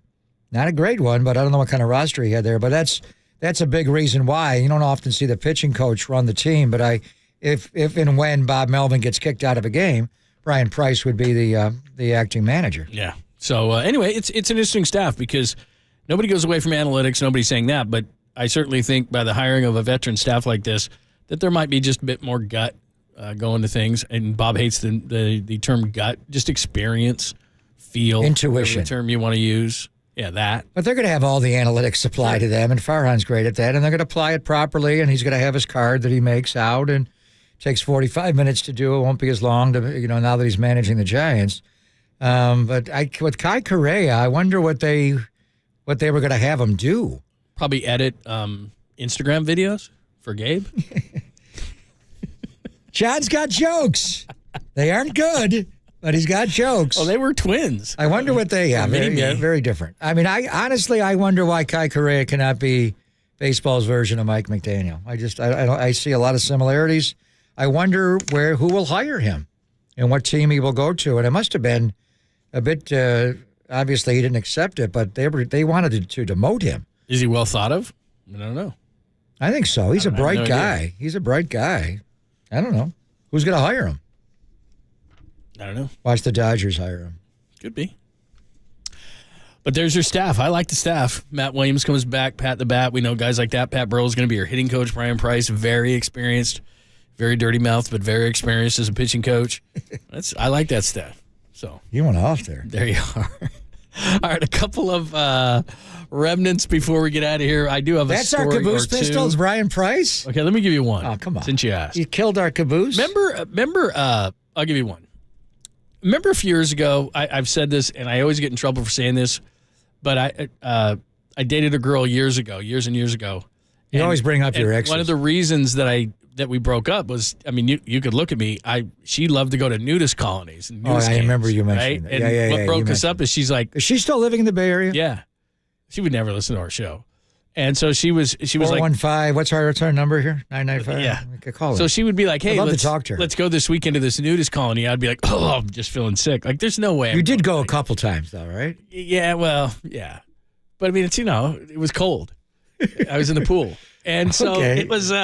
You weren't at your best. Anyway, I had no idea these things were worth this. Okay, now So- what's the story? In Los Gatos, there's a nudist resort nestled in the lush mountains. It's on the market for. You know how many Niner players live in that area? Well, by the way? maybe they go to Is this Bosa thing. there? Bosa could, for sure. A lot of Niners could. Now, if I had bodies like that, I'd go. But this thing is, I didn't know that a nudist resort was worth this kind of money. It's on the market for $32 million. The whole resort? It's called Lupin Lodge Naturist Wait Club. a minute. If we buy the nudist resort, do we get the nudes? It spans, Do we get the people? It's 112. Do they live there? It's 112 acres of land. Oh, that's a lot. Adorned with In Los oak and Gatos? redwood trees throughout the expansive property. It was once a winery, but it ceased operations during the So why is it Prohibition. closing? The business must not be good. I don't know, but it's a nudist colony worth It's 112 $32 acres? 112 acres. $32 I'm going million. to turn it into a residential development. Quote, nudists are hoping it's bought by a fellow nudist or another nudist resort. I would think so. What are they going to do? Can you imagine? Oh, man, they bought that nudist Why don't- resort out. We can't go anymore. Why don't the nudists come together, pony up? Although that would hurt. Yeah. And buy their own land. They don't have their any own pockets. spot. How are they going to have any money? It's a disgrace. You know, it's Are they funny. marsupials? What's even funnier about it is, let's say it goes back to being a winery and some people don't know, and then they walk over there to the nudist resort and they're nude. People are drinking wine. So what are we going going to do if we shut down the nudist colony? can't You're going to have to start walking the streets of Los Gatos. So somebody's got to get that thing under control. But $32 million for that thing. Somebody buy that and upgrade it. And let's Somebody go. who's a member of that nudist Yeah. colony, please reach Step out to up. us. $32 million. I think we need like a financial drive for them, John. A fund me. Yeah, that'd be nice. Go fund me. What do you The call only those problem things? is, as we've often talked about it, it's like the nude bike ride. You're thinking nudist colony, yeah. And then you walk out. So does and your say, ex? Did she take you there in Los Gatos? No, never been to Where one like that. where did you go? Is the one in the East Bay? There's one up near Napa. I just passed. Yeah, in that area. Believe me. Did you actually ever go? People are like, "What is And that?" you can always tell the new guy at the nudist colony. Give your eyes up here, John. Exactly. Believe me, it's not good. I don't know. It's got a mind of its own. I'm sorry. It's just pointing north. I have no idea. Anyway, there you go. See, that's Yeah, what happens when you get aroused? exactly. It's not good. Got to run and get a towel, and they're like, "Sir." Actually, I'm not aroused. That's just the way I am in normal condition. It's just very windy. I have no idea what's going on here. Yeah. Anyway, there you go. All right, we do have some remnants, I believe, other than the nudist resort for sale in Los Gatos. It's Pop and London here on the Sports Leader. So I make it very clear I don't like the way that this is going at all.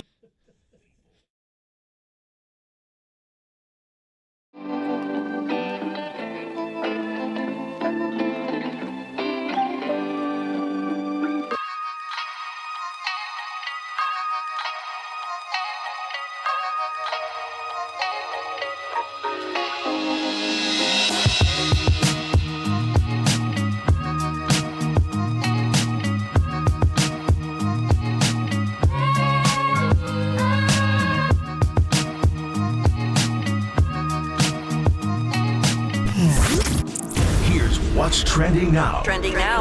on KNBR.com. The Giants coaching staff is almost entirely intact. Who's where? That story and more trending right now. The all-new KNBR app and KNBR.com.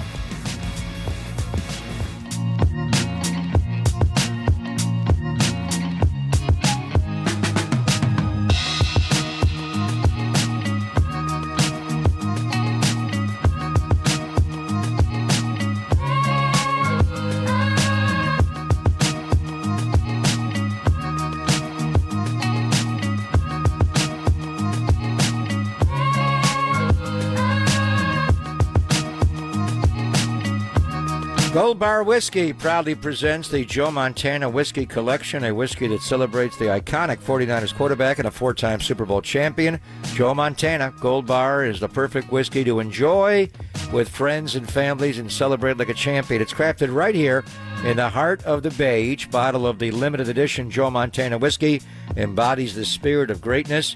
Aged to perfection and finished in cognac barrels, it delivers a unique taste that is as smooth as Joe's legendary passes. You can find the Joe Montana collection at local retailers, online and at goldbarwhiskey.com, or at the Gold Bar Whiskey Distillery located on Treasure Island. Elliot may take care of you. So stop by there for delicious foods. They serve lunch from Wednesday through Sunday, refreshing cocktails, and the best views that San Francisco has to offer. You're on Treasure Island. For more details, including location and hours, visit goldbarwhiskey.com. This is a totally new whiskey blend from Gold Bar Whiskey. It is not double casked, but triple cast in cognac barrels. So wherever you are on game day, at home, a tailgate, or at the bar, make sure to order a Golden Joe for a refreshing game day cocktail. Gold Bar, the official whiskey of the San Francisco 49ers.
Listen to the sports leader anywhere, anytime. Download the all-new KNBR app. Now back to Papa and Lund live from the KNBR Casino Matrix Studio. Casino Matrix progressive jackpots are here. Where are you? Just drop in. Please play responsibly. 1-800-GAMBLER. We've got a lot of people here that haven't managed and won any games in the big leagues, but they know everything, you know? They really do. I think they should try to put the uniform on and try this job and see how they like it when they get criticized unjustly, you know? That's all I got to say about that issue. But you get tired of it. I'm trying to do the best job I possibly can, and the only people I need to listen to are the people in my organization. That's it. But I get tired of being nitpicked, and I get tired of being criticized unjustly. Why don't they talk to me first before they do it, okay? And get my viewpoints and my feelings, and then make a determination, you know? The same way that I get called ridiculous, they're ridiculous in the way they report things too. And another thing I'm going to say, I've won over 1,800 games as a manager, and I'm not a damn dummy. That I can tell you, okay? Woo! Okay. Now, he did that without one profanity. Could you and do he that? learned to manage from Billy Martin. That's pretty amazing, Lou Piniella. At a I love bar. that. Was he at a bar? Was he I'm at a sure bar? they were. In Pinellas County? Do you want to know how to manage? Well, Buy Billy me a drank. drink and I'll tell you. I don't know if it was Lou a drinker. I don't know. Lou Piniella. Anybody that was Okay. around Billy Martin Billy had to Martin. be. Okay. That's a good rant. That might See, be the that might was be the the best cleanest clean one. rant. Yeah. Yeah. Could you rant like that and not curse? No, John. No, you could not. No. It was pretty good. When you get angry? How many games did Lou Piniella? 23 years. Over 1,800. 1,835 wins, and he lost 1,713. So that was near the end of his career. He had a better one-loss record than Boch. Wow. Crazy. And who was his pitching coach? Brian Price. Of course he was. he didn't learn how to learn how to do the art of the clean rant. Anyway, we should do that someday. Do the power rankings of the rants. Because they don't do that as much anymore. anymore. It's a landslide, Tommy. It's Lasorda? Oh, God. I don't know. Lee Elias is The only pretty question good. is, Tommy's got the top two. The only question is it Bavacqua or Kingman? what's your opinion of Kingman's performance? What's my opinion of his performance? I think Bavacqua was better because remember he was saying send a I limo know. for him or whatever. The opinion of Kingman's performance That's the was best. hilarious because he kept going back to it. He started to veer off. I think it was Paul Olden who asked him that question, too. Yeah. The thing is, that is a lost art because nowadays. Swearing like that? Yeah, just going off after a game because nowadays it's like you don't want to, it's going to go viral and it's going to go forever and you're going to be a meme and What all was these the different last things. good one we had? They're old. Gabe versus Danny Emmerman? No, that doesn't qualify. He didn't swear. No, they didn't even get into it. Nothing. When was the last good profane Rant. Coach or manager. Or player? Mike Have Gundy. we heard a player go off?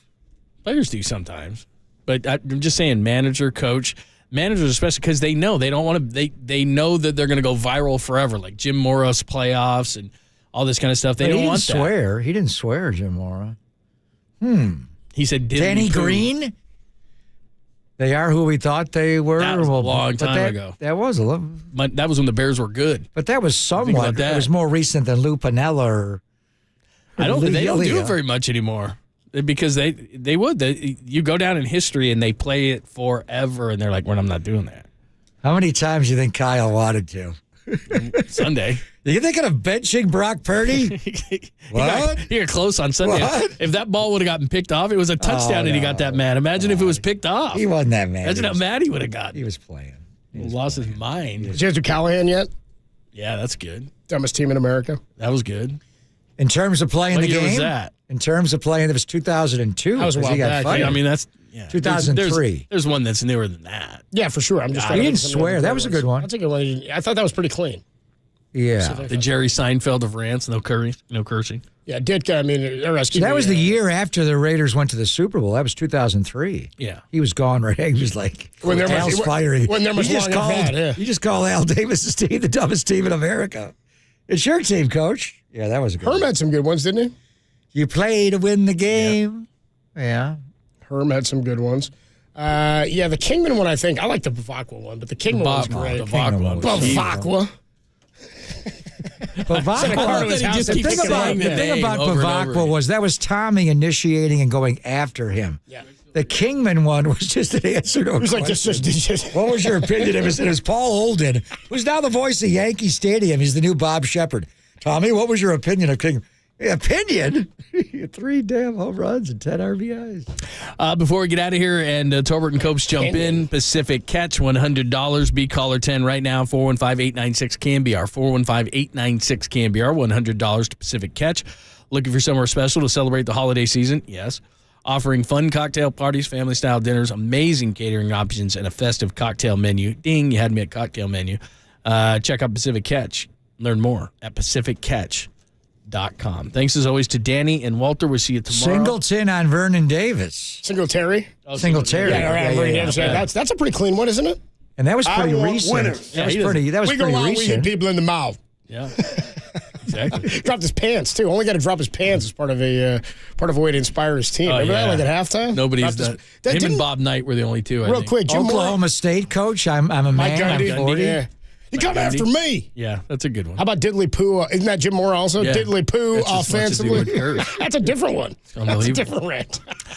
All right, Tolbert and Copes right now on KNBR AM and FM San Francisco, the sports leader, Cumulus Media Station. And what they can and can't do, me.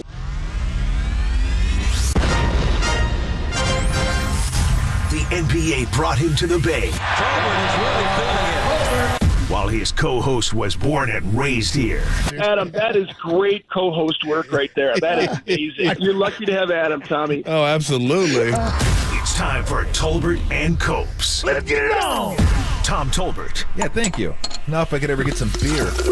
And Adam Copeland. Adam Copeland has arrived! On KNBR 104.5 and 680, the sports leader.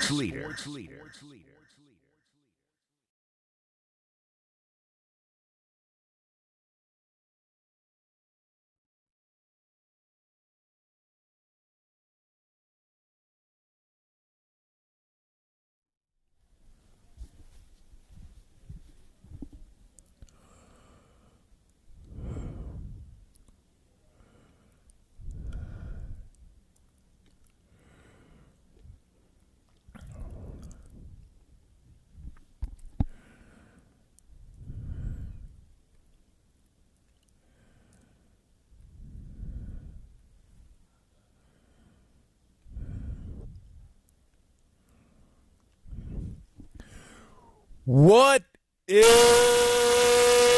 shaking? Adam Copeland, Tom Tolbert with you.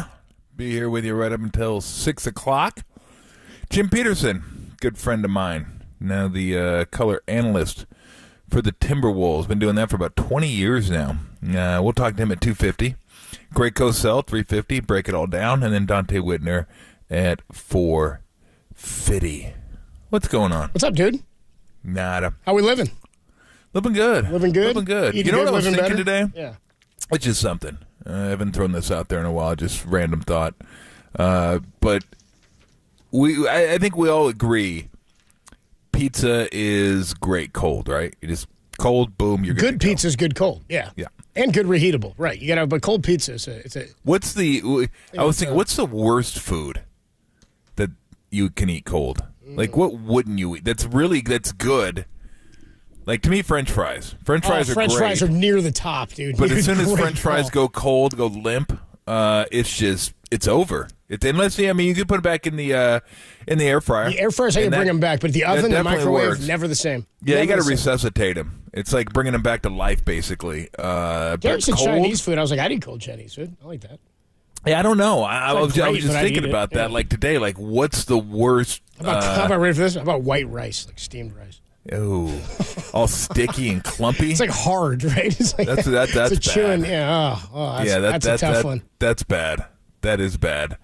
I'm trying to think. Yeah, hamburgers aren't great cold either. No, that's a good I call. don't know if I'd go with a great Big wad of chewy, hamburger. like hot, like Tim cold says beef. fish sticks. No, Dude, do I look like somebody who eats fish sticks? I'm gonna save You these for kidding later, me? says Tim. Fish sticks. I'm gonna let my halibut fish sticks go cold on me and just go ahead and eat those a little bit later. Shout out Mary on the That one. YouTube chat says dumplings. I haven't had those. Haven't cold had that, either. but I'll take you for your word on it, Mary. Alex, yeah, I'm gonna take you for your word. Alex says soup or quesadillas, but quesadilla that's not the worst. Quesadilla isn't I can bad. eat It's it. just Yeah, it's not flour the and worst. cheese. Yeah. I mean, I eat cheese cold all the time. I had it for lunch today. Oh, come on, Rock.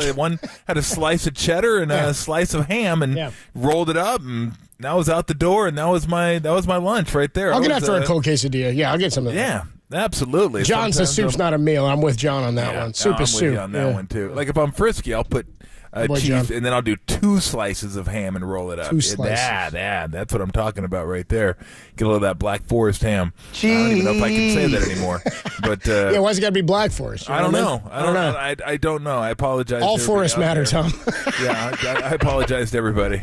Couldn't even get it out. Couldn't even get that one out before I lost it. Yeah. Somebody says stew is a meal, but soup is not a meal. Don't forget when we were getting the stew updates. The stew updates. I haven't made stew in a while. Yeah, we're getting to that time of year, Tom. Here it is. Here it is. We now take you to Tom's kitchen for a stew update. Whoa. There's still plenty of meat on that bone. You take this home, throw it in a pot, add some broth, a potato. Baby, you got a stew going. By the way, that was for anybody who doesn't know, that was like last winter. Tom was just like, you got a stew. Tom talked for like 2 weeks about he was going to make a stew, and then he started making the stew. Didn't you botch it? Didn't you mess something up with the stew? No, I'm thinking of your. It's really. I'm thinking of Thanksgiving. I don't even know how you'd screw up a stew in a crock pot. I mean, I guess you could overcook it, and the meat gets tough, but. That takes some doing right there. I mean, really, all you could do is get some baby carrots, chop up, quarter some potatoes, and get some. I got yourself a stew. Yeah, I didn't have to chop the stew up. I just give me some. I take some of that stew meat, just throw that in there, and put some seasoning in it. I mean, stew meat. What part of the cow is that from? I don't know. It's I know what you mean. It's a big cube. Okay, that's why it was stew meat. It could have been anything for all I know. Pot, add some broth, a potato. Baby, you got a stew. Baby, you got a stew. I love the way he laughs. He laughs. You got a stew. It's Carl Weathers, by the way. Derek, by the way, reminds me, you did, he says, night one. I thought I remembered something like this. Didn't night one, you put the pot on with the beef and everything, and you didn't turn on the stove or something? Didn't you have it on so low power that you didn't actually cook it night one? Yes. So I had to cook it. So we had to bring back the stew update for night two. Right? Yeah, hot stew is great. Lukewarm stew, not the best. So I was like, oh man, what happened here? Yeah, and it didn't. Dave Smoke Stewart, yeah. Exactly. That's yes. Him. But stew is incredible. Like, I'm not a soup guy, but you can't eat stew. Like, who eats stew during the summer? Like, who says in July, you know what? I'm going to cook myself up some stew today. Yeah, no way. Nobody cooks stew in July. No way. Kidding me? Yeah. You kidding me? But burgers, hot dogs aren't great cold. Hot dogs you can get out of here with cold. Pasta, though. I could eat cold pie. I get down with some cold pasta. I can eat cold pasta. Cold hot dog is not my favorite. I can do it, but it's not preferable. Yeah, because then you all you got to do, and usually what I do, like if it's a burger and I got to reheat it, because you got to reheat the burger, I just take the meat out and set all the veggies aside. Put that in the microwave, nuke it for like 30 seconds, and then put the veggies back on, because I don't want hot lettuce and a hot tomato. Blah, blah, blah, blah. I'll tell you one of the best reheatable fast foods that Sash and I will go. Like, I'll pick up a Chick-fil-A sandwich to eat the next day. I'll get it no tomato. I'll get nothing on it just so I can reheat. Dude, you take that thing off the bun, throw it in the air fryer for a minute, crisp it back up. Baby, you got a stew going. You got a Chick-fil-A sandwich going. Sorry, I get too into the character. You got a stew. A lot of people checking in on the YouTube chat. Some people are going, our guy Rockin says cold rice isn't bad. Bro, yeah, it is. It's not good. It's not good. Cold rice, like steamed rice. Said wasn't on the line said it wasn't Kerr making a stew last week. He was making a stir fry. He was making a stir fry, yeah. Kerr fry. A Kerr fry is what we call it. Yeah, Kerr fry. Yeah, exactly. And Derek reminds me next week we got to get, and we will get into plenty of hoops today, but Derek says next week we got to get into, actually later this week, because you're off next week, and it's week of Thanksgiving. By the way, Monday, Tuesday, Wednesday, Marcus Thompson going to be in with me. But they want to hear, Derek again wants to hear the story of your favorite Thanksgiving. Where we'll tease it by saying this, listeners. He didn't have turkey, but he did have tuna out of a can. I did have that. And it wasn't just one can. Yeah. Different Thanksgiving. This Thanksgiving we're going with, we're gonna smoke a turkey. And we're going to smoke, I just went down and got it today, a 12-pound brisket. And I'm really hoping that I don't screw this thing. I screwed up the last brisket, man. This thing was like, it was You bad. botched it bad. Yeah. Yeah, it was tough. It was dry. And I hate it, too. Don't you hate it when you cook something and you know it's bad? And everybody just says, "Oh no, it's not that bad." You're like, "Look, you can be honest. I know it sucks. It's not good. You just say, yeah, it's not great." But they don't want to say that because I never say it either. Because when someone puts in the effort to cook, and you're not cooking, oh, this is terrible. Like, well, get off your ass then and start cooking. Like, I'm the one in the kitchen doing all the stuff. I don't want to hear you complain about it. But it's almost like I'm giving you freedom to crack me when I've already cracked myself. Oh, this sucks. I know. I already said it sucked. I was trying to get in front of it. You know what I mean? I was trying to do some damage control in advance. So I cut that thing open. I was like, oh, man. Yeah. God dang it. It's like not just the money you've wasted. It's also the time and the effort. And you just botched it. Just botched it. He botches it. Hopefully this one will go. I'm hoping this one will go better. I hope for you and for your family's sake that it does. How about our guy? I didn't even know this was a guy. Dr. Dan Dungus. He checks. That's his name here on the YouTube chat. He goes, "Wow, Copes acknowledges the YouTube chat." I do. I acknowledge the YouTube chat, the Twitch.tv stream /The Sports Leader, and of course you can stream us on the KNBR app and KNBR.com. Thanks, Doc. Dr. Dan Dungus. He's our second favorite doctor here on the Tolbert and Cope show, right behind Dr. Bob Stoll. Actually, and don't forget, there's Dr. Bob Costas, too. We have Dr. Bob Costas on. Alex on the YouTube chat just says, yeah, by the way, curry, that's cold curry, that's tough.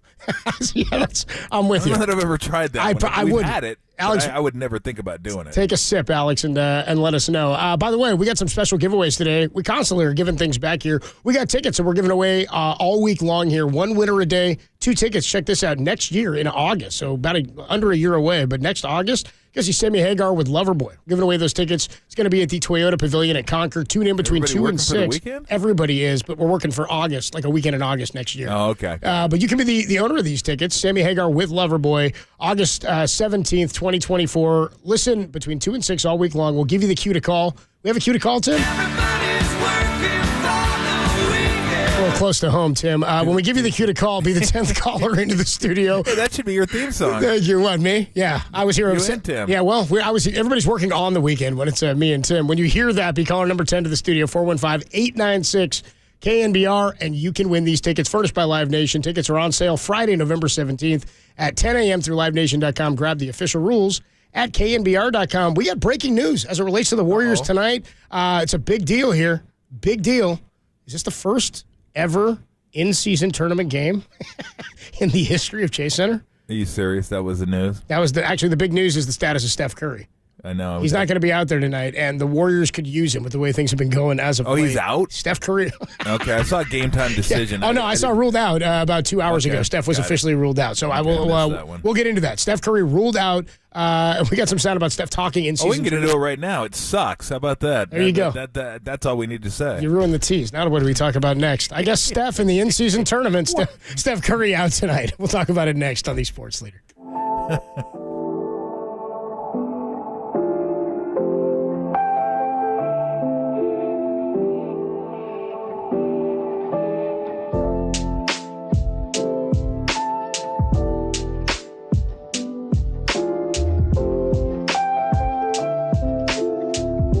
Menlo Park, shout out to you for supporting KNBR, Menlo Park's sports leader.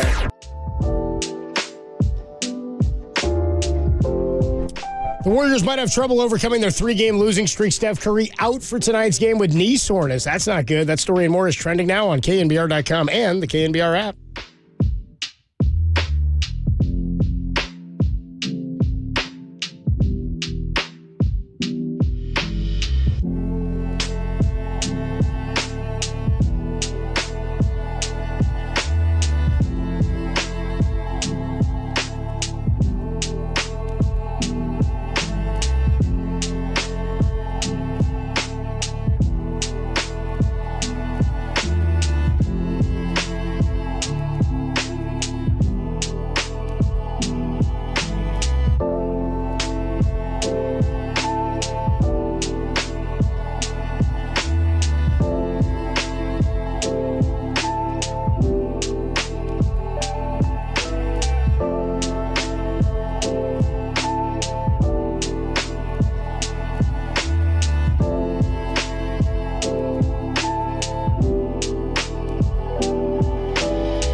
And now, time for the Protect Your Assets with David Hollander Business and Technology Report.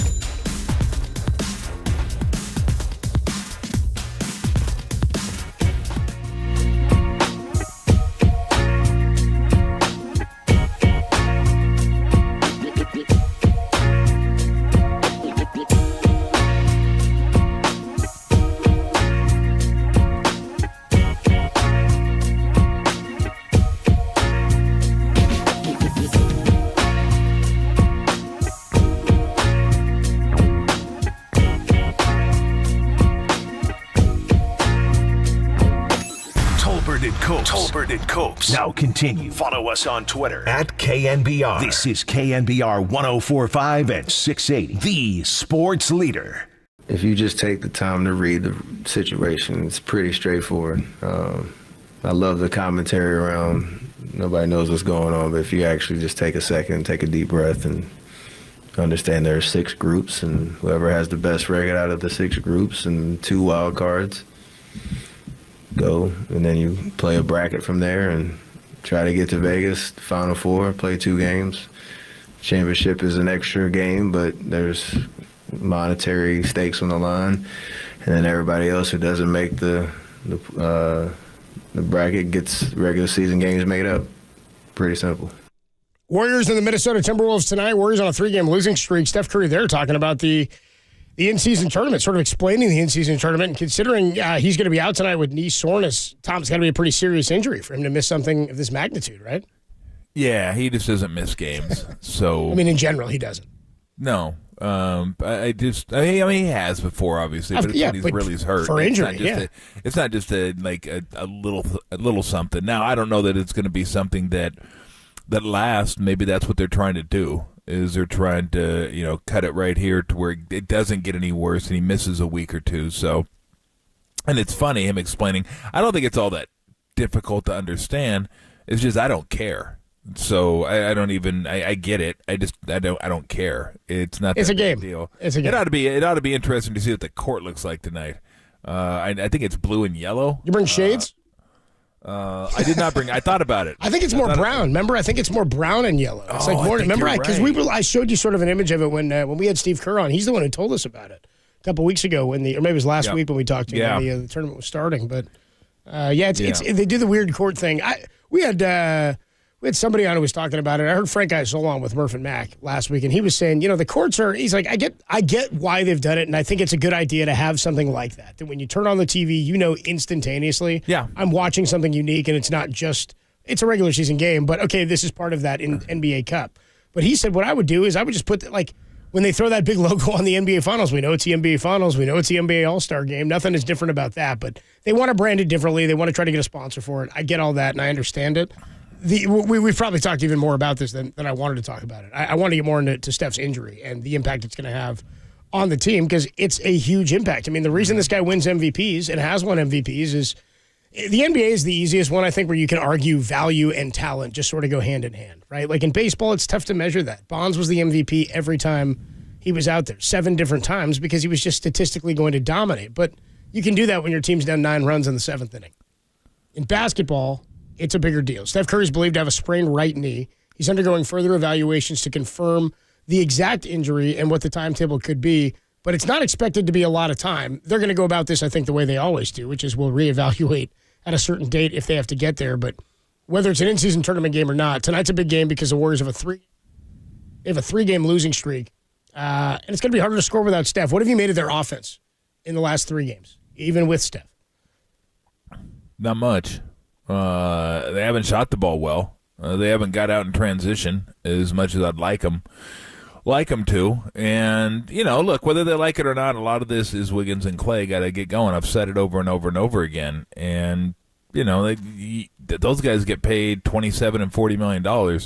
And I know making shots is something you can't say, hey, do it better. Like rebounding, you can say, get in there, rebound, work harder on the board. You can do that. But shooting isn't like that. But they just got to find, I think the key for Wiggins is just to stay positive, and when he has his shot, take it. Get down to the block occasionally. He doesn't get down to the block enough where he has a mismatch sometimes on the guys that are guarding him. Cut from the weak side for him. He's a great athlete. Once he gets the ball on the move, he's tough to stop going to the rim. And then as far as Clay goes, just let the game come to you. Don't hunt shots all the time. Don't hunt, look around, running to I got to shoot it. Like, we're gonna get the ball. Just play. Flow the offense stuff. It'll come. And once he gets it going, we all know Clay. Hit a couple in a row. Clay's good to go. But they're obviously going to need those guys. That's the bigger key, really. Tonight.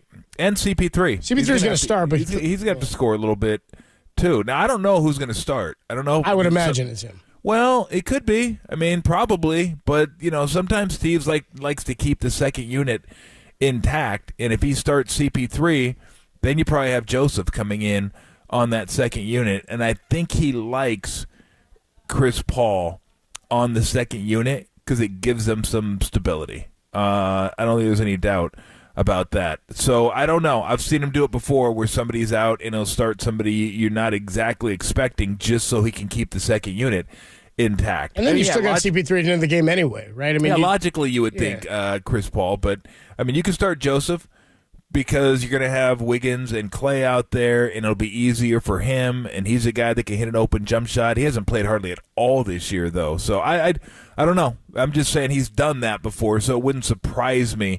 I would say probably Chris Paul as well, but don't be surprised if Curtis Joseph it's not Curtis Joseph. Corey Joseph. Corey Joseph. I always say the C's get me. Curtis Joseph was a goalie. Cujo, as they used to call him. It's great knowledge, incredible knowledge. Yeah, well, it would have been better knowledge if I'd have got Corey Joseph. Yeah, he doesn't play hockey, first. this one. Yeah. That's great. I don't know basketball, but I know hockey. But I'm calling the game tonight, so you got that going for you. So let me ask you this. Is it nice? Let me ask you this thing, because I what you're saying about Corey Joseph, I think, is that's knowing Steve Kerr and knowing how he's operated his teams before. And again, the end of the game, and we talk about this all the time, is so much bigger of a deal than the beginning of the game that, we used to see Zaza start a lot and play like a total of 12 minutes or something like that, right? He played beginning of the first, beginning of the third. It didn't matter all that much. Relative to Steph being out and potential, it doesn't really matter who starts in that regard. The biggest deal to me is Klay Thompson kind of getting back into rhythm. And you said let the game come to him. I just want to go through his last couple of games. Through the 3-game losing streak, 5 of 12, 5 of 16, 5 of 16. His threes, he went 2 of 8, 2 of 5, 3 of 10. So he's really not shooting the ball well. In that span, he's shooting 30% from 3. He's averaging 14.5 attempts a game in 31 minutes. He's the guy they need to kind of find that rhythm. And he's sort of been out of funk since the beginning of the season. He went through a stretch where he was a little bit sharper, had that game winner where he was okay, but even in that game, he was out of whack a bit. Yeah. Well, go ahead and look at their road-home splits. He's been brutal at home. I'll look this up. Yeah, he has just not shot the ball well at home at all. I don't know exactly what the numbers are, but I'm pretty sure the numbers on the road are significantly higher than the numbers on the road. It's weird. It's just kind of a weird thing. So I got you here. Are you ready? Yeah. At home, Clay has played 4 games. He's shooting 33% from the field, 30% from 3. On the road, 50% from the field, 37.8% from 3. Yeah, so it's weird. It's way better. It is weird. I don't know. I mean, I don't remember any kind of 17 on the road, 15 at home, 17 on the road. But he's taking way more shots. So I don't. It'll come. I think. I mean, look. Everybody declines at some point. I don't think it's his time to decline, but maybe. I doubt it. It's way too early to say that. You think it because of the injuries, but I've seen Clay go through bad shooting slumps too, where he just doesn't look like he's in rhythm. He's hit, and then all of a sudden it's click and it's back. With Clay, it's a weird deal. It's like no, yep, and then he's good, and then he's good to go for like 5-6 games. You remember what he did last year when Steph was out? He had a monster month. Yeah, just a monster month. So maybe with Steph out tonight. I mean, we all know he's going to get a bunch of shots. Maybe that'll give him some confidence to not hunt them, to just be patient, know that they're coming his way. A couple other things that jumped out is you got to keep Karl Anthony Towns from going right. Too many times he went right, and you can keep him from getting all the way to the rim. But even if he gets close, he just jumps over you. And he finishes, and you can't contest the shot.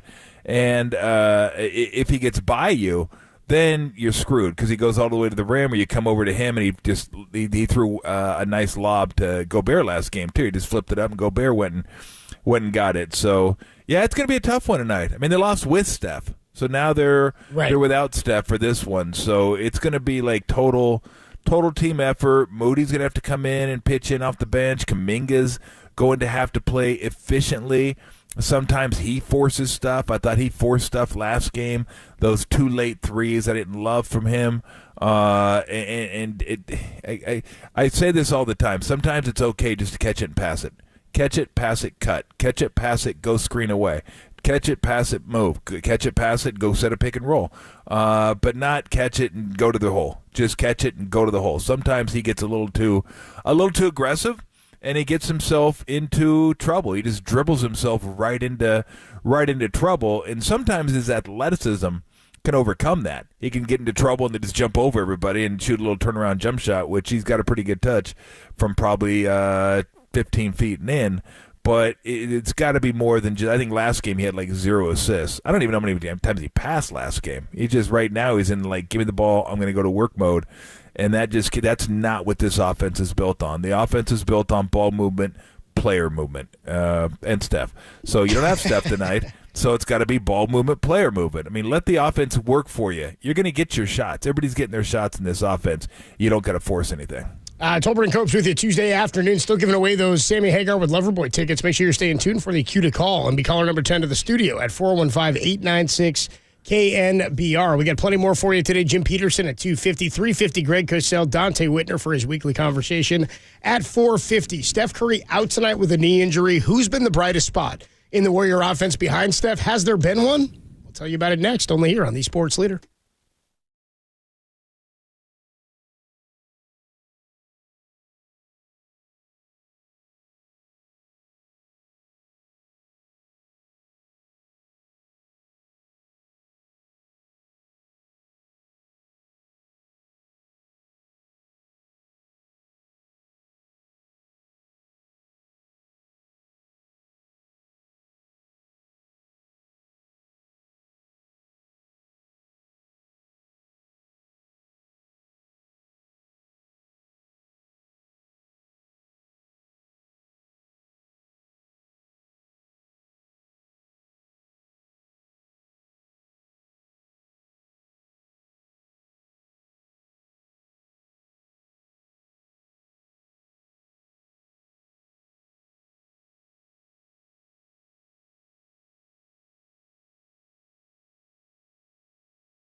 Listen to the sports leader anywhere, anytime. Download the all-new KNBR app. Now, Tolbert and Copes continue live from the KNBR Casino Matrix Studio. Casino Matrix Progressive Jackpots are here. Where are you? Just drop in. Please play responsibly. 1-800-GAMBLER. No question. We need some scoring and some playmaking from elsewhere. So we got to keep plugging away, and we'll go from there and see where that takes us. Tolbert and Copes with you. That was Steve Kerr there. Warriors getting ready for another tilt with the Minnesota Timberwolves tonight. Steve talking about the no question, we need more scoring, man. So here's the note. No Warrior, besides Steph Curry, has scored more than 20 points this season. My God. Steph Curry is the only Warrior this year to score more than 20 points a year. Dario Saric has done it. I think I would have thought. Yeah, he had 20 on the nose. Yeah, there you go. No, excuse me, no Warrior starter. I said no Warrior. No Warrior starter has scored 20. No Warrior starter has scored. No Warrior scored. No Warrior, then I guess. So no Warrior off the bench 20. has done it. Yeah, there you go. 20 exactly there. So Steph Curry out tonight. Where do they go offensively behind this? Chris Mullen here talked a little bit about this the other day. He was talking about how the Warriors need to. Well, Steve Kerr needs to experiment a bit with the offense. You got to tinker and toy a little bit, and maybe one of the best tinkerers of this generation when it comes to lineup management, Steve Kerr. Here's what Chris Mullen said. Steph's putting up dynamic numbers, MVP numbers. He needs his teammates to find their rhythm and their flow. To me, it's not just the starters or the subs. I think Steve Kerr has to look at sprinkling in a few different lineups, and not necessarily changing the starting lineup, but within the game, maybe getting some youth and athleticism around some of those vets. What do you think about that, Tom?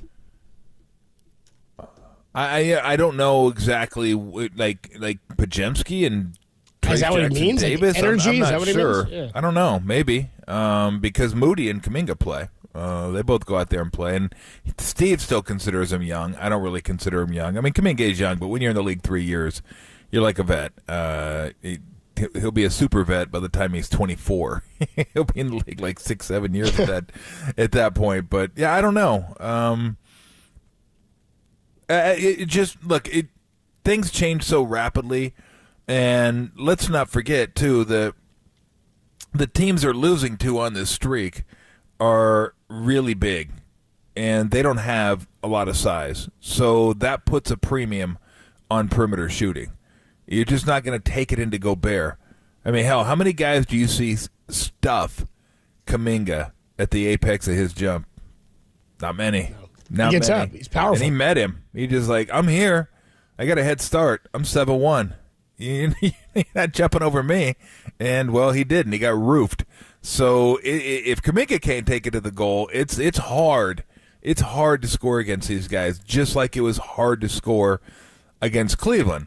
The difference is, I think if you pull these guys out on the perimeter and try to get them in some pick and roll games and get them moving side to side, the problem is they have two of them, so usually one of them's anchored inside the paint somewhere. If they're not in the paint, they're lurking. So it's tough. I don't know if you put one of them on the strong side, a shooter, so he has to play that shooter, and you come off the screen and roll, and maybe you can get to the rim before the other big gets back. Or if he's already sagging, then you can kick it to the corner for a shooter. But they're going to have to get those guys out of the paint because they're tough, and I think you can exploit them on the perimeter. Certainly, I would try some of that when they rest one, because a lot of times they're not out there together. They're out there together to start. They're out there together to start the second half, and they're out there to finish, and probably finish the second quarter if I'm correct. But there's a lot of minutes in there where there's only one of them out there. Same with Cleveland. Cleveland's different because Allen and Mobley can play the perimeter. They are good enough and athletic enough to slide with shooters and challenge shots on the perimeter and then recover and get back. They're not as big, but they are more athletic. So this team's a little bit different in that I think you can try to expose some of the bigs, but that works with Steph. Because Steph coming off those pick and rolls, if the big's going to be in any kind of drop coverage, he just pulls up and shoots it, and he's the best shooter in the game. So you can't do that. I don't know who that is now. I don't know if they're going to run pick and rolls with Clay. He's not usually the pick and roll guy. Can't do it with Wiggins. CP3 can do it, but he's not really a shooting threat. Like you'll gladly play drop coverage. He used to with be him. way more. Like it's funny how he's not. Like again, he's going to get to the mid range, and there's maybe nobody in the game as lethal right now as him getting to that spot. I mean, Kevin Durant's insane in the mid range, but from that guard position, he's as good as anybody when he gets inside the arc. In the mid range. Insane mid range. By the way, dude, we really could use that Jordan Poole offense now, huh? No, I'm okay. I'm okay where I'm at. Oh man, I was hoping Jordan Poole was going to show up. Oh, come on, dude. I'm okay where You guys I'm don't at. miss Jordan Poole? You didn't see that one play he had the other day? No, I'm okay. It's that one where he lost it and then he got it again. He dribbled through his legs and hit the little mid. That was cool, man. Yeah, I'm okay. You don't want to see him cough it in the fourth? No. And if I do, I'll just go to League Pass. Oh, okay.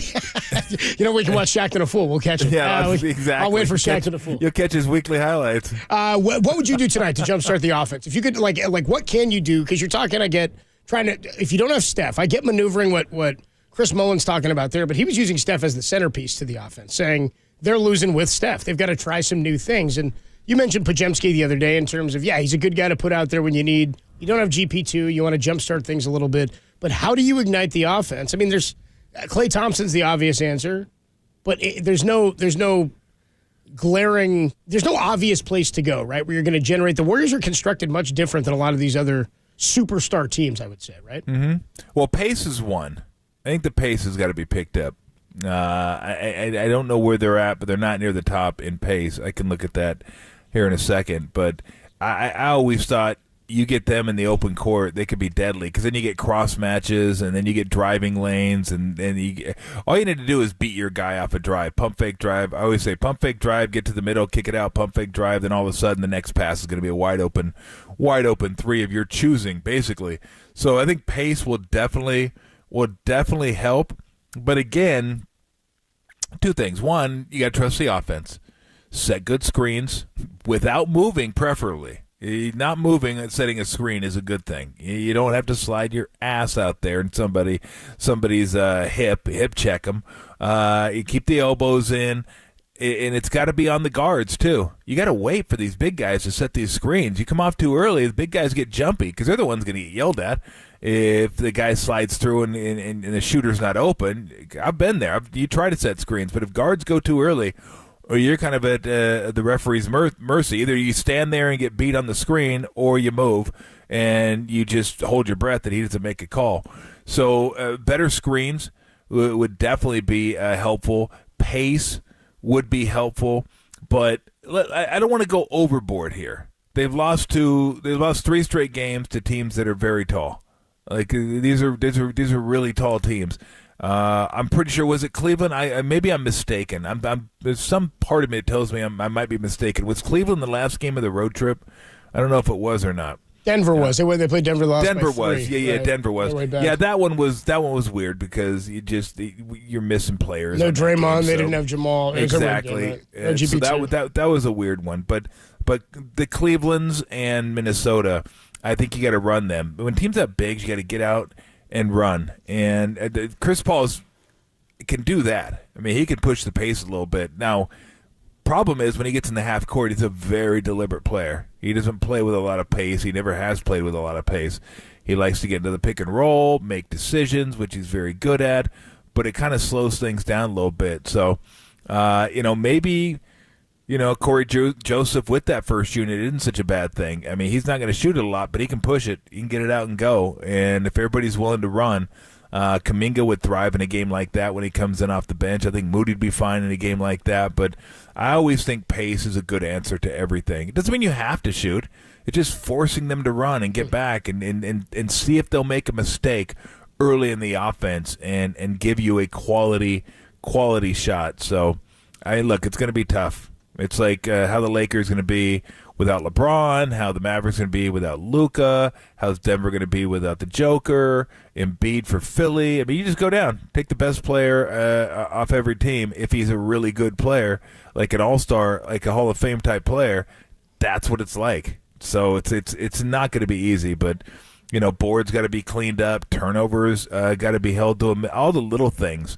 You got to try to be clean. Don't put them on the free throw line 30 times tonight. So all those things got to be relatively clean, And I think getting out and trying to get some easier buckets in the open court would certainly help. Before we get out of here, Jim Peterson's going to join us ahead of Warriors and the Timberwolves in our next segment here when we come on back. Is it somewhat of a blessing in disguise to try to get Wiggins and Clay going with Steph out? Like, is that, you ever see that happen that way? Is it like, more opportunities, more shots, just try to find a rhythm there? Is that different? Yeah, no, I think you don't worry so much about maybe if you take a bad shot, it's like, oh, man. He could have taken one, right? Partially got the ball to Steph because now they're relying on you. I mean, you're going to have to shoot. I mean, Clay will have no problems getting up 20 shots. Wiggins sometimes, he's not super aggressive, but he needs to be 15 shots a night. They need to get him the ball. And, again, I always think it's good to get him the ball on the left block. He's good on that left block. I'm not sure exactly who will be guarding him. It'll probably be Gobert. Let's see. I'm trying to think. I think Gobert was guarding Draymond because that's another problem too. Is if they're guarding, Draymond's got to be a screen setter when Gobert's out there. What happens is he just like plants himself in the paint. And if Draymond's not going to be aggressive, which he was early in the game, but his aggressiveness kind of falls off as the game goes on, then Gobert just sits in the paint. I mean, he's going to have to make a lot of shots to get Gobert out of the paint anyway, but that just kind of clogs up the whole offense because here you got a guy, the 7-1 guy, great defensive player, great shot blocker. He's just sitting in the middle. Almost like he's playing his zone, just kind of follows Draymond around and backs off him 15 feet and come to me. So they got to find a way to get him out of the paint. Towns is large, but he's not nearly the defensive player that Gobert is. I mean, not even close. So, and you can get him into foul trouble too. Pump fake here, pump fake there. You get him into foul trouble. So, yeah, I think pace is number one. Trying to find a way to get Gobert out of the paint would be nice. Left block for Wiggins, get him going. That little jump hook. Maybe find some shots for Wiggins off some cuts. And get him going to the bucket. Problem is he's getting fouled. He's not great free throw shooter early on this year. He hasn't shot the ball well from the line. So, I know I put a lot on those two, but those two guys are, like I say, you get $40 million and $28 million. That's what you get paid for. I mean, that's why you're getting paid that type of money when they need you. You step up and perform. Or at least you try to perform. And they're going to need everybody, though. It's not just about those two guys. Everyone else is going to have to hit some shots. They're going to have to shoot way better from three. I think Minnesota's second or third. They're probably better now in the NBA in three-point shooting defense. So they're really good at contesting threes. I mean, they have length. Edwards is long. McDaniels is long. Towns and Gobert, of course, those guys are long. I mean, they got some length on this team. So it's not the easiest team to get threes off against. But they had some good looks. They had some quality looks last game. They just missed them. And look, when you're a jump shooting team, as they are, you got to make jump shots. If you don't make jump shots, you're going to be in a little bit of trouble. And that's kind of been the case recently, is they haven't hit jump shots. But what do you expect? I mean, you got Minnesota and Cleveland. Minnesota and Cleveland are very large teams. You're not going to feast in the paint. I think they had 38 points in the paint against Minnesota. I want to say Minnesota had 62, so they got dominated. I think against Cleveland, they had like 28 and then 24 the game they played in Cleveland. They got nothing in the paint against Cleveland, and that's okay. Usually they get stuff in the paint, not because they're posting up. Hello, Cleveland! They're cutting. Thank you. But the pace, if you get out and go, that can get you some paint points, right? Because you're running, and getting shots before the big guys get down the court. So you play big guys. What advantage do you have? Usually speed, usually quickness. Now I'm not sure if Looney has either of those two. Looney's not much of a runner per se, but everybody else has got to try to get back and see if they can maybe score early, get in the paint, because you can't just get flat dominated in the paint. But bottom line, they're going to have to hit shots. Like, I know every team says that, but other teams get to the free throw line. They can score in the paint. They got a big guy to throw it to.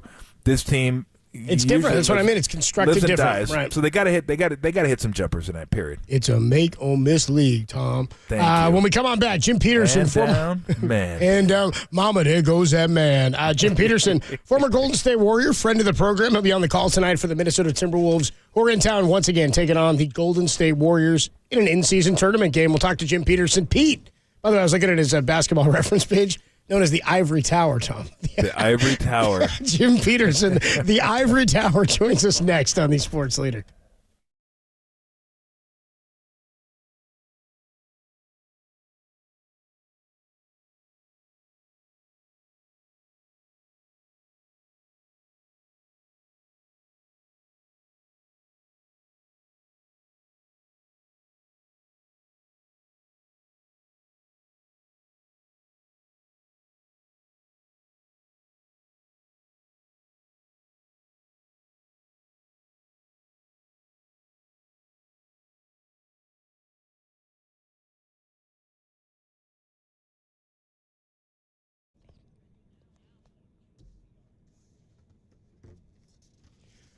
Golden State Warriors will be without starting point guard Steph Curry tonight. He's going to be out with knee soreness. More on that story is trending on KNBR.com and the all-new KNBR app.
missed an interview or want to hear it again?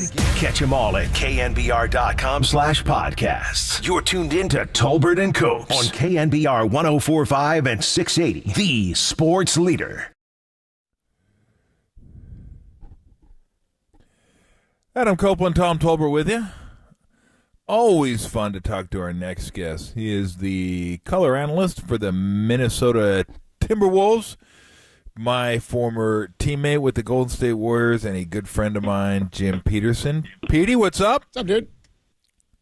Adam, Thomas, Byron, Tolbert Jr., how you doing? Fantastic. Doing great. All right. Although not as great, finding out Steph's not going to play tonight. That's no fun for anybody. What, the streets are clean in San Francisco? But what the hell does that have to do with Steph not playing? Did Steph do it? Was that him? Is he cleaning them? Is that why he's out? I don't know. I just am enjoying the city, though, man. Like, it's been really nice. It's been quiet, too.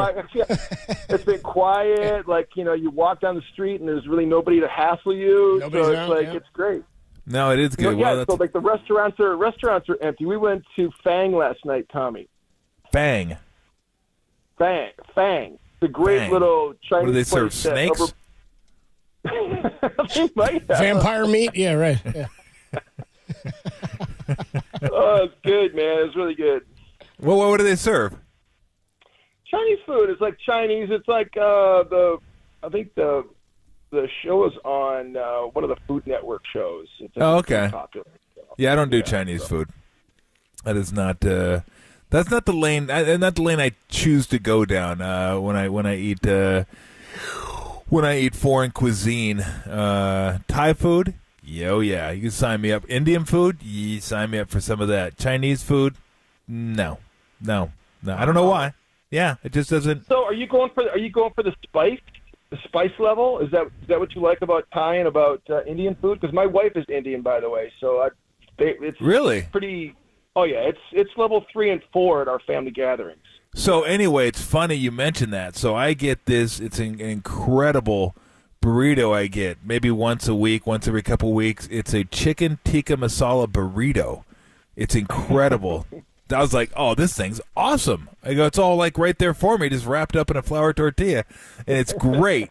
The only problem, you don't know what spice level you're getting in, like, because you don't know who's working that day.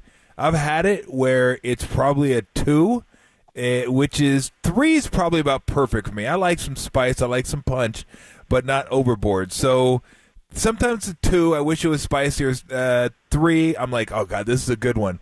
And then sometimes I get the 4+, and that thing is instant head sweat within 90 seconds. He'll do this before a game too. Like he's taking a risk eating a tikka masala burrito before he's got to do a game. I don't know about you, Pete. Blowing Tim Roy out. Yeah, Tom gets his own booth is what happens. You know what I mean? So. But yes, I'm a huge fan. Chicken vindaloo, chicken tikka masala, ala gobi, naan, all that stuff is fantastic. I All hear right, it can food. ruin your night. Yeah, anyway. Enough food. Let's get to some hoops. What's impressed you most about the Wolves so far this season? They look different. Like when I watched them play, and I saw one game before that, they look different. I'm not sure if I've seen them enough to tell you why. But I think I asked you this. Why do the big guys work now? I know they play together a little bit more, but what's been the secret sauce so far early in the season? Well, I mean, defensively has been the biggest thing. You and I talked before the last game. It's our perimeter defenders. When Rudy was in Utah, he didn't play with very many good perimeter defenders. So, like, Quinn Snyder was just a genius when we talk about orchestrating and designing concepts that was funneling everybody to Rudy Gobert and letting Rudy just kind of handle things at the rim. So, but with Minnesota, I mean, Jaden McDaniels is a top 10 defender. Anthony Edwards individually, more like when he's on the ball, he's better. When he's off the ball, he can kind of lose focus a little bit, but on the ball, he's tremendous. He will take one-on-one challenges a bunch, and he likes to do that. So he's a good perimeter defender. Nickeil Alexander-Walker, Kyle Anderson, Mike Conley, all are high-level, great individual on-ball defenders. Shake Milton's very good.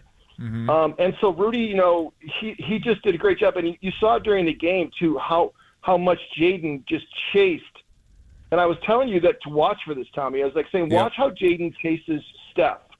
And even though Steph had 38, I still think Jaden did a great job because he chases him inside the arc. And so a lot of, Steph had 5 turnovers in the game. And he was funneling him into Rudy, and Rudy was so good at the rim. We've held all these teams to under 40% shooting on the season. And, we held Golden State to under 50% effective field goal percentage. Yep. And so defensively has been the key for this team. That's why we're different. And then offensively, I just got to tell you, Anthony Edwards has taken a leap, but Mike Conley's so good. Tommy, we've all admired Mike from afar when he was with Memphis and when he was in Utah. But when you see this dude every day, he and Kyle Anderson both, they're just difference makers. And so I would say between the defense and Mike's basketball IQ and orchestrating in a floor general kind of way, he's been super effective for getting our bigs into the right position. Yeah.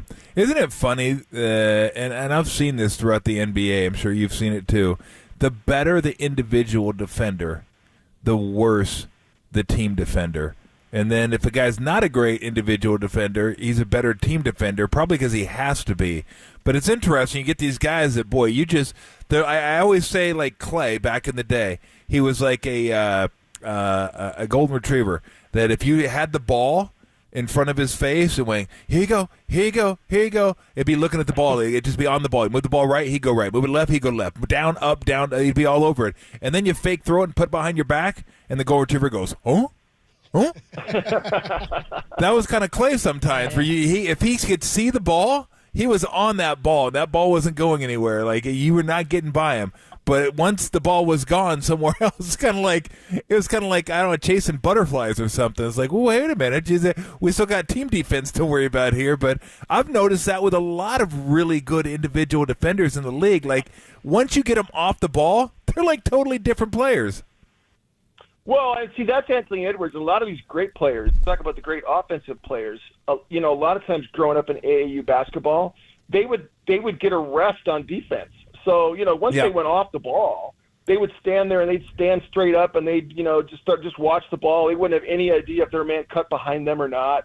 And that's where Ant was having problems. It's he would take a break on defense, and if he was off the ball, he was had his hands on his knees.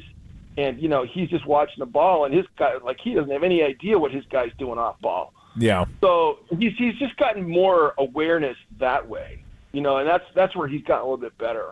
And just offensively, I just was getting a kick out of the game within the game with Draymond and Ant, going at each other verbally. Because, and I say, I don't think Ant is the kind of dude you want to go at. I don't think you want to challenge him. I think he's going to end up being like Michael Jordan. You know how guys, they did not talk trash to Jordan. You don't want to poke the bear. I think that Ant is going to be like that. I don't think you want to sit there and talk trash to him. Yeah. Because before we continue on, he's a closer. Did you happen to watch any of the Warriors-Cavaliers game a couple nights ago?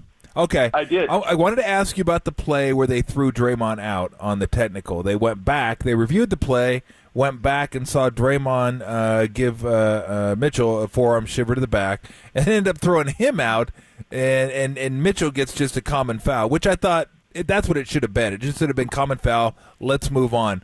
And we were talking about, we were joking about, hey, wait a minute, but he tripped me in AAU. That's where that came from. So, have you ever seen that before, and how far can you go back? If every play happened in consecutive possessions, couldn't you theoretically go back 4 possessions and go, well, that led to this, and this led to that, and that led to this, so let's go ahead and adjudicate it this way. That seems like an awfully slippery slope, doesn't it? It really does. I was thinking the same thing because Jaden McDaniels fouled out in a game recently where he retaliated to a play that happened before, and so he hits the guy. They didn't go back to the original push that this guy pushed Jaden. They didn't do that in that regard. So I think that they were talking about how smart Donovan Mitchell was to go and foul Draymond. so that they would go back and find out what he did and how he pushed him out of bounds. I just don't think they do it like all the time. Like, I don't know when they choose to go back and when they choose not to go back. Do you know what I mean? Wait. Who said that? Who said Mitchell was smart for fouling Draymond? They were saying, I was watching NBA TV, and the NBA TV guys were saying they really think Mitchell thought to himself in 10 seconds, hey, you know what? I'm going to go foul Draymond hard here, so they go look at it, and then they're going to throw Draymond out. Hindsight's 2020, my I mean, friend. come on. Yeah. There's no way Mitchell thought of that within 5 seconds. I'm just saying, like, when you watch him foul Draymond, he immediately points to the other end of the floor, and they did go back, and they rolled the video back, and that's how he got thrown out. So, like, what he did because he was... Yeah, but he was saying that's why I did this, because he did that. I don't think he thought they were going to go throw him out and review. And look, if he did, I'll give him full marks. That would be, like, super impressive if he thought of that. That's something Chris Paul would do. That's something Chris Paul would do. Yeah, he would have it planned out before the game. And by the way, you picked it up. I don't even know if you picked it up. I didn't pick it up during the game. That was not a cool play by Chris Paul diving into Conley's knees. I didn't. From where we're at, I don't see everything sometimes, and I just thought, he went down and Conley fell and got back up, and that was the end of it. But I looked at it and thought, he didn't need to go as hard as he did to the left. Like, he almost veered left, and that's the first time I've really seen that here. But that's just something that, you can't be going at players' legs. I reacted to it on Twitter only because, when we had the replay in real time. So we showed the replay, and my initial comment was that, it was an obvious hustle play because Chris Paul's diving on the ground for the loose ball. And you don't really understand the gravity of what he did until you see it in a loop. When you see it on Twitter, you see the loop of him doing it, and then you see the force with which he's almost trying to take Mike Conley out. And I think CP's got a little bit of a reputation of doing some of that kind of stuff. He's a physical guard, like he's got a little bit of a reputation of being a next level guy, and I don't know. So I think looking at it, like, when you see it on that level, like, it made it look like it was more intentional, which I think some of the players maybe took exception to after the fact. Yeah. Talking to Jim Peterson here, former Golden State Warrior and Minnesota Timberwolves TV analyst. Will be on the call tonight for Warriors and the Timberwolves. Joins us courtesy of the UMA guest line. You've seen this matchup already once, Jim. Does it seem to you like length and size is going to be a problem for the Warriors? Yeah, I think length and size will give them a hard time. I think the fact that you've got two non-shooting bigs out there is more of a problem. I just think that when you don't have to guard either Looney or Draymond Green, like, especially when you play against length, and so, like, when you're playing against Towns and Gobert, they don't have to be out there. Like, they have got to be out there at least initially to be able to stop any kind of perimeter jump shots when they're coming off all the illegal screens that Draymond and Kevon Looney set. Those two set more illegal screens than the two bigs of Tommy. Come on, I'm telling the truth. I don't know what you're talking about. Does Draymond ever come set on a screen? I don't know if I've ever seen Draymond actually stop. You know what I mean? Like, in years, I don't think I've seen him stop. Kevon Looney sets just as many illegal screens because when they run all, and I was telling Tommy this because, like, we've seen Steph and Clay for so long, and all the handback action they run for those guys to come behind screens and handoffs. And Kevon Looney, like, when he sets a screen, he gives, and Tommy, we used to do this as bigs too. We used to give those guards that are trying to get over the top of the screen a little bit of the business, with our backside, and force them out just a little bit further. And Kevon is very good and very crafty at being able to do it just enough where he doesn't get the foul call, but he still does it. And Draymond's probably a little – well, Jaden McDaniels drew at least 3 fouls on illegal screens guarding Steph in that last game, and it could have been double that, So, I just think that those two – obviously you've won a lot of games with both of those guys playing, but I think that's an issue, and I just think the Warriors are going to be okay. I really do. Look at Steph. He's still so dynamic at 35. I look at Klay Thompson. Klay has been a perennial slow starter. He averaged 12 a game last year in October. he had his highest scoring month in his career in January last year at 27 points a game, and he had his third highest scoring total in February, 25.5. So Clay's he's going to get it together. You know, you got so many guys that are just trying to figure out how to play together. Like, I just think Steve Kerr and his culture, like, he's going to, you know, not overreact. You guys have a bunch of time at home right now. I was looking at your schedule. I mean, you're going to be in the Pacific time zone all the way through Christmas. I mean, that's going to be a time where Steve's going to be able to get it together. So yeah. I still think the Warriors are going to be a top 5 team in the Western Conference. When it comes to screening, I just say, I see nothing. I know nothing. Hey, look, there's no question. But the whole league, it's the worst. And I could have said it last year, the year before, the year before, the year before. Like, no one knows how to set a screen.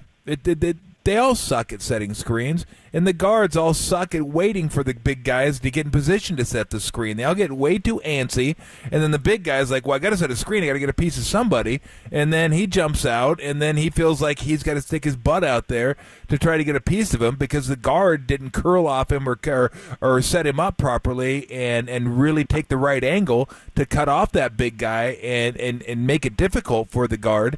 It's just... It is an epidemic in the league. They like scoring too much to really make it a huge issue because illegal screens get guys open. I don't know if the Warriors do it more than everybody else, but it definitely benefits them more because they have better shooters than anybody else has. Well, they have the 2 best shooters. So I just think no one. I look at the whole league, Jim, and I'm like, what does anybody set for a screen? Does anybody come set for a screen? And then I look at the guards and say, does anybody know how to set set someone up for a screen? Is anybody going to wait for the big guy to get and set the screen? Like, it's both parties. The big's moving, the guards go too early. It's just, and the league lets them get away with it. So if you're going to get away, if the league's going to let you get away with it, I guess you can continue to do it. You know what? I had a conversation with Marcin Gortat. This was years ago. This is probably, I don't know, 6-7 years ago. He was in Washington, and we were in a back-to-back. They were leaving after our game. We played him in Minneapolis, and I was walking to the plane with him, going to his plane, and I just asked him about his screen setting. Because, you know, there was a time when Marcin Gortat was one of the best screen setters in the league, right? Yep. Like his screen assists were high. And so I said, how did you learn how to set such great screens? Your timing, your angles, the way you get guys open. And so he told me Steve Nash was the one who taught him how to set screens.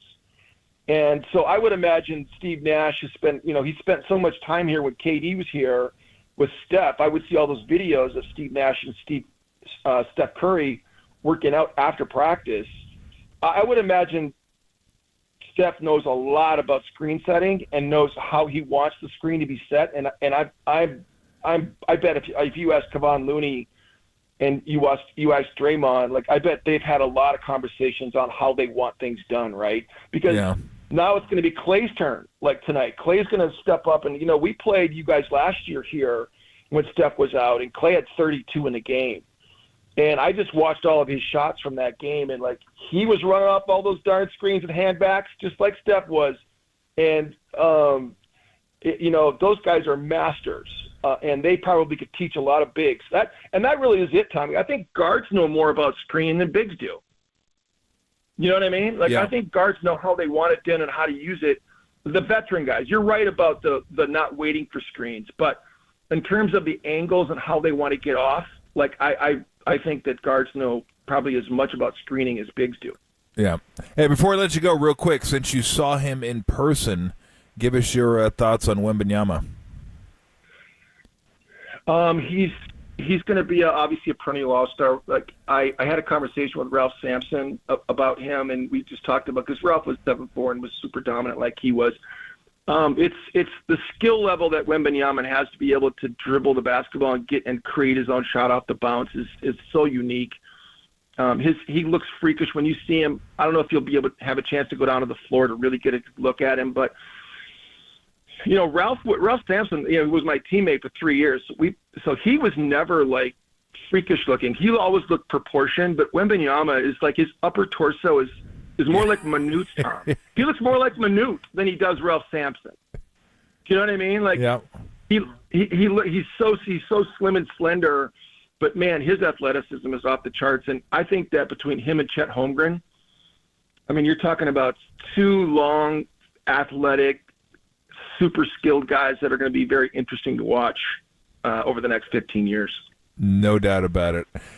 Yeah. Thank you very much, my friend. Always appreciate the conversation, and I will see you again tonight.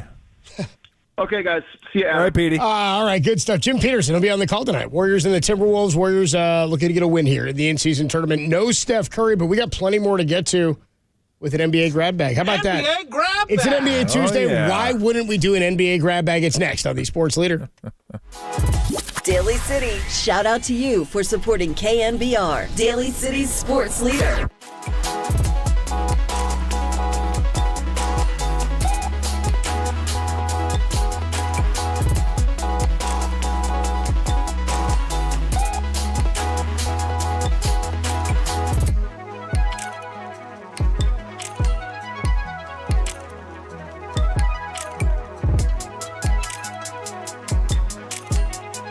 Former NFL coach Mike Marsh joined Pop on Lunch today and believes the Brock Purdy to Joe Montana comparisons are appropriate and sees the 49ers winning the Super Bowl this year. That podcast and more trending now on KNBR.com and the KNBR app.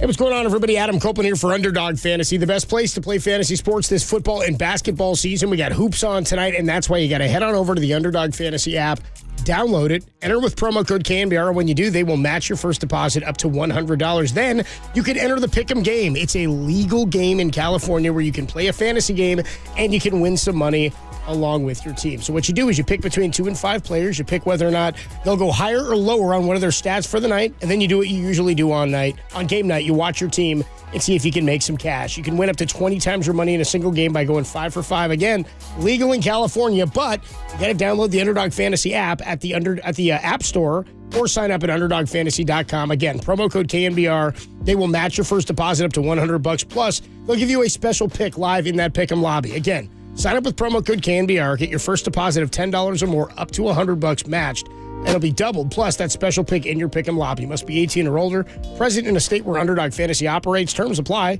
Are you concerned with your play? Call 1-800-GAMBLER or visit www.ncpgambling.org.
Listen to the sports leader anywhere, anytime. Download the all-new KNBR app. Now, Tolbert and Copes continue live from the KNBR Casino Matrix Studio. Casino Matrix Progressive Jackpots are here. Where are you? Just drop in. Please play responsibly. 1-800-GAMBLER. NBA grab bag.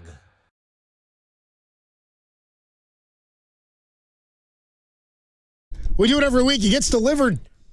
I think it's delivered on Monday night or Tuesday morning. And they cook it up fresh for us. It's the NBA grab bag on an NBA Tuesday, which is great to get to. The NBA grab bag, Tom, it starts off, I pulled this out of the bag earlier today, wrote this down. Shams Charania, one of the big news breakers, of course, across the NBA, is reporting that Zach LaVine, big-time dunker, superstar of the Chicago Bulls, is going to be on the move, it sounds like, come trade deadline time. How about this? This is a pretty big move. Zach LaVine could be on the move as the Bulls are open to trading the two-time All-Star. Thoughts on Zach LaVine? He's a solid player, man. In a league full of superstars, he's a pretty damn good one. Is it imminent? They're saying they are now open to trading him, and he is ready to move on, is what it sounds like. I'm trying to think where would be a good fit for him. That's usually what that means, is if he is willing to go and they're willing to trade him, yeah, I'd say it's imminent. I'd say it's probably on its way. Who needs him? I wonder if Milwaukee can't afford him, I wouldn't think. That'd be a great ad for Milwaukee. Another stretch wing there who could play a dunker for you. LaVine's got to be making a ton of money. Yeah, I'd get that. I mean, the usual suspects are Miami.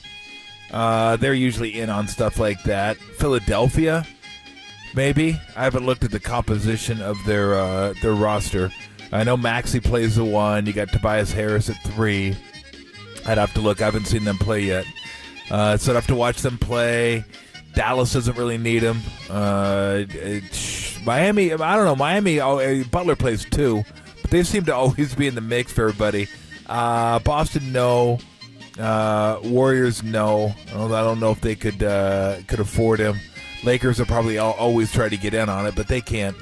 They can't afford him. Clippers just got Harden, so forget about that. Well, Derek says because of the move of Harden by the 76ers, they now could afford him. No, the Sixers, not the Clippers. Yeah, I'm saying he's saying in the Eastern Conference, so the Sixers could. Yeah. No. What I said was I haven't watched them play, so I didn't know. Okay. If they needed him, that's what you were saying. I don't remember. I don't really know the composition of their roster except for Harris, Embiid, and Maxey. I'm not sure who's playing 2 for them, but yeah, that seems to be like that would be a good fit. I'd have to look at salary cap and all that because they did get some assets back from the Clippers, so that would make sense. That they could use a 2, I think, and they would have some assets that the Clippers gave them that maybe the Bulls would like. Maybe the Bulls would like a couple draft picks. Maybe they'd like some expiring contracts, stuff like that. The Lonzo Ball injury really killed them. That just they're paying him a lot of money, and he hasn't even been able to play in 2 years. That's really kind of hamstrung them. So, wow, that is a big name, no doubt about it. That's a big move. An NBA story in the NBA grab bag.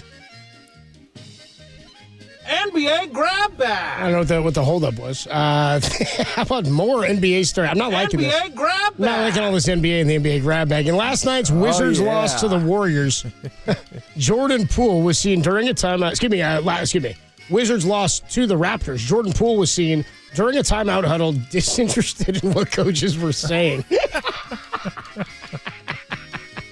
When multiple players tried to tell him to pay attention, he responded back with, quote, "This is my team. I got this."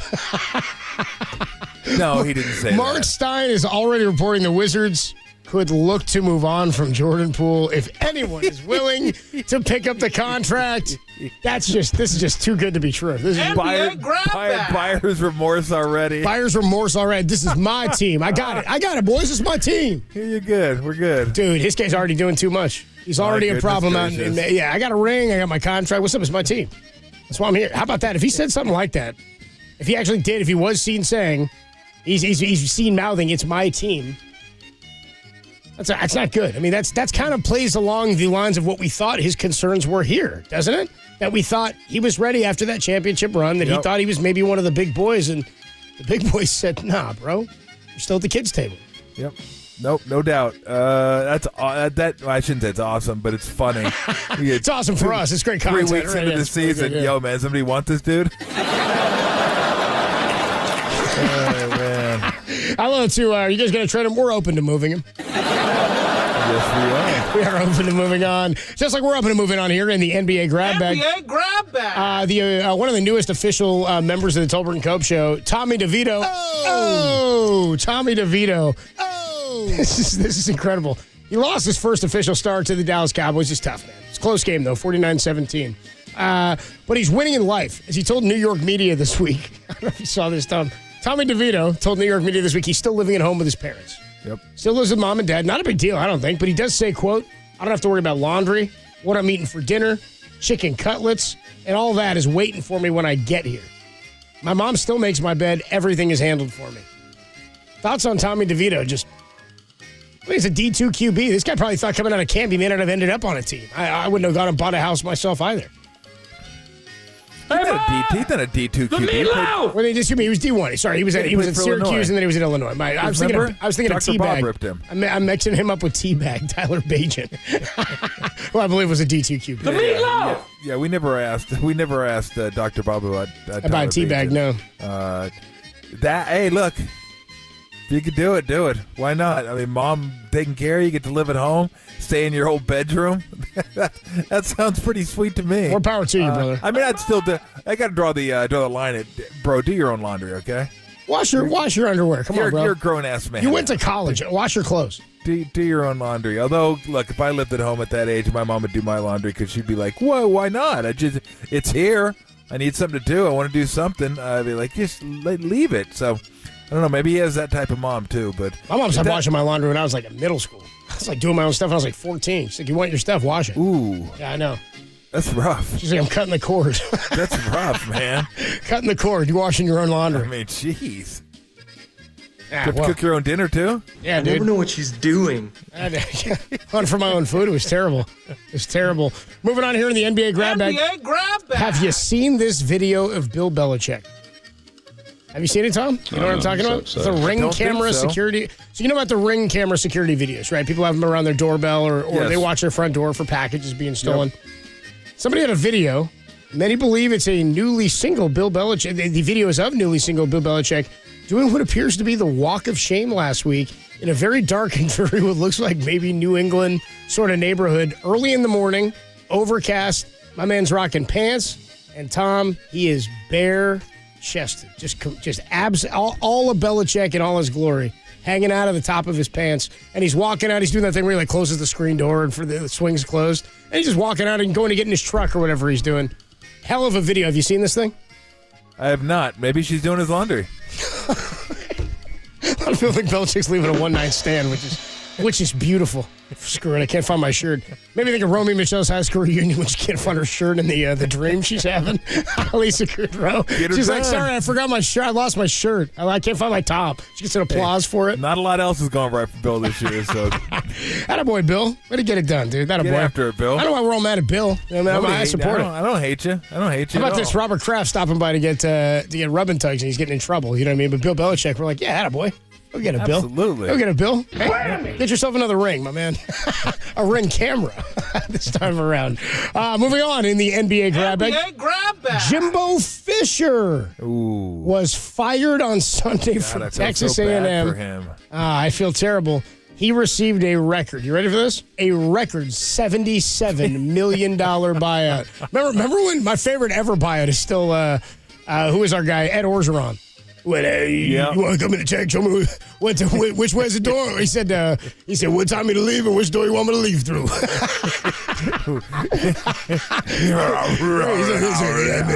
I want to do the buyout, I said, which door you want me to leave through? What time you want me to leave? Here you go, $77 million buyout for Jimbo Fisher.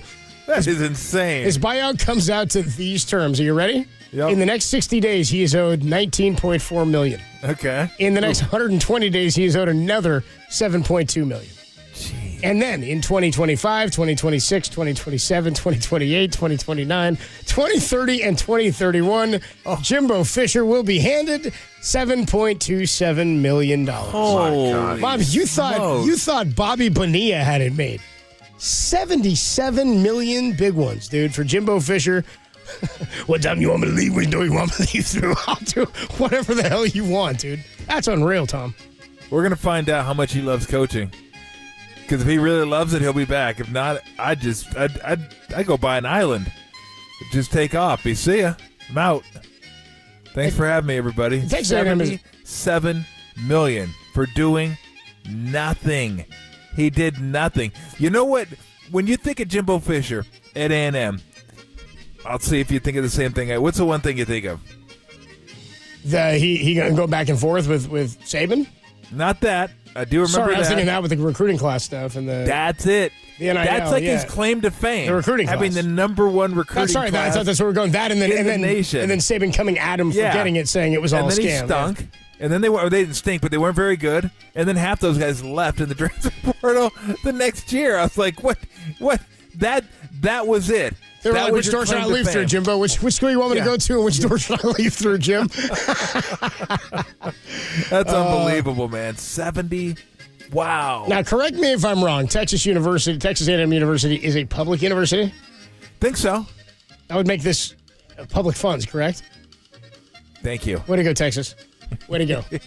Pay your teachers, pay your doctors, and pay Jimbo Fisher $7.27 million a year for the next 8 years. Yeah, part of your taxes. Well done. It does beg the question, Tom. Jimbo. Who's living a better life now, Jimbo Fisher or Tommy DeVito?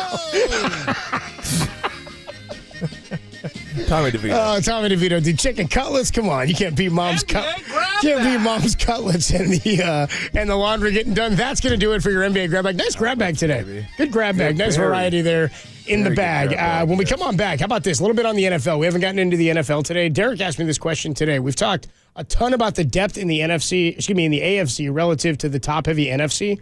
But which conference, NFC or AFC, has more viable championship caliber teams? We'll talk about that next, only here on the Sports Leader.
Listen to the sports leader anywhere, anytime. Download the all-new KNBR app. We are your proud home of 49ers football. KNBR 104.5 FM and 680 AM.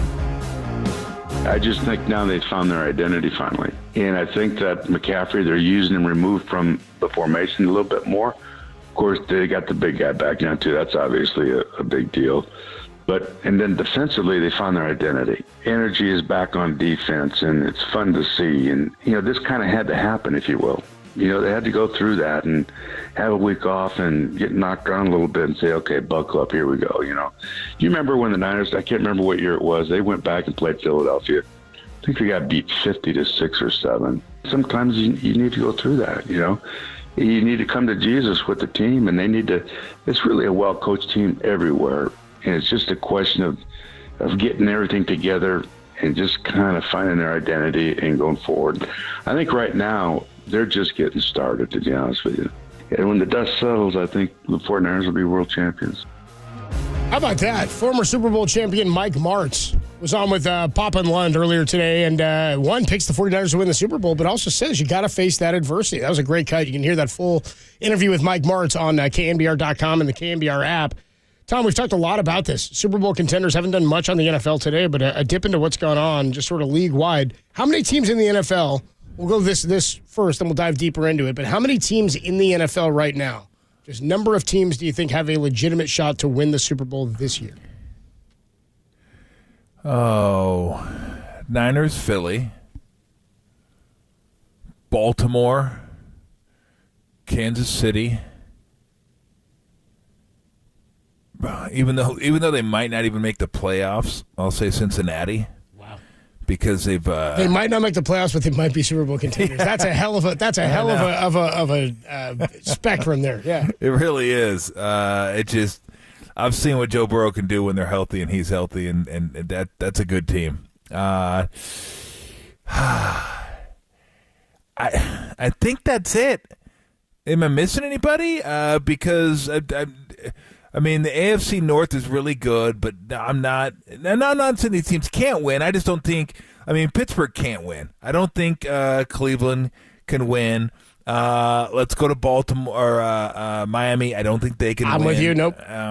Buffalo, Buffalo, forget it. I'm out on them now. Well, let me run through some of those then, because before the season, the consensus was the AFC was going to be way more. I don't know if competitive was the right term, but definitely we thought it was deeper, talent-wise. And maybe Detroit.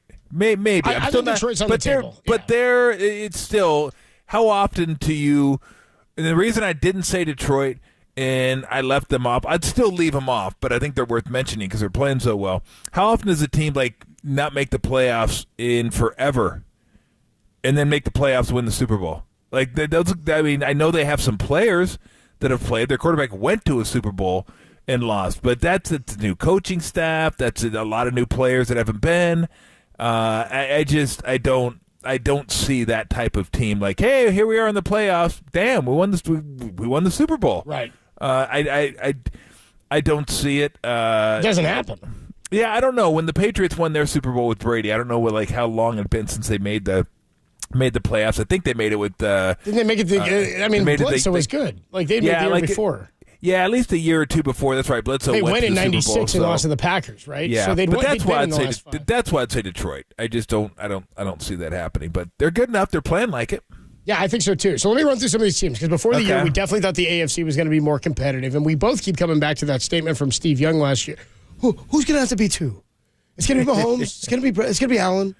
It's going to be Burrow. Whoever has to be two of those guys, that's the guy that's going to struggle. That's the one that's not going to get it. You mentioned Herbert. You mentioned Lamar. All those names are in there too. So who would be a more before the season began, the consensus was the AFC would be more competitive than the NFC. The contenders in the AFC we thought preseason were Chiefs, Bills, Bengals. Before the Aaron Rodgers injury, we thought Jets. Yep. Dolphins were definitely going to be in there. Ravens, and maybe the Chargers or Jags. That's 8 teams that we thought were competitive, right? And the Jags are still competitive. I'm not ruling them out because of that I don't think loss. they can win the Super Bowl. But how many of those do you think now have a legit shot? Of the teams you ran through right there, you only named, of those 8, Baltimore, Kansas City, and you said Cincinnati could miss the playoffs or they could win it all. So you've now got 2 legit teams that you believe in the AFC and 2 legit teams you believe in the NFC.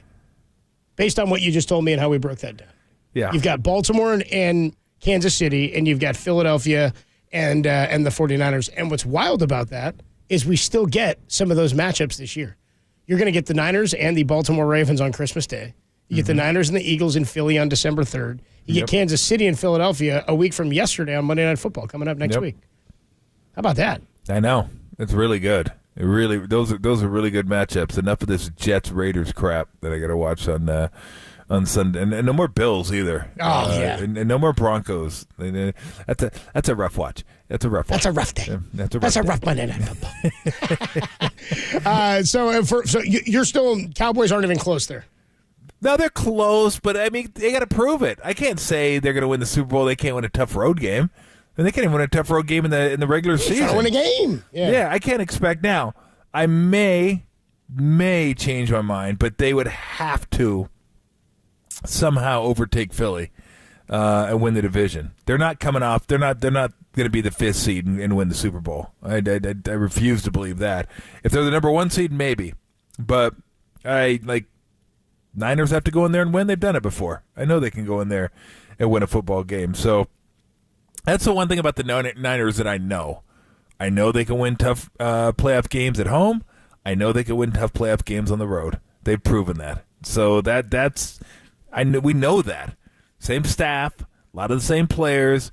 I have no doubts they could go in any venue and win the game. Any.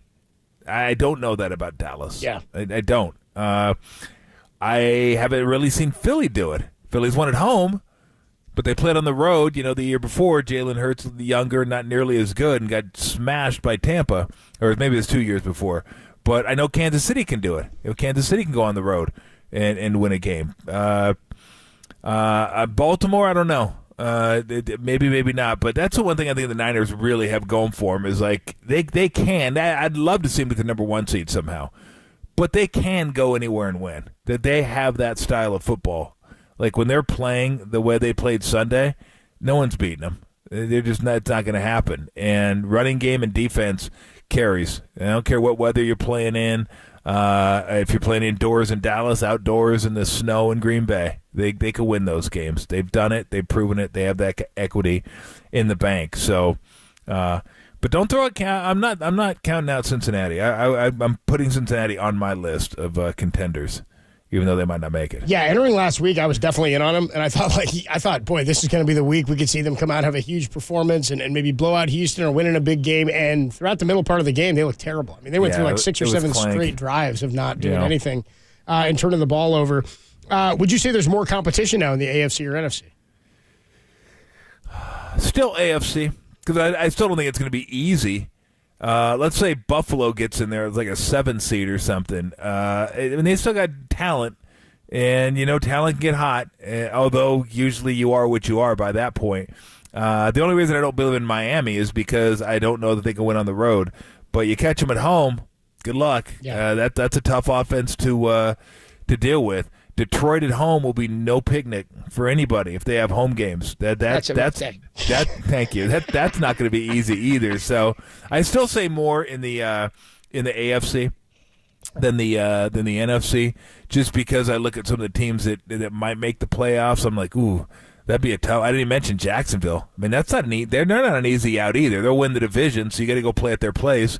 You may be better than them, but that's not going to be easy to go down there and win that game. So I still say the AFC is deeper. I don't know if you get a gimme game. I don't know if you get a freebie as the number 2 in the seed. AFC. Yeah, I think in the NFC you might get a freebie as the 2 seed. You may even get a freebie as the 1 seed the next. There's a lot of parity, man. Round. There's a lot of parity right now in the NFL. In the AFC, way more than I thought there would be. Like somebody checks in now and says, I mean, don't count out the Cowboys. They did only lose to Philly by 5. They lost by 5 points, and they had a chance to win. You got to give them a little bit of credit. Lost. No, but they lost, and then they go, but Philly also only beat the Vikings because of a fumble in the end zone. There's also that. I get the only beat because, or they could have, and they were. I get that. You played a tough game. I'm not going to sit here and say Niners only lost because of Brock Purdy getting hurt. They lost the NFC Championship game. They had a third-string quarterback in. He got hurt to a team that hit the quarterback 72 times in the regular season, right, for sacks. That's something that the Eagles did well. They ended up hitting a quarterback and he got hurt. I'm not gonna cry because of any specific situation. I do think Dallas is better than I thought they were when they played the Niners. I didn't really buy them coming in. They left, and I went, pfft. They played a good team, and they got blown out. They're much better now. I think, like March was talking about on the comment we heard coming in, maybe in a smaller version, because I don't think their ceiling is as high, but I don't think their floor is right now as low as it was when they played the Niners. But they played the Niners again. I would take the Niners by double digits. I think they play the Niners at home again. They beat them pretty handily. I can't give the Cowboys credit for losing by 5 on the road. Yeah, where do you draw the line? Yeah, they're beyond. They're beyond that. I'm with you. Yeah. That's not Detroit. That's not fair. a team that hasn't been in the playoffs. They're not coming strong, right? No, yeah. this is a team that's been sniffing the last 2-3 years. Like, oh, Cowboys going to be really good. Cowboys going to be really good. That gets hurt 1 year. 1 year they lose in the playoffs. Like, no, this team's beyond. They're well beyond that now. There's none of this like, oh, hey, they went in there and played really, really well and could have. No, did you win or did you not win? That's for Dallas. That's for the Niners. Kansas City, Philadelphia, Baltimore, Cincinnati, Buffalo, like they're really like the legit teams that you look at. Maybe even Detroit is getting there, but I look at them as still kind of coming, not like there. They still got a couple years of growth, I think. But those other teams I mentioned, you either win or you don't. You don't get credit for, I don't know, look at these guys. They battled so-and-so at so-and-so and only lost because of so-and-so. No. Did you win? Did you not win? Dallas didn't win, so that's what they get credit for, not winning. If they can win a game, what is their let me pop up their schedule real quick because I'm curious. Do they have any more tough games on the road? On the road this year. That's a rough day. Dallas, that's a rough game. I think they get the Eagles coming to Dallas. That's a rough day. And Panthers. The Panthers. That's not tough. At Panthers, that's a home against Commanders, home against Seahawks, home against Eagles. Any more road games at all? Jeez. At Bills, which may not be as tough as what's that's a nice day. That's a nice day. That's okay, a pleasant day. At Dolphins. That's a rough day. That's a rough day. And then they got, Dolphins in January, it's not as if rough. you consider the Bills still pretty decent, and I don't know that I do, could change my mind in a month, maybe, or 2-3 weeks, because their December is not easy. They're home against the Eagles, at the Bills, at the Dolphins, home against the Lions. So that's not an easy December. So we're going to find out a lot about we already know about the Eagles, but they got a really tough month this month. The next month, December, that's going to be the Cowboys. Like, okay, let's see what you got this month. You're at home now against the Eagles. Beat the Eagles at home. Go to the Bills, a team that Denver beat on the road. Beat them. Maybe they'll throw 12 on the field for you again. Who knows? At the Dolphins, Lions at home, split those. Go 3-1 in that 4. Go 3-1 in that 4. If you are who you think you are, go 3-1 in December. Then I will look at them and go, yeah, maybe, but they got to do it first. The schedule for the Cowboys is not nearly as hard as that of the Eagles, but the Cowboys aren't a threat to the Niners for the number 1 seed. So let's see what a little bit more on the NFL. Let's see what Greg Cosell thought. Our weekly conversation with the NFL Films, Greg Cosell. Love our roster breakdown with him. I'm excited to see what he thought of the 49ers defensive line with Chase Young, how that stacked up, how they got pushed up the middle, a couple of those interceptions, some of the throws Brock Purdy made, and how many guys were in his face when he landed that 66-yarder to George Kittle for that touchdown. Greg Cosell joins us next, and then a little Who Stepped in It, only here on the Sports Leader. Little veal cutlet parmesan with sheer burn it to smithereens.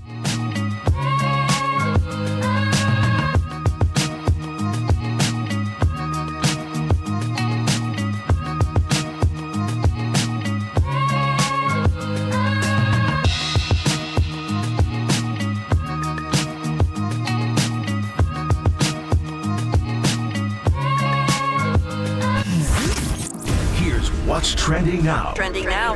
On KNBR.com. Javon, don't call him Hargrave. No, that's not it. Don't call him Grave. See, Derek, you wrote some bit in here. It's just not working. Javon Hargrave, he joined Murph and Mac this morning for the 49er Player of the Week. He discussed the 49ers' 5-sack performance in Jacksonville. Check it out. That full podcast trending on KNBR.com and the KNBR app. That's a rough day.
This is NFL Film senior producer Greg Cosell with Tolbert and Copes. Sponsored by Dignity Health. When it comes to healthcare with kindness, choose Dignity Health. Hello, human kindness. On KNBR 104.5 and 680, the sports leader.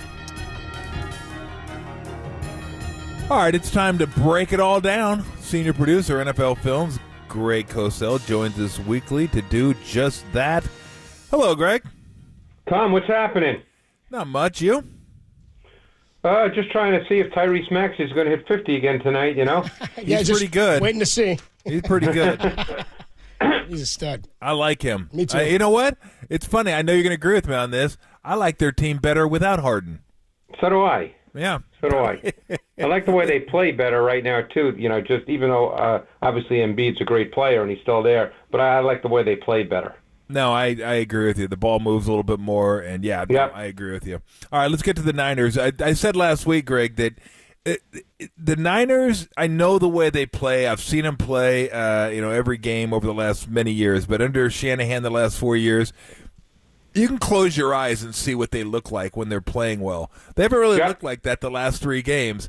That's like that. When I close my eyes and think of the Niners, that's what I think of. How they played Sunday is what I think of. What'd you think? Well, I'll tell you, I think last week we talked about 2 things. Number one, we talked about the fact that when they get behind, the whole dynamic of the way they play changes, and not for the better. And obviously they did not get behind last week.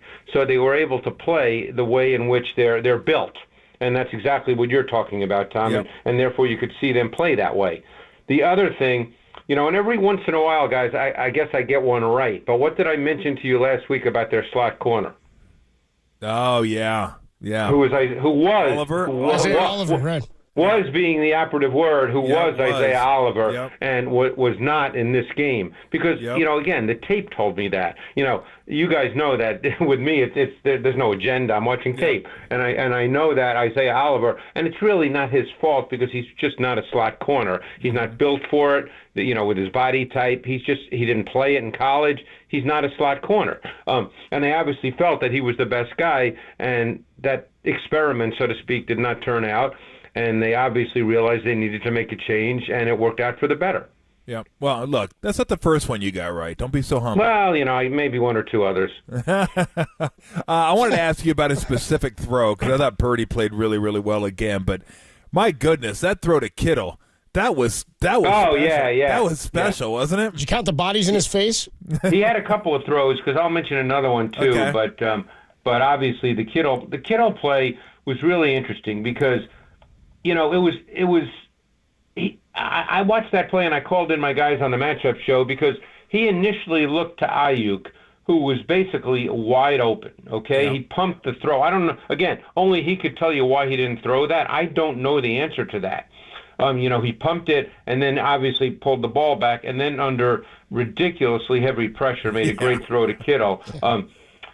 I don't know if the play was designed for Kittle or if he could have thrown it to Ayuk. I don't know the answer to that. Obviously, if you're a 49ers fan, you're very happy with the result. My favorite throw, believe it or not, and maybe this is just me because I'm a tape guy, but I thought when he hit Ayuk for 21 yards on 3rd and 9, I guess it was later in the third quarter, they ended up scoring a touchdown on that drive.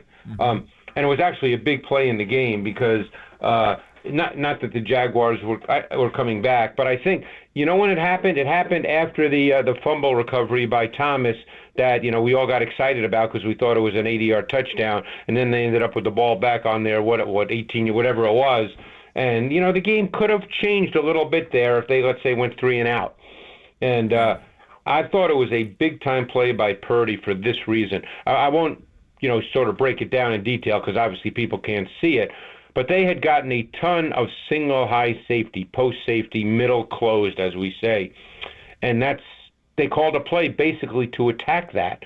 And on that particular play, the Jaguars disguised it, and they went with a late rotation to cover 2, which is split safety, middle open.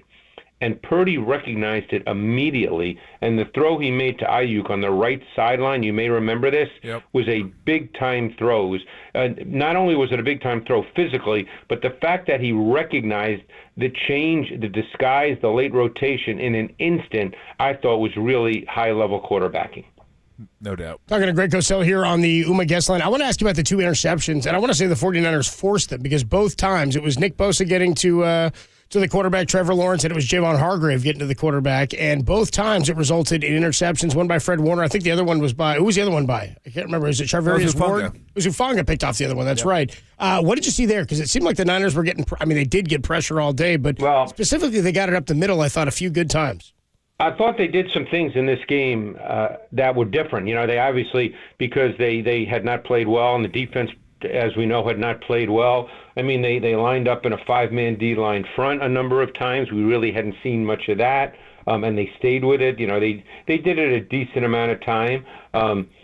They obviously, we talked about the change at slot corner, which was a big change because what they essentially did was they brought Lenore in to play the slot, and then they put Thomas on the outside. So that was big. They also were very multiple with their front alignments in terms of their deployment of personnel and their pressure looks. There were snaps in which Bosa and Young were stand-up A-gap players, and Warner and Greenlow were actually on the edge, as looking like they were going to rush the quarterback. They did a lot of different things. The Hufanga interception did result from the Bosa pass rush versus the right tackle Harrison. And the right tackle Harrison's a rookie from Oklahoma who's actually had a good season, but he sort of had his welcome to the NFL in this game against Bosa. Bosa ate him up a number of times. Lawrence was forced to move on that play, Copes, and he tried to hit Bigsby in the flat as he was falling to the ground, but he couldn't control the ball. It was one of those plays that Lawrence knows he shouldn't have done, but you're right, that was the result of a Bosa pass rush. Did you notice how Trent Williams was moving at all? Yeah, I think my guess is, Tom, I'm probably not the first person to say this, but he moves pretty good.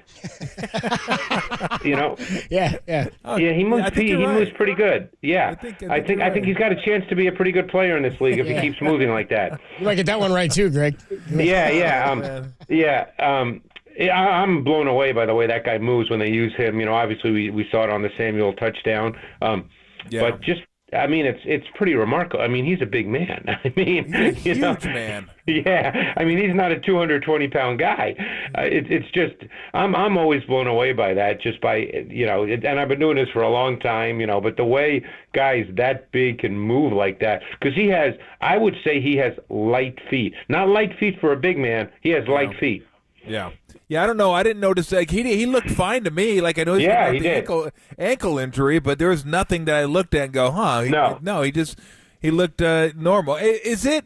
I don't know how you feel. I know you like Purdy, but is it like I feel like now?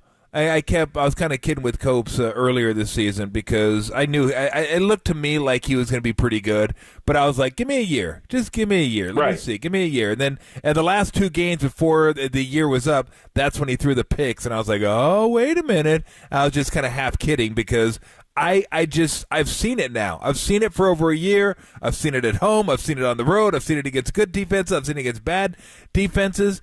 He just makes high-level throws, and he's really accurate. That deep dig is, he really throws it well, but he threw a couple seam routes to Kittle against Cincinnati. He threw this one to Kittle, like right on the money, under duress. Like, how about you? If you when you watch it, have you seen enough to go, yeah, this guy's, you could absolutely win with this guy, and you could win big with this guy? I think he can. The one thing that he is for sure is he's fast-twitch mentally. And that goes a long way. The play I mentioned was a great example of that. I've seen that numerous times. He just has that ability to eliminate what's not there and isolate where to go really at a high level. Obviously a lot of people call that processing. He's really fast-twitch mentally. You don't need a gun. He can make the throws that are necessary within that offense. Will you see a throw every once in a while where you say, he doesn't have a great arm? Yeah. But overall, he can make the throws. He knows where to go with the football. When all is said and done, quarterbacking, and this is reducing it very simply, but it's making the right kind of throw to the right receiver with good ball placement. That's really what you're asking your quarterback to do, and he can do that. And, I think he has a great feel for this offense and a great feel for what he's asked to do. But he sees things really quickly. I mean, there's a lot of guys, as you know, with big arms, look the part, in shorts and a T-shirt. Man, if you saw them work out, you'd say, and I've seen all this in my time, and you'd go, wow.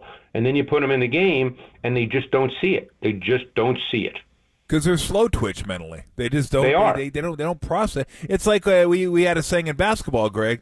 He's a Hall of Fame airport player. Looks great in the airport. Right. Incredible. And look, on the court, not so much. Look, there's always athletes like that. I mean, you played with one in Chris Mullin. Larry Bird was obviously a great example of that. Exactly. Wayne Gretzky in hockey. I mean, Gretzky was not the best athlete on the ice. We all know that. But he just saw the game differently than everybody else. Yep, no doubt about it. That's the Nuke LaLoosh line, right? Doesn't Crash Davis say he's got $1 million arm, but a 10-cent head? Yep. I think that's what he says. Yeah, I mean, as a player. And, I've had these conversations with coaches many times, and, you'll get different points of view. But I think the feeling is that if a guy doesn't see it, it's hard to make him see it. Like, I think a good example of that is Zach Wilson with the Jets. And again, he's become, kind of a caricature and a joke, and I would never talk about players like that. I just don't do that, as you know. Yep. But the guy's got a great arm. It's lively. He's got athletic feet. He looks physically like he's everything you want, but it just doesn't register. And he just doesn't see it the way you need to in an NFL game. We're talking to Greg Cosell here on the Uma guest line. Let's use that to transition. I'm going to ask you about another quarterback then, a guy, Josh Allen, because we're seeing, I mean, this has been sort of a thing that they talked about at the beginning of the year, that the Bills can be a Super Bowl caliber team. He's got to cut down on the turnovers. I mean, they've got other problems too. I think they need a little bit more out of their run game, but they got some last night, and it's looked okay. But Josh Allen, I mean, the turnovers have been a problem for him. What do you see from him? Because he doesn't appear to be a guy he definitely has the skill set. I mean, his talent is unbelievable. But what do you see from him in terms of his decision-making? I would say there's absolutely no question that he has to cut down on the turnovers. I don't think that's a profound statement. I think everybody would say that. Sure. Some of the, as is the case with interceptions, you've got to look at each one individually. The first one he threw last night was not on him. But, yes, he has to cut down on those. I would say a number of things about the Bills, and it may come across as controversial, but this is based on tape. I would say that they're very predictable offensively with what they do, and of course they fired their coordinator today. Yeah. And I'll never rip a coach. I'm just saying what the tape shows. They're very predictable offensively. They're not hard to defend with their pass game because of what they do. And second of all, I think one of the biggest myths is that they're talented. They're not talented on offense. Stephon Diggs is a good receiver, but he's a high-level possession receiver. They do not have another receiver besides Diggs. They have no vertical dimension. They're counting on Dalton Kincaid to become really good. He may be that guy. For the most part, they don't have a run game. Last night, it was good. We'll see where it goes, but for the most part, they don't have a run game. So they're really not a talented offense. And everybody just keeps throwing out that they have all this high-level talent. They do not. But the fact that they're incredibly predictable just makes it worse. And Allen, he's an interesting player. I've always liked watching him a lot, but Allen is not a true ball distributor in a strict sense. Like he's a certain kind of quarterback that can be absolutely special, and he can make plays that no one else can make, but he's not a true executor and ball distributor. He's not Drew Brees or Tom Brady or the way Brock Purdy plays for that matter. And clearly Josh Allen has way more pure traits than Brock Purdy.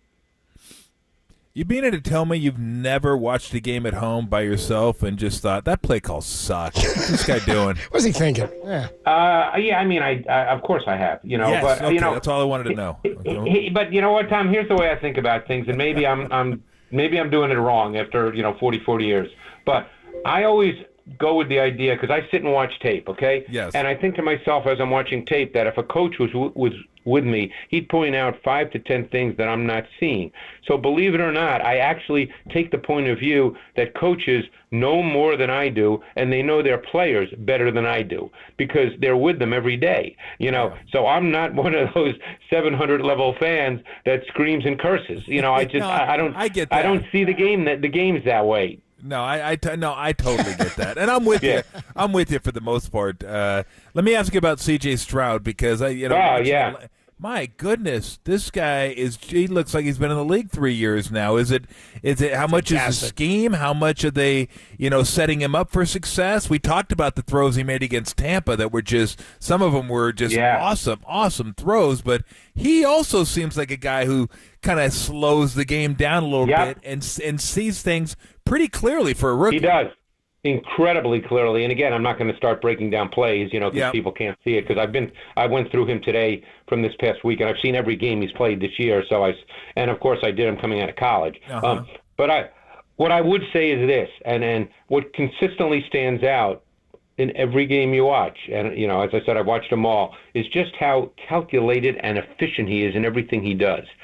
Nothing seems fast. There's a perfect example of a guy, and he scored really poorly on, what do they call that, the S2 test, which is supposed to measure processing, and he scored really poorly. Well, playing the game, he processes really, really well.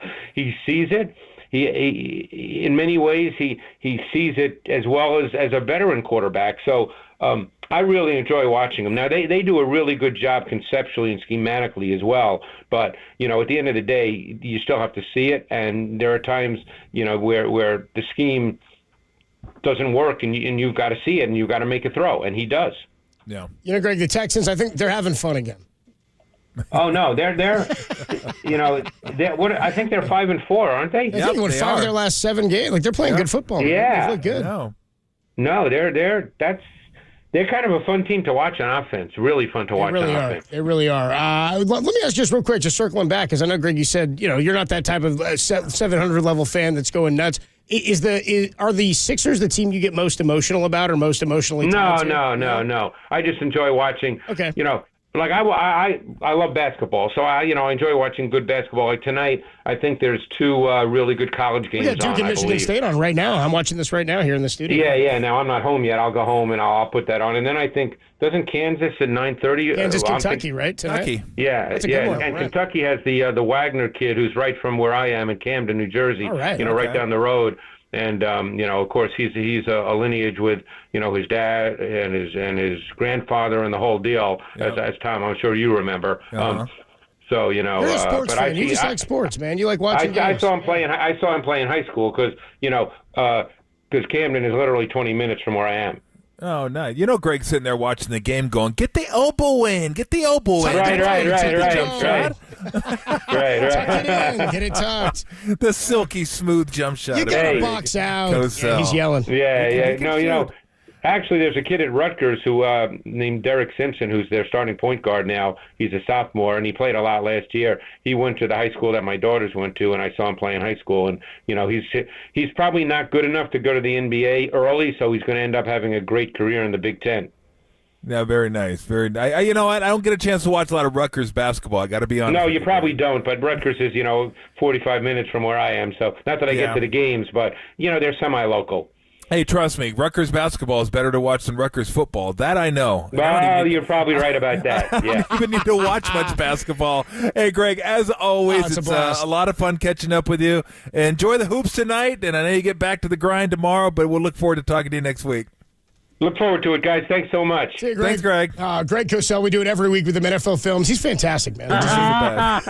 So one of our texters here, right, as the segment was starting, 408 on the Golden State Lumber and Building Materials text line said, as a KNBR head, I can tell you this is the best segment of the week on all the shows. Cosell is that guy. Before I got to the Cosell part and checked the time of that text, I thought that they meant it was NBA Grab Bag was the best NBA Grab Bag. Which, hey, close second, that's fine. That's fine with me, 408. I'm happy with NBA Grab Bag being number 2. Great stuff from Greg Cosell. A lot of good breakdowns there. If you missed any of that, check it all out. KNBR.com and the KNBR app. It's the only place, Greg Cosell, with us that you're going to get a Rutgers hoops breakdown in addition to some NFL play analysis. Great stuff. How about we get into some of the flubs of the weekend? Our segment of Who Stepped in It. We'll pick the worst mess-ups, flubs, and stepped in it's over the weekend of football and the NFL. That's coming your way next. And then we are still going to catch up with Dante Whitner at 4:50. And stay tuned. We're giving away all week long a pair of Sammy Hagar with Loverboy tickets for August 17th of next year at the Concord Pavilion. When you hear the cue to call, make sure you're caller number 10 to 415-896-KNBR. Who Stepped in It is next on the Sports Leader. Sunnyvale, shout out to you for supporting KNBR. Sunnyvale's Sports Leader.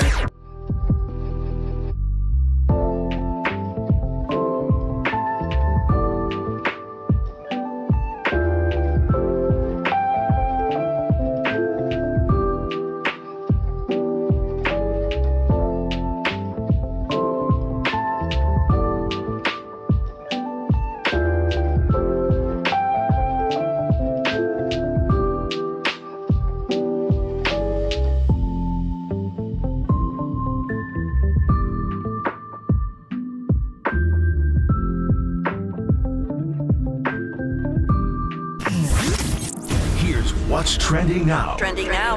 On KNBR.com. The Warriors might have trouble overcoming their 3-game losing streak. Steph Curry out for tonight's game with knee soreness. That's not good. That story and more is trending now on KNBR.com and the KNBR app.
Tolbert and Copes, and they're back on The Sports Leader. Find us on Insta at KNBR on Instagram. This is KNBR 104.5 at 680. Tolbert and Copes want to know who stepped in it. Oh, look out. You stepped right in it. Yes, I sure did. Every week on Tolbert and Copes, we pick, look, we show a lot of love on this show, Tom. I don't think we make a lot of fun of a lot of people and a lot of things. We're very, very respectful. Yeah, we try to be. We try to laugh. But there's some clowns across the sports world. Sometimes it's just a mistake or a mishap. Yeah, sometimes it's Shooter McGavin. Sometimes it's stealing a jacket. No. At the end of a golf tournament. Excuse me, I got to go play a little golf. It doesn't belong to you. Believe that belongs to Mr. Gilmore. And so every week in the football season, both in college and the NFL, sometimes it happens elsewhere, the sports world, but football's the best where you get big glaring mishaps that everybody in the sports world for a whole week wants to shine a light on, and we want to get our piece. We want to get our licks in. So we do a little segment we like to call Who Stepped in It? And that's where we take a few segments or a few moments in sports. We decide who made the biggest flub, who stepped right in it the worst, and then Tom will decide. So there was like a really obvious choice, I thought, all week long. We had a really obvious one all weekend long. That is until Monday night's game. So here was the clear winner over the weekend. Well, let's just go right to it. Throwing, intercepted. Tuputala down the sideline. He is gone. Oh, he dropped the ball right at the goal line. I believe the ball's loose. I believe, let's see, Mokufisi is on it. I don't think he got into the end zone. Let's see. No, he did not. This should be Utah football, I believe. And there's a clear recovery by Mokufisi. Oh, my goodness. Oh, he drops this well early, Jason. Oh, my goodness gracious. Yep. Brutal! Look at his face. I mean, he drops this well early. This isn't close. I need to look at his face as a drop, dude. I need to look at his face. That's something I feel like I would say. Check out his face right there, dude. Look at him. The play there that you just heard, Washington linebacker Alfonso Tuputala inexplicably drops the ball on the 1 yard line after a pick before he crosses the goal line. It did lead to a Washington safety. This happened before. Don't forget, 2008, Eagles against the Cowboys. Deshaun Jackson, dude. I had Deshaun Jackson on my fantasy team this year. I am hyped all the way to the end zone, dude. Deshaun Jackson throws the ball down before he gets into the end zone. He flips the ball back at the 1 yard line. And then the other one I think of, didn't Leon Lett do it? Well, he got stripped by BB. He got stripped, right? But that was at the goal line, too. That wasn't a celebration or a drop before the 1 yard line. And that had nothing to do with anything. No, he was just already well over, and right. Dallas was killing him. So his better play was this sliding to recover the field goal in the snow against Miami. There you go, yeah. 2013, Derek Knight notes, Danny Trevathan, linebacker for the Broncos, also did the same thing on a pick six against Joe Flacco and the Ravens. So that did seem like the clear winner. We were pretty sure all weekend long. Pretty sure. What was That's that linebacker's name again? His name was Alfonso. By the way, he spells it like Alfonso Ribeiro. I'm all about the PH. Okay. Alfonso Tuputala. Okay. Which I think, is this also Alfonso Soriano? He could have been the F. I can't remember. Anyway, shout him out. I want him to be a Giant. That seemed like the clear winner for who stepped in it. That is until Monday Night Football. Yes. Monday Night Football giveth and it taketh away. This week, it giveth to who stepped in it. Why don't we go right to it? The clock at 13, the clock at 12. They set up right now for a 41-yard field goal. Clock at 7, the ball put down, the kick is up, and the kick is no good. He misses wide right. He misses wide right. But there was a flag on the play. 12 men on defense. 5-yard penalty. Still fourth down. Oh, my goodness, on the Bills, the penalty. They'll get another try. Denver will get another try. 12 men on the field. We practiced 2 or 3 times that this week, the substitution from dime to field goal block. And at the end of the day, we didn't execute it. So it's inexcusable. It is inexcusable. I'll tell you, no coach has ever said it's excusable. Yeah.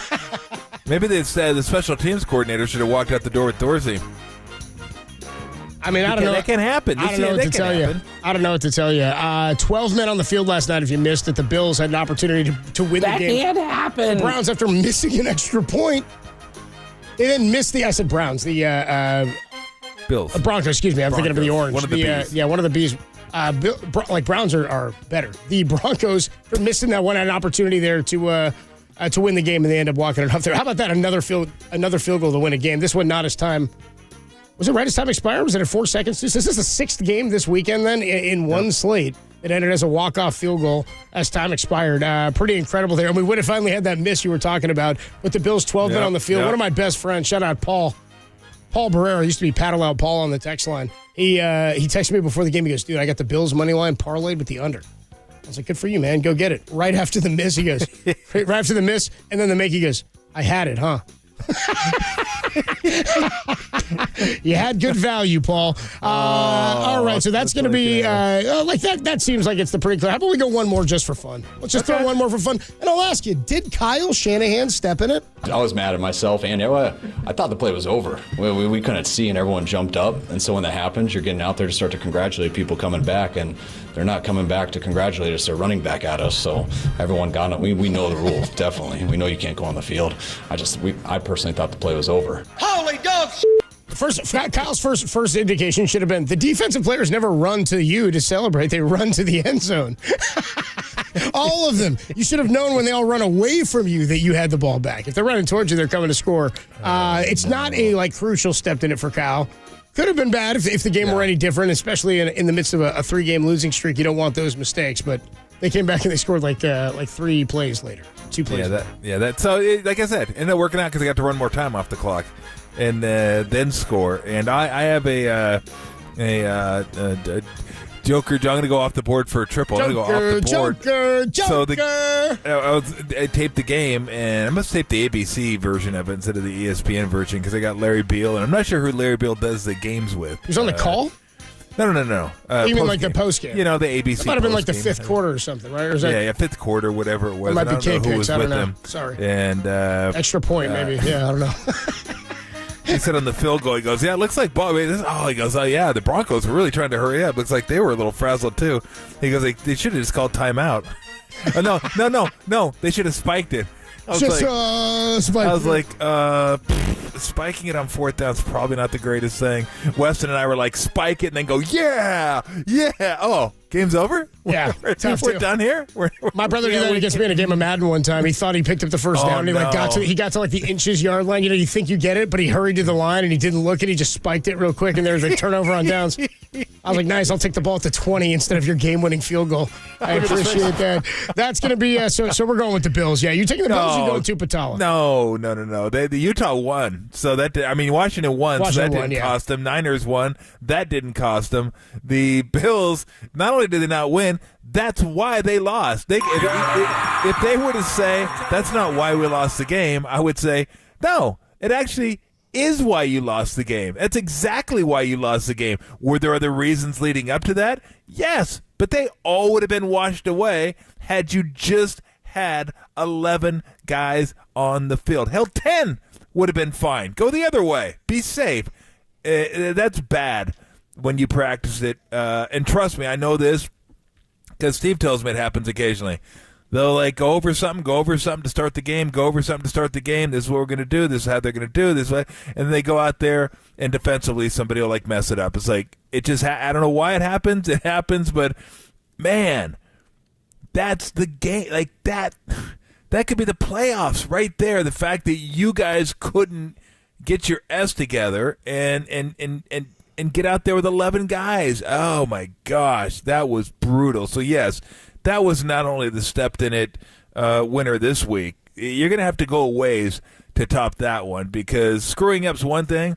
When your screw up directly causes you to lose the game, that's about as bad as get your S together. Sometimes you think that, you know what I mean? You know, when coach goes out and tells a QB, don't take a sack here, don't take a sack here. He takes a snap. And sometimes, you know what I mean? Like sometimes, and that's what you were talking about with the processing versus thinking. That's about that. Sometimes you have to think instead of process, and you got to come second nature. That's your Who Stepped in It for Tuesday, November the 14th, 2023. We are still going to catch up with Dante Whitner. We'll get his thoughts on some of those plays. I want to see what he thinks about the secondary. I mean, really, he was very critical of the secondary, and the D-line played a whole lot better this weekend. We still got a giveaway of tickets that is coming your way for Loverboy with Sammy Hagar next year. Listen for the cue to call on that one. We are streaming on YouTube and Twitch, of course, right now, and on the KNBR app. When we come on back, a little bit more on the 49ers defensive line with the addition of Chase Young. Get this, the Niners currently in the NFL, out of 32 teams, ranked 20th in total sacks. With the talent we saw Sunday, do we now think this is the best defensive line in football? We'll talk a bit about that next, and then Dante Whitner at 4:50. It's all coming up only here on the Sports Leader.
Listen to the Sports Leader anywhere, anytime. Download the all-new KNBR app. Now, Tolbert and Copes continue live from the KNBR Casino Matrix Studio. Casino Matrix progressive jackpots are here. Where are you? Just drop in. Please play responsibly. 1-800-GAMBLER.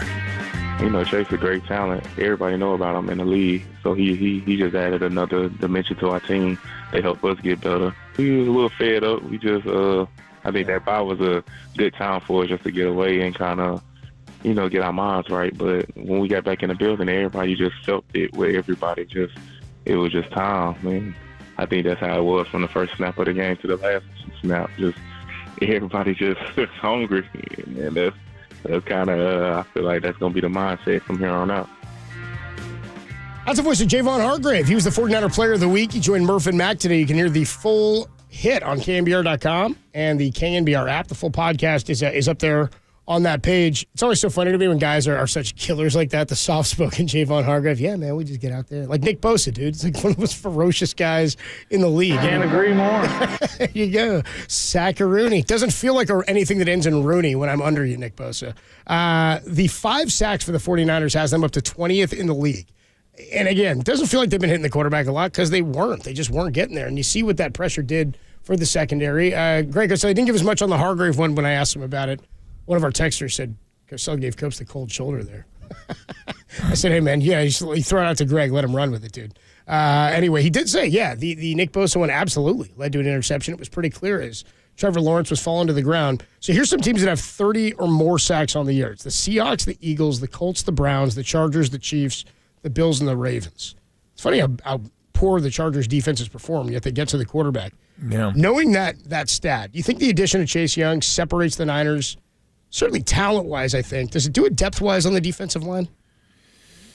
I'd have to really start thinking about other defensive lines. I mean, we can run through some of those. I mean, Eagles are really good. The Eagles are one of the deepest over 2 years. Depth. Jalen Carter to replace what they did with Hargrave and Jalen Carter is incredible. Yeah, they have a ton of depth on that defensive line. It's really good. Dallas has a really good defensive line. I mean, I don't know as much about the Chargers. I know they got Bosa and Mack. I mean, it doesn't get much better than that with those two guys on the outside. But I don't even really think of them because every time I think of them, I think how bad they are compared to how good they should be. And when's their coach leaving? Which, if they lose in Green Bay, could be coming up shortly. I'm sick of looking at. I'm kind of getting sick of looking at him now. I know. It's just look at his face. That's what I say. Yeah. So I mean, look, they're right there. If they're not the best, I don't think there's that much separation between them and anybody else. And who knows? Maybe now the Young's there. Maybe they are. Maybe they'll go on some sort of hellacious streak where they win, or not win, but I mean they have like 3-4 sacks in like 4 or 5 games in a row. But that's good enough. I don't know if they need to be the best, but I'd probably still go Philly, but they're probably right there. By the way, I have to say something before I forget. I just in case something happens to me, I rolled the dice. Okay, this is good. Yeah, I rolled the dice about 4 minutes ago, maybe 5 minutes ago. What'd you have? So, well, I had for lunch. I know people were wondering what I had for lunch. They're like, "What's Tom eating?" Tacos. I was eating tacos. It's dicey, man. You got 8 hours of broadcast straight. You're like, what do you mean? It's just meat. And then not a burrito. You just go. I forget. Your taco is just. No, I just used to go burrito. I usually go burrito, but today I just went tacos because I didn't want the beans and the rice to go with it. So you just go go hot sauce and meat, really? Correct. Yeah, and cilantro. Right. Yeah, that's right. Okay, you're correct. simple. Little lime in there, and I'm good to go. So you need a little street taco. That's good. Yeah, a little carnitas. All right, you played it safe. In that regard, it's pretty safe. So I did play it safe in that regard, and also people were wondering. I don't know if they're still around. People were wondering where I got the chicken tikka masala burrito. It's a place called Curry Up Now. So they got a. Were they asking on the yeah, they're YouTube asking chat? where to get the Indian chicken tikka masala. That sounds good. I want you to bring me one time. I will. You know what? I definitely will. I would love that. After Thanksgiving, I might even bring multiples in for everybody. I bring one in for Derek. Bring one in for Tim. I'll bring 4 of them in. It'll be like chicken tikka masala burrito roulette because somebody's gonna get the super hot one. Ooh, somebody's not. We should definitely do that, and we should all bite it on the air. And we should just go roulette with it. Dude, I can get it spicier too. They got this fire spice that I can just throw one of those on there. Eric says he wants it, but I'm like, you won't even need a regular burrito when I get you one for lunch. Selfish. It'll be good for the gag, but trust me, if I ordered the super hot, no one's finishing. Like if I eat it, we're not getting through the show. Yeah. No. You might not get through the night. I'm Eric not wants talking to about try the show. it. We should do it and check in throughout the show. I'm talking about living. Yeah. Okay. We should do that, and we'll go hour. Yeah, that's actually good. We'll get a really hot one. I'll get the super hot one. So anyway, I had the burrito. I had the tacos. And you get the carnitas, you get some in your teeth. So I'm like, I got to get this out of my teeth. It's really bugging me. I think this is great, too. Although I hate when cilantro gets stuck in your teeth. You don't know. You smile at somebody and like a big piece of cilantro hanging down your tooth. It's like, ooh. Ooh, Fastest way to no. turn somebody off, maybe cilantro Yeah. in the teeth, yeah. So you're thinking, okay, this is all good, Tom, but where'd you roll the dice? So I went to the restroom, and in the restroom, washing my hands and everything, I'm clean. I don't do it for 20 seconds like I did during COVID. Nah, dude, I don't need a whole happy birthday now. Yeah. I only sing happy birthday once now when I it's kind of weird, a public restroom. I go for he's a jelly good and then I'm done. Yeah, I go. Mr. President. So over to the right was community floss sticks. And I said, I'm going to grab one of those. Open pack. Open pack. Not like in a bag. There was like No. 80 of them just like sitting there. And I grabbed the one underneath. I'm like, I'm going to grab the one underneath. And I thought, what if the person before me grabbed the one underneath? That means their hand touched everything on the way That means down. everything on top is clean. That means I really got to dig deep. I just got to. So I go, just stop thinking about it. Just grab one. So if I, like in the next couple days, I don't know if it'll affect the show or not, but if I wake up with like if I wake up with just a filthy case of gingivitis, and everything's all puffy and sore, it's because of that. It's because of the open floss stick. So that's, I think I'm gonna just.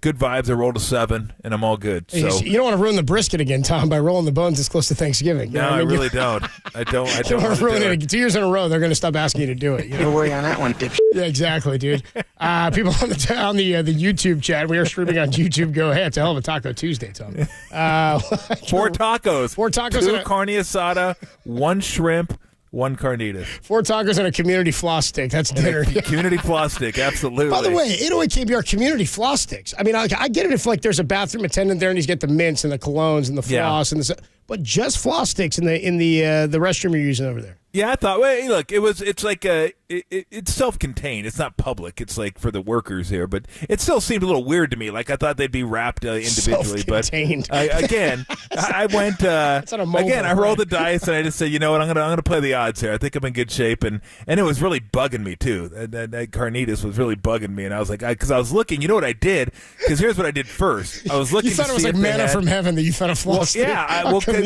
I thought I was looking for a toothpick, and they didn't have any toothpicks, so I was like, oh, crap. So I did what I know I'm not, and this isn't super hygienically pure either, but I know I'm not the only one. I know I'm not the only one. I know I'm not the only one that's ever done this. Who out there needs a toothpick in the worst way? You just can't take it anymore. Oh, you going nail? So you get a packet of Sweet and Low. And you stick that thing in there and wedge that sweet. Anyway, can't be our weirdest thing you've ever tried to clean something out of your teeth with. I mean, that's the problem was it kept getting wet and folding over, and then it actually then it rips open. You get sweet, then you get Then I got some Sweet and Low in my mouth. I was like, okay, screw this. So I was resigned to the fact of trying to figure out another way to get this done. And it's like a type 1 or type 2. You got to be careful with what kind of sugar. What you doing there, Mr. Munson? Flossing. Oh, somebody said a card floss. I saw the card floss. I've done that before. I've done the It's card. filthy. I've done the card. That's got to be gross. You can't be the person that ruins a deck of cards. No. Get like a deck of cards and like floss with the 9 of spades and Also, get the 9 of spades. You're like, why is it all soft on the edges here? You can't touch like an Uno deck where they get all flared out at the end. So you got to do like one of the plastic, the laminate covered. You know what I mean? Like a brand new one. And you get one from a casino that's got a hole in it. I'm not doing that. You know, because You ought to try it sometime. You'd be amazed what you'd find. Oh man, that is filthy. I can't think of anything else. I'm sure there is. We've all done it. You're just like, because you can't take it. You get that pressure between your teeth. You're like, just give me something. Like you're looking around, give me something I can wedge between there. And again, the packs. Sometimes those work. Sometimes they don't. But yeah, I'm looking around. That's why you're right. It did seem like manna from heaven. It was like, oh, look at this. It was like, somebody put these here just for me. They knew I was looking for them, and I wasn't looking for them per se because I didn't know they were going to offer them. They're like, oh, look at that. But then it could have been like, the devil tempting me going, oh, I bet he's going to use these. He shouldn't, but he's going to, isn't he? Oh, he's going to use them. Look at that. Look at this guy. He's a gambler. He's a gambler rolling the ball. Dude, multiple people checking in, both on the Golden State Lumber and Building Materials text line. A 408, two 408s. One says, I keep toothpicks in my wallet. And then another one says, dude, I use a business card all the time. And then Our guy here, Alex, on the YouTube chat says, dude, Starbucks lids, those got a nice sharp edge. You might slice a gum with that, dude. Careful, man. You might. We got a bleeder. Dude. Trying to get a piece of cilantro out of your teeth. You'll be getting stitches at your lip, man. Yeah, you will. And then Mr. E, he's like, come on, man. I keep a toothpick in my wallet. Dominic, our guy says, Don Peralta says, Tom, a business card is all caps dialed. To get taco chunks out the teeth. We got use that. Taylor says Taylor on the YouTube chat says $1 bill. That's disgusting, Taylor. Dude, that dollar bill could have been in prison 3 years ago. You kidding me? Taylor, come on. And $1? Come on, man. There's the reason they use hundreds for other types of business. You know what I mean? Man, $1. Yeah, 805 says a straw. Not in San Francisco. You won't. Oh, I've done that too. You touch your teeth. I used to use a straw a lot. The corner of a straw that could get you. Yep. Now it's all cardboard. Now you fold that straw. No, I'm not. Know. I won't. You won't find me using a straw anywhere unless it's plastic. Yeah, I love dolphins and everything, but come on. You know that whole thing's crap, right? I got to get you this documentary about how they ployed us. They played a scam. It was a whole scam thing about saving the turtles. Awesome. It's a load of crap. Give me my straws back. Is it really? Yeah. 707 says a paperclip. Ooh, dude, that's tough. No, that's like sticking a battery to your tongue. I can't do that. But the straw's a good one because you just pinch it. And so you make it have two corners and you just jam that thing in there. Yeah, I'm a big fan of the straw. This one's gnarly, dude. This guy... This one, by the way, this ignited the text line, by the way. 808 KNBR is the number to text. 408 says, I used to use beard hair. This is the first text this guy's ever said. Oh, what? Never says it gets better. He goes, it used to work until it got stuck, then I'd use more beard hair. Just go to the store and get some floss, bro. Go to the store and get some floss. Rapper. Yeah, dude, that's gross. Floss sticks in the car. They're saying a pen calf. What? That ain't getting in there. What are we doing? They just said, what are we doing? What are we doing? One guy says, I used to cut my nose a lot when I'd use the straw in college. Come on, bro. That ain't the same thing. Awesome. That ain't the same thing, bro. What? Come on. What the hell? And what are you using straws? That's what the dollar bill was. Come on. Oh, my God. 808 KNBR is the number to text. Taylor just says, hey, man, the dollar bill, it's all about the journey. That is where we'll end it. Taylor, I appreciate you checking in. Great stuff. Thanks to everybody who checked in. Thanks for streaming on KNBR.com, Twitch, and YouTube on our KNBR page, twitch.tv/thesportsleader. Dante Whitner joins us each and every week of the football season to talk about the 49ers. Let's get into some of this defense. 209, very specific. Mail keys, they say. Mail keys. That is the short and narrow one, but it ain't working. Dante Whitner next on The Sports Leader.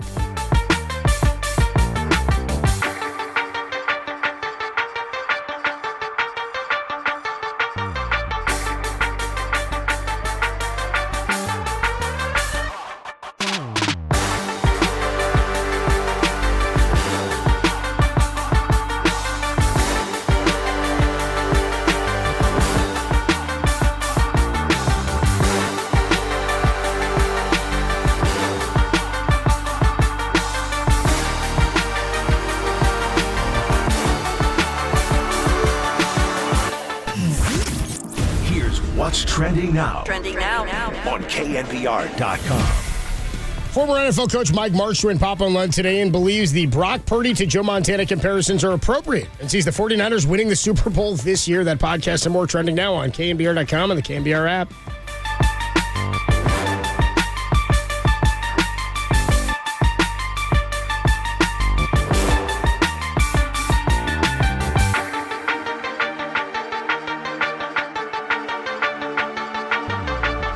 Copeland back here, my good friend Steve Moskowitz hanging out here on the line. Steve, I'm a man of many likes and loves and tastes, and I've got an eclectic taste in music. And I remember that night in May, the stars were bright above.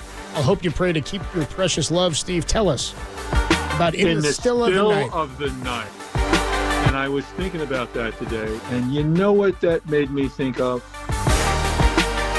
One of your listeners laying in bed in the middle of the night, staring at the ceiling, worrying about he couldn't pay his taxes, looking over at his wife, either afraid to tell her or she's ripping him apart because she's complaining about it or something else. And I don't want that to be, and it doesn't have to be.